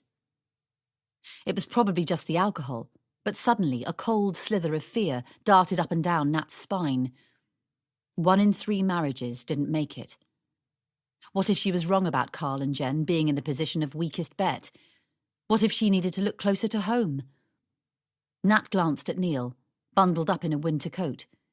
She suddenly thought of his strong arms, hidden under the thick coat, and she felt a flutter of appreciation. He looked amazing. Well, aside from the bruised cheek. Actually, he looked amazing even with the bruised cheek. He looked like a rough and ready hero. He was adorable and still very fanciable, but there was something she couldn't hide from or ignore. He also looked sad, worn, tired. He was not happy. She was visiting exes, and he was visiting strip joints. He wanted babies, and she wanted none of it. Did that sound like a happy marriage? Suddenly, Nat wanted to have sex with Neil. Fast, urgent, healing sex. She wanted to grab hold of Neil very firmly and hold so tightly because she felt that perhaps Neil was slipping through her grip. She looked at him and knew that she loved him so much it hurt. A vicious, wrenching pain that she recognised. It was the pain of knowing something you have might not always be yours. Panicked and breathless, she wanted to exercise that fear. Come on. She tugged at his sleeve and started to run. Yes, actually run up the high street towards home. What? He asked, confused. Why was Nat running? There was so much about her behaviour that was just plain odd at the moment. You'll see, she called back over her shoulder. She wanted to shout out, I want you! I want you! But even with lots of alcohol in her system, she recognised that doing so would be a bit weird. Her hair was flowing out behind her. The light from the street lamp illuminated her, making her look like a pre-Raphaelite angel. In that second, Neil loved her so much it hurt. A fierce yanking pain that he identified as the pain of knowing something you have is under threat. He just wasn't sure what was threatening them. Him or her. Chapter 31. Her lips were warm and plump against his. Like the time they came home from his birthday celebrations, they were barely through the door before they were grabbing at one another. But this time it was Nat who took the lead. She urgently and incessantly kissed him, with an intensity that had been notably lacking of late. She ran her hands across and around his body as he closed the door behind them, blocking out the cold night. This time her mind did not inadvertently wander to calculations about whether they could manage a quickie, drink a pint of water, and then still get to bed for about 12:30. This time she stayed in the moment. She repeatedly kissed him, hard and possessively. Neil was taken aback, but he saw that this was the opportunity he needed. He kissed her back, cautiously at first, eyes open and staring at her, unsure where this passion had come from. But then he did, and always had, found her irresistible, and soon started to return her deep and focused kisses. His robust, tremendous response surprised her. It had been a long time since they'd kissed in such an adult and blatantly sexual way. Recently, they'd settled for pecks on cheeks and foreheads, and even if they had kissed one another's lips, it had been chaste to the point of cool. It was astonishing to them both that they'd managed to have sex on loads of occasions over the years without igniting this particular needy, desperate, and awesome wanting. Their kisses were as unpredictable and interesting as a first kiss between strangers, but at the same time as sensual and assured as a kiss between age-old lovers. Once in the bedroom, Neil firmly pushed Nat back on the bed. Then she hurriedly snatched at the belt on her dress as he yanked his T-shirt off in a messy, overexcited, uncoordinated movement. A quick flash of the smooth flesh of his abs reminded her how delicious he was to look at, to be with, to kiss and to have. How had she forgotten, even for a short time? Why had she been wasting hours talking to other men? Neil pulled open her wraparound dress, sending a shard of sexual tension reverberating through her body. He snapped off her skimpy knickers and then pushed his hand inside her bra, cupping her breast and smoothly massaging her nipple between his fingers.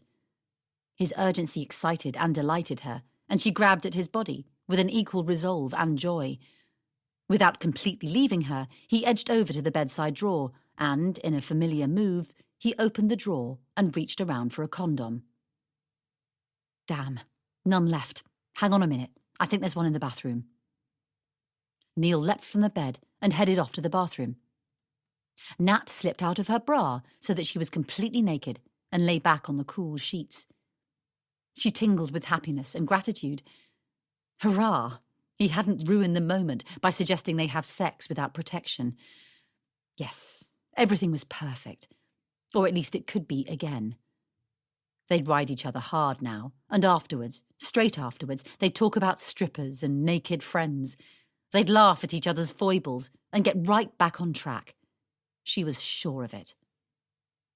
Then he was back, and without further delay, he sank deep inside her. He thrust, pushed, seized, and she moaned, groaned, and yelped with vivid and vital desire. It was frantic, rapid, and staggering. Their lips meshed as they kissed deeply and forcefully. They could not identify where they each began and ended. For the first time in a long while, they were as one. There were no unnerving silences or suspicious moments. There was no blame, guilt, or threat. They held one another's bodies and gazes. It was refreshingly shocking. It was critical. It was true. She sighed and shuddered. He moaned and shivered. Yes, yes, don't stop, oh God! She came. Oh yes, more, yes, Cindy! The name fell like a bomb from the sky. He paused, stranded in the moment when the only sound is the high-pitched whine as the bomb plummets towards its target. This was the whistling moment before it detonates, when all anyone can do is steel themselves against the inevitable damage. Neil was paralysed. Of course, he had not released the bomb on purpose. It was more like the stupidly named friendly fire, lethal, sickening, meaningless. He did not think to carry on muttering endearments, perhaps trying to interchange Cindy's name for his wife's in a vain attempt to pass off the word Cindy for Natalie. He did not possess the required amount of poise or cunning. Besides, he was swimming in a lusty stupor that caused a delay in his reactions. He wasn't in his right senses. That was why the wrong name had seeped out in the first place. Neil felt Nat scramble from under him. Her knees and elbows jabbed him as she squirmed away. He did not protest or try to pull her back to bed. He did not mutter that calling another woman's name did not mean what it seemed to mean. He watched her hurriedly pull on her bathroom robe and clasp it tightly around her. "Who the fuck is Cindy?" she screamed, turning on him. She's no one," he replied, hopelessly. "Who is she?" Nat demanded again. "A friend." "A friend whose name you call out when you're making love to me? You bastard!" Nat felt as if she was starring in a low-budget film. Her husband had just called out another woman's name while they were making love. What did that mean? Of course, it could only mean one thing. Why was she even asking what it meant? It was obvious. She swooped down and picked up Neil's jeans and T-shirt from the floor. She hurled them at him. Her action finally jarred him out of his stupor. He lifted his arms to protect his face from the accidental whip of his belt. "Get out!" she yelled. She knew things were a mess, but hadn't thought he'd actually be having an affair. She hadn't thought things were that bad. No, Cindy is not a friend. She's a stripper," Neil tried to explain. "A stripper?" Nat didn't know if this was better or worse. "I've made friends with a stripper," added Neil, trying and failing to be clear. Neil disgusted her. She wanted him out of her sight, now and forever. "You're having an affair." She stated the fact in order to get used to it. Neil was shagging someone else. He was screwing someone else. He was fucking someone else. The horrible thought flung itself around her head like a ball in a pinball machine, relentless, unstoppable. Suddenly, something clicked in Nat's head, and she realised that maybe, on some level, she'd been expecting this, since Neil had come home with fake tan on his crotch. He'd confessed to visiting a stripper then, and tonight she discovered that the visits were regular. That could only mean one thing. "You bastard!" she screamed again, unable to articulate anything more crippling or reasonable. No, not an affair, just one kiss." He was admitting to kissing someone else. "I don't believe you." "It's true. We're just friends." "Friends that kiss." "That was a mistake. I got carried away, confused. Nothing happened because her husband interrupted us. It was him who gave me this." Neil pointed to his face. He thought that by coming clean, he might salvage the situation, but it was a huge miscalculation. The truth sounded stranger than fiction, and Nat did not believe him. Her husband? She gasped in shock. They'd been caught at it by the stripper's husband. The thought was inconceivable. She'd lavished sympathy on him about that bruise. She'd rubbed arnica cream on it, and now she discovered it had been delivered to Neil by a cuckolded husband. The bastard. "We'd been so weird recently, you know that." Inadvisedly, Neil started to justify his indiscretion. "Oh, so this is my fault." Nat had her hands on her hips now. She was adopting the pose that a million betrayed wives and lovers had adopted over the years, a pose that suggested resilience and was designed to disguise the agony of a breaking heart. "No, I'm not saying that." Neil got off the bed with the intention of taking Nat into his arms, but she emitted vibes of distrust and resentment. Suddenly, he was aware of his nakedness. He felt vulnerable, unsure how Nat's anger might manifest. She might very well kick him in the bollocks before he got the chance to explain himself. She was a feisty woman and wild when wounded. He scrambled into his jeans. "I'm just trying to say that the thing between Cindy and me is not something terrible and sordid." Neil glanced at Nat. She didn't look convinced. She looked as if she might kill him. It was understandable. He'd called out another woman's name during their best-ever lovemaking, and now he'd admitted that the other woman was a stripper whom he had kissed. He had to admit, it did sound very terrible and sordid. He wondered how he could explain Cindy, how he could convince Nat of his innocence. She has a little girl. I've met her daughter. I brought her an ice cream. Get out, Neil. Nat delivered this line in a low, calm voice. This tone could not be argued with. Neil looked at his feet. He noticed some coins on the floor. They must have fallen from his jeans pocket. He saw that her bedtime reading book was lying on the rug. It was being used as a coffee coaster for an empty mug. He noticed Nat's pale blue panties were lying forlornly on the floor too, where he'd thrown them just minutes ago. Everything looked so normal, just the same as it always did, and yet everything was different. Everything was ruined. I'm not going anywhere, said Neil, trying to sound as confident as he needed to be, rather than as underconfident as he felt. He clawed around for a solution. He couldn't find one, so he resorted to a complication. You weren't out with Becky last night. I saw her at the tube station. Where were you? He demanded, aware that this was a stunning blow. Nat blinked, astonished by the turn of the conversation. She had not felt she had the upper hand. Indeed, she was some way from it, since her husband was sleeping with a stripper, but she thought she was at least unlikely to encounter any more shocks. Yet it turned out that she was wrong. Neil had another surprise up his sleeve. He knew she'd lied to him.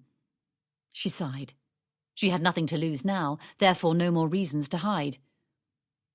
I met Alan Jones for a drink, she admitted. Alan Jones?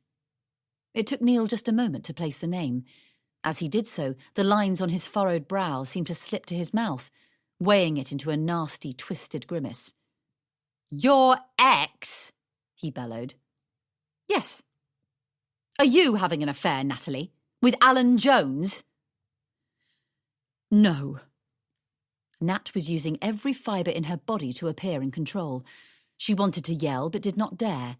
If she started to howl at him or scream at him, she might never be able to stop until every window in the street was shattered. Her eerie composure further confounded Neil and caused him to roar louder. I think you are! That's very predictable of you. I'm sure it would be very convenient for you if I was, but I'm not. Of course, that's bound to be the first thing you'd think of, considering your own position. Neil was sleeping with someone else. He'd betrayed her. He was going to desert her. She'd lost him. The bleak thoughts tore at her gut. What am I supposed to think? You don't want a baby. You're never here. Even when you are here, you're not. Not really.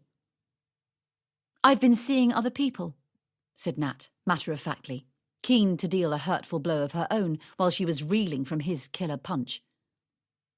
Fuck! Neil slammed his hand into the bedroom wall. Crap, that hurt. Really, really stung.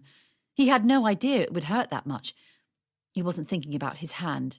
Well, yes, the hand hurt, but not just the hand. His heart bled too. She was seeing other people. Not just one person, but multiples. I'm not sleeping with them, she said evenly.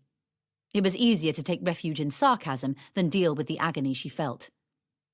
I'm not sleeping with Cindy, yelled Neil. He realised he wasn't presenting his case in the most convincing manner. He sounded hysterical and irrational, the traits of a liar. He'd just punched the wall, the action of an idiot. Whatever, Nat shrugged. Clearly she didn't believe him, but it scared him to see that she was so calm and untouched, almost as though she didn't care whether he was telling the truth or not. I'm not even kissing them, she added slyly, somehow insinuating that kissing was now the accepted code for fucking someone's brains out. What then? Neil challenged. I found an old address book a couple of months ago, packed full with the names of my exes. I've got into this habit of calling them up. Why? Nat shrugged. She really didn't know right now. She couldn't explain. Something to do with checking Neil was her one. Well, she had her answer now, didn't she? It was loud and clear. Who have you met up with? Neil demanded. Michael Young, Richard Clarke, Matthew Jackson, Daniel McEwen, Gary... You slept with all those men? No, I told you. I didn't sleep with any of them. Stop going on about that. We just met up for a drink in a bar or a gallery. I went for supper with one or two of them. That's all. You dated? His tone made it clear she might as well have said she'd been having sex with these men. Neil thought he understood his wife, and he jumped to the inevitable conclusion and asked in horror. Are you planning an escape route? No. I'm trying to understand why I chose you, Nat finally replied, honestly and flatly. Neil swayed. He thought his knees might give way beneath him, and he'd fall like a discarded rag doll. He concentrated very hard on breathing deeply. I'm not going anywhere. Fine. Then I'll go, said Nat. Neil froze. In minutes, she'd pulled on underwear, jeans and a top, shoved her feet into her trainers and banged the front door behind her. The door banging seemed to pull Neil round. He rushed to the window and was relieved to see that, even in her fury, she'd paused to put on a coat and pick up her bag. At least she wouldn't be cold, and she'd have money to get a taxi to wherever it was she was going. He banged on the window. Don't go! He yelled. Or maybe those words just stayed in his head, because Nat didn't stop in her tracks or acknowledge him in any way. He watched her brittle, determined figure march up the street and round the corner. Chapter 32. Nat hurt so much that she thought her heart was bleeding. She leant against the damp, slimy wall of the house at the end of her street and felt the pain spread through her body. It seemed to squeeze the life out of every internal organ. She briefly wondered whether she should call for an ambulance. She'd had a crash after all. Not a car crash, but in some ways her crash was just as devastating, just as fatal. She and Neil had been on a collision course for some time now. She'd known it, but she just hadn't wanted to think about it. All the insecurities she'd been swamped with when she was younger once again swirled around her, and she thought she'd drown in them. This was it. This was the disaster that she had always secretly anticipated. She hadn't known it would take this form. She'd thought that she could control events and protect herself against loss by not getting pregnant, not taking that particular risk. But no, she couldn't protect herself against loss. She'd lost Neil. If these past weeks had shown her anything, they had shown her that she wanted Neil. Neil above all, above the other men she'd dated and even those she'd never dated, above the men in the street that she'd walked past, the movie stars she'd fantasized about, the writers she'd admired. They were nothing in comparison. Resting against the damp, inhospitable brick, Nat suddenly knew for certain Neil was her one. Nat could hear neighbours hosting a dinner party. She listened to the sound of laughter and clinking glasses. Good time sounds. She felt a deep and terrible loneliness as she stood on the empty Chiswick street. It was a nasty, haunting feeling. She wondered what she could do next. She considered hopping in a cab to Waterloo and catching a train to her parents', but she'd probably miss the last one. She couldn't face going back to Ali and Tim's, even though they lived within easy walking distance. Ali, snugly wrapped in her longed-for pregnancy, was the last person Nat could expect understanding from. Besides, Tim was Neil's oldest friend. She'd be putting him in a terrible position if she dashed round to his home to slag off Neil. Jen lived in Earl's Court. Nat could hop on a tube to hers, but then wouldn't it be more likely that Jen had gone back to Carl's? Carl was only a 10-minute walk away. Unlike Tim, Carl would have no scruples about her dishing dirt on Neil. He'd listen to the angry trashing of his best pal, just as though he was listening to the weather report. It would not embarrass him or challenge him morally, and he would still be best pals with Neil on Monday morning.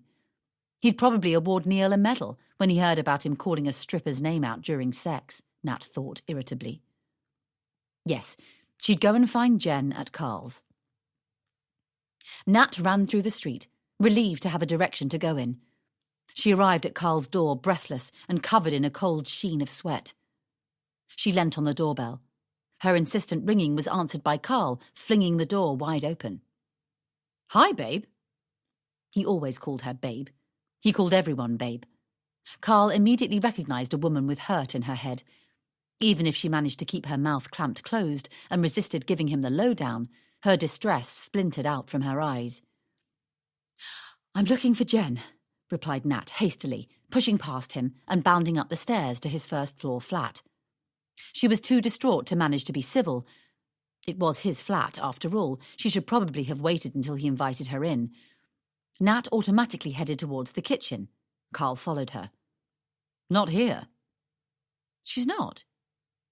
They stood in the cramped but surprisingly clean room and stared at one another. Nat was deflated. She'd run to Carl's, expecting gallons of comfort to be sloshed onto her wounds. Carl couldn't do that. She needed Jen. "Did you have a row?" Carl glanced at her quizzically. He knew enough about women to understand why Nat had jumped to that conclusion. She and Neil must have had a row. Why else would she have run here in such a state, looking for Jen? Nat was unlikely to be dashing here with a new idea for the bridesmaids' dresses. It must be quite a serious row, as Nat wasn't usually the hysterical sort. No row," he said smoothly. "There's some bridal fair in Earl's Court Exhibition Centre tomorrow, and she wanted to be outside queuing at about 8 a.m. or something seriously mental. Not my thing. I told her I didn't want to be woken up that early, so she went back to her place, as it's practically on the doorstep." Nat wondered, not for the first time, why Jen put up with Carl's selfish behaviour. Was it true that love was blind, or was it that Jen was hell-bent on dashing up the aisle just to show her ex that she was desired? It wasn't a pleasant thought. Nat really needed to talk to Jen about this wedding, but she couldn't think about Jen's problems at the moment, especially as Jen was unlikely to think her engagement was a problem. Nat swept the thought away impatiently. She had her own problems to deal with right now. She definitely couldn't face any more. "Want a cuppa since you're here?" Carl held up the kettle. "During sex tonight, Neil called out, 'Cindy,'" said Nat, flatly. She hadn't planned to say this, but the thought had been banging its way around her head throughout her dash here, and it just exploded into the kitchen. "Fuck. Something stronger then," replied Carl. Carl was surprisingly sympathetic. Not an adjective Nat had ever associated with him before. When Nat refused to join him in drinking a neat whiskey, he insisted she at least have a measure in her coffee, as he claimed it was good for shock. He made the coffee very sweet and led her into the sitting room. He almost lowered her onto the sofa because he noticed that she wasn't up to functioning on her own. "Okay, tell me all about it. Don't censor, pretend I'm Jen. I won't remember tomorrow anyway, as I drank shedloads at Tim's gaff and I'm pretty pissed." "Cindy is the stripper he's been visiting." "Yeah, I know." Nat was stung by Carl's nonchalance. Of course he knew more than she did. He'd covered for Neil only this evening, when he backed up that ludicrous story to account for Neil's bruised face. No doubt Neil had been sharing all the nasty details with him for months now. She knew what she had to ask. Is he having an affair with her? "I don't know." Carl shrugged. He answered the question he'd been asked without thinking about whether he should try to protect his mate or comfort Nat. Both things could have been achieved had he said he definitely didn't think Neil was having an affair. But, Carl reasoned, it was possible that Neil was doing just that, and frankly, Carl didn't think it was his job to protect his mate or comfort his mate's missus. If blokes got messed up in this sort of stuff, they ought to be able to handle it like he could. Neil was a prize twat to have called out the other bird's name while he was shagging Nat. That was just careless. That sort of thing let the brotherhood down. "You'd tell me, right? If you knew for definite," pushed Nat. "Of course, if you wanted to know." Nat didn't know whether she believed Carl. He was more likely to cover for his mate, wasn't he? He didn't owe her any loyalty, and honesty wasn't exactly his natural state. Nat thought she might as well leave. She'd finished her coffee, Jen wasn't here to sympathise with her, and Carl couldn't do that job. She stood up, but then it hit her. She didn't have anywhere to go. She glanced at her watch. It was nearly 1 a.m. She couldn't go and knock on anyone's door at this time of night. Carl read her mind. "You can stay here. I'll take the couch." "Thanks." She flopped back onto the sofa, infinitely grateful that she didn't have to go back into the wretched cold night. I don't want to go to bed yet, though, she added. She knew she'd just lie awake all night, staring at Carl's ceiling, going over and over tonight's events. I think I will have a whiskey now, if you'll join me by having another.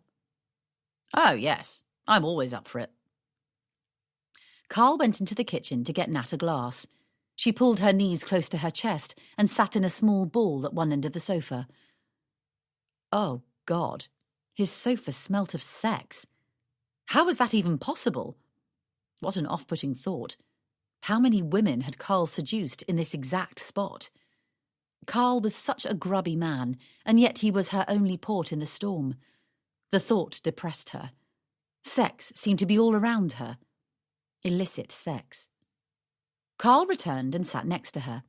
Nat had always noted that while Carl was not a classically handsome man, he put a lot of effort into countering the fact by wearing fashionable clothes, working out, and getting his hair cut at an expensive hairstylist. It cost a lot, but it was worth it, as his hair was floppy when floppy was required, and spiky when that was in fashion. At the moment, he was wearing it quite long and softly curled. It was his most effective look ever, as it gave the impression that he was somehow more artistic and deeper than was actually the case. He smiled kindly at her, and she felt mean about thinking so badly of him and his smelly sofa. The measures he poured were generous. They clinked glasses and knocked them back. Carl had been a bit pissed off that Jen had insisted on going home tonight. For a start, it ruled out the possibility of a shag, which was unreasonable, considering it was a Saturday, and they'd only officially got engaged yesterday.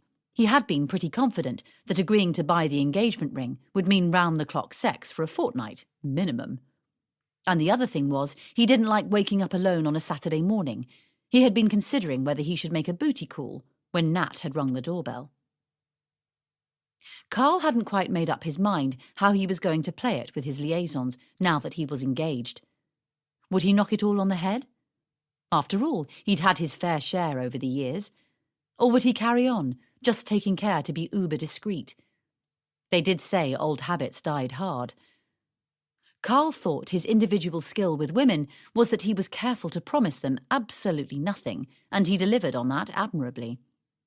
His true genius lay in the fact that while maintaining a distance, he managed to make every woman he ever met feel amazingly special, thus answering the call of a particular 21st century epidemic. Carl firmly believed that he should give every girl a whirl.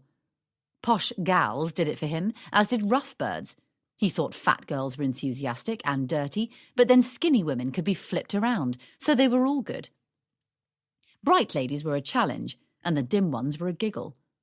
The only type of woman that Carl would pass up was the type of woman who cocked her head to one side and asked, "How are you feeling?" with painful sincerity.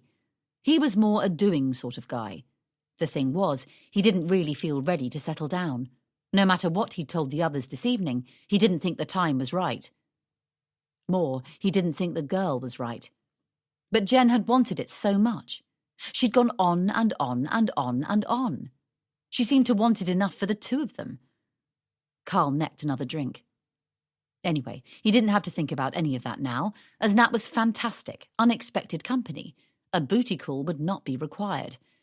He'd always had a soft spot for Nat. She was hot and bright, but besides that, he liked the fact that she so clearly disapproved of him and all he stood for, and yet still seemed to find him amusing. There was nothing he liked more than good women finding his bad boy act irresistible. Carl had often wondered what Nat would be like in the sack. He tried to get Neil to talk about it, but he never would. He used to talk about the other women before Nat, but not Nat, which suggested she must be something really special. A thought occurred to Carl. Was it possible that he might still get to find out? He'd long since stopped hoping for that, but with this turn of events, the opportunity might present itself. Carl, for all his faults, was a fair man. He'd always believed what was good for the goose was good for the gander. If Neil was shagging the stripper, then Nat was owed a revenge fuck. He'd be doing them a service. It wouldn't even up the scoreboard. He wouldn't do anything particularly underhand to secure his chances. After all, Neil was a mate. He wouldn't say anything that wasn't true, but Nat, once in possession of all the facts, might find she agreed with him. He poured them both another generous whiskey. "He has been acting a bit oddly recently," said Carl, thoughtfully. "Goes for these long walks on company time.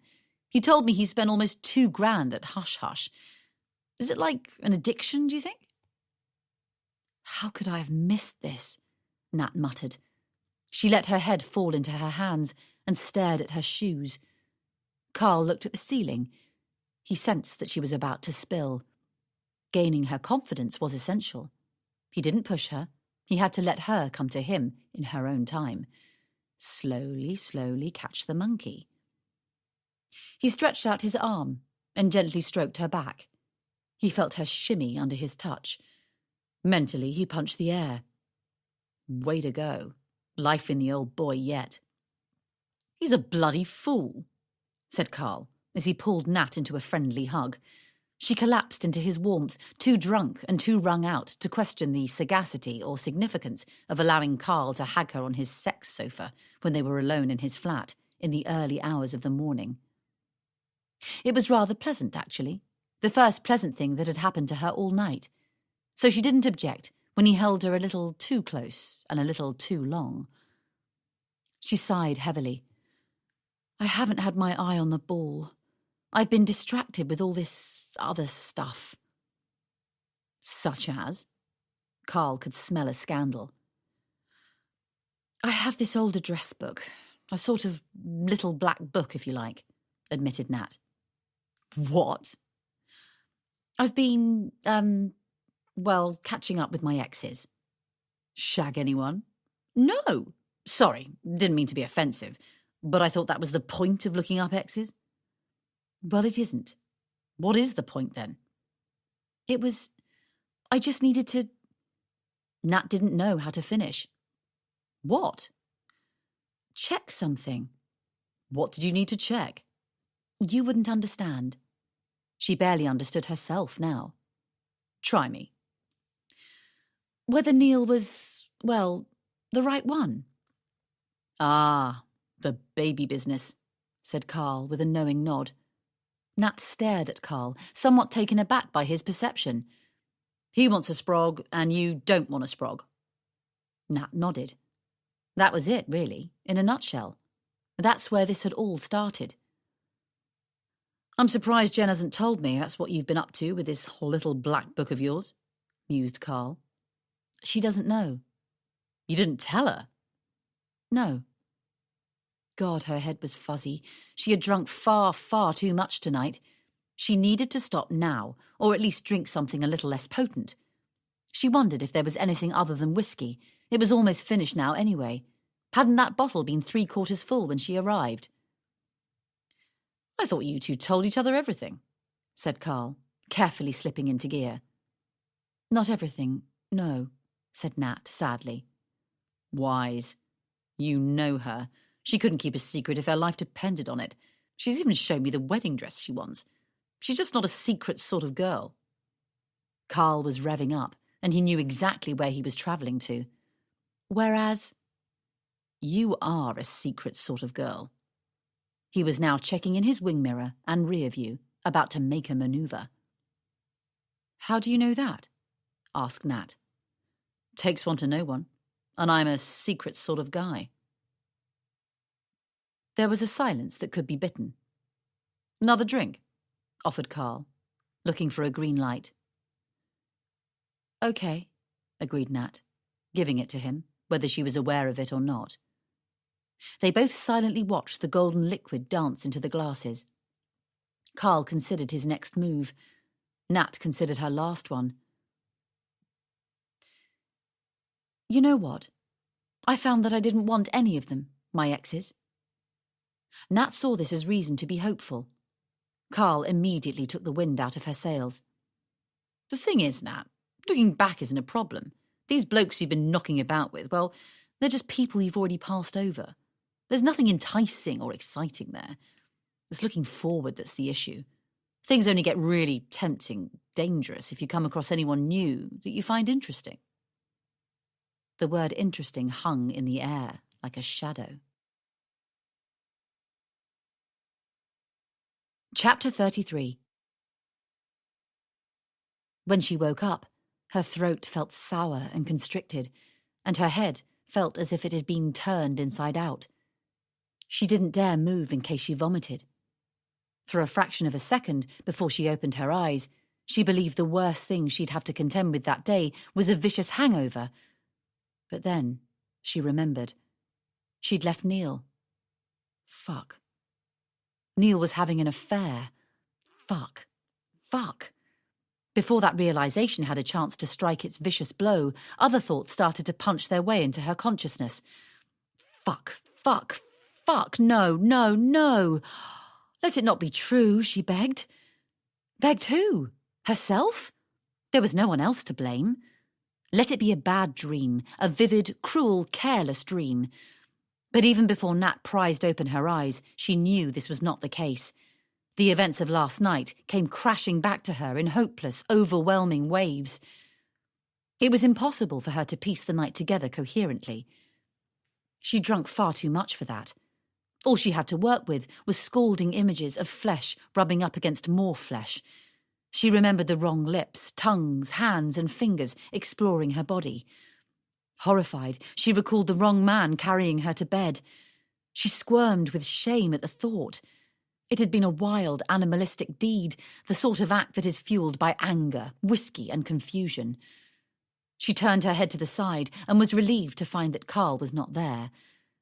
Maybe he was in the bathroom, or maybe he'd nipped out to buy a paper or some breakfast. She knew he wasn't the sort to have a full fridge, not unless Jen had stocked it. Oh God, Jen. Poor Jen. What had she done? She had to get out of his bed, his room, and his flat immediately. She lifted the alien duvet, and the scent of last night's exertions drifted towards her. The distinct tang of sweat and a fainter, but just as recognizable smell of sex assaulted her. She could taste his tongue. She really was going to be sick. Quickly and quietly she leapt out of bed. She looked around for her clothes. Her knickers were still inside her trousers, which made her think that he must have been in a hurry. She was still wearing her T-shirt, for which she was grateful. She supposed she must have put it back on last night after the sex, to keep warm, or maybe it had never come off and he'd just edged it out of the way when they were at it. She couldn't pursue that line of thought. All she knew was that she was grateful that by wearing a T-shirt, at least that removed the possibility that Carl had cupped her breast all night long as he spooned into her, just as Neil always did. Small consolation, but, as irrational as it might be, Nat wanted to preserve that intimacy for just the two of them, no matter what. No matter that he was having an affair. No matter that she'd had a drunken, mistaken shag. Nat swiftly retrieved her coat and bag, which had been thrown on top of the dirty linen basket. She speedily slipped into her trainers and silently slipped down the stairs and out of the front door without pausing to say goodbye to Carl. Once outside in the drizzle, Nat checked her watch. It was 8:40 a.m. Nat longed to lie on the wet pavement, curl into a ball and howl, but of course she couldn't. For a start, if Carl was in the bathroom or kitchen, then her howling outside his front door might just attract his attention. If he wasn't inside and had just popped out to the local corner shop, he might return any second. She did not want to talk to him. About that much at least she was certain. Nat turned right and started to walk to the tube. It was imperative that she got away. Nat felt the seeds of a plan form in her mind. This time she knew where she had to go and what she needed. She needed her mum. She needed Nina. The journey to Guildford was the longest of Natalie's life. Throughout, nausea threatened to explode, and she had to concentrate very hard on not allowing that to happen. Throwing up on a tube would be unforgivable, but then so was sleeping with your husband's friend. Nat hated herself. At Waterloo, even before she bought a ticket, she searched out the public loos. Nat knew she was in serious danger of losing it when she discovered she needed 20 pence to get through the turnstile and into the loo, and all she could think to do was to kick the machine. The futile violence brought back the image of Neil thumping the wall the night before, and she felt a pain as though he'd punched her. Oh, God, just the night before. How could that be? How had so much happened in such a short time? She desperately rummaged through her purse and bag, hoping to unearth the correct change. By chance, there was a loose coin hidden in the very bottom of her bag, nestled next to the damned address book. Her freezing fingers were shaking as she urgently pushed the coin into the slot. She prayed that she would make it as far. Nat barraged herself into a cubicle and then once again rummaged in her bag. She grabbed a small black book which she'd prized so highly over the past few weeks. It did not induce a voluntary gasp of excitement, just a long, low growl of anguish. The book could no longer evoke feelings of possibility or bright memories of her youth. Dusty angels and horny devils did not flutter out of the pages. Instead, the book burnt her hands, and she was scalded with shame, fear, and a deep, deep, dark sense of having completely and utterly fucked up. Nat shook and wept. She tore at the pages and flung them down the loo. She wanted to pee on them, puke on them, and finally flush them away. It took 8 flushes of the loo before the pages finally disappeared down the pipes. Nat threw the leather cover in the disgusting bin intended for used sanitary protection.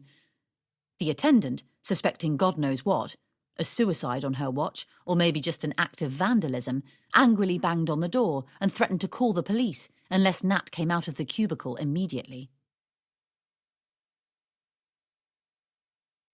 Chapter 34. Neil had already called Nina and Brian. He hadn't wanted to alarm them, but on the other hand, he was terrified, clueless and panicked, so he did just that.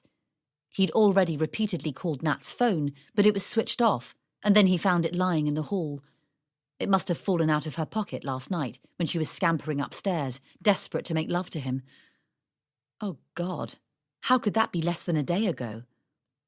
Neil called all of Nat's friends, one by one. He made up some daft story about her having said she was sleeping at a mate's, but he couldn't remember who exactly, and now he found he needed to talk to her about collecting the dry cleaning. As it was 8 a.m. on a Saturday when he called, and the excuse was so pathetically flimsy, he didn't think it was likely anyone believed him. Not for a moment. But he wasn't concerned about their gossip. He just wanted to find Nat. He had to be more honest with Alison, of course. To her, he admitted that they'd had a row, but he resisted going into detail. He just wanted to reach Nat and sort all this mess out as quickly as possible. He believed he could explain everything, and in the cool, calm light of day, Nat would be persuaded to believe that there was nothing going on between him and Cindy, at least nothing of any consequence. And now that he'd had time to think about it, he believed her that nothing was going on with any of her ex-boyfriends. So while their situation wasn't ideal, it wasn't dire either. Neil knew that Nat would be furious with him if he went into any sort of detail with her friends about their argument. Oversharing wasn't Nat's style, so he tried to keep his conversation with Ali brief, even though she clearly had a thirst for particulars. Ali said she hadn't seen Nat or heard from her, and suggested he call Jen.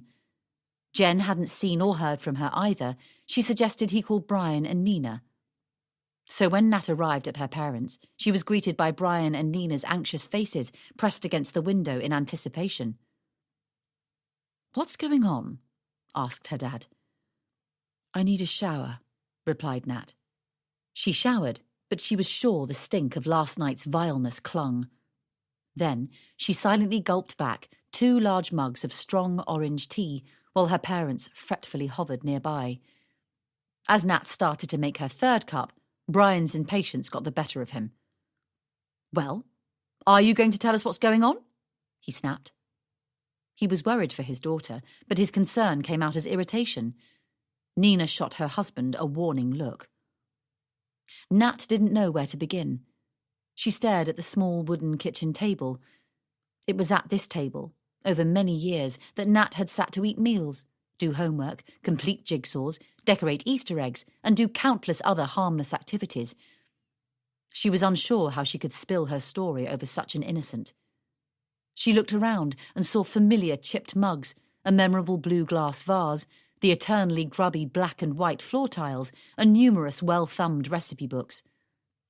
Surrounded by such well-known household items, she tried to search her brain for some sort of substance and meaning as she forced herself to think about the night before. Haphazard and horrible flashbacks battered her consciousness. Helplessly, she grappled to understand what had happened, but she couldn't make sense of anything. Eventually, she sighed and muttered, "Neil and I are going through some difficulties." Nat knew the explanation was woefully inadequate. "He asked us to call him when you arrived," said Nina gently. "He wants to talk to you." "Don't do that," pleaded Nat. "We promised we would," said Brian firmly. "I think it would be for the best." "Not now," begged Nat. "Maybe she's not ready," Nina said to Brian, throwing him a look, beseeching him to tread carefully. He shot his wife a look that communicated his exasperation and frustration. He always believed that she was a little overprotective with Natalie. He believed she was overcompensating for something that was beyond their control, and he didn't agree with it. "Do what the hell you like," snapped Nat, knowing they probably would anyway. "I'm going to bed." "Darling." "Yes?" Nat turned to look at Nina. "You'll have to sleep in one of the boys' rooms. Shen Tu Weng is in the small front bedroom now." "Fine," muttered Nat, too exhausted to care. In the last 24 hours, she'd lost so much more than a childhood bedroom. Chapter 35. Despite her exhaustive antics the night before and her overwhelming fatigue with her situation in general, Nat did not fall asleep immediately, as she'd expected. She lay on her younger brother's bed and nervously anticipated Neil's inevitable arrival. She wondered what he'd say and what she could say to him. She dwelt endlessly on the events of the previous night. There had been so many grenades thrown her way, and she'd hurled a couple out of the trenches too. She didn't know how to process all that had happened. He was having an affair with a stripper. He'd said he wasn't, but he'd called out the other woman's name while they were having sex, and that had to be proof positive, hadn't it? Nat didn't know for sure. Last night, she'd been so certain that he was betraying her, but today she wondered whether she was right. She rolled onto her stomach and pulled the pillow over her head. The coolness did nothing to soothe her, as she reasoned that it didn't matter anyway, because now she'd slept with someone else too. Carl. Neil's friend. Her friend's fiancé. Why had she done that? It wasn't enough to blame the fact that she had been incredibly drunk, possibly drunker than she'd ever been in her life. That was a pathetic excuse. She hated herself. She'd never been unfaithful before, never, and now she was the worst type of person. Was it revenge?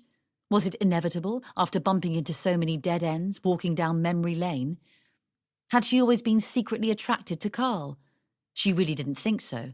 She wasn't even sure she liked Carl. Was she hoping to hurt Neil? Why had she put herself in such a position? Babies. This all came down to Neil's desire for a baby and her horror of falling pregnant. Last night, Carl had been funny, and he'd been kind to her. He had really sympathized with the fact that she didn't want kids, and he thought Neil was nuts to keep arguing about it. He agreed with her that she'd always made her position clear. He said he remembered her doing so on any number of occasions.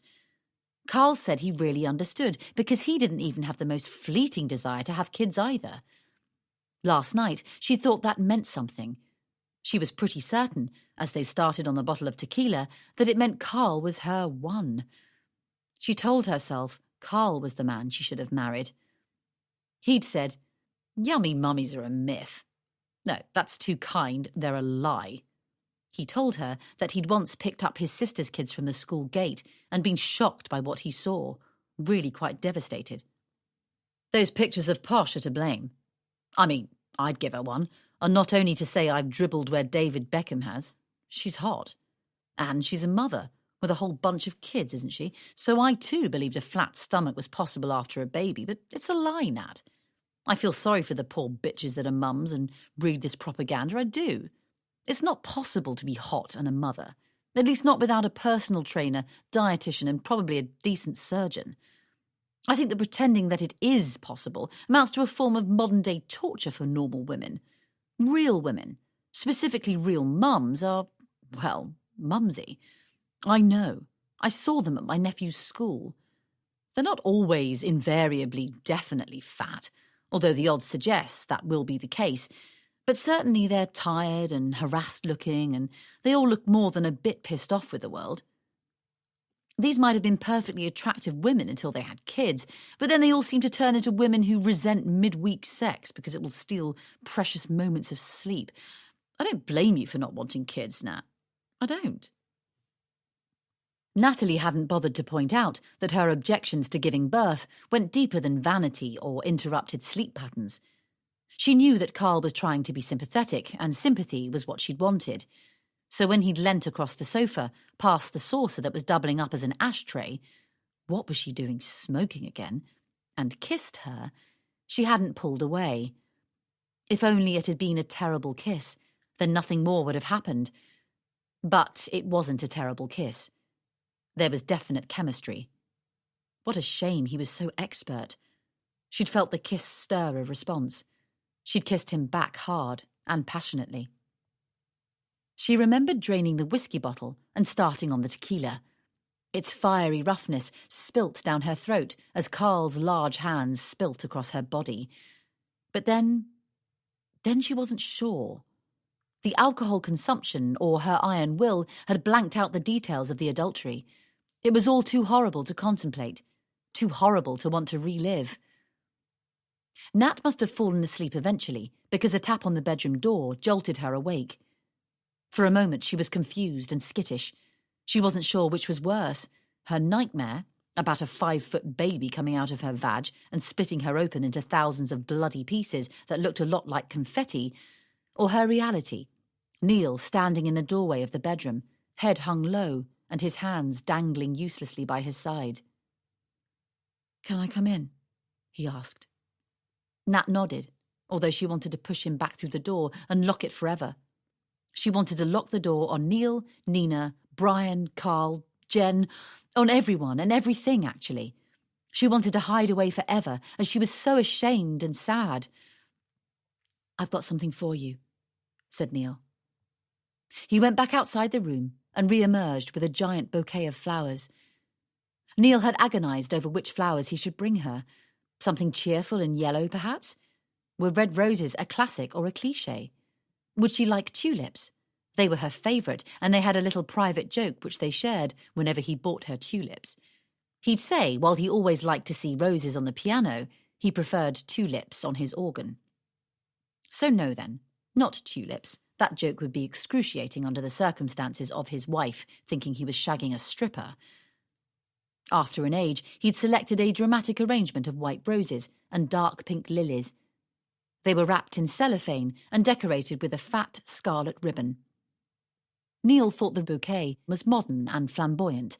He thought the flowers said sorry and that they would be an easy route into a hard conversation. Nat stared at the enormous bouquet and thought it was inappropriate. You gave flowers if you were late for an anniversary dinner or if you'd got really drunk at a stag party. A bouquet did not reflect the seriousness of the situation they were in. Besides, the flowers looked somehow sexual, as the lilies had petals with scarlet slashes that reminded her of probing tongues. Nat didn't want to think about sex. Not the sex she'd had with Carl, nor the sex Neil had had with Cindy. It was all too vile. She didn't take the flowers from Neil when he offered them, and after a few moments of hesitation, he placed the bouquet carefully on a bookshelf. "I'm not having an affair, Nat," said Neil. His voice was hoarse and oozed hurt. Nat felt guilt and regret flare in her stomach. She lay prone, staring at the ceiling, not daring to face her husband. He cautiously sat on the edge of the bed. His movements were tentative as he took care not to touch any part of her body, as he knew she wasn't ready for that. Nat radiated a sense of separateness. It worried him that even while they were in the same room, she was so far away. When Neil had first started dating Nat, all those years ago, he'd often had a vague impression that there was an invisible divide between them. She was unlike all the other women he'd dated, as she did not rush to reveal every single thought and feeling that flitted through her mind. She was reserved and careful with what she shared. He'd found her slight detachment attractive, almost challenging. He wasn't sure whether it was motivated by aloofness or shyness, And it didn't matter much either way because, naturally, over time, the sense of her being separate disappeared as they became closer than he'd ever been to anyone before or since. Neil was alarmed to note that she'd reinstated the invisible barriers. It was a huge leap backwards. Together, he thought they could sort things out if he was left on his own to fix it. Then he was pretty sure he'd tangled things further. He knew he'd have to start the conversation. He just didn't know how to. He could hear the wind outside, shaking windows and bouncing around houses and cars. He heard some kids calling to one another as they raced round and round the cul-de-sac outside the Morgans' house. He could hear his wife's breathing and the screaming of his own thoughts. "I've been very confused lately," he coughed. "We haven't been doing so well, have we?" "Ha," thought Nat. "You don't know the half." But she couldn't bring herself to say so. Not yet. It would all be over then, and while she realised their end was inevitable, she couldn't bear rushing towards it. She'd done enough of that already. Neil continued. "I've been acting stupidly. I shouldn't have been sneaking off to hush-hush. I didn't know how to reach you, so I suppose I turned to Cindy as a bit of a prop." Nat's eyes slid from the ceiling over to where Neil sat in a pool of pain. The arnica cream hadn't been especially effective. The bruise on his jaw had spread and darkened, and she noticed his knuckles were cut too. He looked a wreck. It hurt her to see him floundering, so she looked away quickly. She was just a fantasy figure. Nat nodded, ever so slightly. She could accept that might be true. Encouraged, Neil tried to be totally honest. "But I don't mean that I fantasized about her tits and arse." Nat looked sceptical. "Well, not much," he conceded. "It was Heidi. Her daughter." He coughed, embarrassed. "Cindy is so devoted to that kid, despite not being archetypal mother material, and I became interested in them as a family. She told me stuff like Heidi has an intolerance to tomatoes, and the fact that she chews her toenails." Neil realised he was probably sounding weird. "It's just the stuff everyone else our age talks about, Nat. Kid stuff. And I like being part of it. Can you understand what I'm saying?" Yes, Nat understood. Neil fantasized about having a family. He wanted to be immersed in fetal scans, Calpol distribution, and CBeebies viewing. She'd fantasized about carelessly dating men, being young again, and never having to think about anything more long-term than what she should order to eat for dinner. She understood, but understanding terrified her. They were on separate paths. "I so want a baby, Nat. I want a family with you. And I don't understand why you won't talk about it. It's not fair that you just say it's off the agenda." "It's never been on the agenda," said Nat quietly. She was despairing and deeply sorry that once again she had to reiterate her position on this of all things, and now of all times. I know.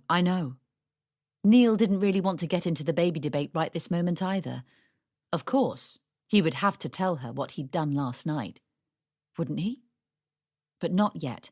His plan was to wait, to see if his actions actually came to anything first. If there was a result, then he could tell her. Right now, he had other deep and muddy waters to wade through first. Cindy was a bit of warmth. Just hearing the word warmth caused a pain that Nat thought must be the equivalent of something like a shard of glass being rammed into her flesh. She knew exactly what it meant when a man talked about warmth.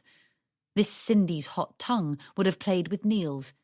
Her hot body would have performed for Neil. Nat had imagined that warmth between Neil and his stripper while she was with Carl last night. In fact, she hadn't been able to get the idea out of her head. "I paid to see her naked." "It was nothing more than that," said Neil defensively. He wasn't sure whether he was being absolutely truthful.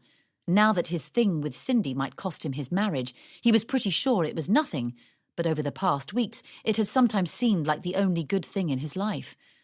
For this reason, he felt a slight twinge of guilt when he added, "It was a transaction." "You met her kid," Nat pointed out, puncturing his life raft.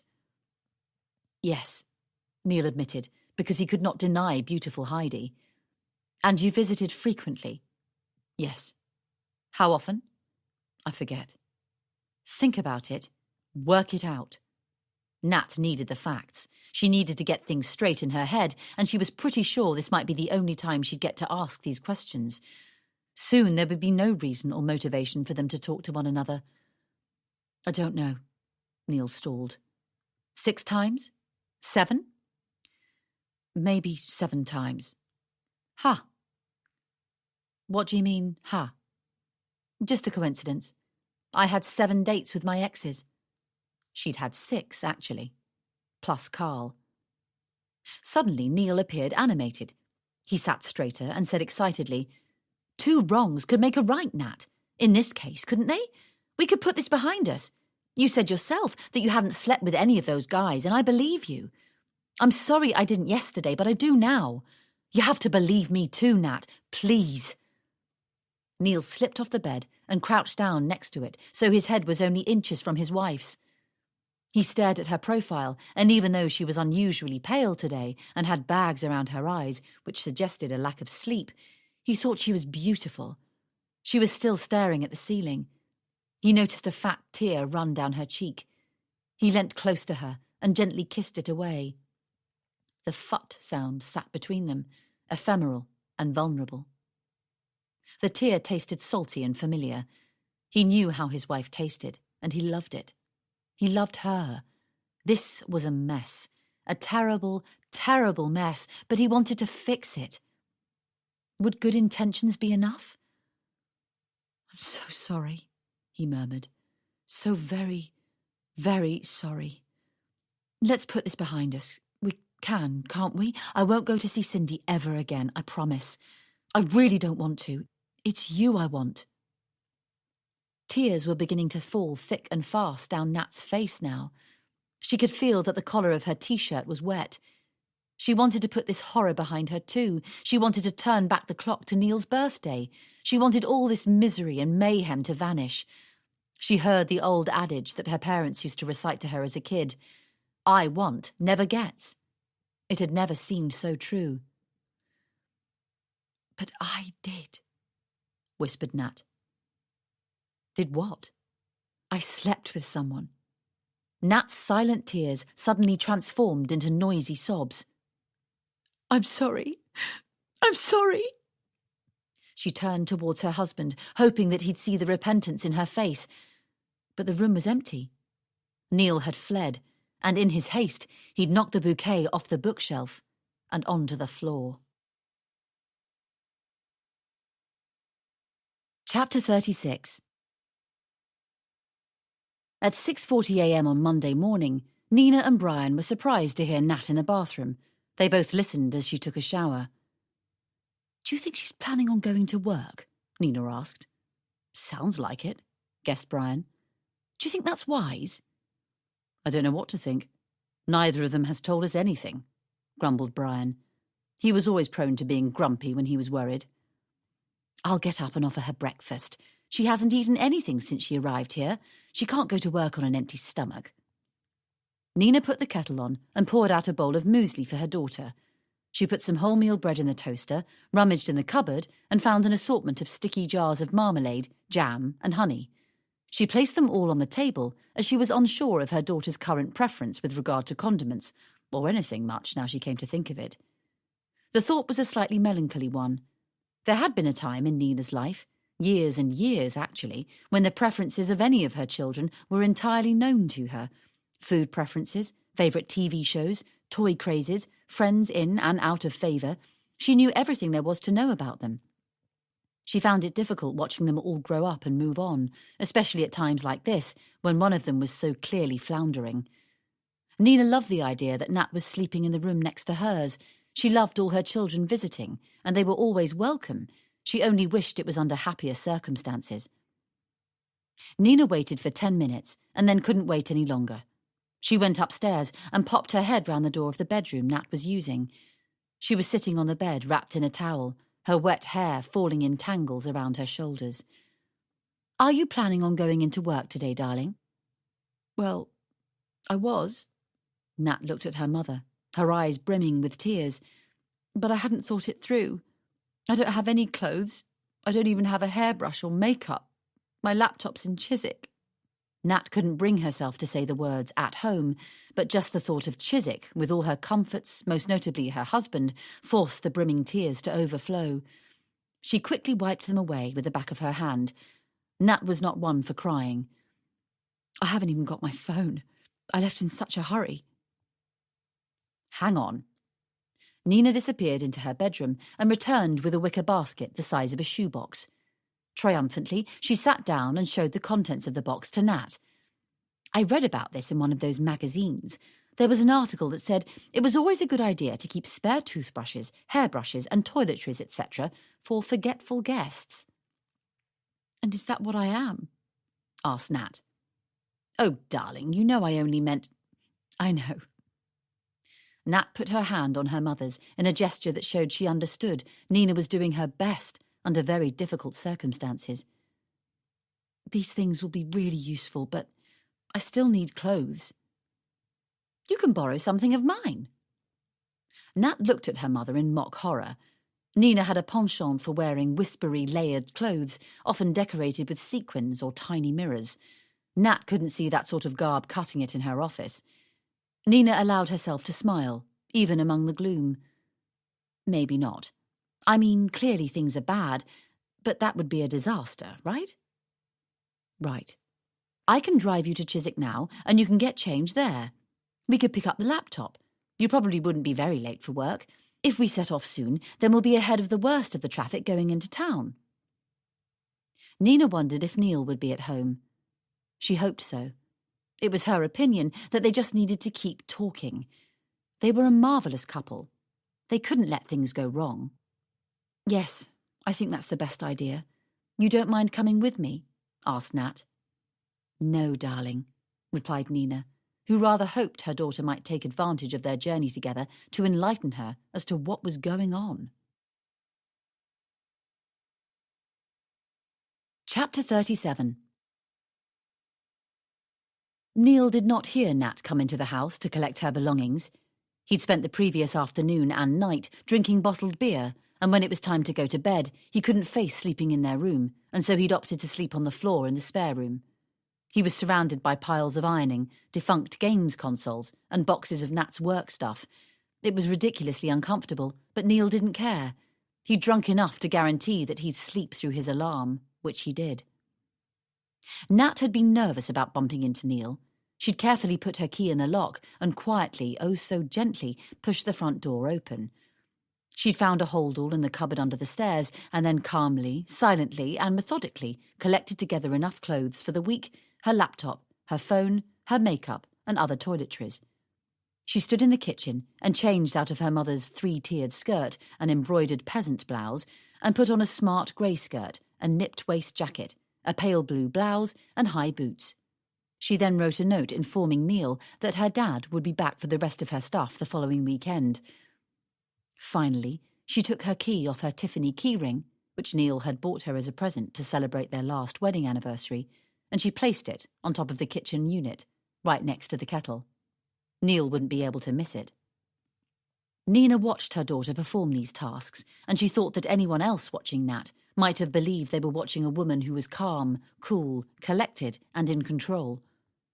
Only Nina could see the bloody turmoil in her daughter's eyes and around the corners of her mouth where the grim, fake smile was stapled. Neil woke up and was aware of a thread of saliva running from his mouth onto a small pool on the laminated floor he'd slept on. He checked his watch and saw that it was after midday. Good. He'd wanted to sleep through the entire day, and the next if he could. His head thumped, but he'd had worse hangovers. The long sleep had helped take the edge off that particular drama. The thumping was more likely to do with the regret that was pounding about his being. Slowly, he sat up and stretched. Damn, the same thoughts as the day before ambushed him. He'd been awake just a matter of seconds, and already he was thinking about Nat. But what was he to think? She'd slept with someone else. She told him that was the case. If she hadn't told him, he'd never have believed it. But this wasn't rumour or gossip. This was a confession from her lips. Nat had slept with someone else. When? How often? Was she in love with this someone else? Well, He was welcome to her, the stupid, silly, selfish bitch. It was done. It was over. He'd move on. Oh, God, but he loved her. That would stop. He knew that. He'd been in love twice before he'd been in love with Nat, and then he'd stopped being in love with those women. Okay, he'd never loved them so much in the first place. They weren't such deep or long-lasting relationships, but his point was, people got over stuff. Didn't they? Crap happens. He'd get over Natalie Morgan, see if he wouldn't. He stood up slowly and walked into the bathroom, put his head round the door of their bedroom, walked downstairs, checked in the living room and kitchen, but they were all empty. She had not come back. He'd thought perhaps she might, and if she had, he knew he'd have taken her back. He was more sure of that than his thought that she was someone he might get over. He had thought that maybe, if they could contain this agony to just one weekend, it wouldn't have to spoil everything they had. Somehow they'd work round it. But now it was Monday, a fresh week, and the treachery and mistakes of the weekend had soiled the new week too. The thought terrified Neil. What if this mess couldn't be contained? What if they really had fucked up and they lost each other? No, it couldn't be so. Nat was a sensible woman, far more sensible than he was. She wouldn't let this fall apart. But then she'd slept with someone else. She'd told him so. When? How often? Was she in love with someone else? Oh, God, he was going round in circles. Was he going mad? He needed a plan. Neil thought about it for a minute or two as he peed and decided that his plan would be to make a cup of tea and then to call Nat again. A strong cup of tea, almost orange with tannin, that hit the back of his throat was what he needed. He'd call Nat. She was bound to be at her parents'. There was no way she'd have managed to go into work today after such a traumatic weekend. He'd give her a chance to explain. Maybe. Or at least he'd call her and tell her she was a bitch. Maybe. He wasn't sure, but what he did know for certain was that he had to hear her voice again. This could not be it. But when he reached for the kettle, he discovered the house key she'd left and the note telling him that she thought the situation was irretrievable. So he went back to bed instead. Chapter 38.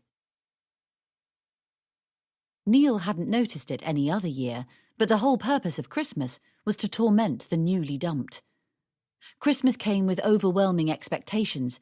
Everywhere he turned, there was the hint of other people's hopes and unending promise of opportunity, happiness, and intimacy. Everywhere he turned, outside his own head, that is. Christmas was a time when families sat around hearths, couples dragged home Christmas trees, and tear-jerking nativity plays were performed in every school hall up and down the country. Neil couldn't wait for January, when things would get back to normal, when the sky would be eternally grey, only tat would be left in the shops, and everyone would be battling with weight gain and credit card debts.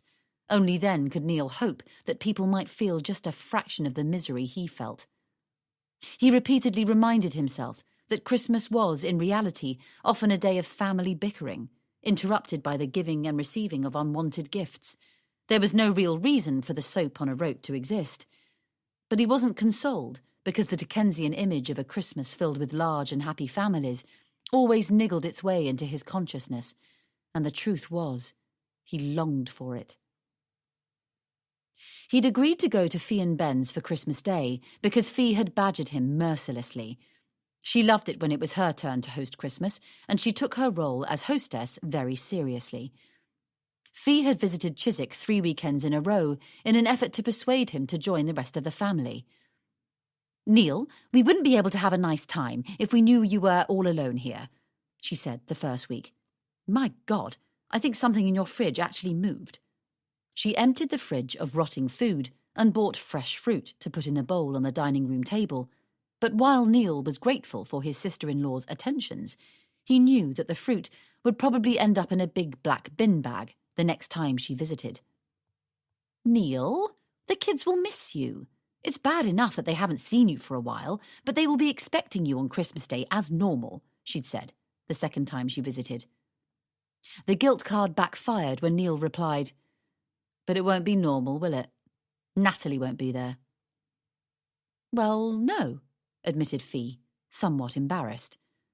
"Have you heard from her?" Neil asked. He tried to feign indifference, but Fee could hear the tension in his voice. He was desperate for any scrap of information or news about his wife, soon-to-be ex-wife. "Yes, she did call," replied Fee tentatively. The last thing she wanted was to end up in the middle of the two of them. Nat had asked the exact same question about Neil. She was clearly concerned about his welfare, as she'd had reports from Carl and Tim that Neil was in a very bad way. But Fee was no go-between. She didn't have the patience or the time. She already had 3 kids, for goodness sake. She didn't need 2 more, and they were behaving like kids.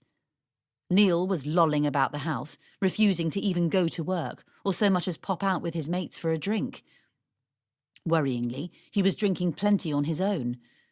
It wasn't as though Fee could even offer any advice. Neil would not explain what had gone wrong between him and Nat. All he said was that she was a fucking treacherous bitch, but the exact reasons he'd labelled her as such were classified. It wasn't dignified, not at his age.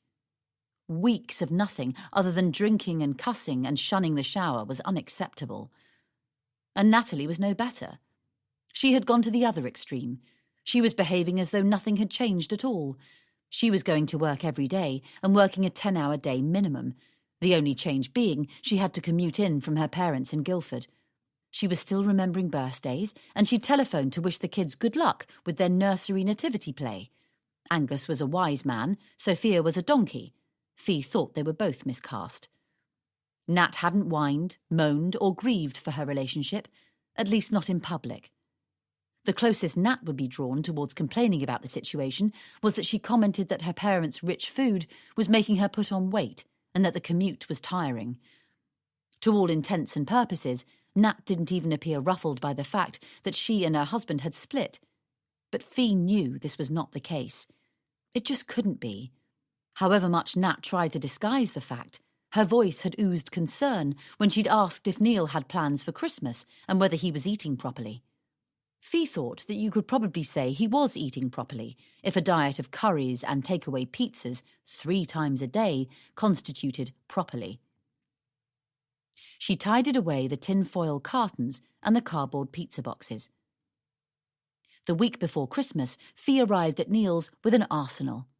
She brought baby Giles with her, and the moment she was through the door, she dropped him onto Neil's lap. "He needs changing. Can you do it? I'm going to warm his bottle."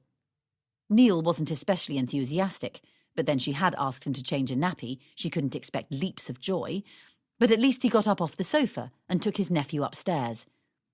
When he returned with a more comfortable and smiling baby, Fee said, "Your mum and dad are coming down for Christmas. If you don't join us, I'll bring them over here."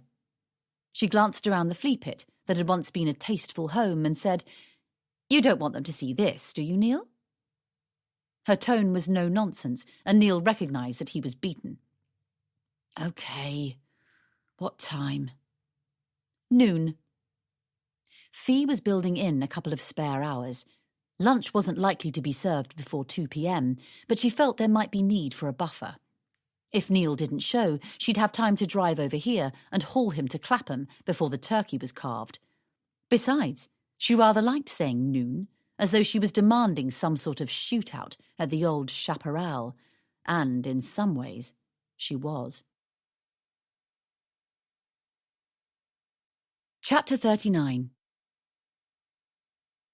Natalie was dreading dropping off Christmas presents at Ben and Fee's. The thought sent huge spasms of panic through her body, but she knew she had to do it. She couldn't neglect the children.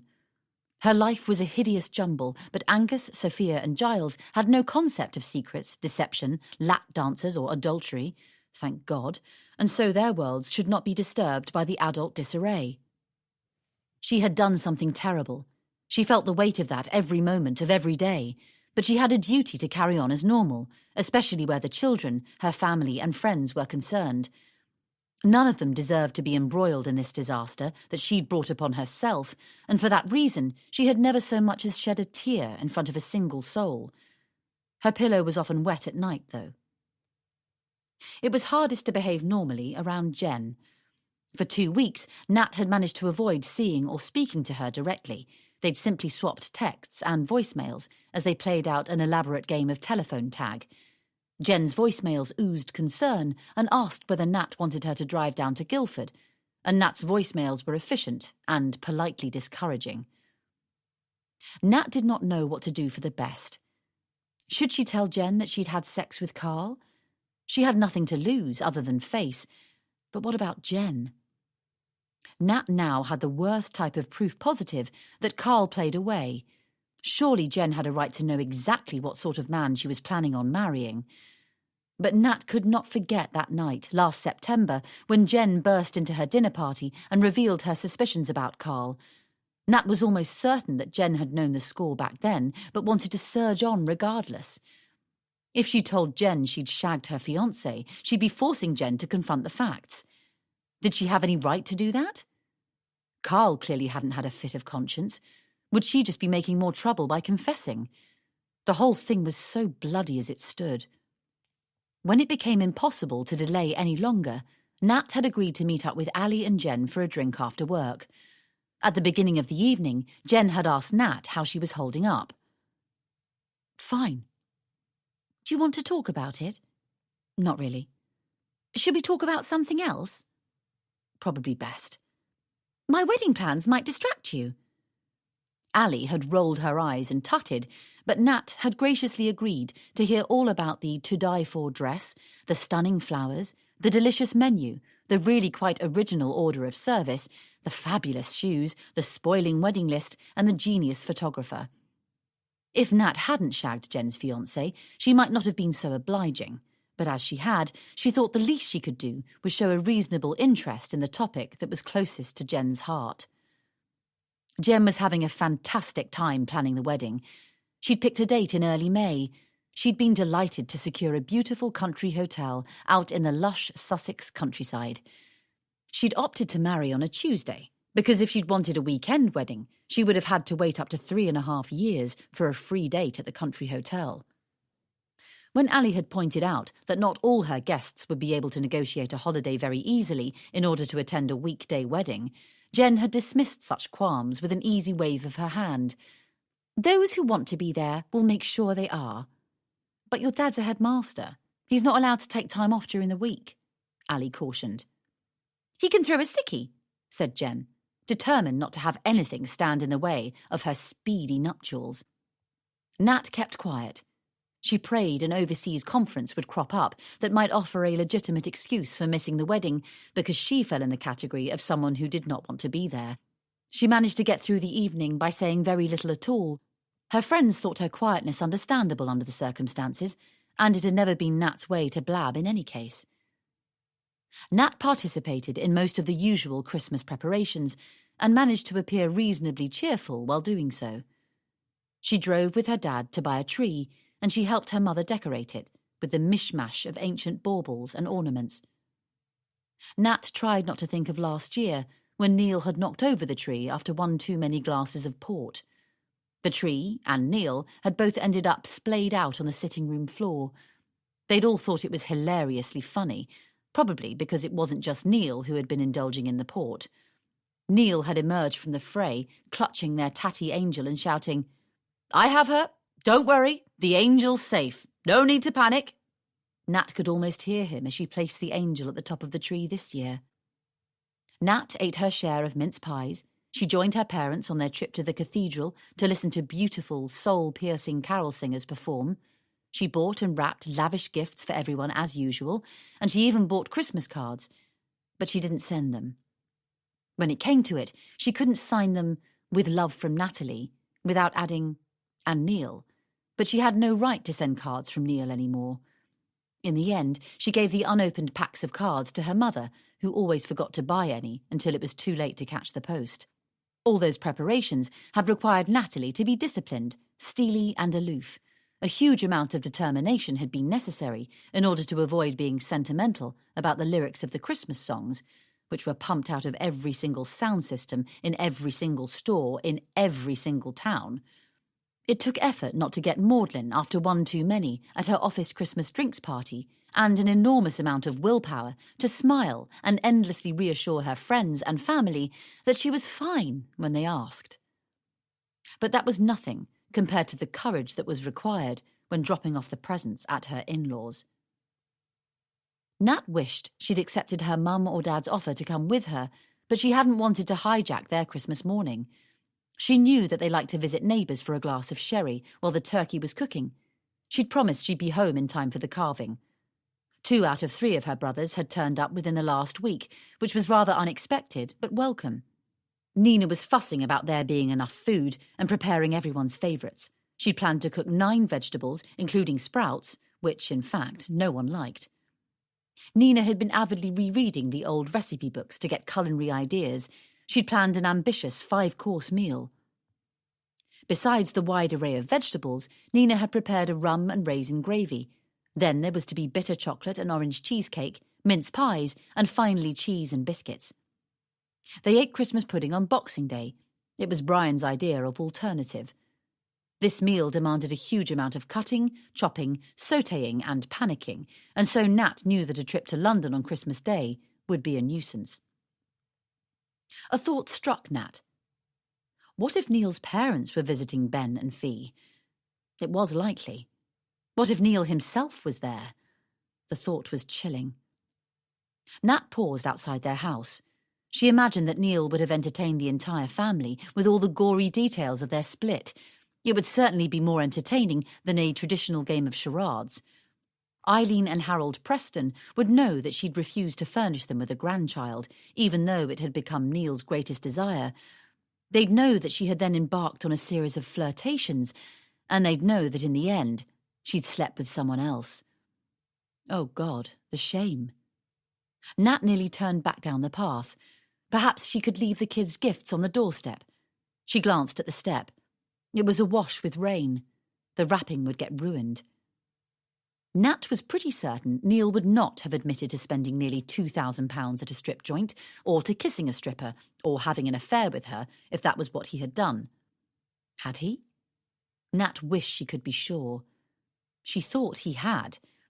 He said he hadn't, but the more she thought about it, the more likely it seemed that he might have. Whatever. Nat shook her head in order to clear it. She wasn't certain, but then it hardly mattered now. It was all history. Oh, God! The worst thought suddenly slapped Nat. What if Neil was still seeing the stripper? What if they had become an official item? She might have left her husband for Neil. Why wouldn't she? Neil was gorgeous. Nat quickly adjusted that thought in her head. At least she used to think so. Neil might be playing dad to the stripper's daughter. She might be inside Ben and Fee's house right this moment. She might be sitting in Nat's chair at the dining table. It was a vile, vile thought. Nat knew that she'd thrown away her marriage, and she knew that there was no hope or chance of reconciliation, but she wasn't ready for someone else to sit in her chair with Neil and the family that, up until so recently, had been her own. Nat took a deep breath, gathered her courage, and rang the doorbell. Fee had been looking out for Nat, and she flung the door open almost immediately before Nat had a chance to slip away. Fee imagined that this visit must be an ordeal for Nat, but she reasoned many family visits were ordeals for many people over the Christmas period. It was almost traditional. She pulled Nat over the step, into the house, and wrapped her in a big hug. Fee was flushed and jolly. Nat was unsure whether this was the sherry or the season.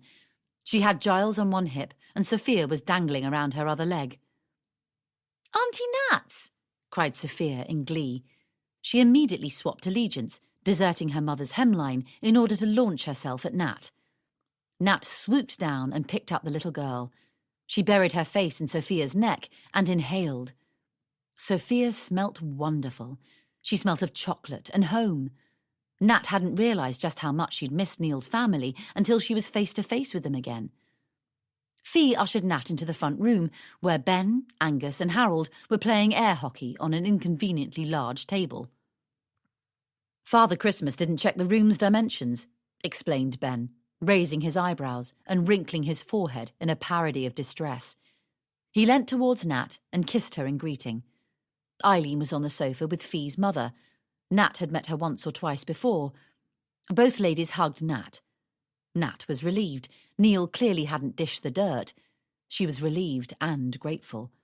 At least now she would be able to hand over the gifts, chat for 10 minutes or so, and then leave without too much trauma. The house seemed to be swarming with Fee's siblings and nieces and nephews, various neighbours and friends. Nat stood by as the kids yanked off the wrapping from her gifts. They yelped their excitement and shouted, "Just what I wanted!" and "Yes!" She was handed a drink. "I'll have a juice, I'm driving," and offered plate after plate of delicious nibbles. "Caramelised onion tartlets with goat's cheese and thyme," said Fee in a way that assured Nat she hadn't just read the name of the treat on the packaging. "Bruschetta with tomato and basil," she tempted. The choice was enormous. Nat wondered how anyone would have any room left for lunch. That said, she couldn't resist and helped herself to at least 3 Thai pork satay kebabs with coconut sauce and about half a dozen mini Yorkshire puddings with beef and horseradish. "Maybe you could take something up to Neil," suggested Fee. "He's upstairs." "Yes." Nat wasn't sure where she'd thought he might be today. She hadn't wanted to think he might be home alone, and yet discovering he was so nearby was upsetting too. "He says he's setting up Angus's skeletrics, but to be honest, I think he's just keeping out of the way," explained Fee. Nat hesitated. "It's Christmas, Nat. At least go and say hello. Surely that's not too much to ask." Reluctantly, Nat took the plate of food and trudged up the stairs. Chapter 40.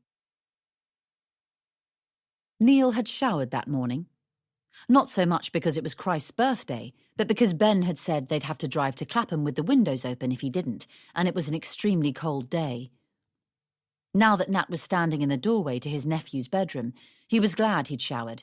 He only wished he'd shaved. He looked up from the Skeletrics set, and Nat thought that his eyes seemed to bore a hole directly through her "I'm doing okay" facade. On many occasions, he would spot that she was bored in company, even when she had put on her best hostess act, and he would notice when she was upset by some belligerent git loudly expressing some prejudiced notion, even though she might have responded reasonably rather than confrontationally. Could he see through her show of calm now? Could he tell she was struggling, suffering? She hoped so, and yet she hoped not. "So, you carried out your threat to grow a beard?" said Nat. Her voice was unusually squeaky. Neil fingered his chin. "Not so much an active decision, more neglect?" "Suppose," Neil shrugged. He looked terrible. There was no getting away from the fact. He seemed to have shrunk. His skin appeared to hang from his bones, his hair was lank, and his eyes had dimmed. Nat guessed that he wasn't having an affair with the stripper. There was nothing about this man that suggested new love or even a seductive liaison. He was heartbroken. Had the stripper dumped him? "You're looking well," Neil said snidely. Nat thought that "well" was probably taking it a bit far. She didn't look quite as beat up as Neil did. Her parents were making sure she ate regularly. She was groomed and clean. But if Neil looked closely, he'd have noticed that her eyes had dimmed too. "I'm getting up and going out in the world, if that's what you mean," she replied defensively. "Single life obviously suits you." "Oops, what am I talking about? You're not single, are you? You've got a boyfriend." Neil spat out the word boyfriend with so much restrained aggression, it was as though he was cursing his own mother. Nat wondered if she should explain that she didn't have a boyfriend. Her thing with Carl had been a one-off mistake. A terrible, terrible mistake. But then what would be the point? It would only open old wounds, perhaps create new ones. Fee had mentioned in passing that Carl had been visiting Neil reasonably regularly, but if she started talking about the person she'd had sex with, Neil was bound to demand exactly who that person was. By the look of him, he needed all the support he could muster, even despicable double-crossing support. Besides, Neil didn't want to talk. He'd made that much crystal clear. In the past 7 weeks, he hadn't once picked up the phone to her. He hadn't passed any comment on the fact that she'd left her key, and when her father had gone to collect her clothes, Neil had said he could take anything and everything for all he cared. Nat had questioned Brian closely, and with reluctance, Brian had admitted that Neil had not sent any message, and no, he had not inquired after her. His silence was thunderously loud. There was only one conclusion to be drawn. He didn't want her. He'd managed to turn off his emotions, just as though he was turning off a tap. You'd look better if you got dressed properly and had a bit of fresh air now and again, perhaps even went to work. Nat sounded exasperated. It wasn't right that Neil had chosen to sit around and bemoan his circumstances indulgently. He was worrying everyone. Tim had called her a number of times and asked her to do something. But what? Even Carl had dropped her an email, cool and to the point, no mention of their night together, telling her that their manager was beginning to lose patience with Neil. A man in payroll whose wife had died of cancer hadn't taken this long off work. Nat understood the point Carl was making, but what could she do? "You're going back to work on Tuesday, right?" she asked. "Not sure." "You are planning on going back to work at some stage, though, aren't you, Neil?" "Not sure." On some level, Neil was secretly enjoying this attention from Nat, although he would never admit to it. When Ben, Fee, Carl and Tim had all asked the same question, Neil had found their concern irritating and intrusive. Frankly, he wanted them all to sod off. He didn't want them popping by and insisting he open windows, put a load in the wash or some food in his belly. But he did rather like Nat taking an interest. He liked making her feel guilty. She fucking deserved to feel guilty. She'd crucified him. And besides the fact that she deserved to feel guilty, he liked her taking an interest in him, even a clearly exasperated one, because it reminded him of old times when he had been her constant focus and she had been his. "What's the point of going back to work? Who cares?" he muttered. Neil sounded like a sulky teenager, and Nat wanted to throttle him. This was so typical of him, typical that he'd simply give up on everything. Okay, so his marriage had gone AWOL, so had hers. It was the same marriage, incidentally. Hadn't he noticed that? But she was still contributing to society. She was going to work, buying groceries, paying her mobile phone bill. People couldn't just cave in when things got tough, no matter how much they might want to. Her father never had. He'd been left with her as a teeny tiny baby, and she could bet her last quid that he must have wanted to crawl under the duvet and shut out the world. But he hadn't done that. Still, there was no point in her getting angry with Neil. She accepted that this debacle was her fault. His reaction was his responsibility, but she had instigated the disaster in the first place. She sighed deeply and tried to change the subject. "What did you buy the kids for Christmas?" she asked brightly. "Didn't get round to it," replied Neil with a yawn. "What?" Nat's patience and her intention not to get angry with Neil went up in smoke like a dry tinderbox. "I couldn't face the shops and all that merriment. You might not have noticed, Nat, but I'm actually quite fucked up here." "Oh, I've noticed, Neil. I've noticed, and so has half of London. What must Angus and Sophia think? Giles is too young to notice, but couldn't you at least have bought them a selection box at the garage?" "I suppose you selected amazing presents, did you?" It sounded like an accusation. "Yes, actually, I did." Nat had spent hours trying to decide between a Matchbox Super Blast fire truck and Leapfrog Clickstart My First Computer for Angus. She saw it as a choice between fun or educational. Put another way, Angus's favourite versus Ben and Fee's. The gigantic fire engine, with lights, sounds, a moving hose, and a function allowing kids to aim and shoot blue foam balls at the pretend blaze, won out. Sophia had been easy. She got a dressing-up box, complete with cowgirl and princess outfits. And for Giles, she'd had a small wooden bookcase carved in the shape of a lighthouse because his nursery had a nautical theme. It had been handmade. She'd put hours into selecting their presents. "You are so unfit," Nat muttered. She hadn't meant to make that comment aloud. It was something that had played around in her head for days, and she'd meant to keep that thought trapped in there forever. It was the last thing she'd wanted to say, and he was the last person she'd wanted to say it to. "Unfit for what?" he demanded. Nat bit down on her tongue. She literally put her hand across her mouth and tried to pull the words back into her mouth. But she couldn't. Despite the last few months, Nat and Neil were in the habit of being honest with each other. So she told him what she thought. This whole bloody mess started with you wanting a baby, Neil. And look at you. You are as self-indulgent as a teenager. You are a baby. Fuck off, Nat. Oh, very mature, very articulate. Nat suddenly felt lightheaded. She sat down on the edge of the bed and put her head between her knees. For a moment, neither of them said anything. Nat took in the room. She'd been in here 100 times before, but today seemed to be the first time she'd really noticed it. Angus's bedroom was like most 4-year-olds' rooms, a tip. Fee and Ben had at some point poured great attention and love into preparing this room for their firstborn. This was clear because of the cheerful colour scheme and the careful selection of fabrics and fittings. But Angus had stamped his own personality onto the room every time he stamped a biscuit underfoot or hid a small Lego model under the bed. 3 of the walls were painted a vivid blue. Fee said the colour reminded her of the best type of summer skies. The 4th was a buttercup yellow.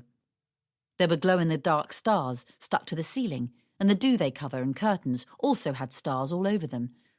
There were drawings of dinosaurs and aliens scattered over the floor next to felt-tip pens, cuddly toys, small plastic models of characters and monsters, books, badges, bouncy balls and stickers. She'd noticed the chaos many times before, but today she saw something else.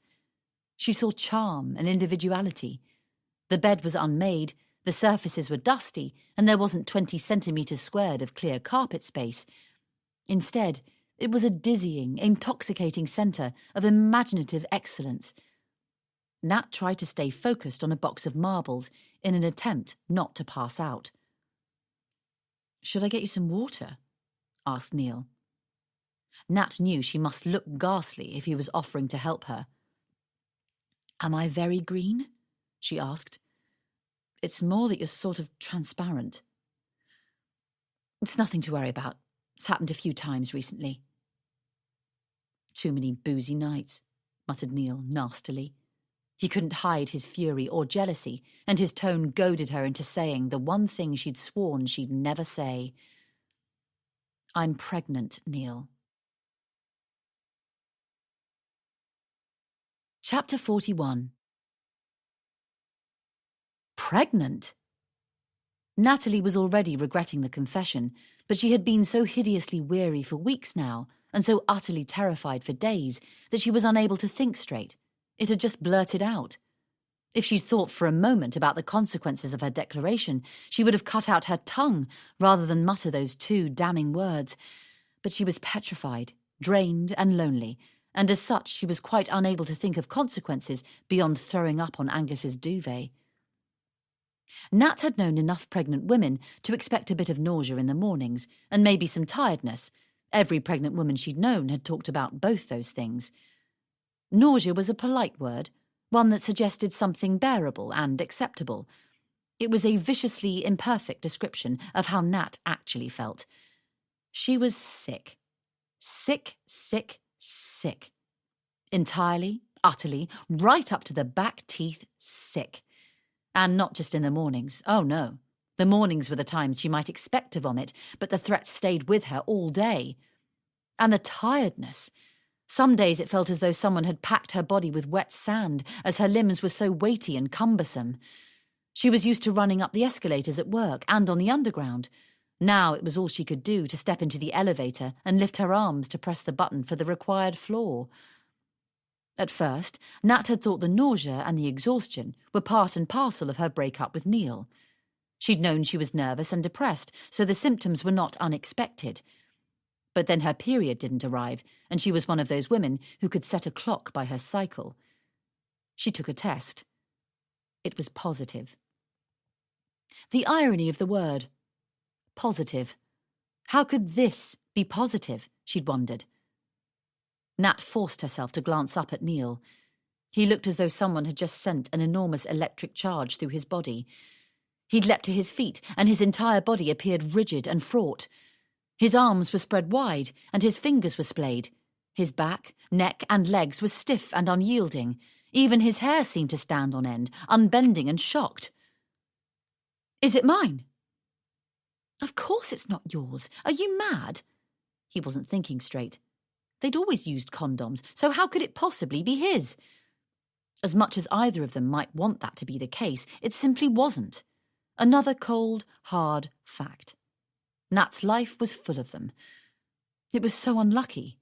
She'd only slept with Carl that once, and while she couldn't even remember it, she had hoped that even in their horribly inebriated state, they might have stopped and reached for a condom, that her habit of a lifetime would have made her insist on that at least. But apparently not. God, she was a fool. Neil wondered if Nat had been pregnant that last time they had made love. The thought sliced him open. He had to admit that their lovemaking that night had had a new energy to it. Nat had been imbued with a different confidence and exhilaration. It was perfectly feasible to deduce that the energy and confidence had come from having another lover. Neil had his theory about who his wife had shagged, who had fucked up his life.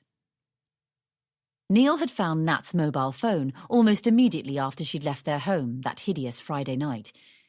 He'd put it in his pocket with the intention of returning it to her when he delivered his bouquet and apologies. But when she'd boldly announced she had slept with someone else, he decided to hang on to it so that he could examine the call log and the text message records like every other desperate and deceived partner had done for years and would always do. It was ignoble, but he at least deserved to know who'd ruined his life. He'd scrolled through the names, shocked by the number of possible candidates, and was none the wiser. There were half a dozen men's numbers in the phone that he hadn't expected, and a series of texts detailing times and places she had met them. Then he thought to check the last text she'd sent, and it all became crystal clear. Tuesday. Great. Again, so sorry about tonight. Was looking forward. A text to Lee Mahoney. It was the exclamation mark and the kiss that upset him. He searched back and found Lee Mahoney had sent 3 messages to Nat, and she'd sent him 1 other. Okay, so none of them were exactly pornographic, but he was certain Lee Mahoney was her lover. She'd probably run to him that very night they'd rowed. From the texts, he'd learnt that they'd had plans to meet up, and the invite to Ali's dinner party had screwed that up. That was probably why she'd been in such a mood all night. It made perfect sense.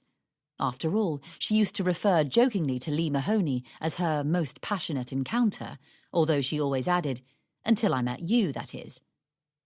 Neil was sickened to think that he'd always believed her because he'd always been so secure in her love.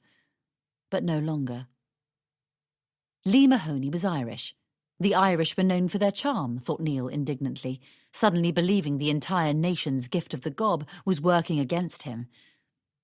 How was it that Nat had described him all those years ago? She'd said women could not resist Lee Mahoney, and the reason was that Lee Mahoney could not resist women. He liked them all. Neil only remembered because at the time he thought this Lee guy sounded quite cool, the sort of man he might want to go for a pint with, secretly the sort of man he would have liked to be. No longer. Wanker. Neil had thought and thought about why she'd confessed to sleeping with someone when she did, and he'd been able to draw only one conclusion. She wanted to be with this someone. She wanted to ditch him. Neil wanted to ask her how long she'd been sleeping with Lee Mahoney, and how often and how good it was, but he knew the answers would be a fatal blow. He couldn't do it. Fuck. Neil wasn't sure who the expletive was aimed at. Natalie? Lee Mahoney? Fate? Not the baby. Even in his moment of filthy, disgusting hurt and bewilderment, Neil couldn't help himself. He took a sneaky sideways glance at Nat's stomach. Was it curved? Even just a tiny amount? Or was he imagining that? To think there was a baby in Nat's stomach. Or womb. Or were you supposed to say uterus? Wasn't that the accepted word nowadays? He preferred womb. It was warmer, more feminine. The thought of a baby growing inside Nat was the most amazing miracle he could ever have dreamt of, and yet, at the same time, it was the darkest, most cruel nightmare. Fuck! He said again. Nat flinched as the word shot across the room towards her. Not that any of this matters, as it will all be over on Wednesday, she said carefully. What? Neil ran his hands through his hair with such violence that Nat thought he might yank out a chunk. "You're having an abortion?" Nat swallowed. "Of course." "You can't!" Neil yelled. Neil had always believed in a woman's right to choose whether she complete a pregnancy or not. Women who were rape victims ought to have a right to choose. Young girls who were barely out of their own childhoods had that right too. Breadline mothers with more mouths to feed than they could physically or mentally manage, and women who had been told they would have babies with terrible illnesses or disabilities. But Nat? Did Nat have a right to choose? He supposed if he was going to be rational about this, then yes, Nat too had the right to choose. He understood that on an intellectual level, but this had nothing to do with his intellect. His response was entirely emotional. "You can't!" "I can, and I am," said Nat, as though the decision had been easy for her. But it had not. Nat did not want a child. She knew that. She'd always known that. She did not want to be pregnant, a state she saw pretty much akin to a death sentence. But not wanting to be pregnant and terminating a pregnancy were two entirely separate things. She hadn't expected it to be so, but she'd discovered as much when she'd called the abortion clinic to try to make an appointment. The lady who had answered the phone had asked Nat if she wanted to take advantage of a counselling session. Nat had declined. Nat had also refused the invitation to read the literature on the development of the fetus. She knew what she wanted, and she didn't want to be swayed. Gently, it had been pointed out to her that no one wanted to sway her. They just wanted her to have all the facts. But Nat did not want to dwell. This was a difficult decision to make on her own, pointed out the woman at the end of the phone. Then she'd asked if there was anyone Nat could talk to. The baby's father? Her mother? A friend? Was there anyone she might like to accompany her when she visited the doctor? Nat had said she'd think about it, but she hadn't intended to do so. She was sure the best thing she could do was bury this reality away at the very back of her mind for all eternity. Not to dwell on it, certainly not to share it. It was a surprise to her that, despite her firm intentions to keep this issue an absolute secret, she was talking to Neil about it. Neil, of all people. She had to bring this conversation to a close. "This really is none of your business, Neil," said Nat. The truth of this statement pierced them both like an arrow. "I shouldn't have told you. I have no idea why I did. I'm not thinking straight." No, you're not. So this is not the time to do anything rash," said Neil desperately. "Neil, it's not your baby," she reminded him firmly. He conceded the point. "So, what does the father say?" He couldn't bring himself to say Lee Mahoney's name. Not here, in his nephew's bedroom. It would be sullying. "Nothing. He doesn't know. I haven't told him." Nat found this conversation excruciating, more so because she knew she was throwing daggers at Neil. "Hasn't he got a right to know?" "He wouldn't be interested," Nat said flatly. She was pretty sure this was the case. Besides, she wasn't interested in Carl. "We're not an item, Neil."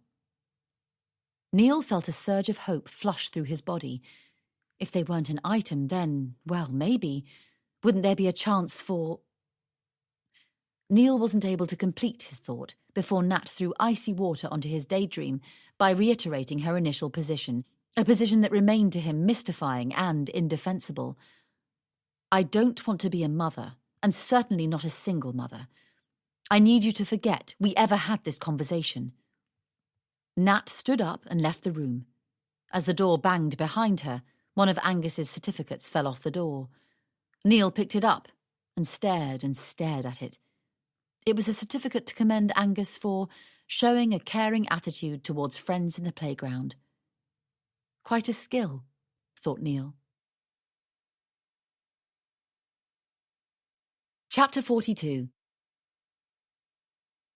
Neil stayed in Angus's bedroom until his brother Ben threatened to physically carry him downstairs. Then he sat next to the Christmas tree and remained mute for the rest of the day. His family threw sympathetic glances his way, but they all realised that there was something profoundly closed and unusually distant about the expression he wore. Even his mother did not dare to offer a penny for them, as she might usually have done. They suspected that he was picking over Christmases past. It was natural to remember happier times, and they tacitly agreed that silently indulging him for a little longer was reasonable. But who could have guessed how bleak and turbulent Neil's thoughts were? He could not make sense of his situation. He could not, no matter how desperately he tried, process what Nat had told him. The facts whirled around his head like clothes in a washing machine, tangled, misshapen and soggy. He needed to talk to someone. But who? Family members were all too claustrophobically close. He knew if he told any one of them that Nat was pregnant and planning an abortion, and oh, by the way, it's not mine, he'd be opening the most gigantic Pandora's box, and he would never get the lid back on. Neil couldn't face the inevitable slagging off of his wife. Or should he say ex-wife now? He didn't know the etiquette. He couldn't bear the thought of wading through other people's hysteria and disbelief. He was only just coping with his own. He was sure his family would all have strong views on the situation, and they would all want to express them, and really, he just needed someone to listen. He thought of talking to Tim, who he trusted completely and who was capable of offering sound advice, as indeed he'd done often enough over many years. In many ways, Tim was like a brother to Neil, but somehow that disqualified him too. Tim would be too staunchly loyal to be anything other than indignant and condemning, which left Carl. Carl was unlikely to respond hysterically, even if he were to be shocked by the events. He was too cool to let on. And if he had strong views and wanted to express them, the vocalization was likely to take the form of the utterance of multiple, efficient expletives. Neil felt he could cope with a string of incredulous, "You are shitting me," "the bitch," and "no fucking way," which were likely to be Carl's immediate responses. Neil knew this was not a conversation he could have over his mobile. He'd have to wait until Carl was back in town. When would that be? He knew Carl was spending time at Jen's family home. He texted Carl and asked when he was coming back, and was relieved to receive a reply saying the 28th. He'd worried he might have to wait until the new year, and he couldn't afford to wait. There was no time to lose. So, on the 28th, Neil bought a six-pack, hunted out the chocolate orange that he'd snaffled out of Fee's fridge, and set off to Carl's. Carl was surprised to see Neil standing on his doorstep at 9 in the morning. At first he thought Neil had come round to punch him, a thought he'd secretly harboured for 7 weeks. So far, his indiscretion with Nat had apparently gone undetected, but still, Carl was nervous. Sometimes these things revisited you when you least expected them to, just when you'd stopped checking over your shoulder. He knew he'd been a plonker to fool around with Neil's wife. However tasty Nat was, it wasn't good form, and he really wouldn't have done so normally. It's just that on that particular night, he'd drunk enough to sink a ship, and truthfully, he had been a bit unsettled by all this marriage stuff with Jen. He wasn't one for making excuses or over-analysing things. That was not his scene at all. But he was a bit freaked out by the fact that within moments of him handing over the money for the engagement ring, the wedding preparations had taken on a life force of their own. A force that was so overwhelming and all-consuming that Carl thought a Jedi Master might struggle to battle against it. He didn't feel the slightest bit connected to the wedding, and while he was the first to admit he wasn't exactly an archetypal romantic knight in shining armour, he had expected the woman he'd marry to be gaga about him. Was Jen? He wasn't sure. She was gaga about the wedding, definitely. But about him, specifically? Take the ring, for example. They hadn't chosen it together. When Carl said yes, Jen admitted that she'd already selected one. It seemed all that was required of him was ready cash. It bothered him. It hurt his pride, and maybe somewhere a little deeper. So he hadn't been thinking straight that night. Nat buzzed his bell. With relief, Carl noticed the beer and chocolate and thought it was unlikely that Neil had come to seek any sort of revenge. Once he was reassured on that front, Carl was genuinely chuffed to see his mate. For a start, Neil was out of his house and he was dressed in clean clothes, which hadn't been the case for weeks. Carl was not made of stone. He was worried about Neil. Secondly, Carl was delighted to see Neil because he had neither beer nor chocolate in the house. "Mate, good to see you," Carl pulled Neil into a loose, back-slapping man-hug and led the way up to the flat.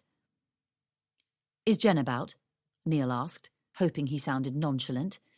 In fact, he desperately hoped that Jen was nowhere to be seen. There was no way he could talk about the things he needed to talk about with Carl if Jen was hanging around. "She's at her mother's. We both spent Christmas Day, Boxing Day and Sunday at her folks', but Jesus, mate." Carl rolled his eyes with exasperation. "I don't know how I'm going to do that every year. I came back here this morning and left her to it. She was on about us staying right through to New Year. Fuck that." "Difficult family?" "No, not especially. They were totally normal. Bickering, which I put down to the fact it was Christmas, and nosy, which I put down to the fact that I'm fascinating. The problem was they were just dead boring and farty." "You mean boring farts?" "No. I mean they were so old they didn't have an embarrassment threshold and they didn't care about expressing their appreciation of the Christmas lunch the old-fashioned way. Seriously, all her family members looked like and behaved like Henry VIII, including her mother. I'm worried about that. They say take a good look at the mother because that's who you end up with." "Nat doesn't look like her mother," pointed out Neil. "No, she looks like her father, which still makes a better bet than Jen's mum." Carl cracked open one of the cans and asked, "Do you want to watch the Boxing Day game? I recorded it." "Not really, Carl." "No? What then?" Neil took a deep breath and then dived in. "I need to talk to someone about something big." "Mate, I've seen yours. It's not that big," joked Carl. He sensed an emotional onslaught and he was trying to head it off. Neil had been tough going since he'd split with Nat. Carl had really tried to be sympathetic, way more so than he would have been with any other bloke who'd split from any other woman. He'd made a concession on account of having had a crack at Nat. Even though Neil hadn't found out about the incident and Carl had got away without a kicking, verbal, emotional or physical, hidden somewhere very deep inside, Carl felt inconvenient twinges of responsibility. If he'd stopped to think how flawed Neil would be by losing Nat, he might have done things differently that night. He had, once or twice, asked himself if it would have been wiser to tell Nat that there was definitely nothing going on with Neil and the stripper, even though at the time he hadn't been 100% certain. Should he have called Neil and got him to come and pick Nat up? Could he have stemmed this disaster? Should he have been like the little Dutch boy who put his finger in the dam and saved an entire town from flood instead of concentrating on getting into a completely different sort of hole? Carl got his answer when Neil announced, "Nat's pregnant." "Jesus!" "It's not mine." "Nor mine," blathered Carl. "What?" "Sorry. Daft joke." Jesus, thought Carl. His legs turned to water. He staggered backwards and collapsed into his sofa. Neil took it as a cue and he sat down too. "The night she left me, she went to meet this bloke Lee Mahoney and it's his." "She did what?" asked Carl, confused. "She had sex with him and it's his." "She said that?" "Not exactly, no. Not in so many words. But I know she did," insisted Neil. "So, she thinks the baby is Lee Mahoney's, and of course it might be. Almost certainly is. It all depends on how many times they did it, and did they do it before then, dates and stuff. I don't know for sure. Was she having an affair for some time, or did she just get angry that night and do it only the once? It affects the odds. I keep going over and over it, trying to think it through." "Mate, I'm not following you." "Because if it was just that once, if it was just that night that she had sex with someone else, then it might still be mine." "How could it be yours?" asked Carl, bemused. He knew enough about Nat and Neil's private lives to know that they always use contraception. "Because I put pinholes in the condom that we used when we had sex that night," confessed Neil in a rush.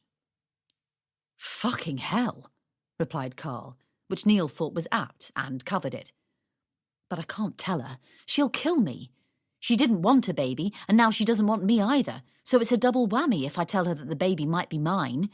It's only a slim chance anyway." A chance Neil clutched at.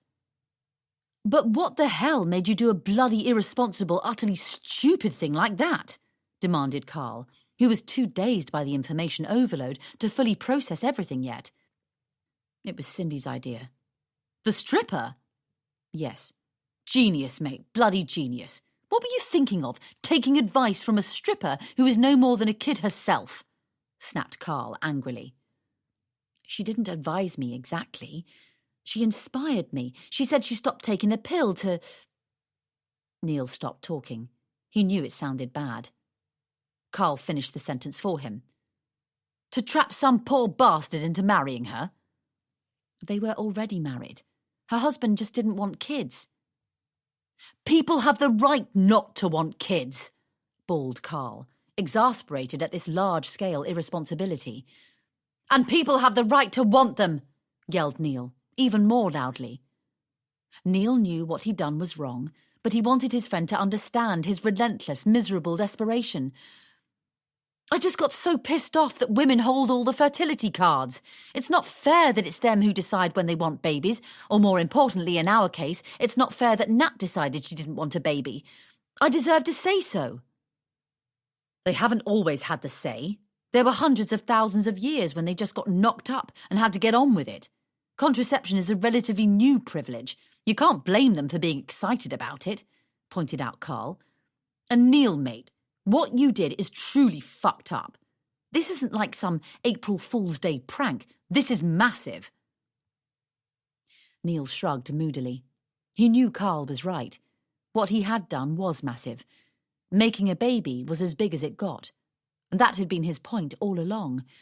He knew it was desperately reckless to try to trick someone into a pregnancy. None of it matters anyway. She's aborting the baby. Today. Saying the words made Neil feel shaky and sick. He was an idiot. A fucking idiot. He understood that now. The thought of Nat going under anaesthetic, having to deal with the trauma of an abortion, was too much for him to handle. Why hadn't he thought of that? He'd been so sure that if she fell pregnant, she'd come round to his way of thinking. That's what he'd told himself when he drunkenly, impetuously put the pinpricks in the condom. Oh. It might be my baby, cried Neil in anguish. Or not, pointed out Carl. I know. It's unlikely that she's fallen pregnant after a one-off semi-protected occasion with me. Much more likely to be this bastard Lee Mahoney's, said Neil with a desperate groan. What were you saying about this Lee bloke? Carl couldn't get his head around that bit of the story. Did this mean that Nat had had sex with Neil, then visited his place, and then left his place in a hurry because he was nipping off to yet another bloke's place? That couldn't be right, could it? It was the behaviour of a nymphomaniac. She wasn't that sort of woman, was she? Carl couldn't slip the jigsaw pieces into place because Neil had another bombshell to drop. The thing is, mate, I don't care. My baby or not, I want it and I want her. You're kidding. Deadly serious. You are so screwed up, said Carl definitively. No, I'm really not. I have been. I now realise that sitting around for weeks, not even cleaning my teeth for days on end, that was screwed up. And the holes in the condom, that was, well, wrong too. Very desperate, underhand and impulsive. I see that. Plus the whole stripper thing. Well, that was one bloody silly big mess. But this, Carl, wanting her and wanting the baby, irrespective of whose baby it is, this is my finest hour. Getting sacked was stupid too, added Carl. I'm sacked. Didn't you get the letter? No. Or maybe I did. I haven't been opening my post. Oh. Carl shrugged uncomfortably. That hadn't been the best way to break the news. Sorry, mate. They sent you warnings. You didn't turn up to work for 6 weeks, and you didn't even get a doc's note. What were you thinking? I wasn't thinking. I told you. I've messed lots of stuff up, but none of that matters. All that matters is I want Nat, and I want this baby. Carl considered. Was his mate certifiable or a hero? Was this his finest hour, or just another form of delirium? But she's getting an abortion. She still doesn't want a sprog. Yes, and because it's not mine, I haven't got a leg to stand on. I reckon if it was my baby, I'd at least get a say, wouldn't I? What are the rules on this stuff? Do dads have any rights? Dunno, we'd have to Google it. Carl was beginning to think that perhaps he could do something to salvage this situation. Maybe, but it would require him to be brave and utterly self-sacrificing, which was not his style. He needed to think carefully about what to do for the best. If he got involved now, confessed his part in this tragedy, might it not just further confuse things? He had to speak to Nat before he said too much to Neil. "Do you think you could really do it? Be a dad to someone else's kid and never resent the kid for it?" "Of course. How can the child be in any way to blame for its parentage? I felt sure about it from the moment she told me she was pregnant, but I didn't start shouting my mouth off. I took my time. I've given this a lot of thought. I've thought of nothing else since you told me." "And you'd not resent Nat either?" "Do you know what? I had 7 years with Nat, and this will be my 7th week without her. Isn't it madness that it took the weeks without her to remind me how much I love her?" He'd been paralysed without her. People didn't get that. They thought he was being a lazy git, or a self-indulgent git, or just a plain awkward git. But he was paralysed. Heartbroken. What an overused term that was. The word no longer touched the meaning, but Neil was sure his heart had literally broken. He felt a relentless throbbing in his chest, where it had once beaten. He thought his heart had shattered like glass, and tiny shards were embedded in every aspect of his life, because wherever he looked, he found anguish, sorrow, and grief. Shards of his heart lay within the folds of her few remaining clothes that were scattered on the bedroom floor or neatly hung in the wardrobe.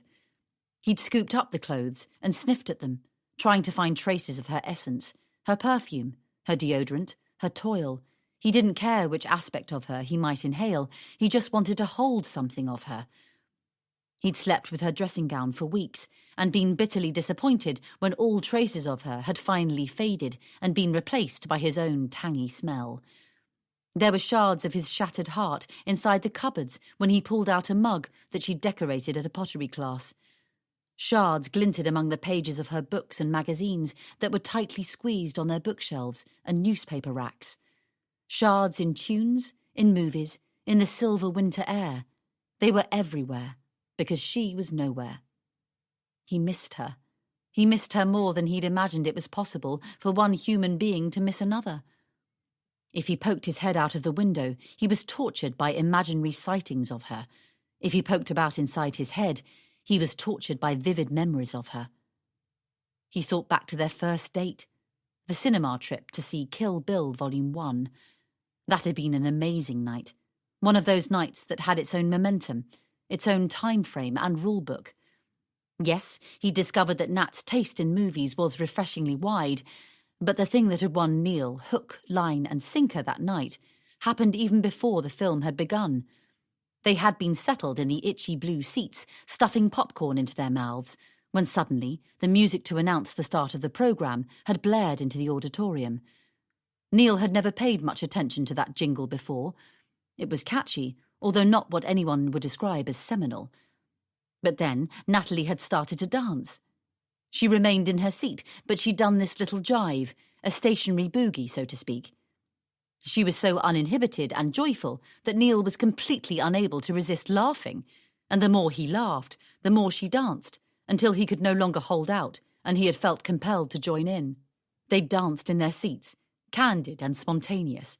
It was little things like that which really made a boy fall for a girl fall for a boy.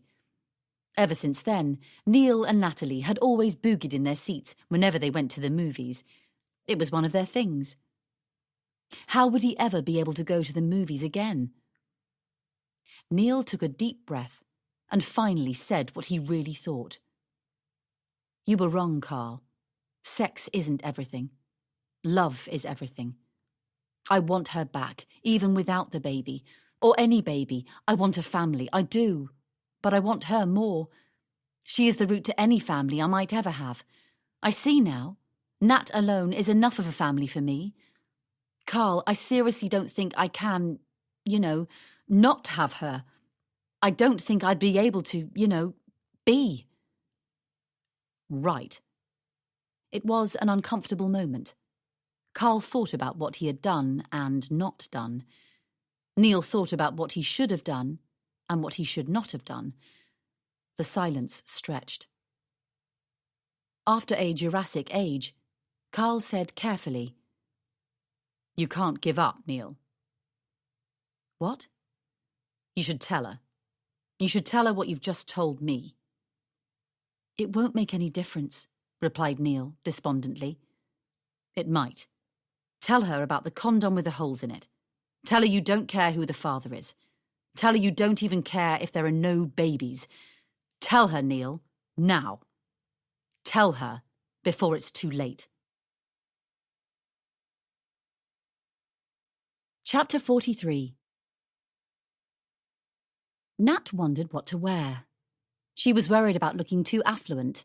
Would the people at the clinic condemn her for not progressing with the pregnancy if it was clear she had the money to support a child? She worried that anything too bright, yellow, pink or red, looked too jubilant. She didn't feel at all jubilant. She felt wretched, gutted, punctured. So was it more appropriate to wear a dark colour? She didn't want to wear anything she particularly liked, because she knew whatever she wore today, she'd never want to see again. Why was it so hard? She was just getting dressed. She did it every day of her life. Why did she feel like stone? Nat closed her eyes and thrust her hands into her wardrobe. She'd wear the first thing she laid her hands on. There, a blue roll neck. That would do. Nat wandered down into her parents' kitchen at 9:15. Brian had already left the house. He had gone for one of his walks on the downs, and even though it wasn't a Saturday, he'd taken his Hessian bag and pointed stick. He'd noted, with some disgust, that there would likely be an increase in littering. A direct result of Boxing Day hikers, he reasoned, not regulars on the downs, and rather inconsiderate because of it. Natalie knew he would then have a well-deserved lunch in one of the pubs in the high street. He wouldn't be home until mid-afternoon, by which time it would all be over. Finished with. Behind her. That was the way to do it. The only way. And then she could get on with everything. With what? The thought was not a new one, but every time it thrust its way into her head, Nat had shoved it away with equal force. Today, she didn't have the required energy to fight against its bleakness. The truth was, she had no idea what everything was anymore. It was no longer Neil or her home. She had her job still, and that was vital to her, but she was struggling with her relationships with pretty much all her friends and family. She distanced herself from Jen because of Carl, and she distanced herself from Ali because of Ali's pregnancy. It was very hard being around Ali and listening to her constant updates about her fetus's development, morning sickness, birthing plans, cravings, and fears about stretch marks. Nat wanted to shout out, "I understand!" But did she? Ali was euphoric. Nat didn't understand that. She was terrified. It had been bittersweet seeing Neil's family on Christmas Day. Nat had not yet found the switch that she needed to turn off her emotions towards them. Would she ever? And as for her own mum and dad, well, she felt dreadful just catching sight of them. They crept around her, oozing concern, but unable to find the way into a meaningful conversation. It wasn't their fault. It was hers. She'd blocked every attempt they'd made to talk about Neil. Her life had more holes in it than Swiss cheese. For the first month after she split from Neil, Nat had thought it was enough, sometimes too much, just to put one foot in front of the other, to simply exist. She had not allowed herself to think beyond the next tube journey, the next meeting, the next meal. Any longer-term vision required a Herculean effort that she was not capable of. And then she discovered she was pregnant. For 15 days now, she'd known there was another being in her body, that she was sharing her body. Her initial concern had been how to most efficiently put a stop to that being and how to hide its brief existence most thoroughly. But the more she tried not to think about the being, the more she found she was thinking about it. Maybe it was because she was being so sick and felt so tired. It was impossible to ignore a thing if it made its presence so inconvenient. She worried that her mother or Becky might notice her frequent visits to the loo to throw up, or maybe they'd notice she'd put on a bit of weight because, although it wasn't always the case, Nat had started to thicken almost straight away. She hoped they'd think it was Christmas excess. She preferred to think of it as that too. It was an easier thing to believe because she could bring Christmas excess under control. And the pregnancy was just the same, of course. She could also bring that under control. Yes, she could. She could. She told herself this over and over again, but she never sounded convincing. In the end, Nat did have a quick peek at the literature the clinic had insisted she bring home with her after her initial consultation last week. She felt somehow compelled. The literature described the different stages of fetal development. Nat was somewhere between 7 and 8 weeks pregnant. That was nothing, she told herself. That meant nothing. Just a batch of cells, clustered together, hardly detectable. It was madness to describe this batch of cells as a baby or to talk of stretching, bending, and unbending. OK, so its embryonic tail has gone by 8 weeks, which makes it look ever so slightly less alien, and all organs, muscles, and nerves are beginning to function, noted Nat. That was something, she supposed, something quite remarkable, at least in a scientific sense, but it still had no bearing on her emotional reality. But then, wow, she read that the hands could now bend at the wrist. Who would have known? And the eyelids are beginning to cover the eyes. Imagine that. Something so delicate as eyelids on something no bigger than a kidney bean. Or not. Best not. Best not think or imagine or wonder at all. Best plod on. Just plod on. Nat needed breakfast. She found she needed to eat something about every 2 hours. She thought that Nina might have gone out into town. She'd been talking about returning a pair of trousers that Brian had bought her for Christmas. Nat was therefore surprised to see Nina at the kitchen table. She had a newspaper open in front of her, but Nat didn't quite believe she was reading it. "Oh, hello, I thought you'd gone into town." "No, dear, I was going to, and then I thought I might take advantage of everyone else being out of the house in order to have a quiet word with you." The quiet word that Nat had avoided with the skill of a black belt martial arts master. "I think it's time we had a chat." "Oh." Nat had holed up with her parents for weeks now, and they had been remarkably reserved about cross-examining her about the split from Neil. Nat had known that probing questions were inevitable. Rather like an outstanding fine, it was possible to avoid coughing up in the first instance, but in the end you always had to pay big time. Nat used the excuse of putting the kettle on as a way of turning away from her mother. "What do you want to talk about?" she asked. There were a million things in Nat's head that probably needed talking about, but she didn't know how or even if she wanted to tackle any of them. Would she have the courage to tell her mother about sleeping with Carl? Could she explain that Neil had started to visit a stripper regularly and called out her name while they were making love? Could she justify not wanting children? That might be the trickiest of all the admissions. "How pregnant are you exactly, darling?" Nina's question ricocheted around the kitchen. It hurtled about and gathered such a velocity that Nat was almost knocked onto her back. "How did you know?" she asked, turning to face Nina. "I'm your mother. It's my business to know all about you. Besides, you left this in your jeans pocket, and I found it when I was putting the washing on." Nina held up the leaflet on fetal development. Nat had been wondering where it had got to. She'd been looking for it last night, as she'd wanted to check out when the fetus developed hair. She didn't know why she was interested. She told herself that it was just scientific curiosity. "About 8 weeks," replied Nat. "And can I take it from your face that you are not happy with the news?" asked Nina in a careful tone. "I'm going to a clinic this morning to have an abortion. I booked it before Christmas," said Nat, trying to keep her tone as efficient and detached as possible. "It was very easy to get an appointment. Christmas isn't a busy time for this sort of thing." Nat shrugged. She hoped to appear nonchalant. She struck Nina as bewildered and adrift. "No, I don't imagine it is," replied Nina. "It's nothing for you to worry about. It will all be over very soon indeed," said Nat determinedly. "I see." Nina wanted to stand up from the kitchen table and slowly walk towards Nat. She wanted to wrap her arms around her daughter and comfort her, but she knew Nat wasn't ready for that yet. She could see it in Nat's clenched neck and thin mouth. "And have you made that decision because you've split up with Neil and you're worried about being a single mum?" Nina asked, carefully treading on eggshells.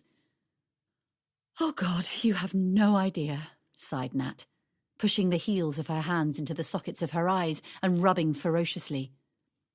"Well?" Give me an idea, then, said Nina patiently. Could she? Could she say it? It was so enormous, so shaming, so complicated. It's not Neil's baby. Oh. Nina's gasp was slight but significant. Nat snapped her head in her mother's direction and felt the full force of the condemnation radiating from the anxious and disappointed mother. I thought he was having an affair. Maybe he was. Who knows? He called out another woman's name when we were... Nina nodded. She wanted to tell Nat that Nat's generation hadn't invented sex, and she could very well imagine which was the most inconvenient moment a husband might call out another woman's name. But this was not the time. She let Nat go on, uninterrupted. So, I ran into the arms, the bed, I suppose, of someone else. The sentences came out like the rat-tat-tat of a machine gun. Nina tried to absorb everything she was being told. But even if this baby was Neil's, I wouldn't want it. I wouldn't. It struck Nat that she had just referred to a baby. Up until that moment, she had called it a being, a fetus, or the pregnancy. Maybe it was the harsh nature of the confessions, or just her hormones, or the relief of talking about the issue, or the fact that she was about to abort her baby. Nat was unsure, but suddenly she burst into floods. The tears seemed to spray out of her eyes like a sprinkler on a summer lawn. The moment was almost comedic, despite the agony. It was certainly amazing. Nina didn't have a chance to process everything. She just acted on instinct. She acted as any mother would. She saw that this was the moment when Nat needed holding, and she sprang to it. Nina held her and rocked her gently in her arms for the longest time. She rubbed her back in an effort to soothe and in the hope that she could stop her crying. Eventually, Nina led her little girl to the squishy, grubby two-seat sofa that was pushed up against the wall in the kitchen. She sat Nat down and even tucked a blanket round her legs. Then she brewed tea and hunted out a packet of chocolate-covered biscuits.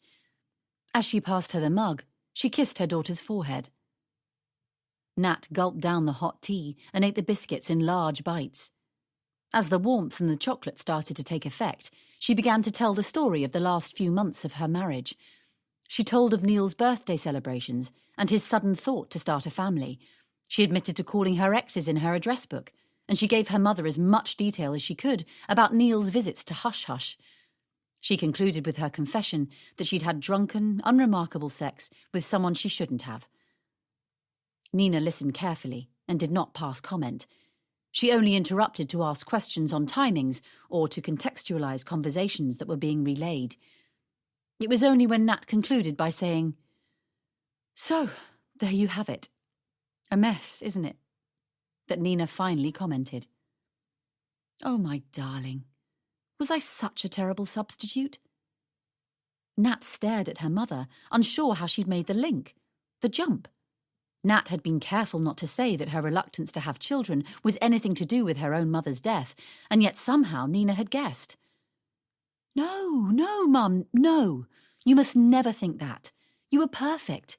You are wonderful," said Nat. She clasped her mum's hands in her own. She'd never noticed before that the skin on Nina's hands was thin and had the texture of greaseproof paper. Nat loved those hands. Hands she'd thoughtlessly, constantly clasped as a child. Hands that she was glad to reach for now. But what if there hadn't been you? Before you, I was so lonely. Dad was so lonely. We were a disaster. I didn't want that for Neil or a child of mine. You were 1 in a million. But if you hadn't come along, then what? Someone would have. Your dad was a very attractive man, a catch. And you were a bonus. Sweetheart, you have to accept, your mum's death wasn't a hereditary condition. It was a terrible, terrible thing. An accident, a misfortune. But there is no reason to think you would suffer the same terrible fate, said Nina calmly. But there was no reason to believe she would, and she did, argued Nat bleakly. Have you explained this to Neil? Does he understand why you're so scared of having a baby? No. Why ever not? It's our secret. It always has been. We didn't even tell my brothers. Nina was shocked. Might she have miscalculated? Might she have made a mistake? And anyway, I once tried to explain it to someone, and he thought I was irrational, bordering on the insane, actually. I didn't want Neil thinking that of me. The other man, whoever he was, could not have loved you enough. Neil loves you enough. He would have tried to understand. I promise you, he would, said Nina confidently. Nat wondered if this was true. Was there a time in the past few months when she could simply have talked about her fears to the man she loved above all else? Would he have been able to comprehend? For the first time, it crossed her mind that maybe she should at least have given him the chance. But it doesn't matter, Mum. None of it matters now. Nat glanced at her watch. It's time to go. If I miss my appointment, then I'll lose more time, more days, and, well, I don't want that. I'll come with you. Nina stood up. She wasn't a tall woman. Outsiders would have considered her delicate, but Nat thought she was magnificent, strong. I thought you'd hate the idea. I do. That's my grandchild in your belly, Natalie. It is.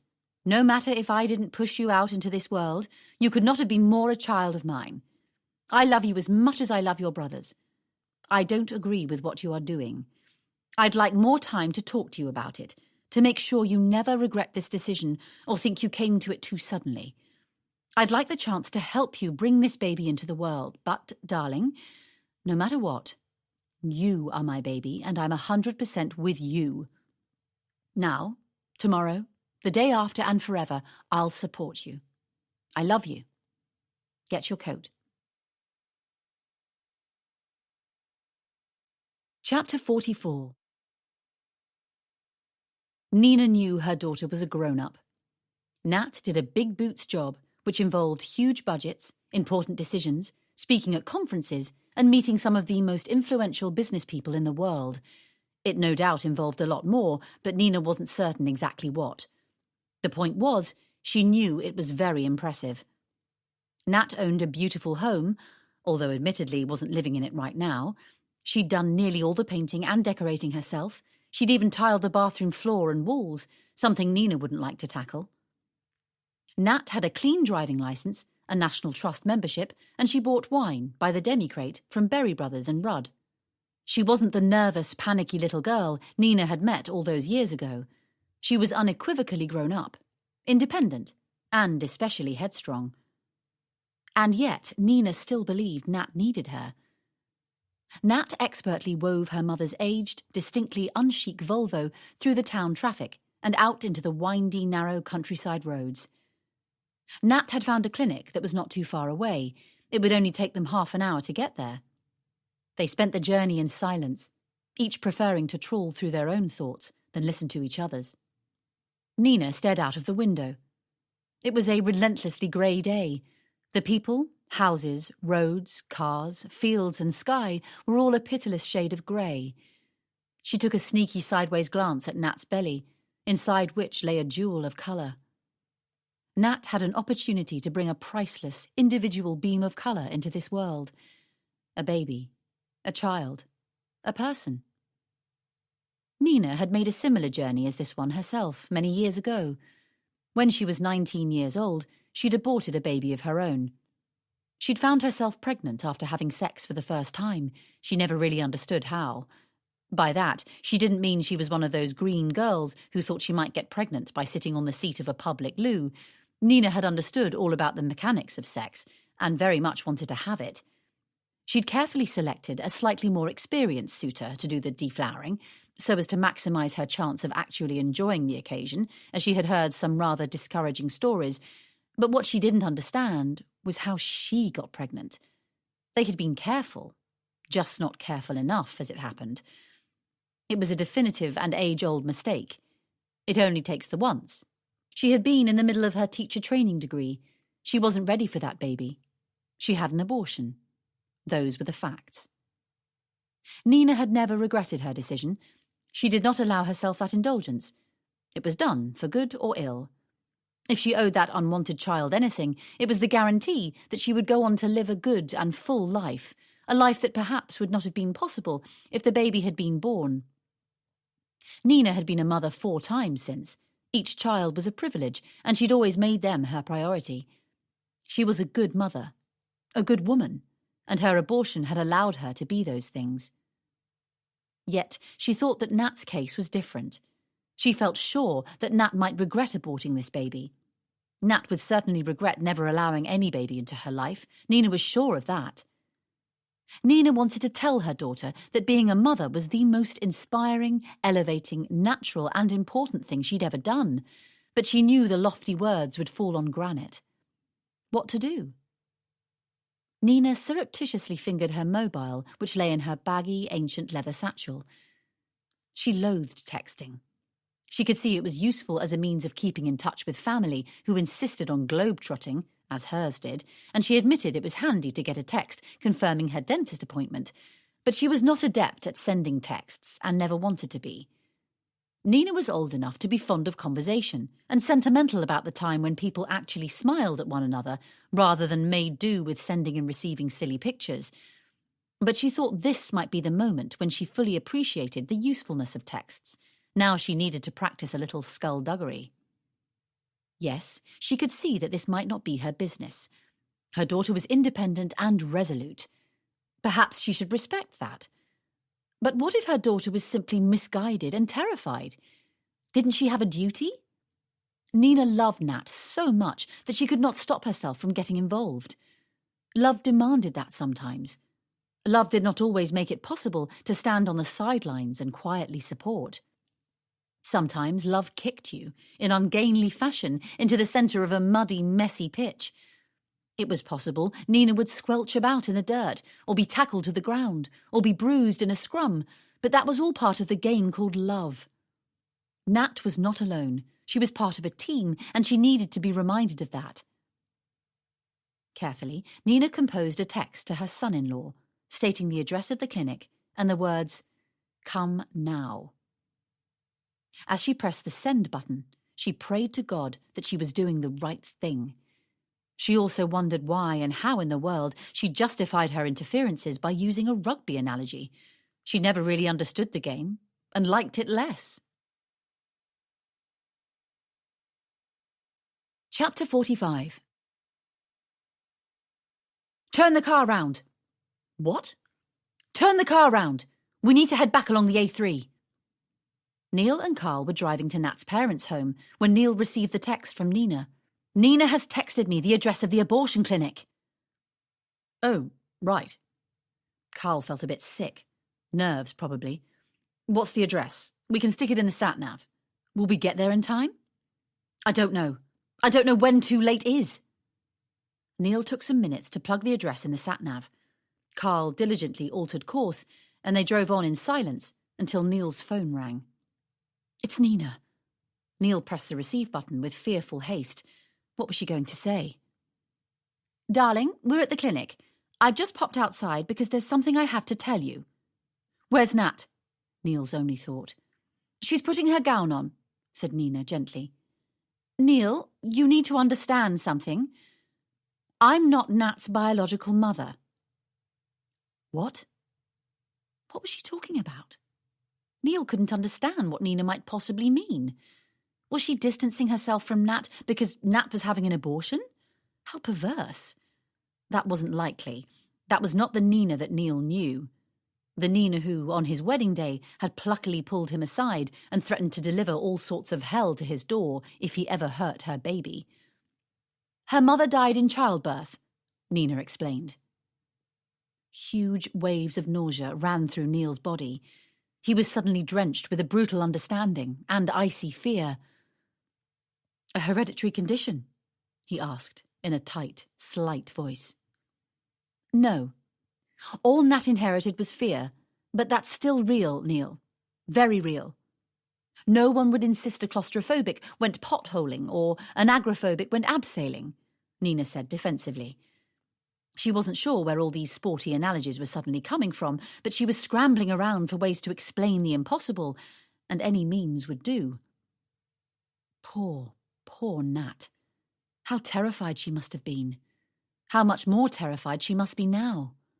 Neil couldn't think why she'd never told him about her birth mother, but now that Nina had, The last crazily confused months of his life became crystal clear. He hated Nat for not telling him. He wanted to scream at her for creating all this chaos and commotion. And he loved her utterly at the same time and wished he could hold her right now when she must be at her most bewildered and battered. "I understand," said Neil, calmly. "I hoped you would," said Nina with a sigh of relief. "I just needed you to know that much before you got here. And Neil, darling, be as quick as you can."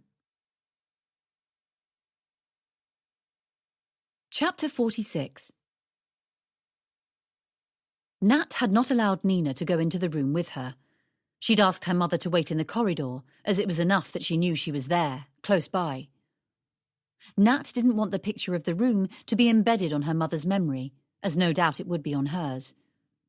No matter how uniformly impersonal the room was, she knew it would always be distinct for her, and no matter how clean and neat it was, she knew it would always represent a huge, dirty mess. The nurse who had showed her into the room was younger than Nat. She had an enviable air of competence about her. She was pleasant and efficient. She handed Nat a green hospital gown. She squeezed Nat's arm in a gesture of sympathy and understanding and instructed her to put the gown on and then just lie down on the bed.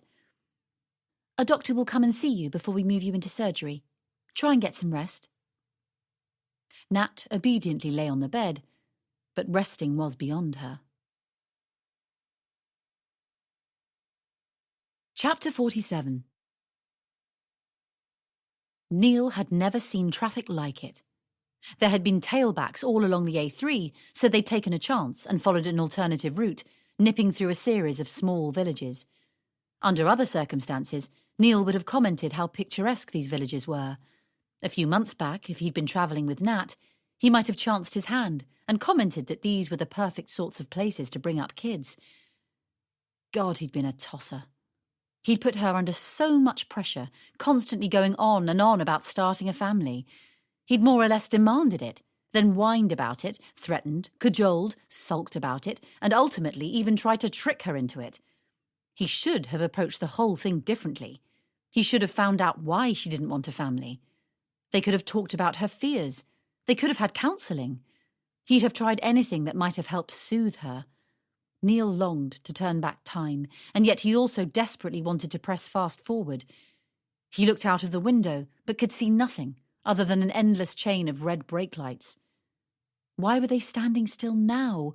What could possibly be delaying them? They had been stuck behind a gritting machine and a tractor already today. What else could go wrong? As if reading his mind, Carl explained, "We're only about 1.5 miles away. It's just after this little town. I think the traffic jam's down to shoppers trying to get parked." "Fucking sales shoppers, I hate them," Neil snarled, banging his hand on the dashboard. "Nearly there, mate. We're doing our best. We can't do more than we are doing," reasoned Carl. "Why don't you call Nina again and see what's going on?" "I tried. Went straight through to voicemail. Her phone's switched off, I think. You have to switch your phone off when you're in a hospital, don't you?" Carl hated hospitals. No one had said anything about hospitals when he signed up to this. He'd offered to drive Neil round to Nat's parents' gaff, which would have been trial enough, and then Neil had said they had to go directly to a clinic, which was a step further than he wanted to go, and now Neil was talking about hospitals. Hospitals made him squeamish. They had that funny smell about them, didn't they? Illness and sorrow. Still, he had no choice. He realised that. A man had to do what a man had to do. In the meantime, of course, he could always try and hide in a joke. "They make you switch your phone off on aeroplanes too. Maybe she's had a change of plan and nipped to the Caribbean instead." "Shut up, Carl," said Neil. And Carl thought it was probably best if he did. Neil's phone suddenly rang, and he nearly dropped it as he scrabbled to press the receive call button. "Neil, darling, how far away are you?" Nina asked. The concern was audible. "Not far, but the traffic is at a standstill. I just wanted to call you, darling, to warn you that you might be too late. I think she's already gone into surgery. I'm sorry." Her voice was tired and forlorn. "Stop the car!" "What?" "Pull over, Carl. I need to get out." Neil flung open the door, even though the car was still moving. "Where are you going, mate?" yelled Carl. "This is too slow. I'm going to run. She's gone into surgery." "We're too late?" asked Carl, his face distorting with genuine regret. "No, I'm not too late," said Neil. "I'm going to my wife. She'll need me when she comes round. I'm going to bring her home. I might not be too late for that."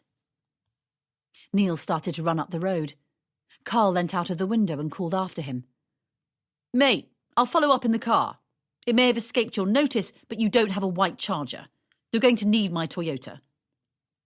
Carl thought Neil was likely to head off in the wrong direction or collapse with a stitch. It would undoubtedly be wiser and more rational to have stayed put, no matter how slow they were travelling. It was bloody cold out there, but even so, Carl was really proud of him. Chapter 48. The pain in his chest was unlike anything he'd ever experienced. It felt as though his lungs and ribs were trying to pound their way out of his body. His breathing was shallow, and he felt dizzy and sick. The agony of his effort stretched through every one of his muscles in his stomach, back, legs and arse. The pain was worse than the pain when he'd been punched in the face by Cindy's husband, or when he'd punched the wall that night he was rowing with Nat. It was relentless, and it got worse with every step he took. Up until the split, he had played football in the park every weekend, and Neil was used to running around a pitch for 90 minutes at a time. But his fitness levels had quickly fallen well below par, having existed on a diet of self-pity and pizza for so long. By the time Neil arrived at the clinic, he was breathless and sweaty. He burst into the reception with such force that the receptionist fingered the button that summoned the security guard. If Nat hadn't rushed so willingly to Neil's side, he'd probably have been forcibly ejected. "Neil, what are you doing here?" "I've come to tell you."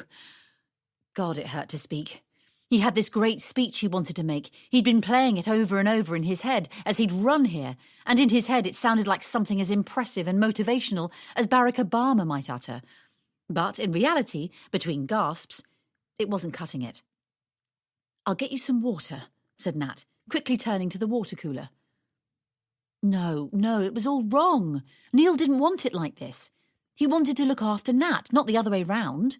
Why didn't Nina or the receptionist get him some water if someone had to?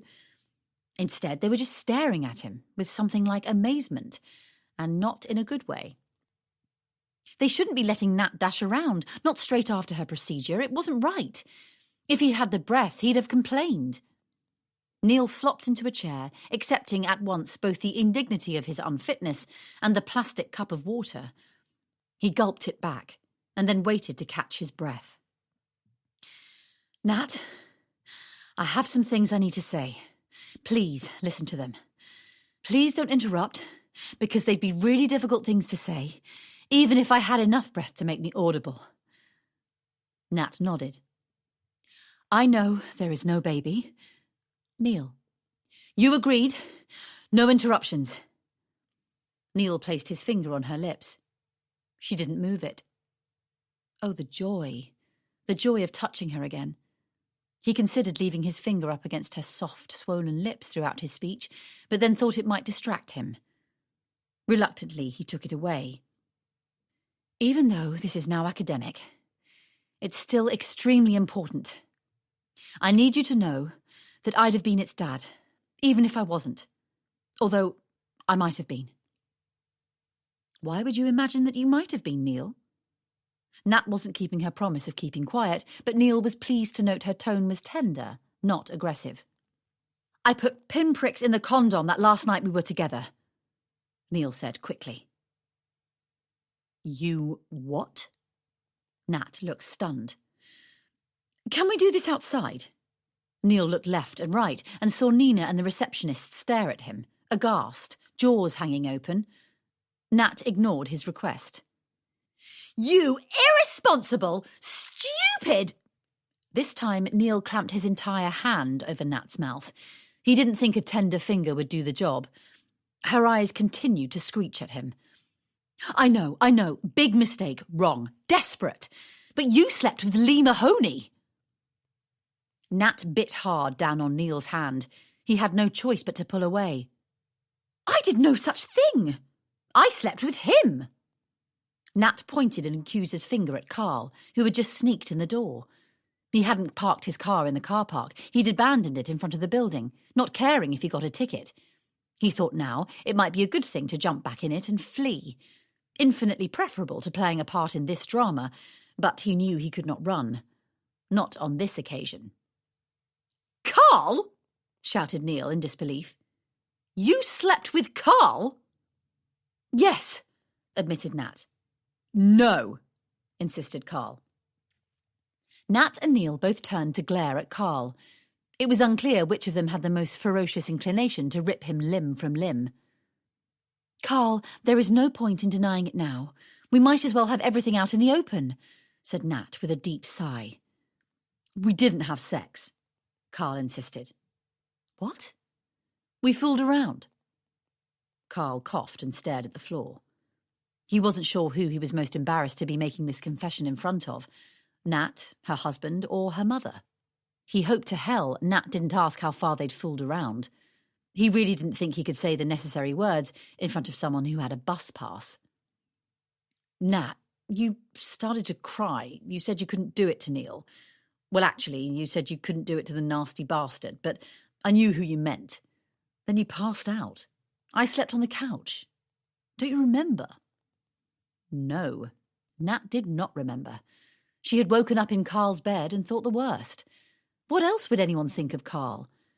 She remembered flashbacks of flesh and lips. She had never been able to remember coherent details. She'd never wanted to, and then she found out she was pregnant, which seemed to confirm things. Oh my God. Any one of them might have said it, but it was Neil. He had worked out that the baby that was no more, was his after all. His minuscule moment of pure, unadulterated delight was blasted apart by a searing grief. His vision blurred with tears. He wiped them away and tried to stay focused. "It doesn't matter," he insisted bravely. "None of it matters. It's all finished with. I set off today with the intention of telling you I'd be the father, if you let me, no matter whose the baby was." Nat gasped, desperate to interrupt, but Neil was determined to woo her. "But I also wanted to tell you that even without a baby, without the chance of there ever being a baby, I'd like to be your husband again, if you'd let me. I'd like it more than anything on earth, Nat. That's what I wanted to say. Nat, can we start again? Please." "But Neil, there is a baby. Your baby. Our baby. I couldn't go through with the abortion. We're going to have a baby." Chapter 49. As Natalie had lain on the hospital bed, wrapped in nothing other than a starchy, arse-exposing gown and a paper hairnet, she had thought about her mothers. Both of them. She thought of Nina, sitting in the sterile corridor, no doubt half crazed with worry. Poor Nina. She thought how much it must be costing Nina to come here with her and support her, even when she did not agree with her decision. Nat could almost feel the waves of sympathy and stress oozing through the walls. How selfless and brave and uncompromisingly maternal Nina was. It struck Nat that Nina would make a great grandma. Nana Nina had a ring to it. And Nat thought of Christina. Christina had been a cheerful-looking woman. She looked distinctly cheeky and carefree, with bright green, laughing eyes and a wide, honest forehead. She had dimples. Nat knew this from studying photos, as there used to be pictures of Christina around Brian's home, but over the years the photos of Christina had slowly disappeared. There hadn't been a dramatic moment when Nina had swept away all evidence of her predecessor. That wasn't Nina's style at all. Over time, the photos had simply, quite naturally, been replaced as newer shots capturing important family moments, such as the boys' christenings or Nat's first pony gymkhana, had been displayed. One photo had been removed when its frame broke. Although Brian had had the intention of getting it replaced, he'd never got round to it. Another was taken down when a wall was repainted, and it never found its way back up. Brian carefully kept all these photos, preserved in a big red box that sat at the bottom of his wardrobe, and he enjoyed looking through them from time to time. He'd encouraged Nat to keep one for herself, as he thought that keeping a picture of her mother by her bed might be a comfort to a young girl. Nat had accepted the photo, but did not keep it by her bed. She found it difficult to relate to the woman in the photo, a woman she didn't know, a woman she'd hacked down in her prime. Nat tucked the picture away and rarely looked at it. She tried never to think about it. But, lying in the rigid hospital bed, staring at the ceiling, Nat found she couldn't get Christina's cheeky, cheerful, carefree grin out of her head. Would her baby inherit that beam? And those dimples? Was that possible? Nat had not even glanced at a photo of Christina for many years, but she found the image was indelible. Nat wished for the millionth time that her mother had lived, and that she'd share the secret that lay behind that seismic grin which must have given her such confidence in the world. Suddenly, from nowhere, like an angel's kiss, it struck Nat what Christina's secret might have been. Christina was loved. Christina loved in return. She loved Brian, her parents, and her many friends too, no doubt. For once, Nat did not shun thoughts of her mother, but instead she pursued them. She wondered if Christina had ever tasted buttered toast on a cold winter afternoon. Yes, probably, almost certainly. Had she felt sunlight flood through a window and warm her back? Yes. And she'd have read funny books and watched moving films. She'd have had a favourite colour and a favourite outfit. She'd have smelt waxy lilies and French coffee. She might have rolled down the side of a grassy hill, giggling until she thought she might be sick. She'd have watched sunsets and sunrises and marvelled at them. Boys would have made her cry, and she'd have hurt one or two herself, no doubt. She'd have panicked about exams, carefully saved money, carelessly spent money. She'd probably got drunk on occasion and sung at the top of her lungs, maybe tunelessly, like Nat did. Christina had lived. Loved and lived. And if she'd lived a little longer, no doubt she'd have loved her daughter more than anything. Nat was sure of it. But she hadn't lived until a ripe old age, which was a tragedy. Nat had been at this point in her reasoning when she heard Nina cough. She'd crept into Nat's hospital room, even though Nat had instructed otherwise. Nina sat down next to Nat and firmly took hold of her hand. She said nothing at all, which was the most articulate and absolute show of her love. Nina was there, by her side. Splendid, wonderful Nina.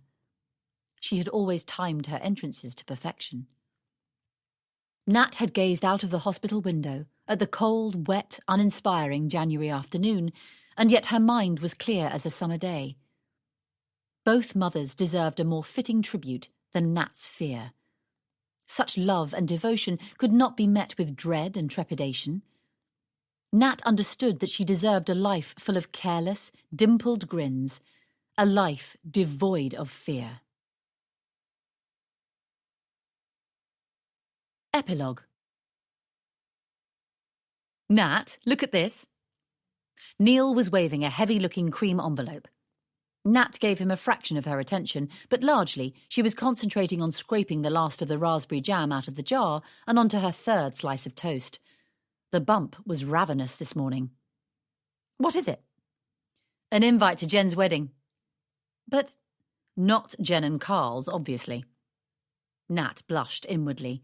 Although Neil had been very forgiving and understanding about her indiscretion with Carl, as she had about his indiscretion with Cindy, she still found the whole thing embarrassing. They'd both forced themselves to put the messy past away and concentrate on their bright future instead. Nat had gone so far as to encourage Neil to post Mrs. Flippy back to the nursery, as neither of them could stand the idea of Heidi missing her comforter, and Neil had helped Nat word her note to Jen, confessing and apologising for the drunken fumble with Carl. Both of them were inordinately pleased that was all it had been, but they both understood that for Jen, the news would be devastating. Nat had wondered for a long time what she ought to do for the best. Should she tell Jen at all, or was it Carl's business to do so? Once she had decided for sure that her need to confess was nothing to do with easing her own conscience and everything to do with saving Jen, and Carl, come to that, from a disastrous marriage, Nat had compiled a note. There had been 16 drafts written before Nat was content that she'd struck the correct tone, remorseful but not vengeful, and aware but not dramatic. Neil hadn't seen Carl for a few months now, not since that day at the clinic. It was possible that one day they'd find a way to allow him back into their lives, but right now, Neil didn't know when or how. Carl wasn't godfather material, that much was clear. "She's marrying Christopher Shaw," said Neil. "Who?" "Her ex. Don't you remember? She'd not long split up from him when you met her." "Yes, it's ringing bells. Alarm bells. Carl always said that she hadn't got over him. My God, they're getting married in May." Nat grabbed the invite from Neil. "Wow, it's the same date, same venue, just different groom. Don't laugh." Nat flicked through the papers that came with the invite. There were directions to the church and the reception, a list of suggested hotels for guests to stay in, a gift list, and a suggested carpool list. Eventually, Nat found what she was looking for. Jen had included a private note among the trail of logistics. "Dear Nat, how's the bump? Bet you're getting big now, hey? I just wanted you to know that I did appreciate your note. It was very brave of you to send it, and I realised that it can't have been an easy letter to write. As it happens, it was the wake-up call I needed. When I went home for Christmas with Carl, I bumped into my ex, Christopher. Do you remember me talking about him? I probably would have resisted the overwhelming chemistry between us, but for the fact of your letter arriving when it did. It turns out that Chris had not married his girlfriend, as I'd been informed. It turns out that he'd put that rumour about to make me jealous. Sweet boy. Carl had gone home to watch the football on his flat screen, and so, well, to cut a long story short, I enclose an invite to our wedding for you and Neil. Crazy, huh? I'm so glad you two sorted things out. You are made for each other. I imagine by the time of the wedding, you'll have quite a sizable bump. But you can get really pretty maternity frocks to disguise that, you know, so don't worry. I hope you understand why I couldn't ask you to be a bridesmaid. Rest assured, it is absolutely nothing to do with you snogging my ex. I just think pregnant bridesmaids spoil the photos. I do hope that you come to the wedding and that you don't think too badly of me. I just can't explain the pull of an ex. Lots of love, Jen." Nat passed the note to Neil, who read it carefully. "Shall we go?" he asked. "I do love a wedding," replied Nat, and she kissed Neil on the cheek. "Okay, let's go." "Great. I'll put in a holiday form today. It's quite timely because I'm meeting my boss to discuss maternity leave, so I might as well get all the requests on the table." "But you're happy with the arrangement?" Neil asked, wrapping his arms around his wife and pulling her into a tight and warm hug. She could smell Weetabix on his breath and suddenly had an urge to eat one herself, perhaps with yoghurt and honey and raisins. "Damn right. I'll take the statutory and then you take over." Neil kissed the top of his wife's head and reached down towards the bump. "My pleasure," he muttered into her hair. "My pleasure." Tina Nina Rose has arrived at 3:35 a.m, 7 pounds 5 ounces. Mother and baby perfect. Dad fainted, but doing okay now. That was Men I've Loved Before by Adele Parks, read by Catherine Bailey. Produced and edited by Santi Arribas at Rear Window Studios. Casting by Rebecca Fortain. An audiobook from HQ, an imprint of HarperCollins. Text copyright Adele Parks 2010. Production copyright 2023 by HarperCollins Publishers. All rights reserved. The moral rights of the author have been asserted. Thank you for listening.